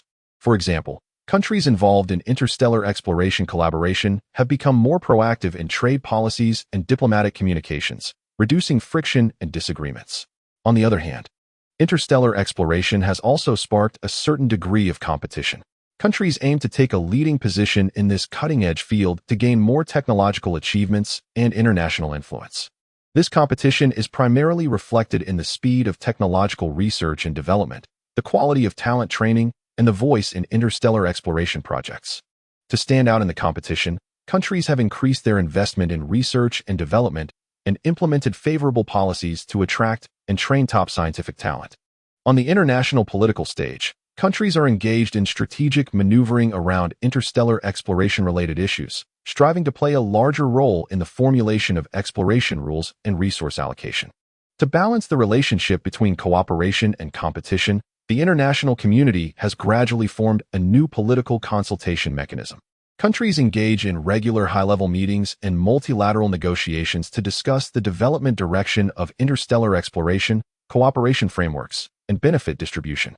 This new political adjustment not only promotes the rapid development of interstellar exploration, but also encourages countries to continuously adjust their political strategies and diplomatic policies in response to this unprecedented global challenge and opportunity.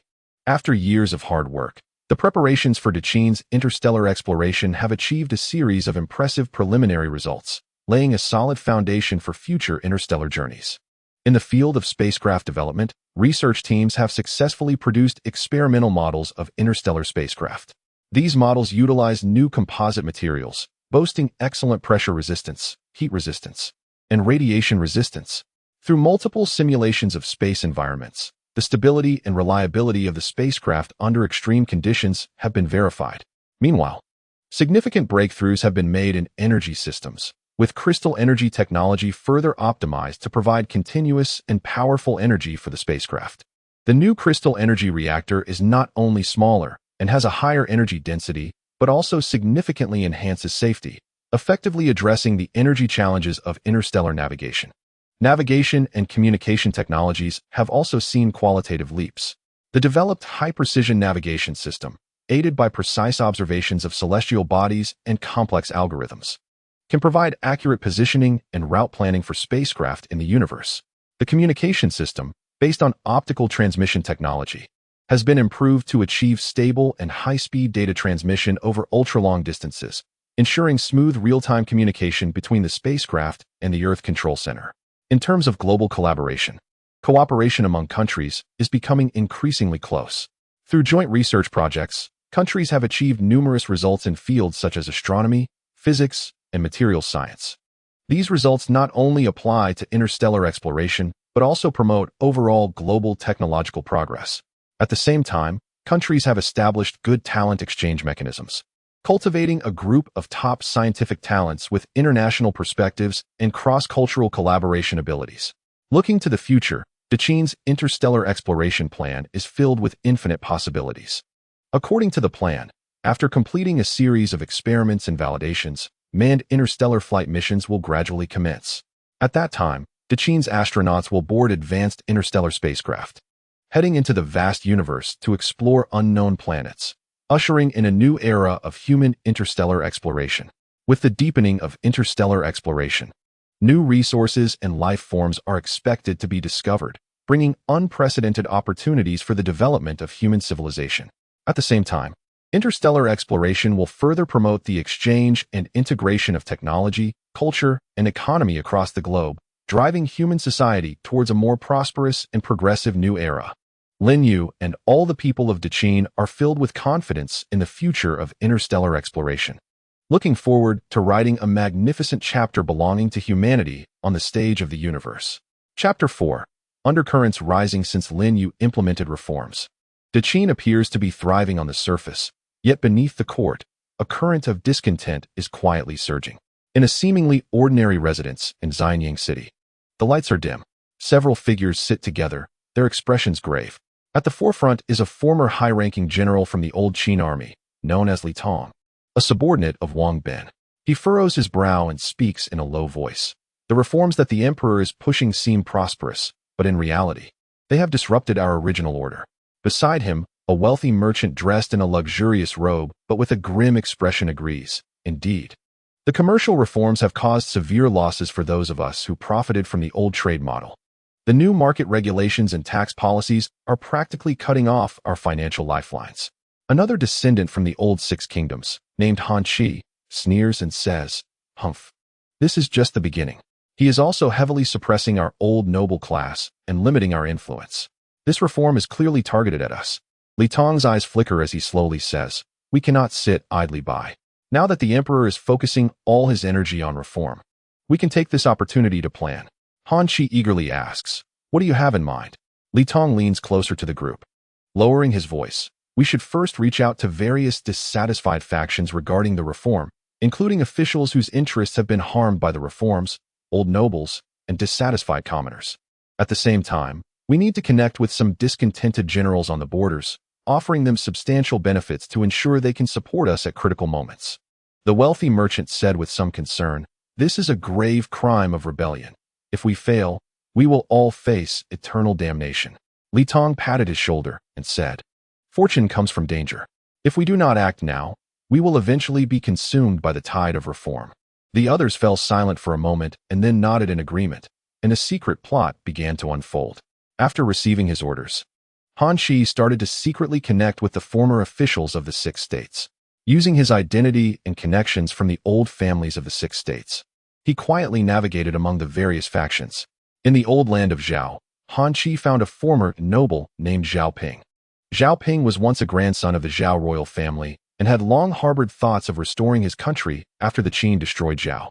When Han Chi met Zhao Ping, he first expressed his feelings about the pain of the fallen state and then said, "The reforms implemented by the new emperor of the Qin dynasty are severely suppressing us, the former officials of the Six States. But this is also our opportunity. If we can unite, we might be able to restore our former glory." A glimmer of light flashed in Zhao Ping's eyes as he asked, "What is your plan?" Han Chi outlined Li Tong's scheme, and after a moment of contemplation, Zhao Ping said, "This carries great risks, but it is worth a try. I still have some loyal warriors and former officials in Zhao to serve as a force." Han Chi was overjoyed and said, "That's great. We will contact the other states' former officials to rise together." Afterward, Han Chi went to the old land of Chu. In a secret stronghold in the old capital of Chu, he met with a relative of the old General Xiang Liang, named Xiang, and Han Chi conveyed his intentions to Xiang'an, who was already discontent with the Qin rule. Upon hearing of the opportunity to resist, he immediately expressed his willingness to join. He said, "Though the state of Chu has fallen, the hearts of the Chu people have not died. If we can seize this opportunity, perhaps we can revive Chu." As Han Chi's connections grew, more and more former officials of the Six States were drawn into this secret action. They each contacted their old factions, stockpiling food and weapons, waiting for the right moment to strike. However, their actions were extremely clandestine, and Lin Yu and most of the court officials remained completely unaware, while danger quietly approached. In addition to the secret connections among the former officials of the Six States, some local officials were also superficially complying with the reforms while secretly resisting. In Nanyang County, the county governor Chun Wu publicly responded positively to the court's reform policies, but in reality, he was secretly sabotaging them. When implementing the supervision system, he intentionally let some corrupt officials go and bribed inspectors who came to check, attempting to cover up the corruption in his jurisdiction. He believed that the reforms had touched too many local officials' interests, and if strictly enforced, his position and wealth would be affected. Chun Wu also manipulated the economic reforms. While the court encouraged the development of commerce, he imposed high taxes on local merchants, causing many of them to close their businesses due to the heavy burden. The commercial development data he reported to the court was entirely fabricated, creating a false image of prosperity. In Chun County, the official responsible for water conservancy, Zhang Shun, similarly pretended to comply. He embezzled a large portion of the funds allocated for water conservancy projects for his own land purchases. Consequently, the projects progressed slowly and the quality suffered greatly. Channels originally planned to irrigate large areas of farmland were built too narrow and leaked severely, failing to achieve the expected irrigation effects. The common people complained bitterly, but Zhang Shun still received rewards from the court based on his false progress reports. The superficial compliance of these local officials obstructed the implementation of reforms at the local level and severely impacted the effectiveness of the reforms. Their actions also exacerbated the public's dissatisfaction with the reforms, providing opportunities for those with ulterior motives to incite the populace. As various factions plotted beneath the court, rumors began to spread quietly among the people. Some said, the emperor's reforms are merely for plundering the people's wealth. The talk of developing water conservancy and commerce is just a facade, and in the end, the people will still suffer. Other rumors claimed, the new laws are too harsh.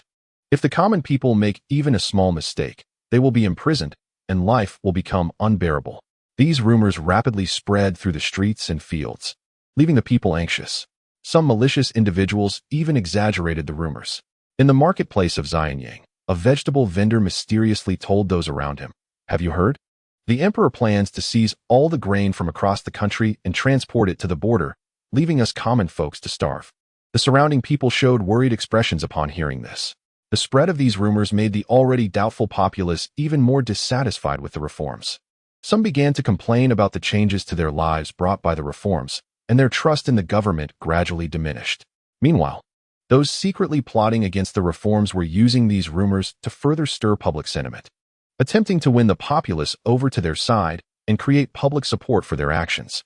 In the border regions of the Qin dynasty, signs of unrest also began to emerge. In the northern border, a deputy general named Zhou who was secretly in contact with Li Tong. He began to deliberately withhold the soldiers' rations, leading to discontent among the troops. Zhou who also spread discontent about the court within the army, claiming that the court only cared about reforms in the interior and ignored the lives of the border soldiers. Some uninformed soldiers were influenced and began to waver in their loyalty to the court. In the southern border, news arrived that some small tribes of barbarians were becoming increasingly active, seemingly showing signs of uniting.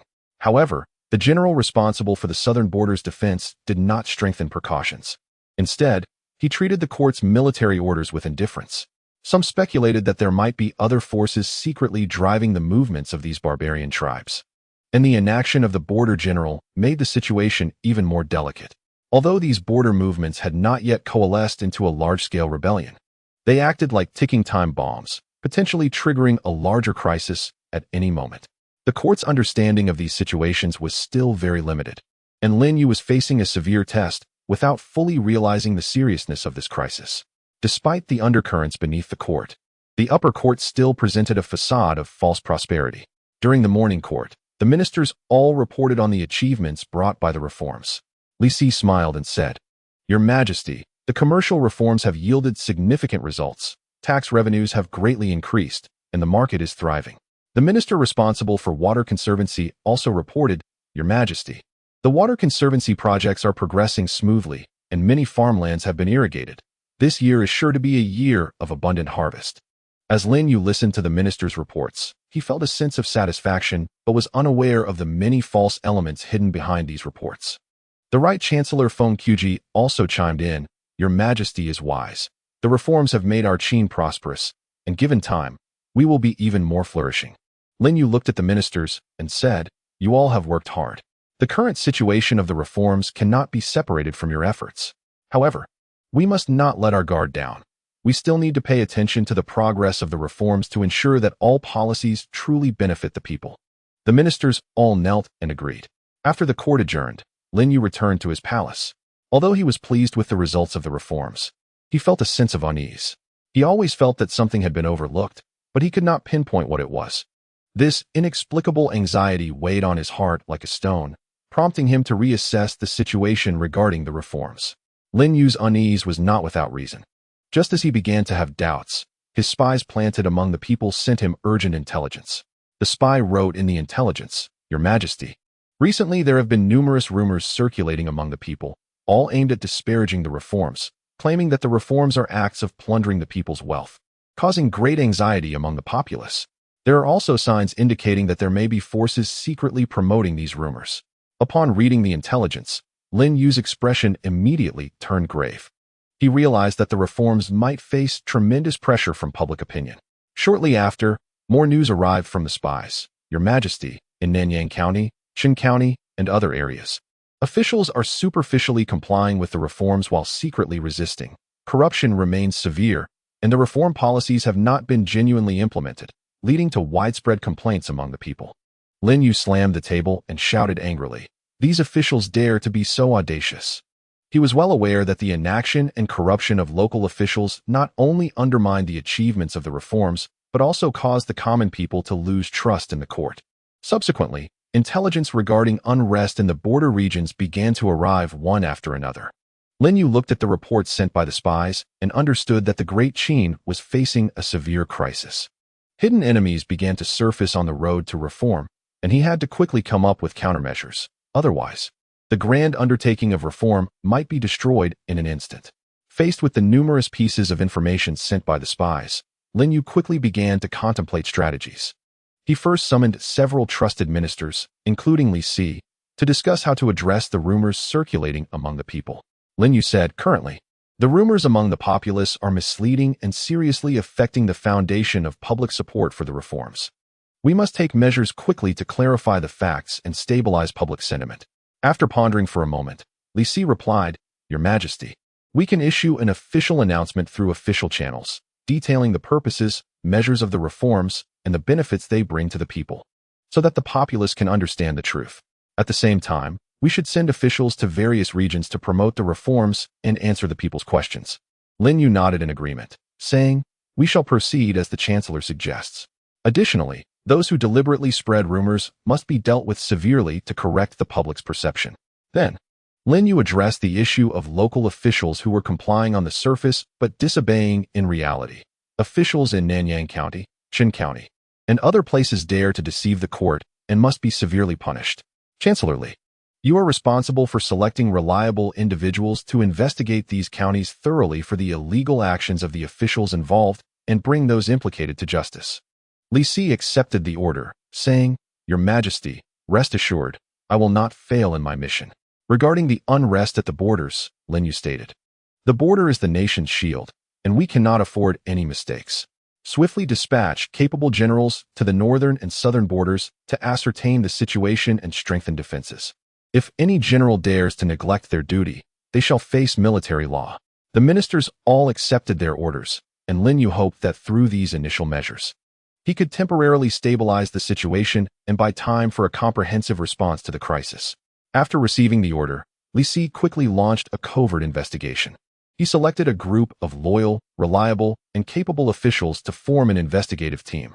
The team first went to Nanyang County, disguising themselves to blend in with the common people while secretly investigating the illegal activities of the county governor, Chun Wu. Through conversations with the locals, they gathered substantial evidence of Chun Wu's corruption, including accepting bribes, letting corrupt officials go free, and imposing extra taxes on merchants. Next, the investigative team arrived in Qin County. They delved into the Water Conservancy project site to check the progress and quality of the work. They discovered that the official in charge of the project, Zhang Shan, was embezzling project funds, resulting in poor quality work. The team also found some craftsmen and laborers who had their wages withheld, and they tearfully recounted Zhang Shan's misdeeds. Having gathered solid evidence, Li Si's investigative team decisively took action. They suddenly appeared before Chun Wu and Zhang Shan, presented the evidence, and apprehended both on the spot. Chun Wu and Zhang Shan attempted to argue, but in the face of irrefutable evidence, they had no choice but to confess. Li Si escorted the two back to Xianyang, awaiting Lin Yu's verdict, while continuing to investigate other corrupt officials related to them. A comprehensive campaign to purge local corruption was secretly underway. While Li Si was conducting his investigation, the court was also working hard to turn around public opinion. Official announcements were posted in prominent locations in Xianyang and other areas. The announcements detailed that the original intention of the reforms was to enable Great Qin to prosper and allow the common people to live better lives. The construction of water conservancy was aimed at increasing grain production and ensuring the people's basic needs. The development of commerce was to create more job opportunities and enrich the people's lives. The reforms in the law were also intended to maintain fairness and justice in society. The court dispatched a group of eloquent officials to form a propaganda team to promote the reform policies across various regions. These officials ventured into neighborhoods, fields, and marketplaces, engaging directly with the people to address their concerns. In one village, an official spoke to a gathering of villagers, saying, "Look at this newly constructed water channel. In the future, our crops will no longer fear droughts or floods, and grain production will definitely improve. With commercial development, we can sell what we grow at good prices. This reform is all for us, the common people." The villagers listened, and although some remained skeptical, their attitudes began to soften. To further eliminate the impact of rumors, the court intensified its crackdown on those spreading false information. Soon, some of the key rumor spreaders were arrested and publicly tried. This action had a certain deterrent effect, curbing the spread of rumors and shifting public opinion toward a favorable view of the reforms. However, to completely dispel the people's doubts, more generals dispatched by Lin Yu needed to reach the borders, and the situation regarding the border crisis gradually became clearer. In the northern border, commanders conducted thorough investigations and discovered that the Deputy General, Zhou Hu, was secretly colluding with Li Tong to embezzle soldiers' rations and incite discontent among the troops against the court. The commanders took decisive action, apprehending Zhou Hu and soothing the affected soldiers by issuing rations, thereby stabilizing morale. They also strengthened patrols and defenses along the border to prevent similar incidents from occurring again. In the southern border, commanders confirmed that the frequently active barbarian tribes indeed showed signs of unification, seemingly supported by a hidden force. After some investigation, it was found that this force was related to the remnants of the 6 states. They intended to use the barbarian tribes to create chaos and disrupt the border situation. The commanders swiftly redeployed troops, enhancing defenses against the barbarian tribes, and sent people to investigate the specifics of the collusion between the remnants of the 6 states and the barbarians, preparing to crush their conspiracy in one fell swoop. The situation at the borders gradually came under control, but the potential threats still lingered. Just as the court was striving to address various crises, the remnants of the 6 states sensed danger and began to struggle for survival. Han Shi learned of Li Si's investigation into local officials' corruption and realized that their plans might be disrupted. He hurriedly conferred with other remnants of the 6 states and decided to take action early. They accelerated their efforts to contact the old factions and stockpile food and weapons, intending to instigate a rebellion before the court was fully prepared. In the former territory of Chu, Xiangan gathered a group of diehard warriors, preparing to attack the local Qin army camp. He believed that if they could successfully seize the weapons and supplies from the camp, they could strengthen their forces and fire the first shot for the rebellion. However, their actions were discovered by the court's spies embedded within the remnants of Chu, and the news quickly returned to Xianyang. Upon learning that the remnants of the 6 states were preparing to revolt early, Lin Yu immediately ordered the military forces in various regions to strengthen their defenses. At the same time, he dispatched elite troops to areas where the remnants of the 6 states were active, preparing to crush their rebellion in its infancy. A confrontation between the court and the remnants of the 6 states was about to unfold, and the situation in Great Qin grew increasingly tense. During the crisis response, the reformists and conservatives in the court engaged in fierce clashes. Conservative ministers seized the opportunity to advise, "Your Majesty, the current reforms have led to many chaotic phenomena," indicating that reform is not suitable for Great Qin. It would be better to halt the reforms and restore the old system to appease all factions. Lin Yu looked at these conservative ministers and said sternly, "Reform is for the long-term development of Great Qin. Although we face some obstacles, we must not abandon it halfway. These chaotic phenomena are not due to the reforms themselves, but are the result of deliberate sabotage by certain individuals." Reformist Minister Li Si stepped forward and said, "Your Majesty is wise. The reforms have only recently been implemented and are already showing initial results. How can we abandon them due to the actions of a few petty individuals? We should firmly advance the reforms and severely punish those who disrupt them." The conservative ministers countered, "While the Chancellor's words are commendable, the current situation is dire, the people are dissatisfied, and the borders are unstable. Continuing the reforms may trigger a larger crisis." After pondering for a moment, Lin Yu declared, "I have made my decision. the reforms must continue. However, we must also respond more cautiously to the current crisis. All of you ministers should work together to solve the problems rather than debate whether to reform. With Lin Yu's firm support, the reformists gained the upper hand, but the voices of opposition from the conservatives still persisted, adding considerable pressure to the advancement of the reforms. As the situation became increasingly tense, a palpable atmosphere of anxiety filled the city of Xianyang. Although the common people saw the court's efforts to clarify rumors and combat corruption, their worries were not completely alleviated. At the market, people no longer haggled as lively as before, but gathered in small groups, quietly discussing the situation.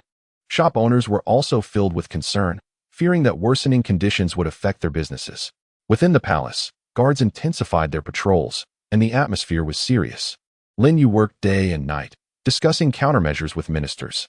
He understood well that once the rebellion of the old officials from the 6 states erupted, it would pose a tremendous threat to the achievements of Qin's reforms and the stability of the nation. The debates between reformists and conservatives in the court also made him feel internal pressure. At the city gates of Xianyang, soldiers strictly checked the personnel and vehicles entering and leaving the city to prevent spies from the old officials of the 6 states from infiltrating. The entire city of Xianyang seemed like a volcano on the verge of eruption, appearing calm on the surface while internal pressures were continuously building up. A storm was about to arrive, and Lin Yu and the Qin were standing at the center of it, facing unprecedented challenges. After learning that the old officials of the 6 states were preparing to rebel ahead of schedule, Li Tong decided to make a last desperate struggle. On one hand, he urged the generals he had recruited at the borders to act quickly and create greater chaos. On the other hand, he contacted some assassins in Xianyang, attempting to assassinate Lin Yu. He believed that as long as Lin Yu could be eliminated, the reforms would inevitably fall into chaos, and their plans might succeed. Li Tong found a notorious assassin from the underworld named Shadow. He promised generous rewards and high official positions to entice Shadow to assassinate Lin Yu. Shadow accepted the task and began covertly observing Lin Yu's movements and the situation of his guards. Meanwhile, Li Tong spread panic-inducing rumors in Xianyang, claiming that the old officials of the 6 states were about to invade the city and that the court was powerless to resist.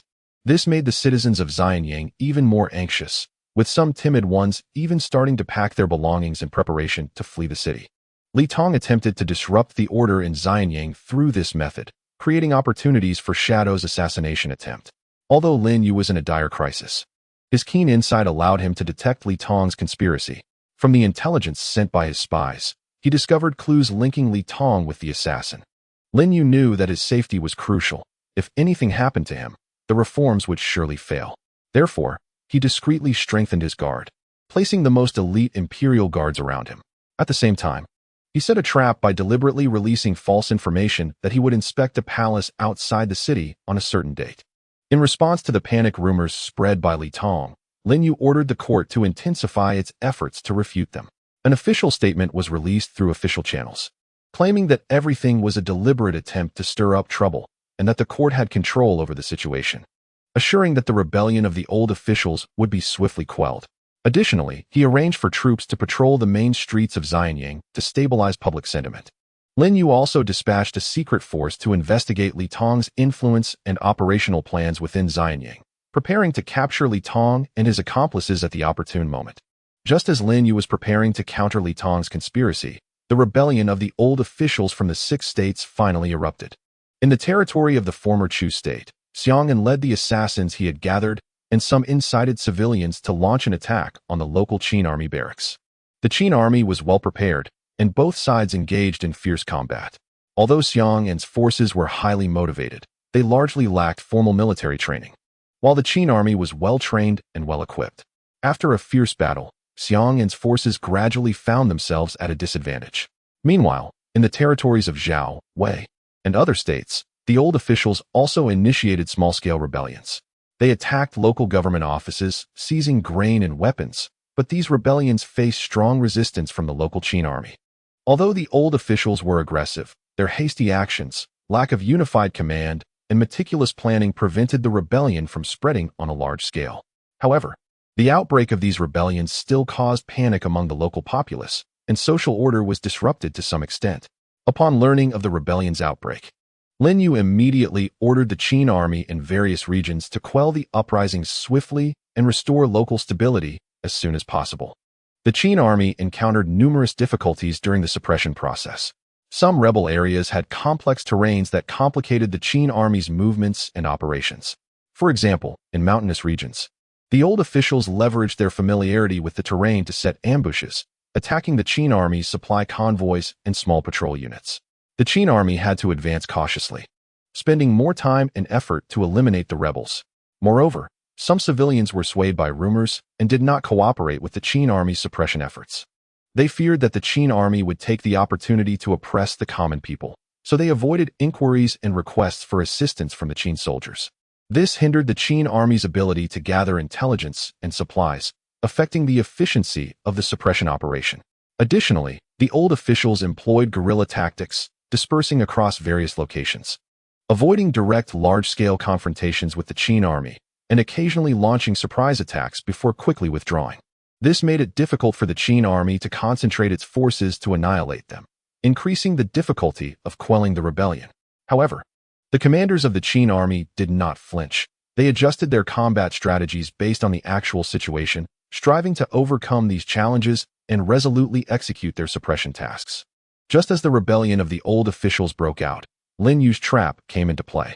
Shadow, believing that Lin Yu would indeed inspect the palace outside the city, set an ambush along the way with a group of assassins.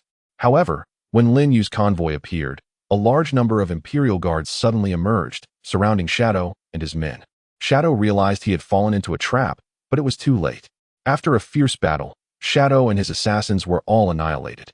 Meanwhile, the secret force dispatched by Lin Yu also launched a surprise attack on Li Tong's influence in Xianying. They swiftly took control of Li Tong's residence, capturing Li Tong and his accomplices in one fell swoop.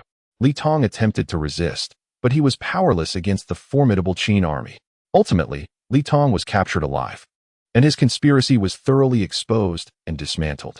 Lin Yu ordered the public trial of Li Tong and his main accomplices, charging them with treason. This news spread throughout Xianying, and the citizens expressed outrage upon learning that there were attempts to assassinate the emperor and undermine national stability.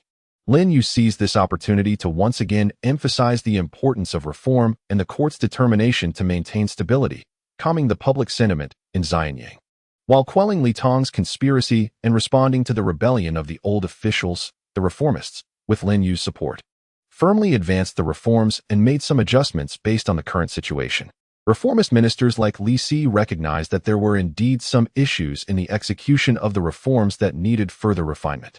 They strengthened the supervision of the implementation of reform policies, not only addressing corruption and officials who paid lip service, but also establishing more effective feedback mechanisms to timely understand the implementation of reform policies at the grassroots level.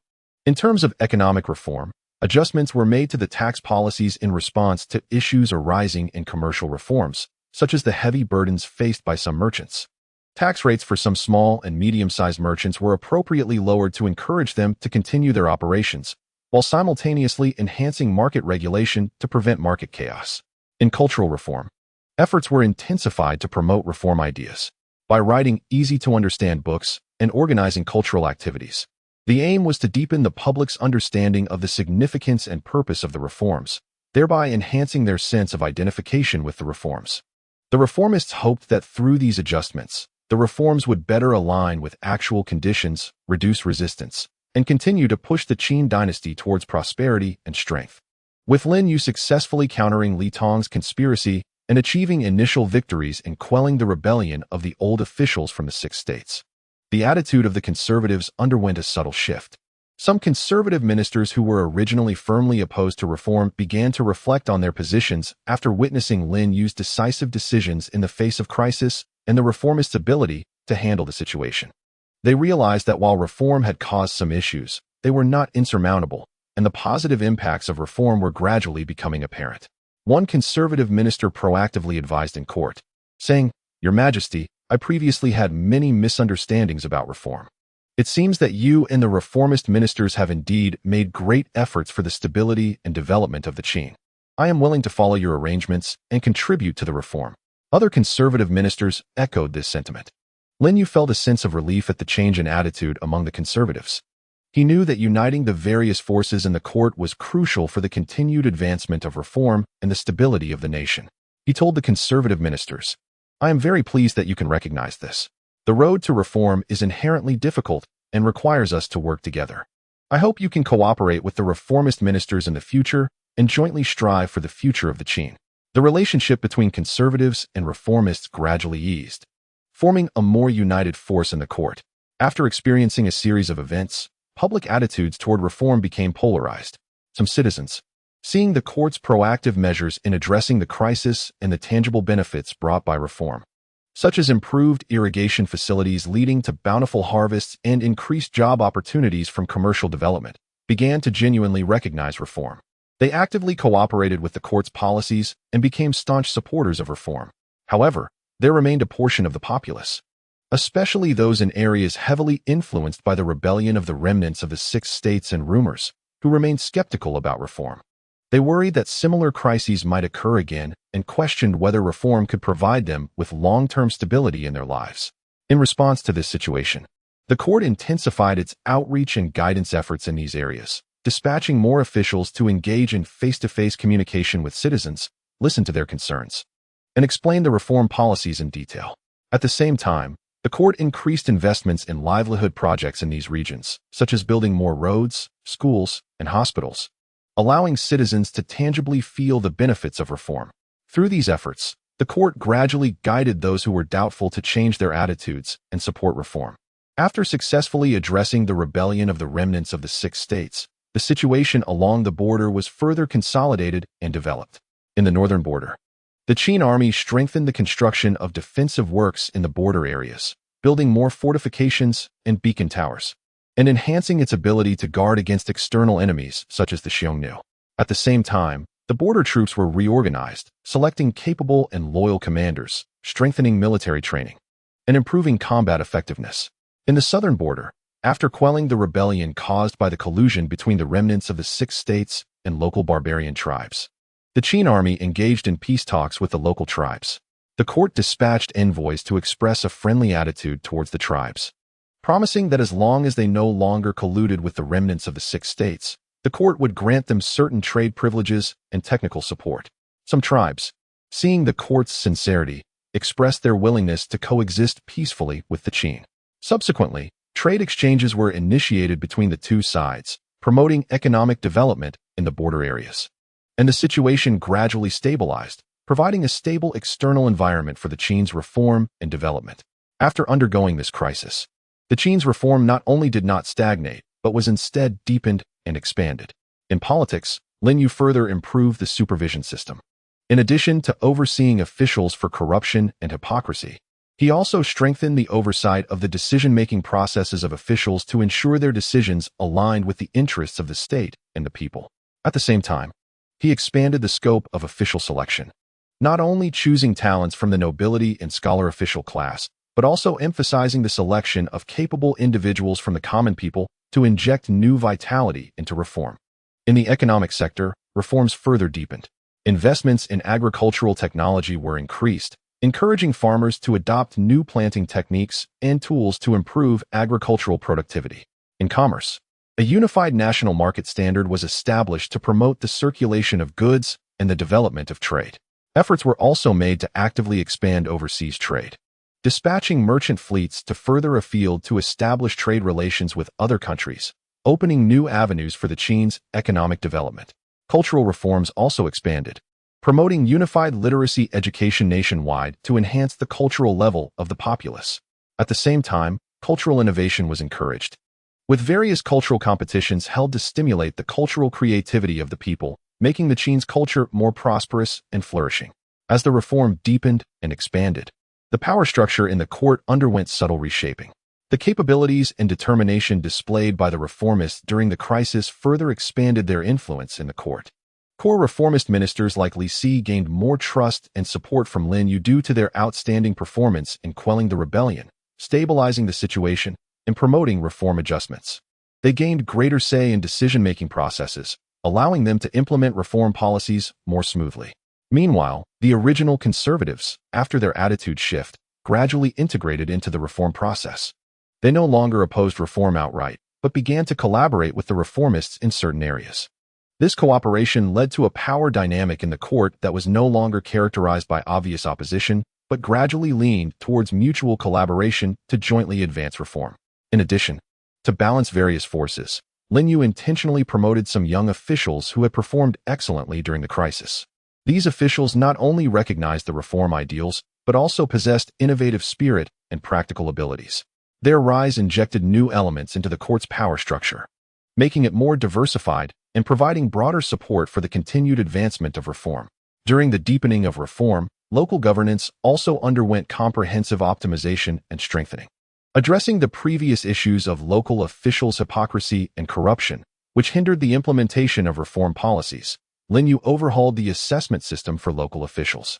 The new assessment system placed greater emphasis on actual political achievements, evaluating not only local economic development and social stability, but also incorporating public satisfaction into the assessment criteria.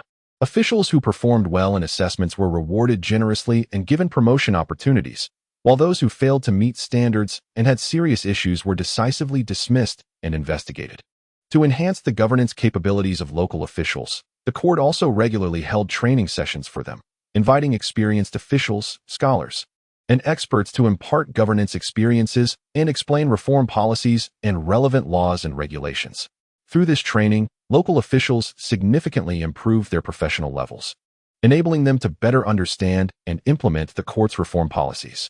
At the same time, Lin Yu encouraged local officials to conduct innovative governance attempts based on local conditions while adhering to the general direction of reform.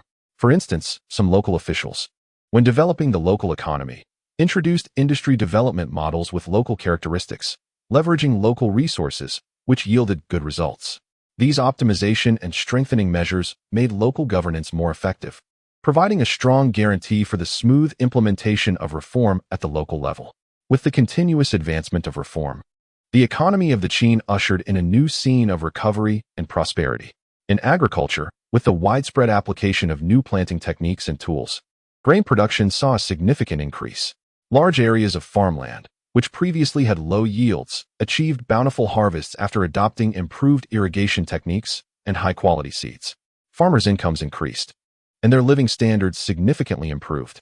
Some affluent farmers began to expand their production scale and invest in small agricultural processing industries, such as brewing and oil extraction, further promoting the development of the rural economy. Commerce flourished, displaying a prosperous scene.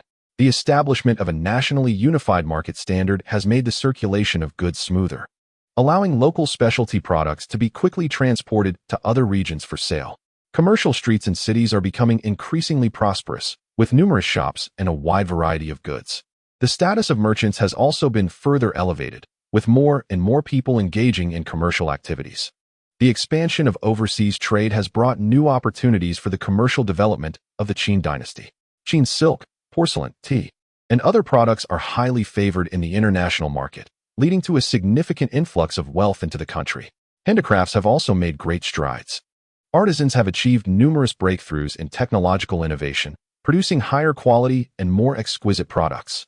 For example, the ceramics industry has produced colorful and finely textured porcelain, while the textile industry has created more exquisite silk fabrics. These high-quality handicraft products not only meet domestic market demands, but are also exported in large quantities, making significant contributions to the economic prosperity of the Qin dynasty. As cultural reforms deepened, the culture of the Qin dynasty flourished, prompting profound changes in social customs. The popularization of education has provided more and more people with opportunities to receive knowledge. Whether in cities or rural areas, the number of schools has continuously increased, allowing children to learn literacy, arithmetic, history, and other subjects. The dissemination of knowledge has changed people's ways of thinking, making them more rational and open-minded. In rural areas, many superstitions and outdated customs have gradually been discarded, with people beginning to use scientific methods to solve problems in their lives. Cultural innovation has stimulated social vitality. Various cultural competitions have attracted numerous scholars, artists, and skilled craftsmen to participate. Literary works have emerged in abundance, covering a wide range of topics from poetry to novels, and from historical biographies to philosophical writings. The arts have also flourished, with new developments in painting, sculpture, music, and dance. These cultural achievements have enriched the spiritual lives of the people, and discussions about the latest cultural works can often be heard in the streets. The prosperity of culture has also promoted a transformation in social morals. People have become more focused on etiquette and moral cultivation, with neighbors helping each other, leading to a more harmonious society. In cities, cultural activities have become an important way for people to socialize, and various cultural associations have been established. Through participation in association activities, people have made like-minded friends, enhancing mutual communication and understanding. The entire Qin society, influenced by the cultural flourishing, has displayed a positive and vibrant new demeanor to ensure the achievements of the reforms and the long-term stability of the country. The military strength of the Qin has been continuously enhanced after the crisis, with corresponding adjustments made to strategic deployments. In military training, the emphasis on practical combat training has been further strengthened. The army has not only focused on conventional military skills training, such as weapon usage, cavalry shooting, and formation drills, but has also increased training that simulates real combat scenarios. By creating complex and variable battlefield environments, soldiers' combat abilities and adaptability under various difficult conditions have been tested. At the same time, the cultivation of military leaders has been strengthened, focusing not only on improving military command capabilities, but also on requiring leaders to have strategic vision and a deep understanding of reform concepts to better execute the national military strategy. In the research and development of weapons and equipment, investment has been increased. Researchers are continuously exploring new technologies and materials, developing a series of advanced weapons and equipment. For example, the new type of crossbow has a longer range, higher accuracy, and greater power. The improved armor is lighter and has enhanced protective performance. These advanced weapons and equipment have gradually been integrated into the army, significantly enhancing the combat effectiveness of the Qin army. In terms of strategic deployment, adjustments have been made according to changes in border situations and national development needs. On the northern border, precautions against the Xiongnu have been strengthened, establishing a multi-layered defense system that includes forward outposts, fortress lines, and strategic reserves. On the southern border, in addition to consolidating peaceful relations with barbarian tribes, defenses in coastal areas have also been strengthened to guard against threats from the sea. Furthermore, elite troops have been deployed in some important strategic locations within the country to respond to potential internal turmoil and ensure national stability. As the Qin dynasty continues to develop politically, economically, culturally, and militarily, its international influence has gradually become evident, and diplomatic efforts have actively expanded. Neighboring countries have witnessed the growing strength of the Qin through reforms and have actively sought to establish friendly relations. Qin envoys have frequently visited various countries to promote Qin's culture, technology, and reform concepts. Simultaneously, other countries have also sent envoys to Qin to learn, making Qin a cultural and technological exchange center in the region. In trade, the Qin dynasty has occupied an important position in the international market due to its strong economic strength and rich products. Qin's merchant fleet travels between countries, bringing huge economic benefits while spreading Qin's commercial civilization. The demand for Qin's products has been continuously increasing, leading to a sustained expansion of Qin's trade surplus. In diplomatic policy, the Qin adheres to the principles of peaceful coexistence and mutual benefit, actively participating in mediation and cooperation in regional affairs. When territorial disputes arise between neighboring countries, the Qin mediates from a fair position, encouraging both sides to resolve issues through peaceful negotiations. This initiative has earned the respect and praise of various countries, further enhancing Qin's international prestige. To expand diplomatic relations, the Qin dynasty has also actively engaged in cultural diplomacy. By organizing cultural exhibitions, artistic performances, and other activities, Qin showcases its rich and colorful culture to other countries. These cultural events have attracted the attention of people from various nations, enhancing their understanding and goodwill towards Qin, and laying a solid cultural foundation for Qin's diplomatic expansion. On the international stage, the Qin is confidently and openly working with other countries to build a peaceful, stable, and prosperous international order. As the reforms continue to advance and deepen, the achievements of the Qin's reforms have broadly and profoundly benefited people's livelihoods, reflected in various aspects of everyday life. In terms of living conditions, there have been significant improvements for the people. With economic prosperity, large-scale residential construction has emerged in cities. Ordinary families no longer live in cramped and shabby houses. Instead, They occupy spacious, bright, and well-designed brick houses. In rural areas, the government encourages people to utilize local resources to build sturdier and more comfortable homes, while also providing technical guidance and subsidies. Many rural houses have been renovated and transformed, not only improving their appearance, but also enhancing internal facilities, creating a better living environment for the people. Transportation has also become more convenient. The national network of official roads has been continuously improved, with wide and smooth roads connecting various counties and villages. People find it much easier and more efficient to travel for visits or transport goods. Additionally, transportation tools have become increasingly diverse, besides traditional carts. New types of passenger and cargo vehicles have emerged, such as improved ox carts with more spacious and comfortable compartments and wheels designed to adapt better to different road conditions. The enrichment of educational resources has greatly benefited the people. Schools have been widely established across the country, giving children, regardless of wealth, the opportunity to receive an education. The curriculum not only includes traditional cultural knowledge, but also adds many practical skill courses, such as agricultural technology and handicraft production. This allows children to learn cultural subjects while mastering a skill, laying the foundation for their future lives and careers. Many children from poor families have changed their destinies through education, gaining opportunities to enter the government, engage in business, or pursue other professions. In terms of medical security, there has also been significant progress following the reforms. More medical clinics and pharmacies have been built in various regions, and a large number of doctors have been trained. The government has organized the compilation of books to popularize medical knowledge, enabling the public to understand the prevention and treatment methods for common diseases. For some impoverished families, the government provides certain medical subsidies to ensure they can receive timely treatment when ill. A series of measures greatly improve the health levels of the people, reducing the burden of disease on families and society. The reforms of the Qin dynasty triggered widespread social mobility and integration, breaking down barriers between traditional social classes and injecting new vitality into social development.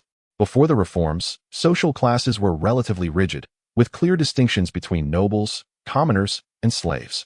However, as the reforms progressed, this situation underwent significant changes. Commercial reforms provided more opportunities for commoners to become wealthy, and many commoners accumulated wealth and enhanced their social status by engaging in commercial activities. For example, some farmers who originally made a living from agriculture saw opportunities in business and turned to trade, becoming wealthy merchants. They not only improved their living conditions, but also gradually integrated into higher social classes, increasingly interacting with the nobility. The popularization of education allowed people from the lower strata to change their destinies through knowledge. Children from humble backgrounds excelled in civil service examinations or other talent selection avenues through hard work in school, entering the officialdom or becoming scholars. Their success set an example for other lower-class people, inspiring more to achieve class mobility through education. Those who changed their destinies through knowledge brought different ideas and concepts into their new classes, promoting communication and integration between social strata. The noble class also underwent transformations during the reforms. They no longer solely relied on hereditary privileges, but actively participated in economic, cultural, and other fields. Some nobles invested in businesses, established factories, and collaborated with the merchant class to promote economic development. At the same time, nobles placed greater emphasis on education, cultivating diverse talents among their offspring to adapt to the changes in society after the reforms. This interaction and cooperation between nobles and other classes gradually blurred the boundaries between classes, promoting social integration. The slave class gradually gained liberation during the reforms. Lin Yu implemented a series of policies that gradually abolished slavery, granting slaves free status. Those who gained freedom chose various paths. Some engaged in agricultural production, while others learned crafts, becoming self-sufficient workers.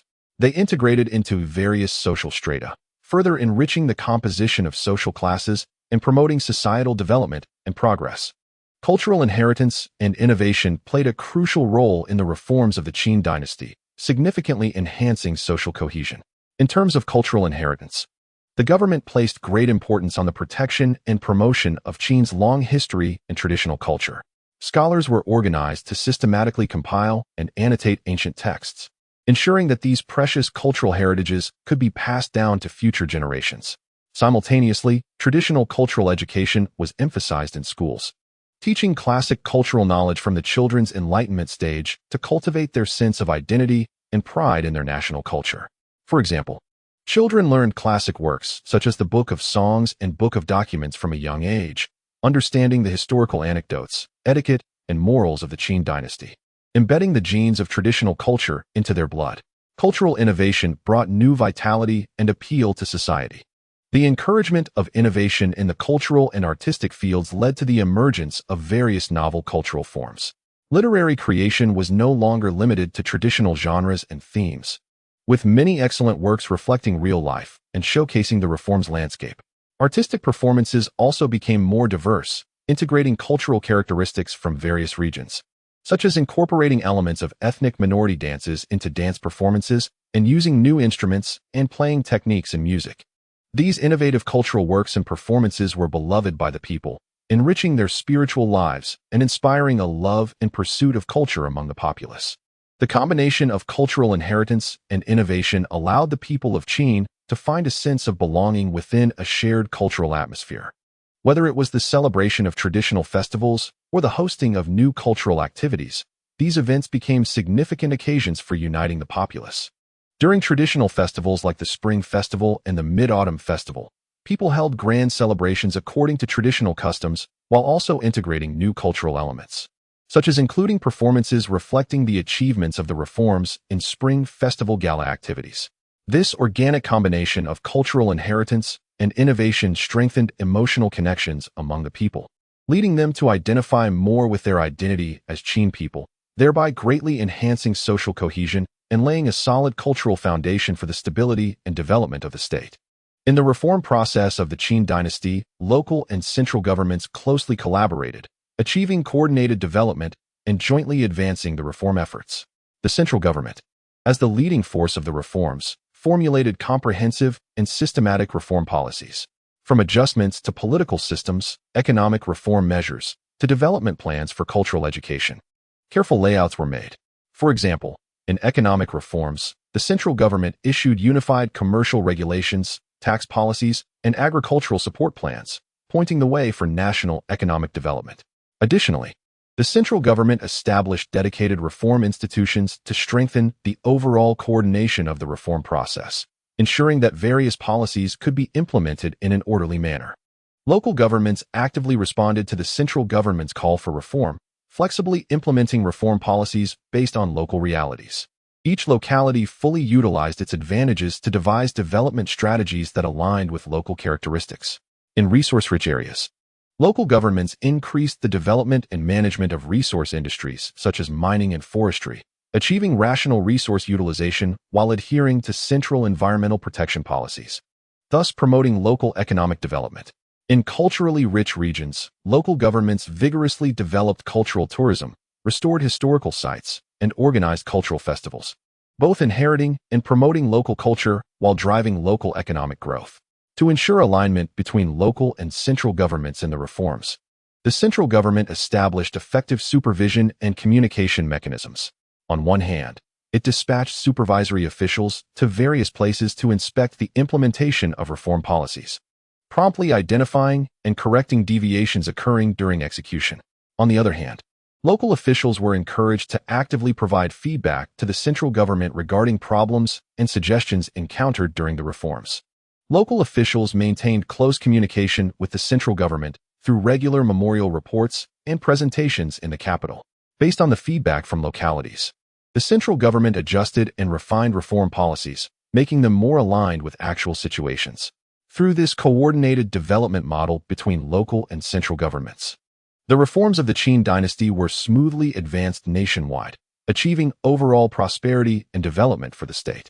Technological progress played a key role in the reforms of the Qin dynasty, providing comprehensive impetus and far-reaching impact on the reforms. In the agricultural sector, technological advances brought revolutionary changes. The invention and promotion of new agricultural tools significantly improved agricultural productivity. For example, an improved plow with a more rational structure and material could till the land more easily and required less effort, allowing farmers to cultivate more land. At the same time, agricultural irrigation technology also achieved significant breakthroughs, such as the invention of an automatic irrigation system based on the principle of water wheels, which could automatically adjust irrigation water levels according to the needs of farmland, greatly saving labor while ensuring crops received adequate moisture, thus increasing grain yields. These advancements in agricultural technology provided a solid foundation for economic reforms, allowing more labor to be liberated from agricultural production and invested in the development of other industries. In the industrial sector, technological progress drove innovations in production processes. In the iron smelting industry, new iron-making technologies significantly improved the quality and increased the output of iron. This not only provided better materials for military equipment manufacturing, but also promoted improvements in agricultural tools and other production implements.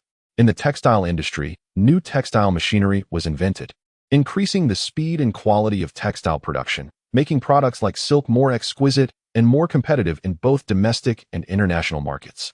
These developments in industrial technology facilitated industrial upgrades and promoted the optimization of the economic structure, making important contributions to the economic prosperity of the Qin dynasty. Technological advancements in transportation and communication also had significant impacts on the reforms. The improvement of road construction technology has made official roads more solid and durable, and the transportation network more developed, facilitating trade and the movement of people between different regions. At the same time, advancements in communication technology, such as the optimization of the beacon transmission system and the use of carrier pigeons, have made information transmission faster and more accurate, aiding the central government in managing and controlling local areas, ensuring the timely communication and execution of reform policies. Furthermore, technological progress has had a positive impact on cultural education. Advanced printing technology has made book production more convenient and efficient, reducing costs and allowing more people to access knowledge. This has not only promoted cultural dissemination and the popularization of education, but also provided strong support for the promotion and advocacy of reform ideas, enabling more people to understand and support the reforms, thus pushing the reform agenda forward. Despite the many positive outcomes of the Qin reforms, some social conflicts inevitably arose during the reform process. However, the Qin established a series of effective mechanisms to resolve these issues and maintain social stability and harmony. As economic reforms progressed, issues of interest distribution among different social classes led to some conflicts.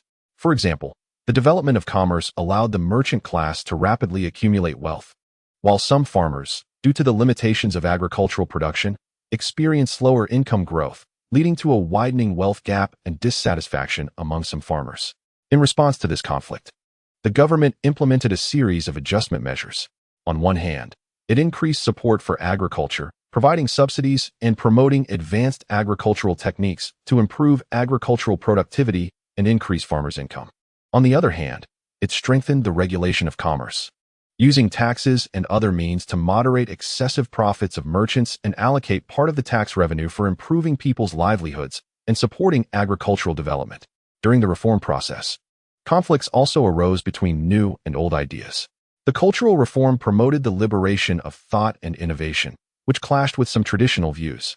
Some conservatives found it difficult to accept new cultural ideas and lifestyles, leading to resistance against the reforms. To address this contradiction, the government strengthened cultural promotion and education efforts. By organizing cultural lectures and activities, it explained the significance and purpose of the reforms to the public, guiding them to view new ideas and changes correctly. At the same time, it encouraged the exchange and integration of different viewpoints, allowing the public to gradually accept new cultural concepts through mutual understanding.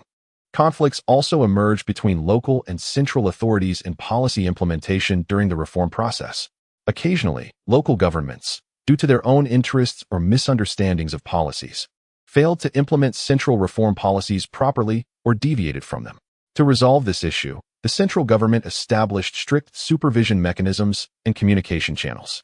It intensified the assessment and supervision of local officials, holding accountable those who poorly executed policies. At the same time, it maintained close communication with local authorities to promptly understand the difficulties and issues encountered in policy implementation, adjusting and refining policies to ensure they aligned with national interests while adapting to local conditions. Through these effective resolution mechanisms, the Qin was able to promptly address various social conflicts during the reform process, maintaining social stability and creating a favorable environment for the continued advancement of reforms. As the Qin reforms progressed, some divergences gradually emerged within the reform faction. If not properly addressed, these divergences could impact the smooth execution of reforms. Therefore, the reform faction actively took measures to unify thoughts and ensure that reforms continued in the right direction. As reforms deepened, differing opinions arose within the reform faction regarding the pace and focus of the reforms. Some reformist ministers believed that reforms should be accelerated, comprehensively advancing the implementation of various policies to achieve prosperity and strength for the Qin as soon as possible. They advocated for bold reforms across various fields, including politics, economy, and culture, believing that this would quickly break the old constraints and establish a new order. However, another group of ministers worried that rapid reforms might trigger social unrest. They preferred to advance reforms steadily, achieving results in key areas before gradually expanding to others. Regarding the focus of reforms, some ministers emphasized that economic reform was paramount and that efforts should be concentrated on developing the economy and enhancing the nation's economic strength, while others stressed the foundational role of cultural reform, arguing that only by improving the cultural quality and mindset of the populace could economic and political reforms be effectively promoted. To resolve these differences, key figures in the reform faction, such as Li Si, organized multiple internal discussion meetings. During these meetings, all parties fully articulated their viewpoints and reasons, engaging in in-depth exchanges through factual presentations and logical arguments. They analyzed the current state of reforms, the challenges faced, and the potential consequences of different reform strategies. After intense discussions and thorough reasoning, the reform faction gradually recognized that reforms required both a firm resolve and a certain pace to seize development opportunities, while also being advanced steadily to avoid triggering social instability due to haste. Regarding the focus of reforms, consensus was reached that economic, political, and cultural reforms were interconnected and complementary, and should not be emphasized in isolation. Rather, they should be coordinated and advanced in accordance with actual conditions and different stages. Through these internal discussions and exchanges of ideas, the reform faction successfully unified its thoughts and clarified the direction and strategy of the reforms. This allowed the reform faction to promote the reform agenda more cohesively, avoiding stagnation or deviation due to internal divergences and laying a solid ideological foundation for the continued in-depth development of the Qin reforms. Under Lin Yu's leadership, the conservative faction underwent a shift in attitude after experiencing a series of events, playing a unique role and making positive contributions during the reform process. Conservative ministers, leveraging their rich political experience, provided valuable reference opinions for the reforms. They possessed a deep understanding of the Qin's traditional political system and social structure, allowing them to examine reform policies from a historical perspective. When discussing new political system reform proposals, conservative ministers offered suggestions regarding checks and balances of power and local governance, based on their summaries of past political experiences, which helped avoid potential issues during the reform process and made the new system more complete and stable. In the cultural realm, conservatives played an important role in cultural heritage. They had a profound emotional connection to and thorough research on the Qin's traditional culture, actively participating in the organization and preservation of traditional cultural texts during the cultural reform process. Their efforts ensured that the Qin's long-standing cultural traditions were passed down and continued amid the waves of reform, providing a solid foundation for cultural innovation. At the same time, conservatives also proposed beneficial viewpoints in cultural education, emphasizing that while promoting new thoughts and cultures, it was essential not to neglect education on traditional cultural values, which helps cultivate the populace's sense of identity with the nation and its culture. In terms of economic reform, although conservatives initially had reservations about some commercial reform measures, after changing their stance, they utilized their connections and resources in the business sector to support commercial development. Some conservative ministers' families had long been engaged in business activities, and they provided the reform faction with detailed information about the commercial market and the actual difficulties of business development, helping the reform faction adjust commercial policies to align better with market realities.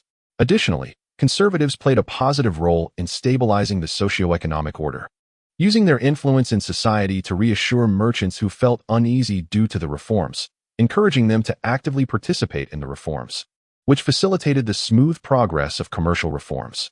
The conservatives' transformation not only promoted unity among various forces in the court, but also provided multifaceted support for the comprehensive advancement of reforms. Their roles and contributions enabled the Qin's reforms to strike a balance between tradition and innovation, stability and development, steadily pushing the nation towards prosperity and strength. As the reforms of the Great Qin continue to advance, the attitude of the people towards the reforms has gradually shifted from initial doubt and observation to understanding and support. This change in attitude has brought many positive effects.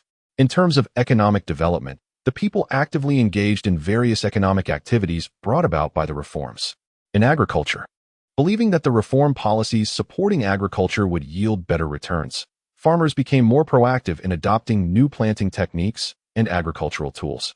They took the initiative to learn agricultural knowledge and participated in government-organized agricultural training courses, striving to improve agricultural productivity. This led to a continuous increase in national grain production, which not only met domestic demand but also resulted in a substantial surplus for export, earning the country significant foreign exchange. In the commercial sector, the public saw that the business reforms created a favorable environment for entrepreneurship and management, leading them to engage in commercial activities. Shops sprang up like mushrooms after rain in the cities, and commercial trade flourished. The active participation of the populace promoted a vibrant market economy and accelerated the rapid development of the Great Qin's economy. In terms of social stability, the public's support for the reforms enhanced social cohesion. Everyone recognized that the reforms were aimed at the prosperity of the country and the improvement of their own lives, thus fostering greater acceptance of national policies and government leadership. When faced with factors that could potentially impact social stability, the people were able to align with the government to jointly maintain social order. For instance, when some wrongdoers attempted to incite the public using minor issues arising from the reforms, the majority of the populace could discern right from wrong, remained unfold, and actively assisted the government in calming the situation. This close cooperation between the public and the government ensured social stability and provided a favorable social environment for the continued advancement of the reforms. In terms of cultural development, the people's positive attitude towards the reforms promoted cultural prosperity. With the advancement of reforms, cultural education became widespread, and the demand for culture among the populace grew. They actively participated in various cultural activities, learning new knowledge and ideas. This cultural enthusiasm inspired creators, resulting in a plethora of cultural works.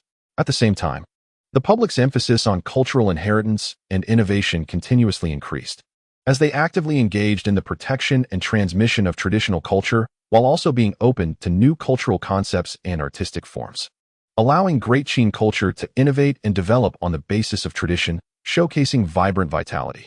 The reforms of the Great Qin have undergone ups and downs, achieving significant accomplishments while also accumulating many valuable experiences and lessons. In terms of experience, first and foremost, it is essential for reforms to have clear goals and comprehensive planning.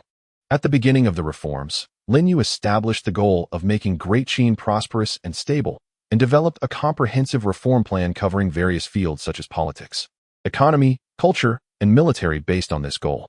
This allowed the reforms to proceed in an orderly manner, with various aspects working in coordination and development. For example, economic reforms provided a material foundation for military development, while the strengthening of military power ensured the results of the reforms and national stability. And cultural reforms provided ideological motivation and intellectual support for the entire reform endeavor. Secondly, valuing the selection and appointment of talent is crucial. Reforms require a large number of capable and responsible individuals to drive implementation. Great Qin improved its talent selection system, not only choosing outstanding individuals from the noble class, but also focusing on discovering capable people from the grassroots. These talents played significant roles in their respective positions, actively participating in the formulation and execution of reform policies, offering advice for the reforms, and putting ideas into practice. A group of loyal and wise ministers, such as Li Si, became the core force behind the reforms, effectively promoting the reform process. Furthermore, focusing on people's livelihood is key to the success of reforms. The reforms of Great Qin consistently prioritized the interests of the populace, implementing a series of measures such as improving water conservancy, developing commerce, popularizing education, and enhancing healthcare, thereby significantly improving the living standards of the people. The populace received tangible benefits from the reforms, which naturally led to their support for the reforms. forming a solid foundation for them. For instance, the construction of water conservancy projects ensured irrigation for farmland, leading to bountiful harvests and increased incomes for farmers, which in turn enhanced their sense of recognition for the reforms. However, there are also some lessons to be learned from the reform process. It is important to strike a balance in the speed and intensity of reform advancement. In the early stages of the reforms, due to underestimating the complexity of the reforms, some policies were implemented too quickly, leading to maladaptation in certain areas. For example, in the commercial reforms, some new tax policies and market regulations were introduced too hastily, causing difficulties for some merchants to adapt quickly, resulting in certain chaos. This serves as a reminder that future reforms should fully consider the capacity of various sectors, progressing gradually and allowing society and the public ample time to adapt to new policies. Additionally, the accuracy of information transmission and feedback mechanisms needs further improvement. During the reform process, some local officials exaggerated the reform achievements to please their superiors, leading to the central government being unable to accurately understand the actual situation of the reforms. At the same time, the voices of grassroots citizens did not effectively and timely reach the decision-making level, resulting in some policies not being adjusted in a timely manner based on actual circumstances. Therefore, establishing a sound and accurate information transmission and feedback mechanism is crucial for the smooth advancement of reforms. Based on the experiences and lessons learned during the reform process, Lin Yu and the ministers engaged in forward-looking thinking regarding the future direction of the reforms. In the economic field, future reforms will place greater emphasis on sustainable development and the optimization and upgrading of industrial structures. On one hand, there will be continued investment in technological research and development, promoting the technological transformation of agriculture, industry, and commerce. In agriculture, more efficient and environmentally friendly agricultural production technologies will be developed to further improve land utilization and the quality of agricultural products, while also focusing on the development of ecological agriculture to achieve sustainable agricultural development. In industry, innovation will be encouraged, high-end manufacturing will be developed, and the added value and international competitiveness of products will be improved. In commerce, technological means will be utilized to improve business models, strengthen the flow of commercial information and market forecasting capabilities, and promote the intelligent development of commerce. On the other hand, the industrial structure will be adjusted to promote coordinated development among various industries, while consolidating the foundational position of agriculture and enhancing the core competitiveness of industry. Significant efforts will be made to develop the service sector. The development of modern service industries such as finance, logistics, and cultural tourism will be encouraged to increase the proportion of the service sector in the national economy, forming a diverse and coordinated industrial structure based on agriculture, supported by industry, and with the service sector as a new growth point. Political reforms will develop towards a more democratic, rule of law, and efficient direction. There will be further expansion of citizen political participation and improvement of the deliberative governance system, allowing more citizens to engage in discussions and decision-making regarding national affairs. For example, in local governance, the voice of citizen representatives in major decision-making processes will be increased, making policies more aligned with public opinion. At the same time, the construction of the rule of law will be strengthened, the legal and regulatory system will be improved, ensuring that the results of reforms are legally protected and maintaining social fairness and justice.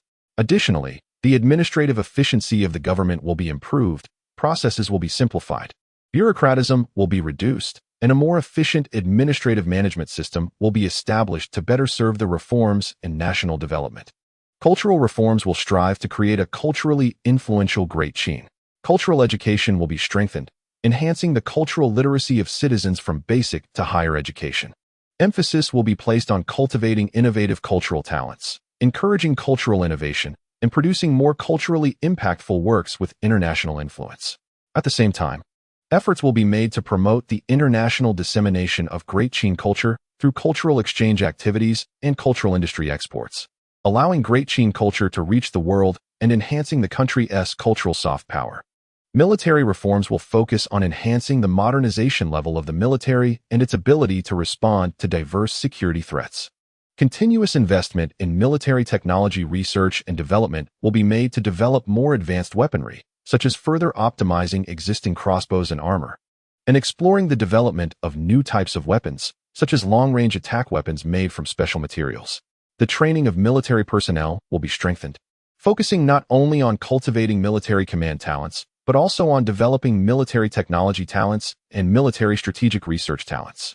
In addition, adjustments to military strategic layouts are made based on international situations and national security needs, ensuring that military forces are deployed reasonably to respond quickly and effectively to various security threats. After the reforms of the Qin dynasty achieved significant results, they had a powerful demonstration and radiating effect on neighboring countries. Neighboring countries saw that the Qin dynasty had achieved economic prosperity, political stability, cultural flourishing, and military strength through reforms, and they began to view the Qin as a model for learning. Many countries sent envoys to the Qin to conduct in-depth investigations into various reform policies and their implementation. After returning to their countries, these envoys reported in detail on the Qin's reform experiences to their rulers, prompting neighboring countries to emulate the Qin and initiate their own reform processes. Economically, the advanced agricultural technologies and commercial development models of the Qin dynasty had a profound impact on neighboring countries. Neighboring countries learned from the Qin's experience in constructing water conservancy projects, improving their agricultural irrigation conditions, and increasing grain production. For example, a neighboring country adopted the Qin's water wheel irrigation technology in its arid regions, effectively solving agricultural irrigation issues and promoting agricultural development. Commercially, neighboring countries learned from the Qin to establish unified market standards and regulate commercial taxation, promoting orderly development of their own commerce. Some countries actively engaged in trade with the Qin, introducing Qin goods and commercial concepts, which facilitated the prosperity of their domestic markets. Politically, the Qin's democratic rule of law and efficient administrative management systems became a model for neighboring countries. Some countries began to expand citizen political participation and establish similar deliberative systems to allow the populace to participate to some extent in national decision-making. At the same time, they strengthened the rule of law, improved laws and regulations to maintain social order and fairness. In administrative management, they learned from the Qin to simplify procedures and enhance administrative efficiency, striving to create an efficient and clean government.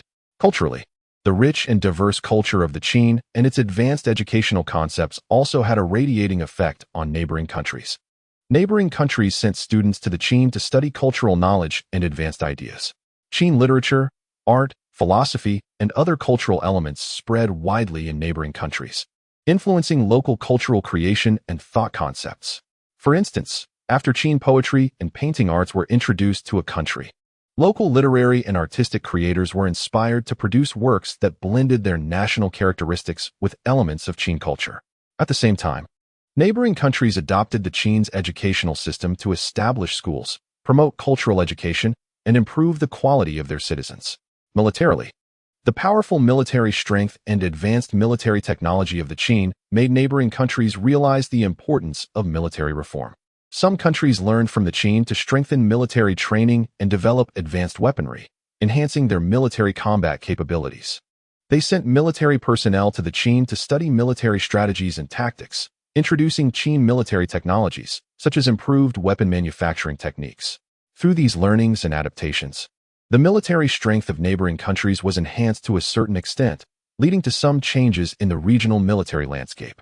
The reforms of the Qin not only led to its own prosperity and strength, but also promoted the development and progress of neighboring countries through demonstration and radiating effects, fostering overall regional prosperity and stability. In the process of Qin reforms, religious factors gradually entered the view of Lin Yu and the ministers, requiring careful consideration and reasonable responses. With the social changes and increased cultural exchanges brought about by reforms, various religious beliefs within the Qin began to show a diversified development trend. Some indigenous religions that had previously circulated among the populace underwent changes in their doctrines and organizational forms amid the wave of reforms. Meanwhile, with frequent exchanges with neighboring countries, foreign religions also began to enter the Qin, impacting local religions and social culture. Lin Yu understood the important role of religion in the thoughts of the populace and social stability, thus taking a series of measures to address the impacts of religious factors.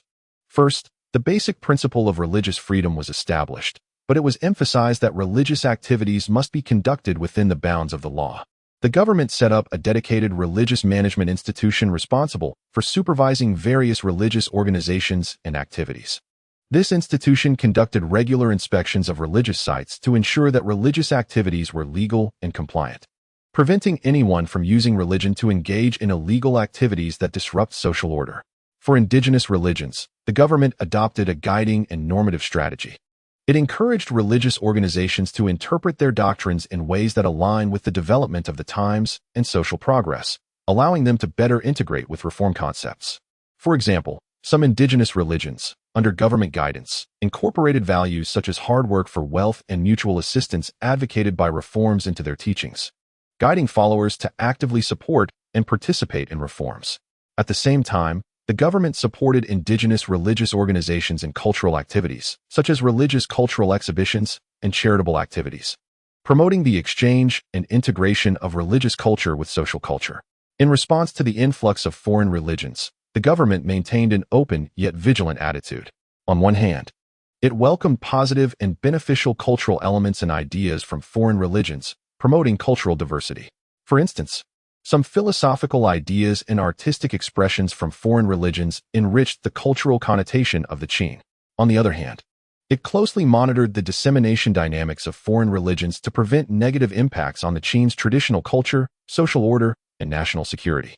The government firmly opposed any attempts to conduct destructive activities through religious infiltration.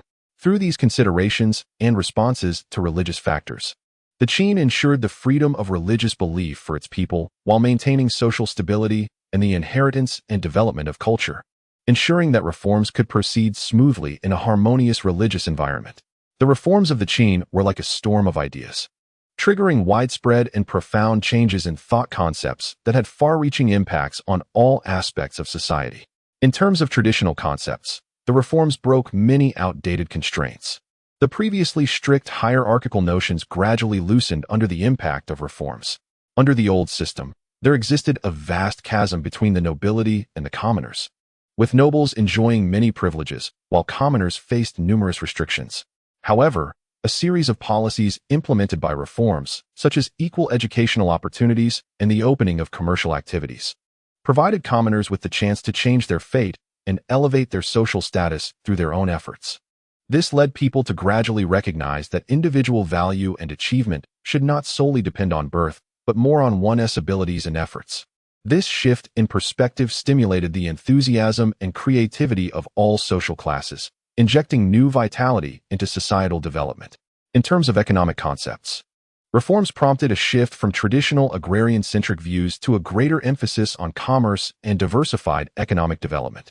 For a long time, agriculture was seen as the foundation of the state, while commerce was somewhat undervalued.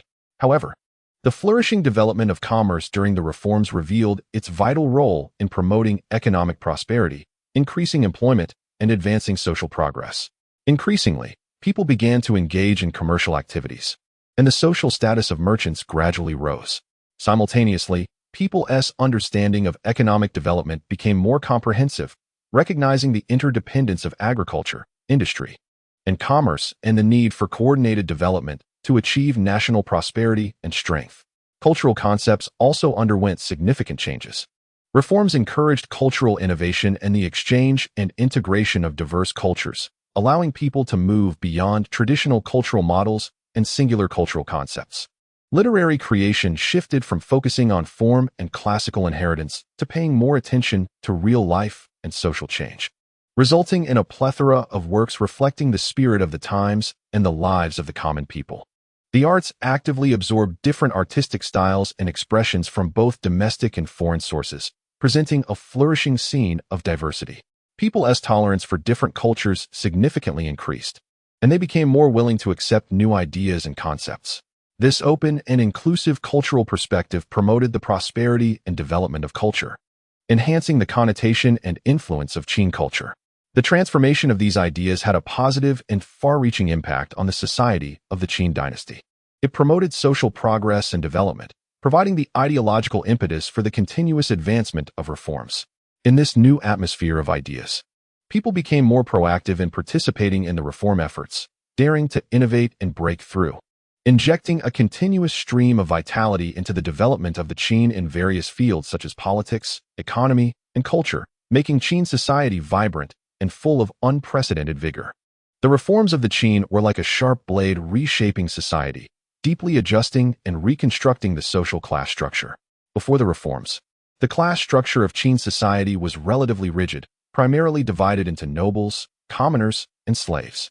Nobles occupied the top tier of society, controlling many important resources in politics, economy, and culture through hereditary privileges. Commoners engaged in agricultural and handicraft production activities, serving as the main labor force in society, but were relatively limited in political and economic terms. Slaves were at the bottom of society, lacking personal freedom and primarily providing unpaid labor for nobles and commoners. However, the reforms broke this rigid class structure. Driven by economic reforms, the flourishing of commerce provided commoners with unprecedented upward mobility. Many commoners, with keen business acumen and hard work, accumulated wealth through commercial activities and achieved an elevation in economic status. These merchants from commoner backgrounds gradually formed a new social class, possessing not only strong economic power, but also beginning to claim their voice in political and social affairs. At the same time, educational reforms opened doors to the upper echelons of society for those at the bottom. Through the popularization of education, many children from poor families had the opportunity to receive knowledge and distinguish themselves in the imperial examination or other talent selection mechanisms. They entered the officialdom, became officials, or excelled in fields such as culture and technology, thus changing their class attributes. This path of changing fate through knowledge significantly enhanced the mobility between social classes, breaking down the previously strict barriers between classes. Moreover, the gradual abolition of slavery during the reform process allowed slaves to gain freedom and become self-sufficient commoners. After integrating into society, they contributed to social development through various productive labor, further enriching the composition of social classes. The noble class also experienced profound changes during the reforms. Some nobles actively adapted to the trend of reform, participating in commercial investments, cultural education, and the development of emerging fields, with increasingly frequent interactions with other classes, gradually replacing their traditional privileged status with social positions based on ability and contribution. After deep reform, the social class structure of Qin transformed from the original pyramid-like, rigid form into a more diversified and fluid structure. The boundaries between classes became blurred, providing more opportunities for individuals to change their class status through their efforts. This reshaping brought a more equitable, open, and dynamic development environment to Qin society, strongly promoting comprehensive social progress. As the reforms in Qin deepened, the international situation also underwent a series of changes, presenting both challenges and opportunities for the reforms. On the challenge side, the significant achievements of Qin's reforms aroused the vigilance of some neighboring powerful nations. These countries feared that Qin's rise would threaten their interests and status in the region, leading them to adopt a series of containment measures. Economically, they imposed trade blockades on Qin, raised tariff barriers, and restricted the export of Qin's goods, which dealt a certain blow to Qin's commercial development. Many export-dependent industries faced a reduction in orders and overproduction, forcing some merchants to scale back their operations or even go bankrupt. Militarily, these countries strengthened military deployments in border areas, creating tense situations that put pressure on Qin's national security. Qin had to invest more resources in border defense, which diverted resources and energy needed for reforms to some extent. However, the changes in the international situation also brought opportunities for Qin's reforms. With increased exchanges between Qin and other countries, advanced technologies and cultures from different nations entered Qin. For example, some Western countries had unique advantages in mechanical manufacturing and navigation technology, and Qin introduced these advanced technologies through exchanges and cooperation with them, providing references for its own industrial and maritime development. Culturally, the influx of foreign cultures enriched Qin's cultural connotation and inspired cultural innovation. Qin's cultural creators combined foreign cultural elements with local culture, producing many novel and unique cultural works. Furthermore, the changes in the international situation prompted Qin to actively expand its diplomatic relations. To cope with external pressures, Qin established closer cooperative alliances with like-minded countries. Through diplomatic efforts, Qin gained more support and voice on the international stage. This diplomatic expansion not only created a more favorable external environment for reform, but also opened new spaces for Qin's development in areas such as economy and culture. For example, trade agreements signed with friendly countries opened new markets for Qin's commercial development and promoted further economic prosperity. In the face of the challenges and opportunities brought by changes in the international situation, Qin needed to assess the situation, fully utilize opportunities, actively respond to challenges, and steadily advance on the path of reform. In the grand process of Qin's reforms, the status of women underwent significant changes, which carry profound implications. Before the reforms, the social status of women in Qin was relatively low, mainly confined to the domestic sphere, bearing responsibilities for childbirth and household chores. Women's participation in politics, economy, and culture was extremely limited, with almost no voice. However, with the advancement of reforms, a series of policies and shifts in social attitudes created conditions for the elevation of women's status. Economically, the development of commerce provided women with more opportunities to participate in social production. Some women began to engage in commercial activities, running shops, and participating in trade. For instance, in the textile industry's commercial chain, many skilled women, with their exquisite weaving skills, not only increased the family's income, but also gradually emerged in commercial activities. Through their participation in business, they achieved relative economic independence, thus improving their status within both family and society to some extent. Educational reforms also played a crucial role in the change of women's status. With the popularization of education, more and more women gained access to educational opportunities. They studied cultural knowledge and skills in schools, broadening their horizons and enhancing their qualities. These educated women began to actively participate in social and cultural activities, with some becoming cultural disseminators and others showcasing their talents in literature and art. Their emergence enriched the creative subjects in the cultural field and contributed to the prosperity of Qin's culture. Politically, although women's participation in politics remained relatively limited, the equality advocated by the reforms gradually took root in people's hearts, laying a conceptual foundation for women's participation in politics. Some women started paying attention to national affairs and expressed their views and demands in various ways. At the same time, society's recognition of women's capabilities gradually increased, creating possibilities for broader political participation by women in the future. The changes in women's status hold multifaceted significance for Qin society. They reflect the gradual realization of the equality and justice ideals pursued by the reforms, promoting social fairness and harmony. Women's active participation in economic and cultural fields injected new vitality into social development, driving economic prosperity and cultural innovation. Moreover, the elevation of women's status positively influenced family concepts and social atmosphere, making family relationships more equitable and harmonious, and society more respectful and valuing individual development, thus laying a solid foundation for Qin's sustainable development and social progress. The reforms of the Qin dynasty not only propelled rapid national development, but also had various impacts on the ecological environment. In response, the Qin took a series of countermeasures. During the reform process, the rapid economic growth, particularly the expansion of industry and agriculture, exerted certain pressures on the ecological environment. In terms of industry, the large-scale development of sectors such as iron smelting and textiles led to extensive mining and deforestation for fuel, resulting in vegetation destruction and soil erosion. At the same time, wastewater and waste gases generated during industrial production were discharged without effective treatment, polluting rivers and air.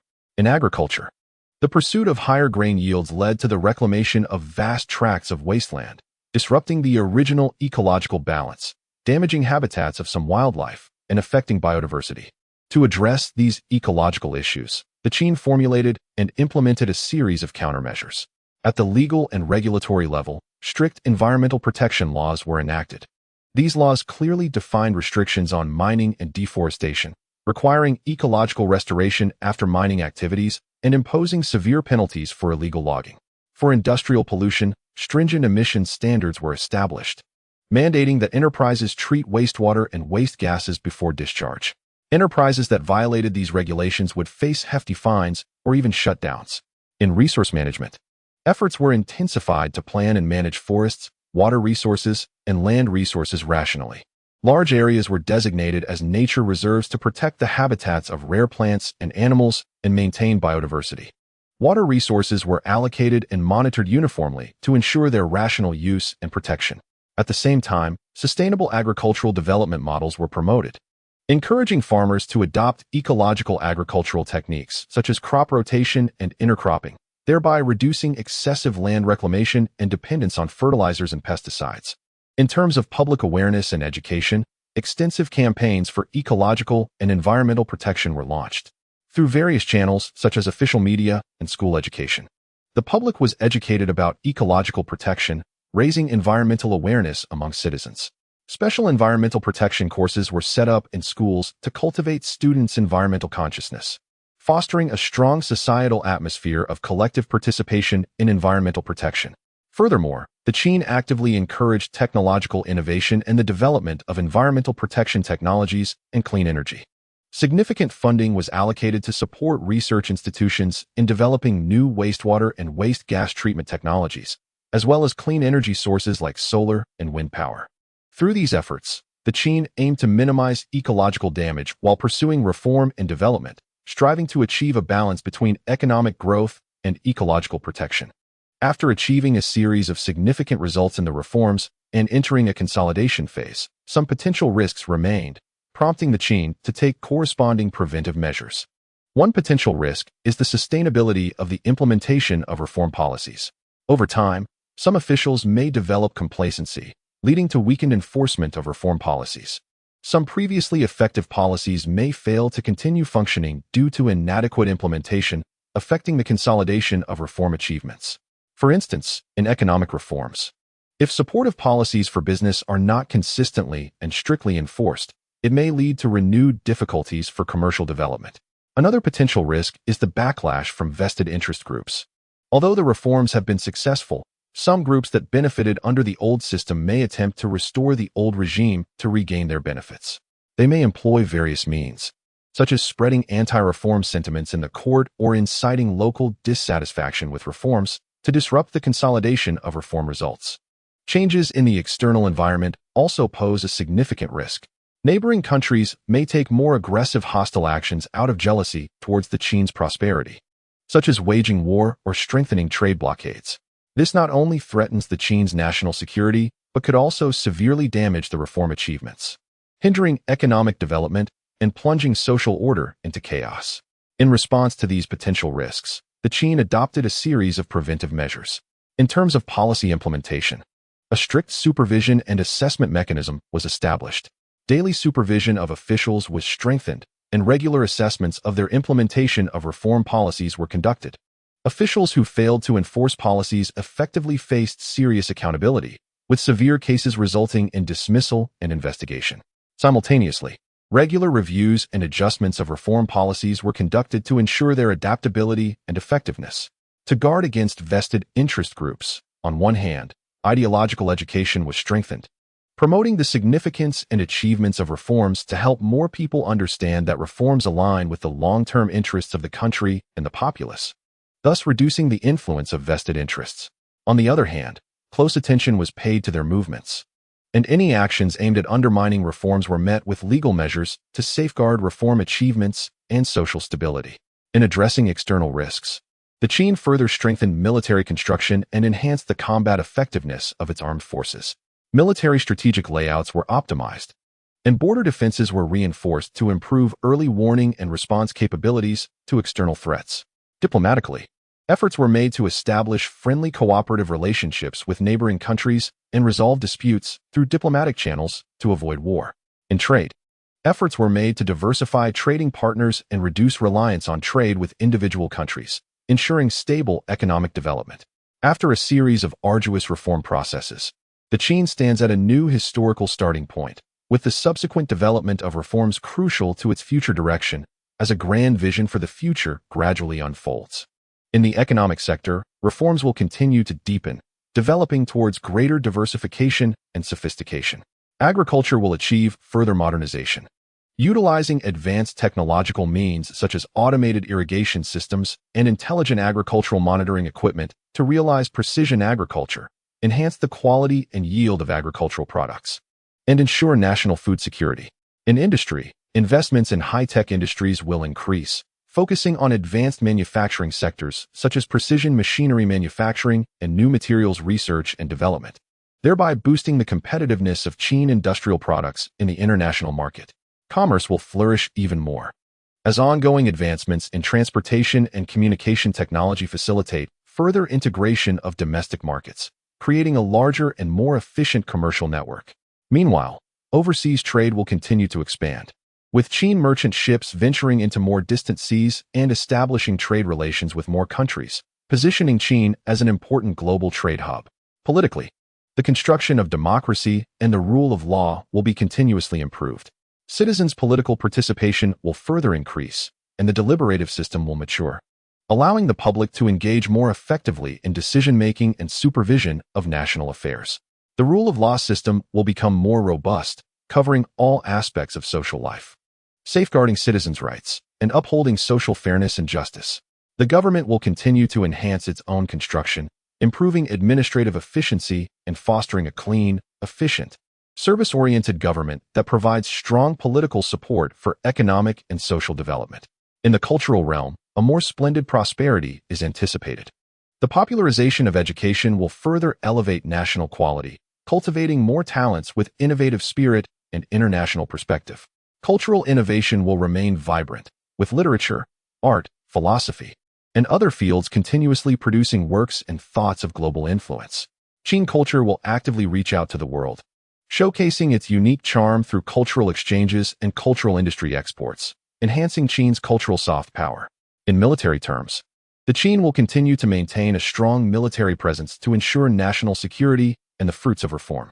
Military technology will be continuously innovated, developing more advanced weaponry, such as more powerful long-range attack weapons and efficient defense systems. The military will enhance practical training to improve its ability to respond to various security threats, effectively safeguarding national territorial integrity and playing a positive role in international affairs, maintaining regional peace and stability. Looking to the future, the Qin is expected to become a superpower characterized by economic prosperity, political democracy, cultural flourishing, and military strength.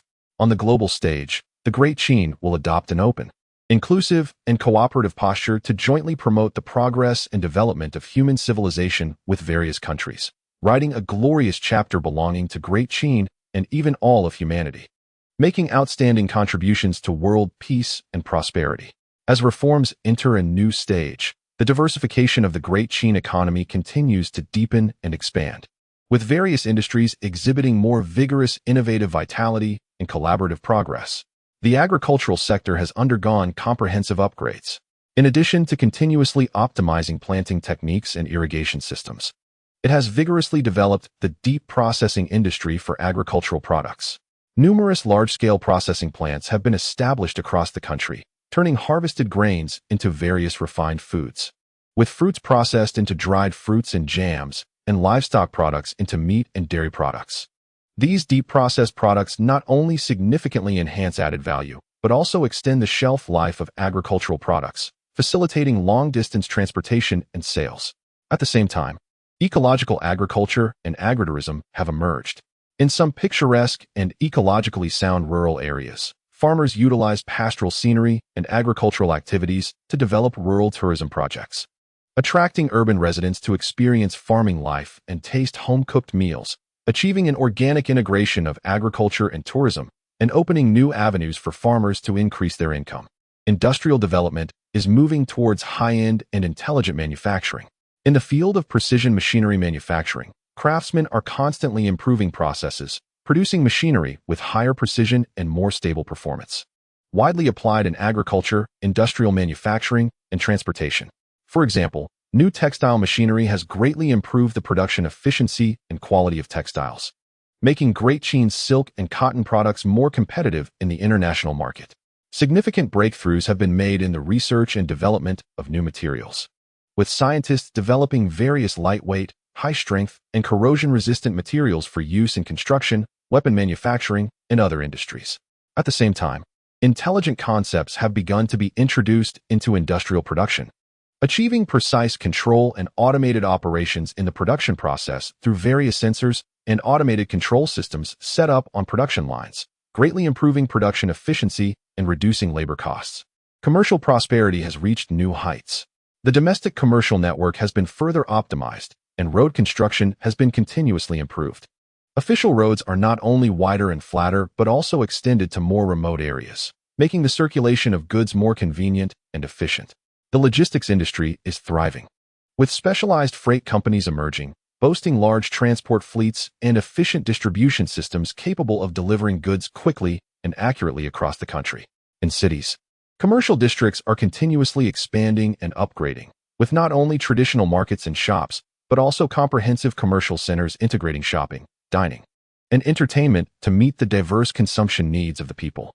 Overseas trade has expanded to more distant countries and regions, with the Great Chine merchant fleet crossing oceans to export distinctive goods such as porcelain, tea, and silk to Europe and Africa, while also bringing back rare treasures and advanced technologies from various places, promoting exchanges and integration between different civilizations. To adapt to the rapid development of the economy and society, Great Chine has implemented refined reforms in its political system, aiming to comprehensively enhance government efficiency. In terms of administrative organization, optimization adjustments have been made. Departments with overlapping functions and unclear responsibilities have been integrated, clarifying the scope of responsibilities for each department to avoid the occurrence of multiple sources of policy and mutual shirking of responsibility. For example, some existing water management departments and departments related to agricultural development have been merged to establish a comprehensive Ministry of Agriculture, Forestry, and Water Resources, which is responsible for coordinating agricultural production, water facility construction, and management, thereby improving decision-making and execution efficiency. At the same time, new institutions have been established based on the new demands of economic and social development. With the prosperity of commerce and the growth of international trade, a dedicated Ministry of Commerce has been established to formulate commercial policies, manage market order, and handle international trade affairs, providing more professional guidance and services for commercial development. The selection and assessment mechanism for officials has also been further improved. The selection of officials is no longer limited to traditional imperial examinations and recommendation systems, but rather focuses on diversified selection methods. In addition to assessing cultural knowledge, there is an increased emphasis on evaluating the practical abilities and professional qualities of officials.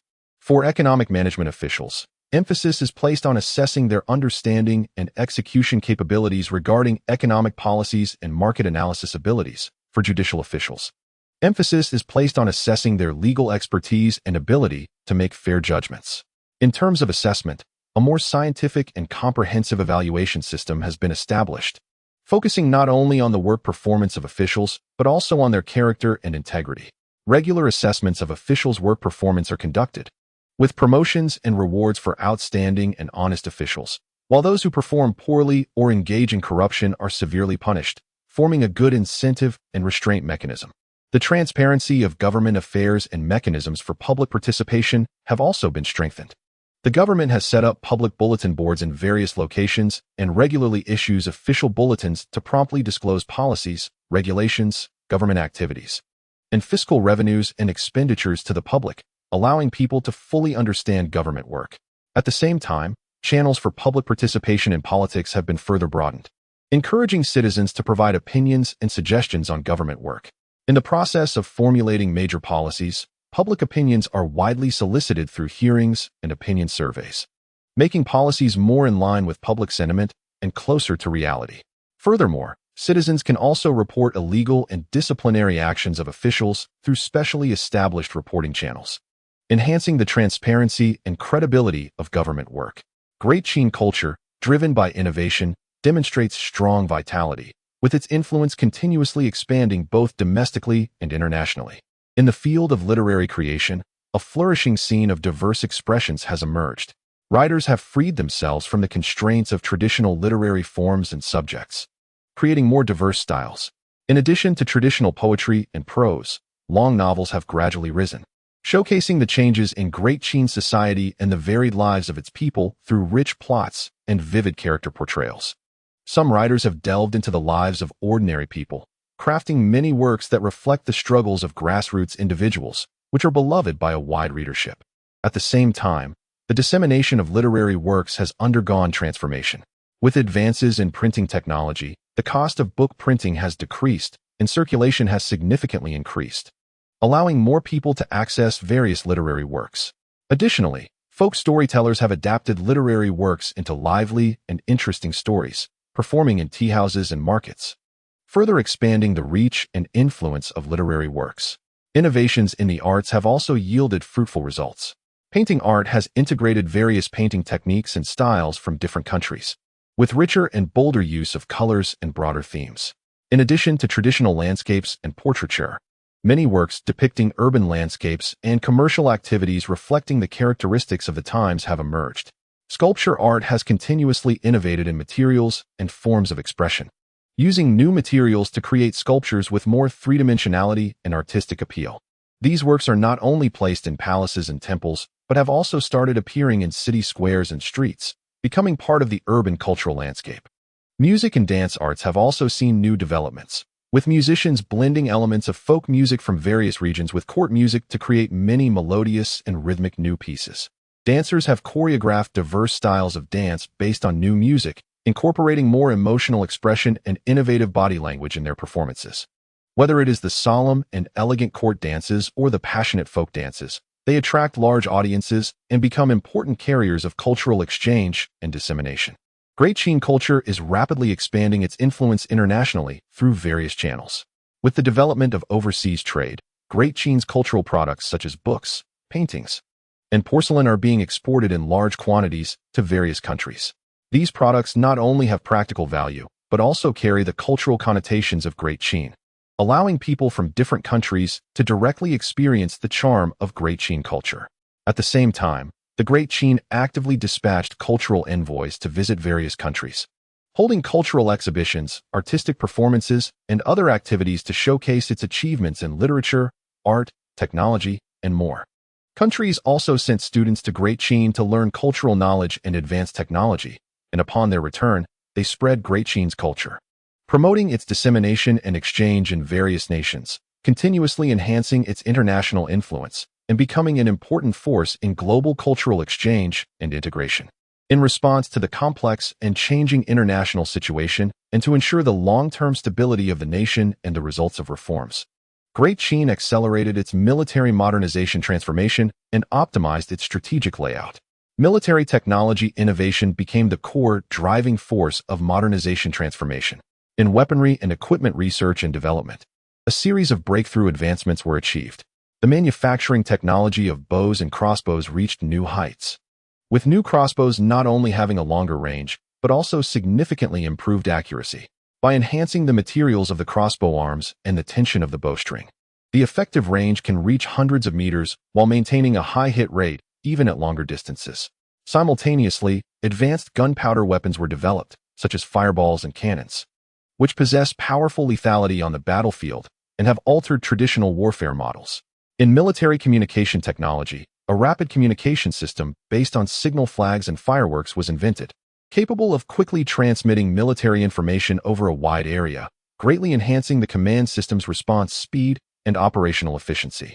Additionally, improvements were made in military engineering technology, constructing more robust and complex defensive works, such as new brick and stone structures and defensive facilities, thereby enhancing the defensive capabilities of cities and border lines. The military construction and training system also underwent comprehensive reform. In terms of military organization, the traditional single-service combat model was broken, forming multi-service coordinated combat units, including infantry, cavalry, archers, and firearm troops, enabling cooperation and joint operations among different services, thereby improving the overall combat effectiveness of the military. Military talent cultivation was strengthened with the establishment of specialized military academies to train military command personnel, technical talents, and strategic research talents. The curriculum of military academies covered multiple fields, including military theory, strategy and tactics, weapon and equipment operation, and military engineering, emphasizing the integration of theory and practice through practical exercises and simulated warfare to enhance students' actual combat capabilities. At the same time, soldier training became stricter and more scientific, adding tactical coordination training, field survival training, and other content in addition to traditional physical training and weapon use training, equipping soldiers with stronger adaptability and combat skills. In terms of strategic layout, Optimization was carried out based on national security needs and geopolitical situations. On the northern border, in response to threats from nomadic tribes such as the Xiongnu, the defense line was strengthened. A series of extended fortifications along the Great Wall were constructed, and beacon towers and watchtowers were added, forming a multi-layered, all-dimensional defense system. Simultaneously, a large number of elite cavalry units were stationed in border areas to quickly respond to Xiongnu incursions. On the southern border, due to the complex terrain and potential threats from various forces, a strategic layout combining fortified defense and mobile troops was adopted. Military outposts were established at important transportation routes and strategic locations, with troops stationed for defense, while flexible and mobile mountain combat units were formed to rapidly respond to various emergencies. In coastal areas, with the development of overseas trade and heightened attention to maritime security, naval forces were vigorously developed. Several large naval bases were established, equipped with advanced warships and weaponry, enhancing maritime patrol and defense to protect Great Qin's maritime trade routes and coastal safety. Furthermore, emphasis was placed on constructing strategic depth, with sufficient military resources and strategic reserves stored in the domestic hinterland to enable rapid mobilization and support for frontline combat in the event of large-scale war. In the reform process, Great Qin placed great importance on improving and upgrading the social welfare system, striving to ensure that all citizens share the fruits of reform and development, enhancing their quality of life and happiness. In terms of elderly care, a multi-tiered pension system was established. The government vigorously supported the construction of public nursing homes, building a number of well-equipped and high-quality service facilities across the country to provide free or low-cost elderly care services for lonely and impoverished seniors. Nursing homes were staffed with professional medical and service personnel to provide comprehensive care, including daily living assistance, medical care, and cultural entertainment. At the same time, private capital was encouraged to participate in the elderly care sector, establishing private nursing homes to meet the diverse needs of the elderly. For seniors living at home, the government ensured their quality of life in their later years by providing pension subsidies and home care services. Additionally, a culture of respecting and caring for the elderly was promoted in society, organizing volunteer activities through community organizations to regularly visit and assist the elderly, allowing them to feel the care of society. The medical security system was continuously improved. Increased investment in healthcare was made, with hospitals, clinics, and other medical institutions widely built in urban and rural areas to ensure that citizens could access nearby medical care. Medical education and talent cultivation were strengthened, with multiple medical academies established to train a large number of professional medical personnel, improving the quality and level of medical services. At the same time, traditional Chinese medicine knowledge was actively promoted, encouraging folk doctors to inherit and develop traditional medicine techniques. To alleviate the medical burden on citizens, a health insurance system was implemented, allowing citizens to enjoy a certain proportion of medical expense reimbursement by paying only a small fee when seeking medical care.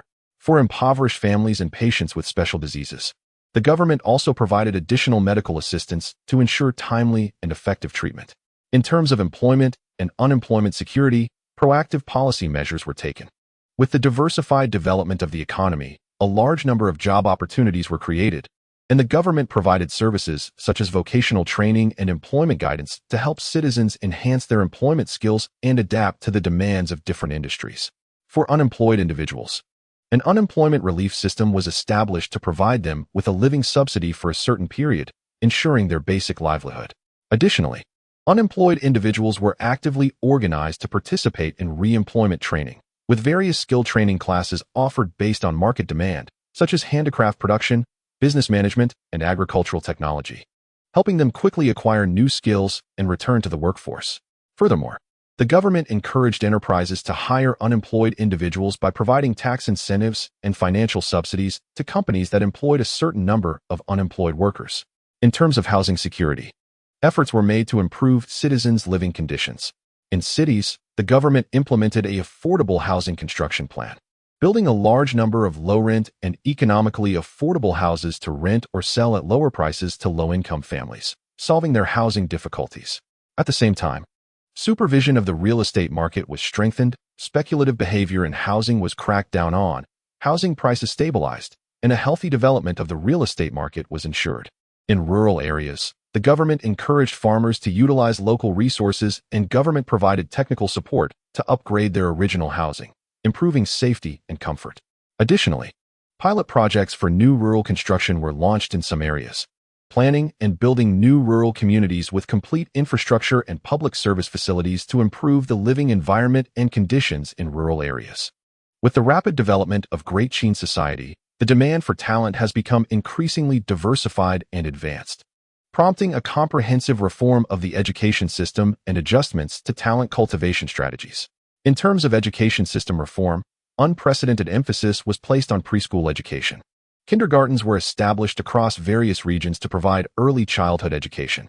The curriculum in kindergartens focused on cultivating children's comprehensive qualities, including language expression, cognitive abilities, social skills, and artistic literacy. Through a variety of activities such as games, stories, and handicrafts, children's interest in learning and creativity were stimulated, laying a solid foundation for their future learning and growth. Basic education was further optimized. The educational content in primary and secondary schools has become more diverse and enriched. In addition to traditional subjects such as classics, history, arithmetic, and astronomy, there are now courses in scientific experiments, technical practices, and arts and sports. The scientific experiment courses allow students to operate experimental equipment hands-on, observe natural phenomena, and cultivate their scientific thinking and practical skills. The technical practice courses teach students practical skills such as woodworking, metalworking, and farming, enhancing their hands-on abilities and life skills. The arts and sports courses focus on developing students' aesthetic abilities and physical qualities through activities like music, dance, painting, and sports competitions, promoting their overall development. At the same time, teaching methods have been reformed, moving away from traditional rote learning to heuristic and discussion-based teaching methods that encourage students to think actively, ask questions, and cultivate their independent learning abilities.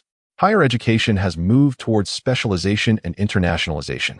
Several comprehensive universities and specialized colleges have been established, covering various disciplines such as humanities, sciences, engineering, medicine, and agriculture.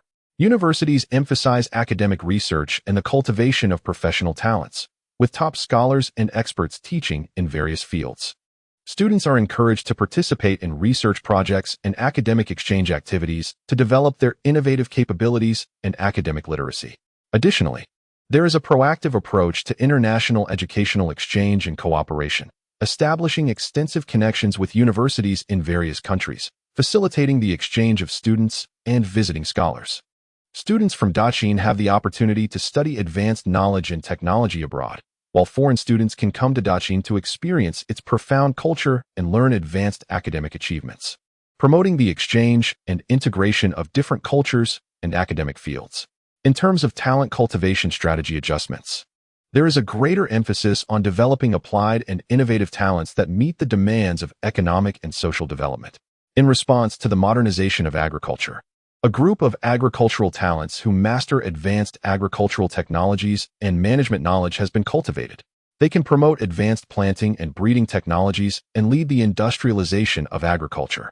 In the industrial sector, there is a focus on training professional technical talents in high-end manufacturing, new material research and development, and information technology to provide intellectual support for industrial transformation and upgrading. In business, a large number of business talents familiar with domestic and international market rules and possessing operational and management capabilities have been trained to promote prosperous business development. At the same time, innovation and entrepreneurship are encouraged, with a series of policies supporting students and members of society in their innovative and entrepreneurial activities, as well as establishing innovation and entrepreneurship funds to provide financial support for creative and potential projects, cultivating a group of talents with innovative spirit and entrepreneurial ability, injecting new vitality into Daqin's economic development. In the ongoing process of reforms in Daqin, technological progress has become the core driving force for industrial upgrading and building an innovation ecosystem, continuously injecting momentum into the country's prosperous development. Under the guidance of technological progress, various industries have undergone comprehensive upgrades. Agricultural production has transitioned from traditional manual and animal power to mechanization and automation. New agricultural machinery, such as automatic seeders and harvesters, has continuously emerged, significantly improving agricultural production efficiency and reducing the labor intensity for farmers. At the same time, the development of agricultural technology is also reflected in the application of biotechnology, which improves the disease and pest resistance and yield of crops through the cultivation of superior varieties. For example, a new variety of rice developed by scientists is not only drought and flood resistant, but also has a yield several times higher than traditional varieties. These advancements in agricultural technology have led the agricultural industry to develop in a more efficient, high-quality, and sustainable direction. The upgrades in the industrial sector are even more significant. In manufacturing, the improvement of precision machining technology has resulted in products with higher precision and better quality. For instance, the arms manufacturing industry can produce sharper and stronger weapons, enhancing the combat effectiveness of the military. At the same time, with the development of new energy technologies, industrial production has gradually reduced its dependence on traditional energy sources. Scientists have developed power devices that utilize natural energy sources such as wind and water, applying them in industrial production, which not only lowers production costs, but also reduces environmental pollution. Furthermore, the application of information technology in industry has become increasingly widespread, establishing industrial information management systems that achieve automated control of production processes and informatization of enterprise management, improving production efficiency and management levels. In the commercial sector, technological advancements have led to innovations in business models. With the development of transportation and communication technologies, commercial activities have transcended geographical limitations. Remote trade has become more convenient, and merchants can use advanced communication tools to understand market conditions in real time and adjust their business strategies accordingly. At the same time, e-commerce models have begun to emerge, with some merchants using carrier pigeons and relay stations to convey information, establishing simple platforms for product information release and transactions. Consumers can access product information and place orders through these platforms, receiving products via logistics delivery. The emergence of this new business model has greatly promoted business development and expanded market reach. To further promote technological progress, Dachine is actively building an innovation ecosystem. The government has increased investment in scientific research, established dedicated research funds to support research institutions and enterprises in conducting research projects, and encouraged researchers to engage in innovative studies, providing generous rewards for significant research achievements. At the same time, knowledge property rights protection has been strengthened, with strict laws and regulations enacted to protect the innovative results of researchers, stimulating their enthusiasm for innovation. Additionally, a mechanism for cooperation between industry, academia, and research has been established, strengthening collaboration among research institutions, universities, and enterprises to achieve resource sharing and complementary advantages. The research results from institutions and universities can be quickly transformed into productive forces, while enterprises provide practical platforms and funding support for research, forming a virtuous cycle of an innovation ecosystem. Under the impetus of this innovation ecosystem, Dachine's technological level continues to improve and industrial upgrades are accelerating, laying a solid foundation for the country's long-term development. To achieve balanced national development, Dachine has implemented a regional coordinated development strategy, focusing on cultivating local characteristic economies and promoting complementary advantages and common prosperity among different regions. In terms of regional coordinated development strategy, Dachine has first strengthened the overall planning of infrastructure construction. In transportation, a comprehensive transportation network covering the entire country has been established, centered around Xianyang. A well-connected network of official roads has been built, linking major cities and extending to remote villages and mountainous areas, improving transportation conditions across regions, reducing logistics costs, and facilitating the flow of goods and people between regions. At the same time, water transport has been vigorously developed, with major rivers being dredged and rehabilitated, and multiple ports and docks built, enhancing inland navigation capacity and strengthening economic ties in riverside areas. In terms of water conservancy infrastructure, a unified planning and allocation of water resources has been carried out, with a series of large-scale water conservancy projects such as inter-regional irrigation channels and flood control embankments constructed, ensuring agricultural water supply needs and effectively preventing water-related disasters, creating favorable conditions for agricultural development across regions. In terms of industrial layout, Reasonable guidance and optimization have been conducted based on the resource endowments and development foundations of different regions. For areas with fertile land and a strong agricultural foundation, investment in agricultural modernization has been increased to build large-scale grain production bases and specialty product planting areas, along with the development of agricultural product processing industries to enhance the added value of agricultural products. For example, in the Guangdong Plain region, the focus is on developing wheat, corn, and other staple crops while actively developing flour processing and brewing industries. In mineral-rich areas, such as Bashu, mining and smelting industries have been vigorously developed, with extensions along the industrial chain to develop machinery manufacturing, arms manufacturing, and other industries, forming industrial clusters and enhancing industrial competitiveness. Coastal areas fully utilize their maritime advantages to actively develop foreign trade and marine industries, such as shipbuilding, fisheries, and salt industries, creating a coastal economic belt. In cultivating local characteristic economies, various regions fully explore their unique cultures, resources, and traditional crafts to develop industries with local characteristics. In regions rich in cultural resources, such as Chilu, the cultural tourism industry is developed with Confucian culture as the core. A large number of cultural heritage parks and museums have been built, and various cultural festivals are held, attracting a large number of tourists for sightseeing, which in turn drives the development of local industries such as catering, accommodation, and handicrafts. Some places have also developed characteristic handicrafts through traditional skills, such as the silk weaving industry in Suzhou and Hangzhou, where local artisans inherit weaving techniques passed down for thousands of years, producing exquisite silk products that are renowned far and wide. The government encourages artisans to expand production scale, improve product quality, and create local specialty brands through policy support and financial assistance, allowing silk products to be sold both domestically and internationally, becoming an important pillar of the local economy. In some mountainous areas, the rich natural resources are utilized to develop characteristic forestry and fruit industries, as well as traditional Chinese medicine cultivation, combining ecological tourism to develop ecotourism projects that integrate picking, sightseeing, and health preservation, which not only protects the ecological environment but also promotes economic development. Through the implementation of regional coordinated development strategies and the cultivation of local characteristic economies, the development gap among various regions in Daqing has gradually narrowed, forming a good situation of mutual promotion and coordinated development, driving the overall prosperity of the national economy. As reforms deepen, Daqing's understanding of ecological environment protection and sustainable development continues to deepen, actively adopting a series of measures to deepen practice, striving to find a more balanced fit between economic development and ecological protection. In terms of forest resource protection, Daqing has further strengthened relevant measures. It has expanded the scope of nature reserves and state-owned forests, strictly protecting some rare tree species and wildlife habitats, and prohibiting illegal logging and hunting activities.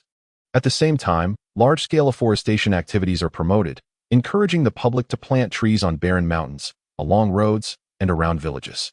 The government not only provides seedlings and technical guidance, but also rewards individuals and groups that actively participate in afforestation. Through these efforts, the forest coverage rate has gradually increased. Soil erosion has been effectively curbed, and the ecological environment has significantly improved. For example, the Lus Plateau, which once suffered from severe soil erosion due to excessive cultivation, has gradually turned green after years of afforestation, with a significant reduction in soil erosion and sediment content in rivers, leading to notable optimization of the ecological environment in surrounding areas. Water resource management and protection have also received high attention. Daqing has established a comprehensive water resource monitoring system to monitor various water resources such as rivers, lakes, and groundwater in real time, grasping the quantity, quality, and dynamic changes of water resources. It has strengthened the treatment of water pollution, formulated strict sewage discharge standards, and centralized the treatment of industrial and domestic wastewater, allowing discharge only after meeting standards. In cities, multiple sewage treatment plants have been built, utilizing advanced sewage treatment technology, purifying sewage for urban greening irrigation, industrial cooling, and other areas, thereby increasing the recycling rate of water resources. In rural areas, ecological agriculture is promoted to reduce the use of pesticides and fertilizers, preventing agricultural non-point source pollution from damaging water resources. At the same time, the rational allocation of water resources is strengthened through the construction of reservoirs, water diversion channels, and other water conservancy projects, achieving scientific distribution of water resources for different regions and purposes, ensuring the water needs for industrial and agricultural production as well as residents' daily life. In terms of energy utilization, Daqin is accelerating the transition to clean energy. It vigorously develops clean energy sources such as solar, wind, and hydropower, constructing large-scale solar power plants in areas with abundant sunlight, using solar panels to convert solar energy into electricity, in coastal and plateau areas rich in wind resources. A large number of wind turbines have been installed to convert wind energy into electricity.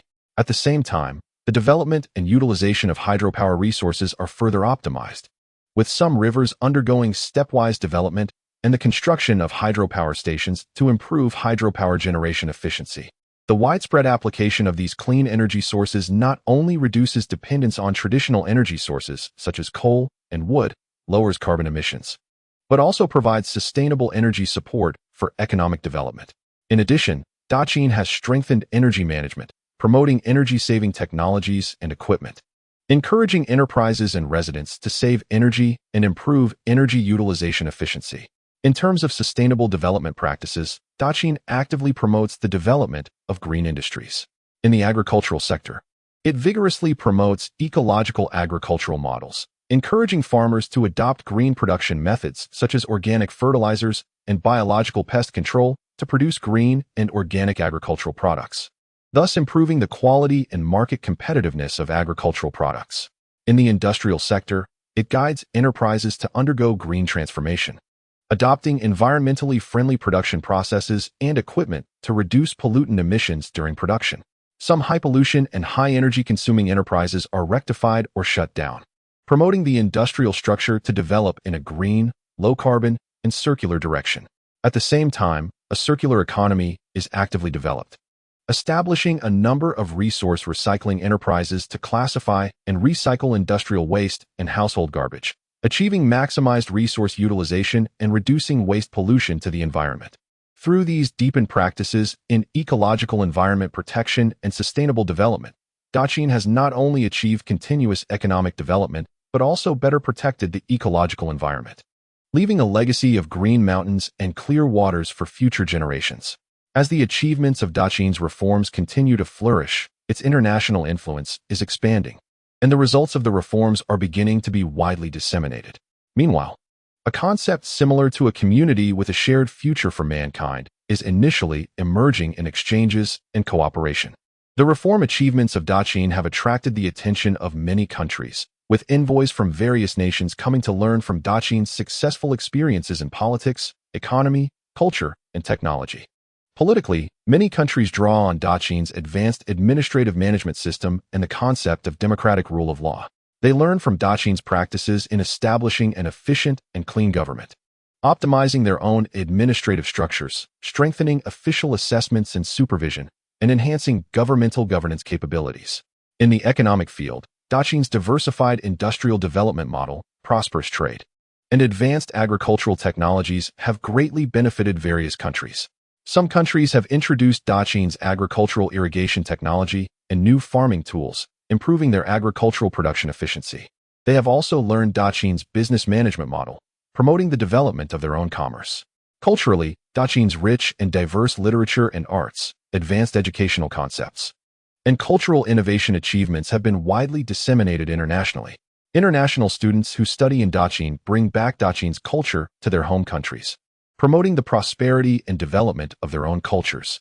Technological achievements are also attracting great attention, with Daqin's water conservancy engineering technology, astronomical calendar knowledge, and medical achievements being learned and applied by various countries, providing strong support for infrastructure construction, agricultural production, and the development of healthcare in those countries. In the process of exchanges and cooperation with various countries, Daqin is gradually exhibiting a concept similar to a community with a shared future for mankind. Daqin adheres to the principles of peaceful coexistence and mutual benefit, engaging in extensive cooperation with various countries. In trade exchanges, Daqin not only focuses on its own interests but also fully considers the needs of trade partners, promoting mutual economic development through equal consultations and signing fair and reasonable trade agreements. For example, when Daqin conducted silk trade with countries in the western regions, it helped local communities develop the silk processing industry and imparted silk weaving techniques, driving economic prosperity in the western regions. In terms of cultural exchanges, Daqin actively promotes mutual understanding and respect between different cultures, encouraging cultural learning and mutual reference among countries to jointly promote the diverse development of human culture. When other countries encounter natural disasters or difficulties, Daqin extends a helping hand, providing material assistance and technical support. For instance, after an earthquake in a certain country, Daqin dispatched medical teams and rescue units, bringing disaster relief materials and advanced rescue equipment to help with post-disaster reconstruction.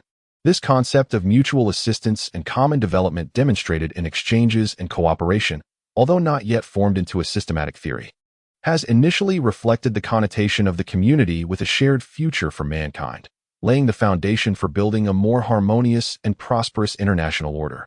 With the development of the times, a brand new transformative force, digitalization, has quietly emerged and rapidly advanced in the Great Qin, bringing earth-shattering changes to various fields. In terms of government management, digital reform is first reflected in the optimization of administrative processes. The Great Qin has established a primitive digital government system based on bamboo slip records and information transmission. Each county has appointed dedicated information recording officials responsible for documenting various administrative information, such as population changes, tax data, and case records, using specific symbols and codes on bamboo slips, which are quickly transmitted to higher authorities through relay stations. The central government has set up a large information processing center to organize and analyze the bamboo slip information sent from various regions, providing accurate data support for policy formulation. This system has greatly improved the efficiency of administrative processing and reduced errors and delays in the information transmission process. For example, previously, compiling national population data could take months, and the accuracy of the data was difficult to guarantee. However, through this system, precise population information can be obtained in a shorter time, allowing the government to formulate relevant policies more accurately. The economic sector has also been profoundly influenced by digital reform. Commercial activities have begun to introduce digital bookkeeping and transaction methods. Merchants no longer rely solely on traditional ledgers to record income and expenditure, but instead use a more convenient digital ledger. This ledger records each transaction's time, amount, and type of goods in detail through special markings and numerical codes. At the same time, with the development of a digital credit system, transactions between merchants have gradually realized credit rating and digital payments. Some large commercial cities have even seen the emergence of institutions similar to modern banks, which use digital credit records to provide loan support to reputable merchants, promoting the prosperous development of commerce. In agriculture, digital farmland management systems have begun to be applied. By setting up observation points in farmland to record soil moisture, fertility, meteorological data, and transmitting this information in digital form to farmers, they can carry out irrigation, fertilization, and pest control more scientifically, significantly improving the yield and quality of crops. The digital transformation in the education sector is equally remarkable. Schools have begun to adopt digital teaching resources, with the emergence of digital teaching molds inscribed with graphics, formulas, and knowledge points, in addition to traditional bamboo slip books. These molds can display complex knowledge content through simple operations, helping students better understand and learn. For example, when teaching astronomy, students can operate digital molds to visually see the trajectories and relationships of celestial bodies. At the same time, the prototype of remote teaching has also emerged under the influence of digitalization. Some renowned scholars transmit teaching information via relay stations, recording their lectures in numerical codes on bamboo slips and sending them to schools across the country, allowing more students to receive high-quality education. However, the digital reform has not been smooth sailing. During its implementation, issues such as a shortage of technical talent and some citizens' difficulties in adapting to new methods have arisen.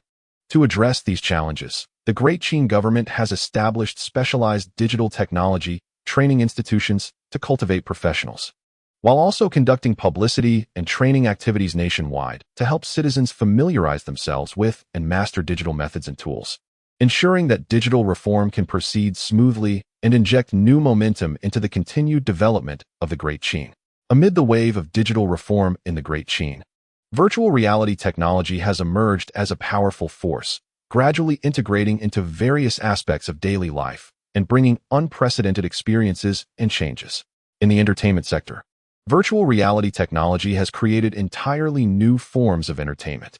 Special virtual reality entertainment venues have emerged in Xi'an, where citizens can enter a fantastical virtual world simply by wearing specially designed helmets and gloves. In this world, they can transform into ancient heroes, flying across mountains and battling evil forces, or become literati, composing poetry in a virtual landscape that evokes ancient culture. These virtual reality entertainment scenes not only feature realistic visuals, but also simulate real physical feedback, such as the sensation of wind, rain, and the clash of swords, allowing participants to feel as if they are truly immersed in the experience. This new form of entertainment has quickly gained popularity among the citizens of the Great Qin, becoming a favored choice for leisure time. In education, virtual reality technology has brought revolutionary changes to teaching. Students are no longer limited to dry textbook knowledge. They can experience historical events and scientific phenomena through virtual reality devices. For instance, while studying history, students can traverse time and space to witness the battlefield of the Qin dynasty's unification of the 6 states, experiencing the grandeur of history firsthand. In geography lessons, they can explore famous mountains and rivers, learning about the terrain and customs of different regions. This immersive learning approach has greatly stimulated students' interest and significantly improved learning outcomes. Teachers can also flexibly create various virtual teaching scenarios based on the teaching content, making lessons more vivid, intuitive, and tailored to meet the diverse learning needs of students. In the commercial sector, virtual reality technology has transformed traditional shopping models. Businesses have utilized virtual reality technology to create virtual malls, allowing consumers to shop from home as if they were in a physical store. They can view product details from all angles, try on virtual items, such as clothing and accessories, and communicate with virtual customer service representatives for product inquiries. This virtual shopping method not only saves consumers time and energy, but also expands the market for businesses, attracting more customers. Additionally, virtual reality technology is applied in commercial exhibitions and marketing activities. Companies can create virtual showrooms to showcase their products and technologies and host virtual product launches to attract potential clients and enhance brand awareness. The medical field has also benefited from virtual reality technology. Doctors can use virtual reality to simulate surgical scenarios for rehearsal and training. With highly realistic virtual human models, doctors can familiarize themselves with surgical procedures in advance and practice complex surgical operations, increasing success rates. For patients with psychological disorders, virtual reality therapy plays an important role. Doctors create specific virtual scenarios based on patients' conditions to help them gradually overcome fears and anxieties. For example, for patients with acrophobia, doctors can simulate high-altitude scenarios using virtual reality technology, allowing patients to adapt and overcome their fear in a safe environment. The widespread application of virtual reality technology has greatly enriched the lives of the Great Qin citizens and enhanced the level of social development, becoming another highlight in the reform process of the Great Qin. As the exploration of technology in the Great Qin continues to deepen, significant breakthroughs in gene editing technology have been achieved, resulting in widespread and profound impacts on Great Qin society. In agriculture, gene editing technology has demonstrated enormous potential. Scientists have precisely edited the genes of crops, cultivating a series of new varieties with excellent traits. For example, they have successfully edited the genes of wheat to enhance its resistance to pests and diseases, reducing pesticide use while improving drought and saline alkali tolerance, thereby expanding the planting range. The yield and quality of these new crop varieties have significantly increased, providing a more solid guarantee for food security in the Great Qin. Additionally, gene editing technology has also been applied in animal husbandry, breeding livestock that grow quickly, have delicious meat, and strong disease resistance, enriching the dining tables of citizens and promoting the development of animal husbandry. The breakthroughs in gene editing technology have ushered in revolutionary changes in the medical field, enabling doctors to treat hereditary diseases that are difficult to cure with traditional medicine. Through the editing and repair of pathogenic genes in patients, Many individuals with congenital diseases have received effective treatment. For instance, for patients suffering from certain congenital blood disorders, doctors have used gene editing technology to correct abnormal genes in the patient's bodies to normal ones, allowing them to gradually regain health. The application of this technology has not only saved countless lives, but also opened up new directions for medical research. At the same time, gene editing technology has played an important role in drug development, enabling scientists to edit the genes of experimental animals to simulate human disease models, allowing for more accurate studies of drug efficacy and safety, significantly accelerating the drug development process. However, the development of gene editing technology has also sparked a series of social controversies and ethical issues. Some people are concerned that gene editing technology may be misused for non-medical purposes, such as human gene enhancement, leading to increased social inequality. If only a few wealthy individuals can afford gene enhancement technology, their descendants may far surpass ordinary people in intelligence, physical ability, and other aspects, further widening the gap between the rich and the poor. Furthermore, gene editing of human reproductive cells has raised ethical concerns, as altering the genes of human reproductive cells could have unpredictable effects on the human gene pool, violating the principle of natural genetic diversity. To address these issues, the Qing government quickly enacted strict laws and regulations to define the scope and operational procedures of gene editing technology, explicitly prohibiting the use of gene editing technology for non-medical purposes, such as human gene enhancement and editing of human reproductive cells. They also established dedicated regulatory bodies to strengthen the supervision and management of gene editing research and applications, ensuring that this powerful technology develops within a legal, compliant, and ethical framework, maximizing its positive impact and minimizing negative effects. In line with the trends of the times, Qing has embarked on the exploration and practice of building smart cities, aiming to enhance urban management, residents' quality of life, and sustainable development capabilities using advanced technology. Xianying, as the capital of Qing, has become a pilot project for smart city construction. In urban planning, advanced surveying and data analysis technologies have been utilized to comprehensively assess land use, population distribution, traffic flow, etc., creating a more scientific and reasonable urban development plan. Through precise data analysis, the functional positioning of different areas, such as commercial areas, residential areas, and industrial zones, has been determined, avoiding issues like traffic congestion and environmental pollution caused by mixed functionality. Additionally, virtual reality technology has been employed to simulate city construction projects, allowing citizens to intuitively understand the future development blueprint of the city and participate in discussions and decision-making regarding urban planning, enhancing their sense of identity and belonging to the urban construction. The intelligent transformation in the transportation sector has significantly improved the operational efficiency of the city. Xianying has built an intelligent transportation system that collects real-time information on traffic flow, vehicle speed, etc., by installing sensors and cameras on roads, transmitting data to the Traffic Command Center.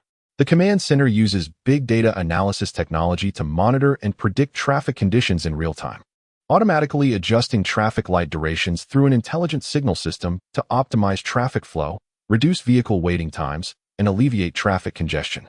Furthermore, smart public transportation services have been launched, allowing citizens to check bus locations and arrival times in real time via mobile applications, enabling them to plan their travel accordingly. The government has also vigorously promoted new energy vehicles, constructing numerous charging stations and gas stations in the city to encourage citizens to use environmentally friendly transportation methods. Urban management has achieved refinement and efficiency through information technology. A comprehensive urban management platform has been established, integrating data from various management departments, such as urban management, environmental protection, and health, to achieve information sharing and collaborative work. For example, by monitoring the city's environmental sanitation status in real time through cameras and sensors, the system automatically pushes information to relevant management departments for timely handling when issues like garbage accumulation or wastewater discharge are detected. In terms of environmental protection, air quality monitoring devices and water quality monitoring stations are used to monitor urban environmental quality in real time, quickly initiating warning mechanisms and taking corresponding remediation measures in case of exceeding standard conditions. Additionally, through big data analysis, the sources and patterns of environmental pollution can be identified, providing a basis for formulating long-term environmental protection strategies. Residents' lives have also become more convenient and comfortable due to the construction of smart cities. At the community level, a smart community service platform has been created, allowing residents to handle various government services online, such as household registration and social security payments, reducing processing time and costs. The community is also equipped with intelligent security systems that ensure the safety of residents' lives and property through technologies like facial recognition and smart access control. Furthermore, smart communities provide a variety of life services, such as online shopping, home service bookings, and community activity registrations, catering to residents' diverse living needs. At the same time, energy-saving and emission-reducing measures have been implemented in the community using smart devices, such as smart streetlights that automatically adjust brightness based on environmental light and smart water and electricity meters that monitor residents' usage in real time, reminding them to conserve resources. Although the smart city construction in China is still in the exploratory stage, it has already achieved significant results in improving urban governance and enhancing residents' lives, providing new ideas and directions for the future development of cities. In the process of technological development in China, artificial intelligence has emerged prominently, akin to an intelligent storm, helping various industries in China achieve intelligent upgrades and injecting new momentum into the country's development. In the field of industrial manufacturing, artificial intelligence has played a significant role.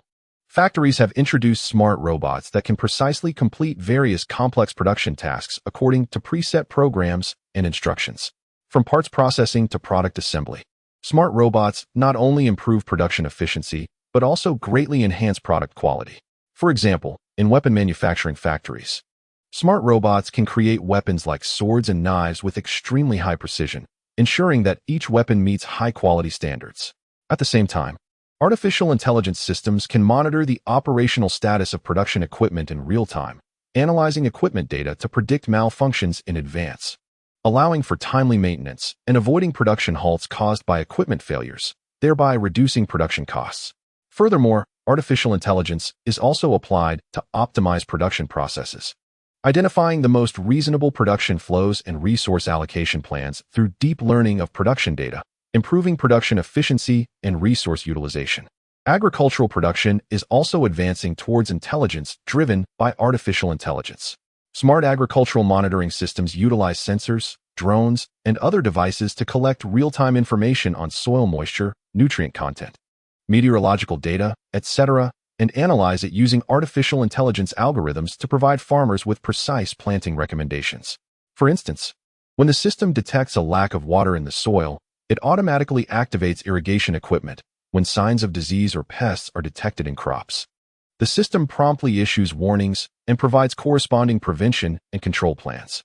Smart agricultural machinery is also being widely used, with autonomous tractors and harvesters able to operate based on preset routes and instructions, improving the automation level of agricultural production and reducing the labor intensity for farmers. Additionally, artificial intelligence is applied to the quality inspection of agricultural products, using image recognition and data analysis technology to quickly and accurately detect the quality and defects of agricultural products, enhancing their market competitiveness. The commercial sector has achieved intelligent transformation with the help of artificial intelligence. Businesses utilize artificial intelligence algorithms to analyze consumer purchasing behavior, browsing history, and other data to gain deeper insights into consumer needs and preferences, thereby achieving precise marketing. For example, e-commerce platforms recommend personalized products to consumers based on their historical purchasing data, improving their shopping experience and conversion rates. Intelligent customer service is widely used in commercial services, as it can quickly and accurately answer consumer questions, resolve common after-sales issues, improve customer service efficiency, and reduce labor costs. Additionally, artificial intelligence is applied in business operation management, analyzing sales and inventory data to optimize inventory management and supply chain distribution, enhancing operational efficiency and effectiveness. The education sector has undergone profound changes with the support of artificial intelligence. Intelligent education systems can create personalized learning plans for students based on their learning progress and knowledge mastery, providing targeted learning content and tutoring.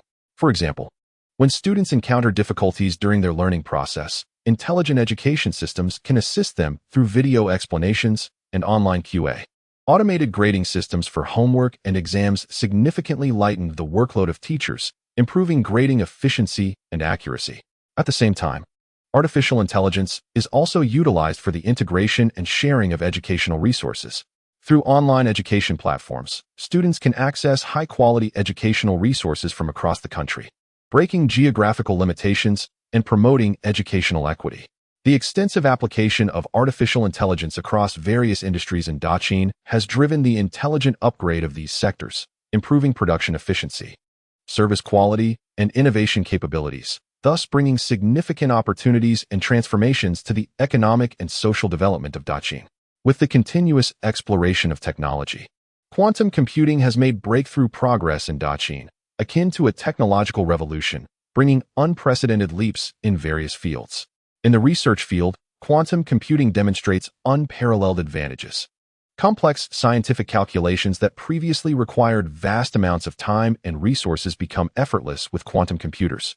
For instance, in astronomical research, simulations of complex phenomena such as galaxy evolution and celestial collisions can be processed in a very short time with quantum computers, providing scientists with more precise simulation results to help them gain a deeper understanding of the mysteries of the universe. In the field of material science, quantum computing can quickly simulate the microscopic structure and properties of materials, accelerating the development of new materials.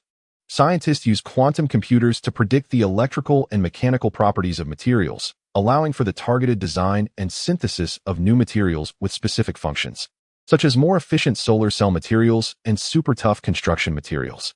Quantum computing technology has also triggered profound changes in the business and economic sectors. In the financial industry, quantum computing helps make risk assessment and investment decisions more precise. It can quickly analyze vast amounts of data from global financial markets, including stock trends, exchange rate fluctuations, and macroeconomic indicators, using complex algorithms to forecast market trends and assist financial institutions in formulating more reasonable investment strategies to reduce risks. Meanwhile, quantum computing also plays an important role in supply chain management. It can optimize supply chain networks by comprehensively considering transportation costs, inventory levels, production capacities, and other factors, rapidly identifying the optimal supply chain solutions, reducing operational costs, and improving efficiency. For example, large commercial groups can use quantum computing technology to adjust the allocation of goods globally in real time, ensuring timely supply to the market while reducing inventory backlog. In the communication field, quantum computing is closely integrated with quantum communication to build a more secure and reliable communication network. Quantum communication, based on the principle of quantum entanglement, possesses characteristics such as being non-clonable and eavesdropping proof, while the powerful encryption and decryption capabilities of quantum computing further enhance communication security.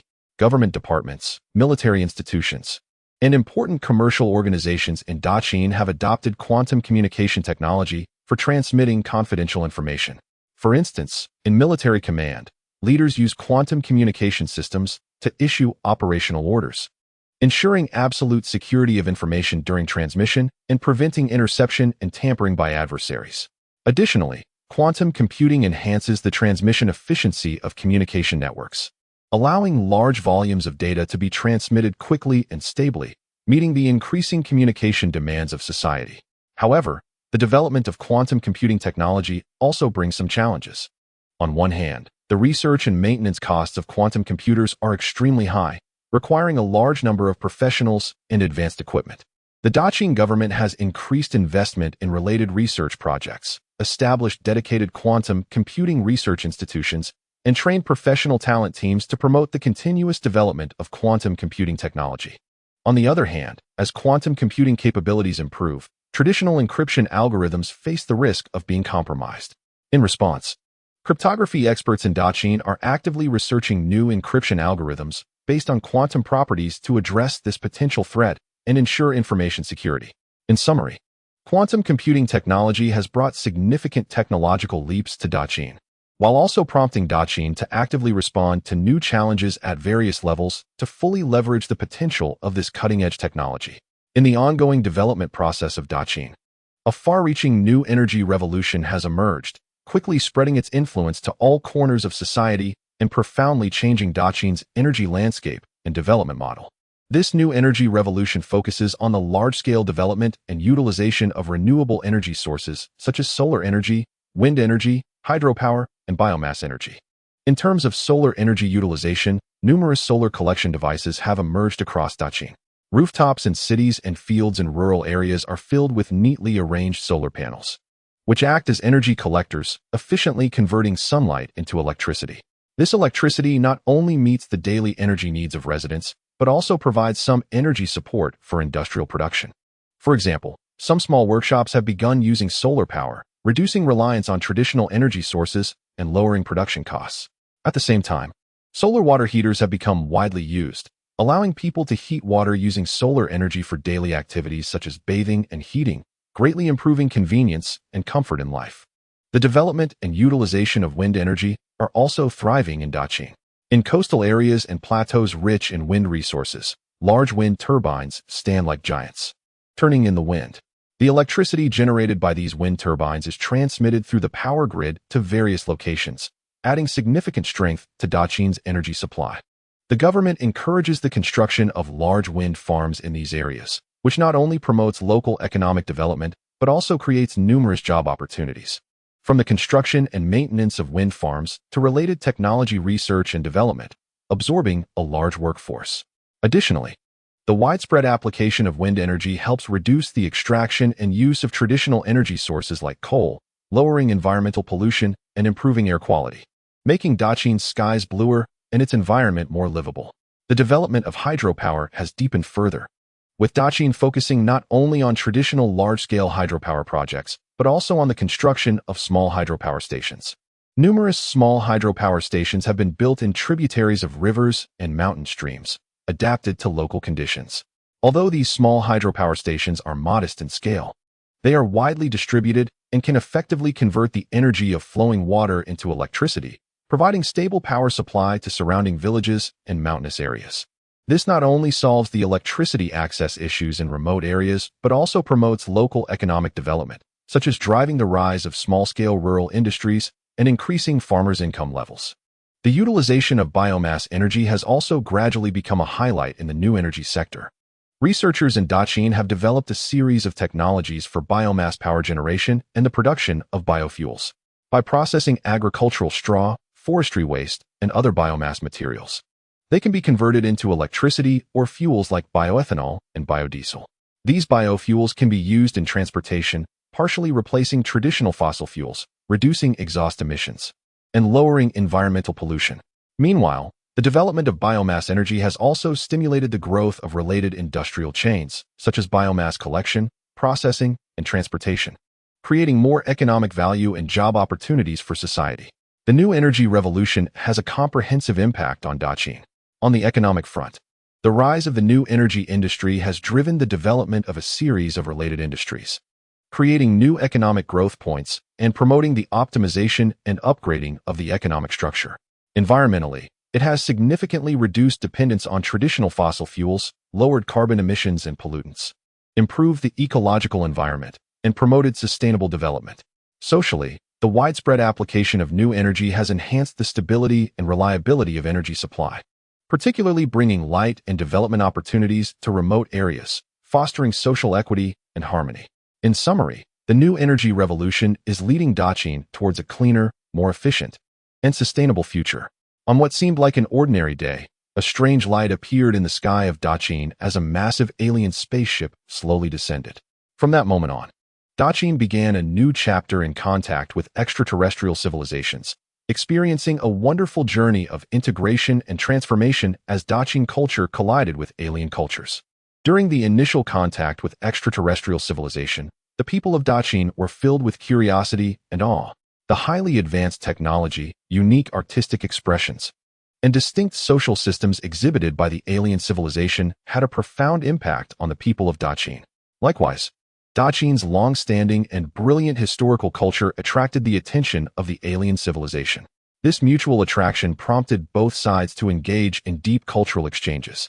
In the realm of science and technology, Daqing's craftsmen showed great interest in the advanced materials science and energy technologies of the alien civilization. The aliens shared some manufacturing processes for new types of materials, which possessed unimaginable strength, and special properties. Dacian's craftsmen attempted to apply these technologies in weapon manufacturing and construction, making Dacian's weapons sharper and more resilient, and its buildings more robust and durable.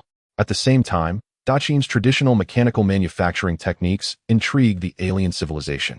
They learned about Dacian's gear transmission, lever principles, and other technologies, which they combined with their own, further enriching both sides' technological systems. The fusion of artistic cultures was equally vibrant. Dacian's calligraphy, painting, music, and other art forms showcased the unique charm of Eastern culture to the alien civilization. Alien artists were captivated by the beauty of calligraphic strokes and the depth of artistic conception in paintings, attempting to incorporate these elements into their own artistic creations. Dacian artists also drew inspiration from the alien civilization's art, leading to a more diverse and imaginative artistic style. For example, in painting, works began to emerge that fused alien fantastical elements with Dacian's traditional landscape style, featuring bolder color use and more innovative compositions. In music, Dacian musicians borrowed from the unique scales and rhythms of the alien civilization, creating many novel and appealing compositions that became popular in both court and folk settings. In terms of social culture, both sides also learned from each other. Dacian's Confucian thought and etiquette systems attracted in-depth study from the alien civilization, which appreciated Dacian's emphasis on moral cultivation and social order, attempting to integrate some of these concepts into their own social management. Conversely, the alien civilization's open and egalitarian social concepts also influenced Dacian, leading to a greater emphasis on individual rights and freedoms, with traditional hierarchical views somewhat diminishing. For instance, in some cities, more egalitarian social occasions emerged, allowing people from different social strata to interact and communicate more freely. However, the blending of cultures was not without challenges, facing issues such as language barriers and differences in values that initially hindered communication. But over time, with the joint efforts of both sides, these difficulties were gradually overcome. The invention of translation tools eliminated language barriers, while mutual understanding and respect allowed both parties to embrace each other's differing values. In this cultural exchange with the alien civilization, Dacian culture continuously absorbed new elements, achieving transformation and sublimation, becoming more vibrant and rich, while also injecting new cultural dynamics into Dacian's future development. With the technological insights gained from contact with extraterrestrial civilizations and a strong desire for the unknown, Dacian resolutely launched a grand interstellar exploration plan, marking not only a new height in Dacian's technological development, but also holding profound historical and practical significance. The initiation of the interstellar exploration plan first triggered a comprehensive wave of innovation in the technology sector. In order to achieve interstellar travel, Dacian scientists devoted themselves to the research and development of new spacecraft. They drew on the advanced materials and energy technologies provided by the alien civilization, combining them with Dacian's own technological foundation to create spacecraft capable of high-speed, stable interstellar travel equipped with powerful life support systems. In this process, significant breakthroughs were made in materials science, developing an ultra-lightweight, high-strength composite material that can withstand cosmic radiation for spacecraft hulls. New advancements were also made in the energy sector, successfully creating an efficient energy device based on quantum energy conversion principles to provide lasting and powerful propulsion for the spacecraft. Additionally, navigation, communication, and other related technologies were greatly enhanced to ensure the spacecraft could navigate accurately in the vast universe and maintain real-time contact with Earth. This plan had a tremendous impact on Dacian's economic development. The demand for a large number of advanced technologies and equipment for interstellar exploration spurred the prosperity of related industries. From high-end material manufacturing and precision instrument processing to aerospace engineering services, a series of emerging industries rapidly rose, creating countless job opportunities and attracting a large number of talents. At the same time, the interstellar exploration plan also stimulated private capital's interest and investment in technological innovation, with many wealthy individuals and entrepreneurs investing in aerospace-related research projects and enterprises, further promoting economic growth and industrial structure upgrades. For example, some companies originally engaged in traditional manufacturing gradually transformed into high-tech enterprises through their participation in aerospace projects, enhancing their competitiveness. Culturally, The interstellar exploration plan sparked the imagination of the Daqin people about the universe and a strong interest in science. In schools, subjects like astronomy and physics received unprecedented attention from students, with more young people aspiring to engage in scientific research and contribute to interstellar exploration. Various popular science activities were launched nationwide, disseminating knowledge about the universe and the significance of interstellar exploration through exhibitions, lectures, and other forms, greatly enhancing the scientific literacy of the public. At the same time, interstellar exploration became a popular theme in literature and artistic creation, resulting in a plethora of novels, paintings, and dramas centered around interstellar adventures, enriching Daqin's cultural connotation. From a strategic perspective, the interstellar exploration plan allowed Daqin to secure a place on the cosmic stage. By exploring other planets, Daqin could potentially discover new resources, ensuring the country's sustainable development. Furthermore, further communication and cooperation with extraterrestrial civilizations would also be based on interstellar exploration, helping Daqin enhance its status and influence in the exchange of cosmic civilizations and contribute more significantly to the development of human civilization. In summary, the launch of Daqin's interstellar exploration plan has opened a new era, painting a magnificent blueprint for Daqin's future development. After a series of monumental reforms, technological breakthroughs, and exchanges with extraterrestrial civilizations, Daqin has entered a post-reform era, presenting a beautiful scene of comprehensive prosperity and harmonious coexistence. In the economic field, a diversified industrial landscape is flourishing. Agriculture has achieved a high level of modernization, with high-quality crops and livestock bred through gene editing technology, combined with intelligent agricultural management systems, leading to steady growth in agricultural output and continuous improvement in quality, not only meeting domestic demand, but also exporting in large quantities to other countries. Industrial manufacturing, driven by advanced technologies like artificial intelligence and quantum computing, is moving towards high-end, intelligent, and green directions. Daqin-made products, known for their exceptional quality and innovative design, are highly praised in international markets, occupying an important position. With the help of digitalization, virtual reality, and other technologies, commercial activities have achieved a deep integration of online and offline, forming a global business network. Merchants of the Qin dynasty are active between various planets, promoting the prosperity of interstellar trade. The social well-being has greatly improved, with a comprehensive social security system covering every corner, ensuring that the public's lives are free from worry through measures for pensions, medical care, and employment. Housing conditions have significantly improved, with a large number of comfortable and environmentally friendly residences built in both urban and rural areas. Educational resources have become more equitable and high quality, with digital education and virtual reality teaching methods allowing every child to receive quality education, cultivating generations of talents with innovative spirit and global vision. Advances in medical technology have cured many previously difficult diseases, significantly increasing life expectancy and ensuring comprehensive health for the public. The cultural sector presents a diverse, inclusive, and prosperous scene, with traditional Qin culture blending with alien civilization culture, sparking brilliant ideas. Literary works incorporate elements from different cultures, showcasing richer imagination and profound thought. Art forms continue to innovate, with music, dance, painting, and other art categories absorbing alien artistic expressions while retaining traditional characteristics, creating unique and novel artistic styles that are loved and appreciated by different civilizations. Meanwhile, cultural exchange activities are frequent, with the Qin hosting various international cultural festivals and art exhibitions, attracting cultural envoys and artists from various planets, becoming an important center for cosmic cultural exchange. In terms of ecological environment, the Qin has achieved harmonious coexistence between humanity and nature through continuous efforts.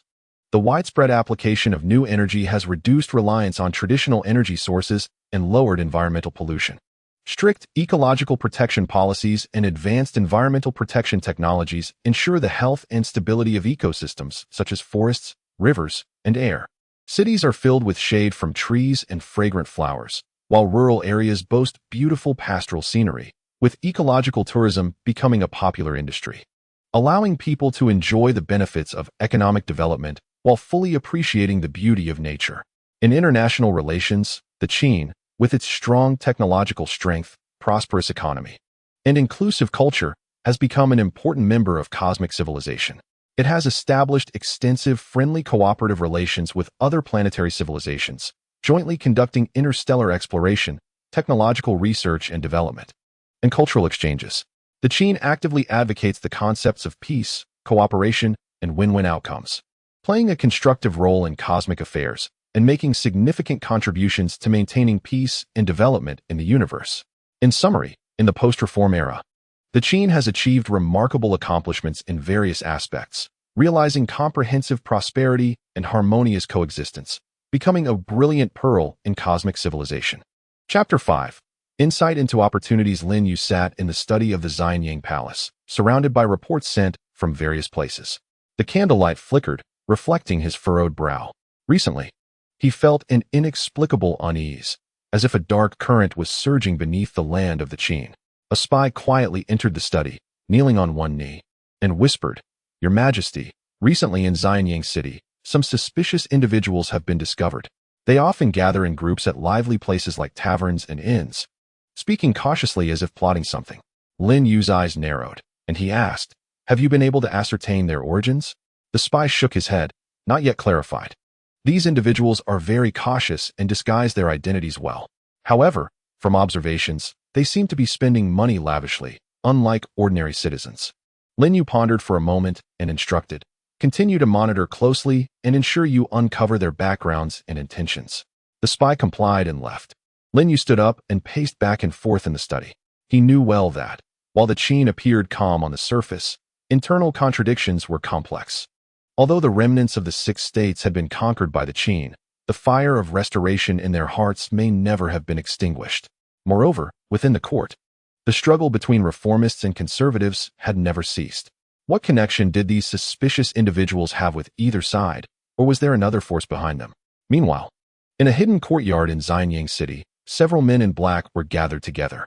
The leader, with a gloomy expression, said, "We need to speed up our actions." That Lin Yu seems to have sensed something recently. Another person snorted coldly, "What are we afraid of? We have been preparing for years. How can we retreat due to his slight awareness?" The leader of the black-clad men shot him a glare. "Do not be careless. Lin Yu is no ordinary person. The urgent task now is to quickly contact all parties to ensure our plan is foolproof." The others nodded in agreement and then dispersed, vanishing into the night. The next day, during the morning court, Lin Yu noticed an unusual atmosphere in the court. In the past, while ministers had differing opinions on policies, they maintained a facade of harmony. But today, many ministers wore various expressions, whispering to each other, revealing an air of tension.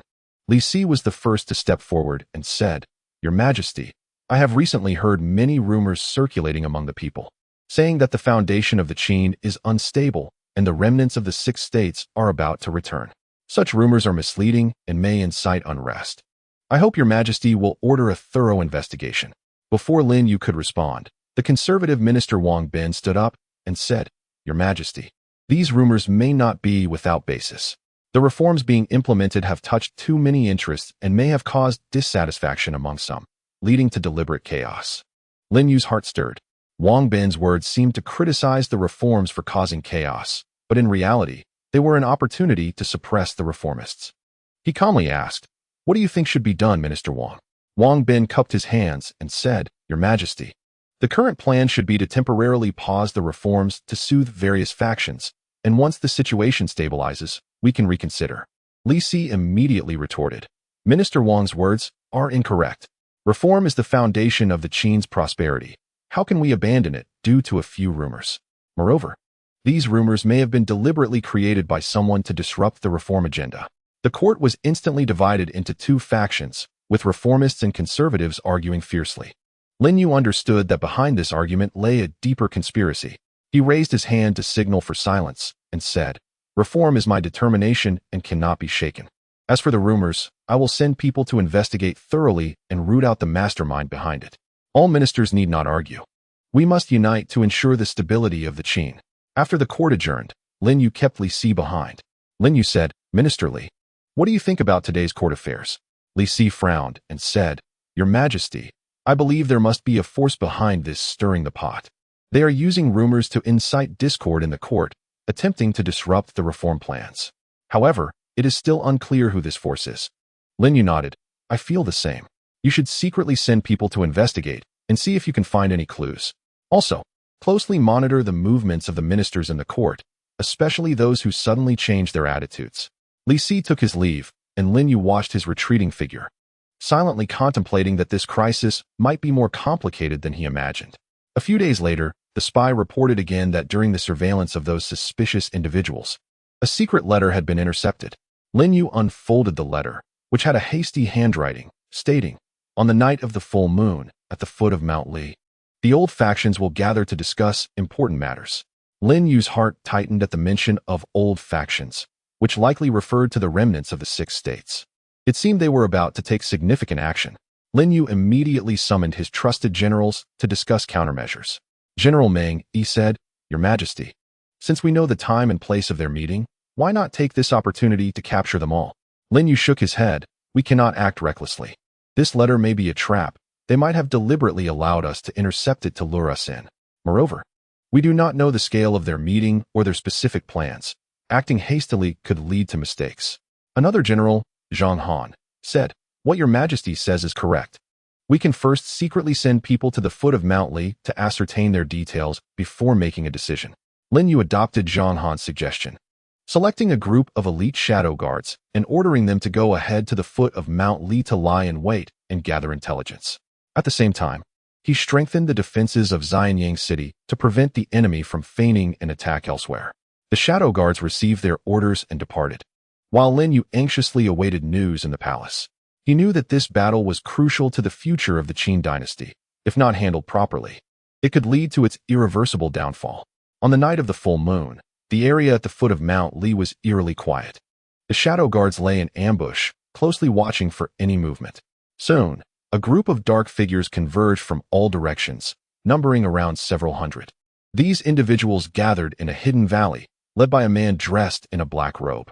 He looked around and said in a low voice, "I have summoned you all here today. It is time to launch our plan. Lin Yu's reforms have left us, the remnants of the Six States, with no hope of resurgence. We must take advantage of his unstable foundation and overthrow him." The crowd nodded in agreement, and someone asked, "How should we act?" The black-robed man sneered, "We have already contacted some officials within the court. They will act as our inside support in Xianyang City. Once we attack Xianyang, with internal and external cooperation, we will surely reclaim our rightful world." The shadow guards heard everything clearly and silently withdrew to report back to Xianyang. Upon learning this, Lin Yu was furious, realizing that there were indeed officials colluding with the remnants of the Six States within the court. However, he quickly calmed down and began to think of countermeasures. Lin Yu decided to turn the situation to his advantage. On one hand, he ordered the shadow guards to continue monitoring the movements at the foot of Mount Li, keeping track of every action. On the other hand, he set up a web of defenses within Xianyang City, waiting for the enemy to walk into the trap. At the same time, he secretly summoned some loyal and reliable ministers, informing them of the situation and preparing them for action. A thrilling confrontation was about to unfold. Would Lin Yu be able to see through the enemy's plot and protect the Qin dynasty's territory? Everything remained uncertain. Lin Yu secretly convened several trusted ministers and generals in the Xianyang palace, including Li Si, Meng Yi, and Zhang Han. They gathered together, the atmosphere heavy with tension. Lin Yu detailed the intelligence intercepted from Mount Li, saying, "The situation is dire now. The remnants of the Six States and the inside support within the court are attempting to cooperate and overthrow our Qin dynasty. What good strategies do you all have?" Li Si pondered for a moment and replied, "Your Majesty, we can first hold our position and pretend to be unaware of their conspiracy. When they act, we will strike with thunderous force and annihilate them in one blow. However, we must first identify the inside support within the court. Otherwise, success will be difficult." Meng Yi nodded, saying, "What Minister Li said is quite right. However, how to identify the inside support will require careful planning." Zhang Han then said, "Your Majesty, I believe we can send people to secretly monitor the ministers in the court and observe their recent actions, especially those who have been in frequent contact with outsiders. They are likely to be the inside support." Lin Yu adopted Zhang Han's suggestion and immediately arranged for reliable individuals to monitor the ministers. At the same time, he strengthened the defenses of Xianyang City, increasing the number of patrolling soldiers and strictly checking the entry and exit of people at the city gates. A few days later, The monitoring personnel reported that they had discovered Wang Bin had been in close contact with some mysterious individuals recently. Lin Yu's heart sank. As a conservative minister, Wang Bin had always opposed the reforms, and he did not expect him to actually collude with the remnants of the six states. Lin Yu convened everyone to discuss and decided to remain discreet for the time being, continuing to observe Wang Bin's movements and waiting for the right moment to capture them all at once. At the same time, he instructed the shadow guards to closely monitor the actions of the remnants of the six states at Mount Li and report immediately if they made any moves. As the monitoring of Wang Bin deepened, more and more clues surfaced. The shadow guards discovered that Wang Bin not only had correspondence with the remnants of the six states at Mount Li, but had also secretly stockpiled a large amount of weapons and food in Xianyang City. Upon hearing this, Lin Yu was furious, but he suppressed his anger, knowing it was not yet time to act. He said to Li Si and the others, "It seems Wang Bin is indeed the important inside support in the court. However, if we act now, we may alert the enemy and allow the remnants of the six states to launch their rebellion prematurely." Li Si responded, "Your Majesty is wise. We can continue to pretend to be unaware and wait for the date agreed upon by the remnants of the six states and Wang Bin to initiate their uprising. Then surround them and capture them all." Lin Yu nodded. "However, we still need to clarify their specific plans and timing for the uprising." Thus, the shadow guards intensified their monitoring of Wang Bin, even risking infiltration into his residence to search for relevant clues. Finally, they found a secret letter in a hidden compartment of Wang Bin's study, which detailed that the agreed-upon date for the uprising by the remnants of the six states and Wang Bin was set for the morning 3 days later. They planned to take advantage of the changing of the guard at the city gates, coordinating internally and externally to open the gates and allow the army of the six states to invade Xianyang. After receiving this news, Lin Yu immediately summoned the generals to deploy a battle plan. He decided to set up heavy ambushes within Xianyang City to catch the enemy like fish in a barrel. At the same time, he dispatched an elite force to take a detour to Mount Li to cut off the escape route for the remnants of the six states. Just as Lin Yu was busy preparing for the rebellion of the remnants of the six states and Wang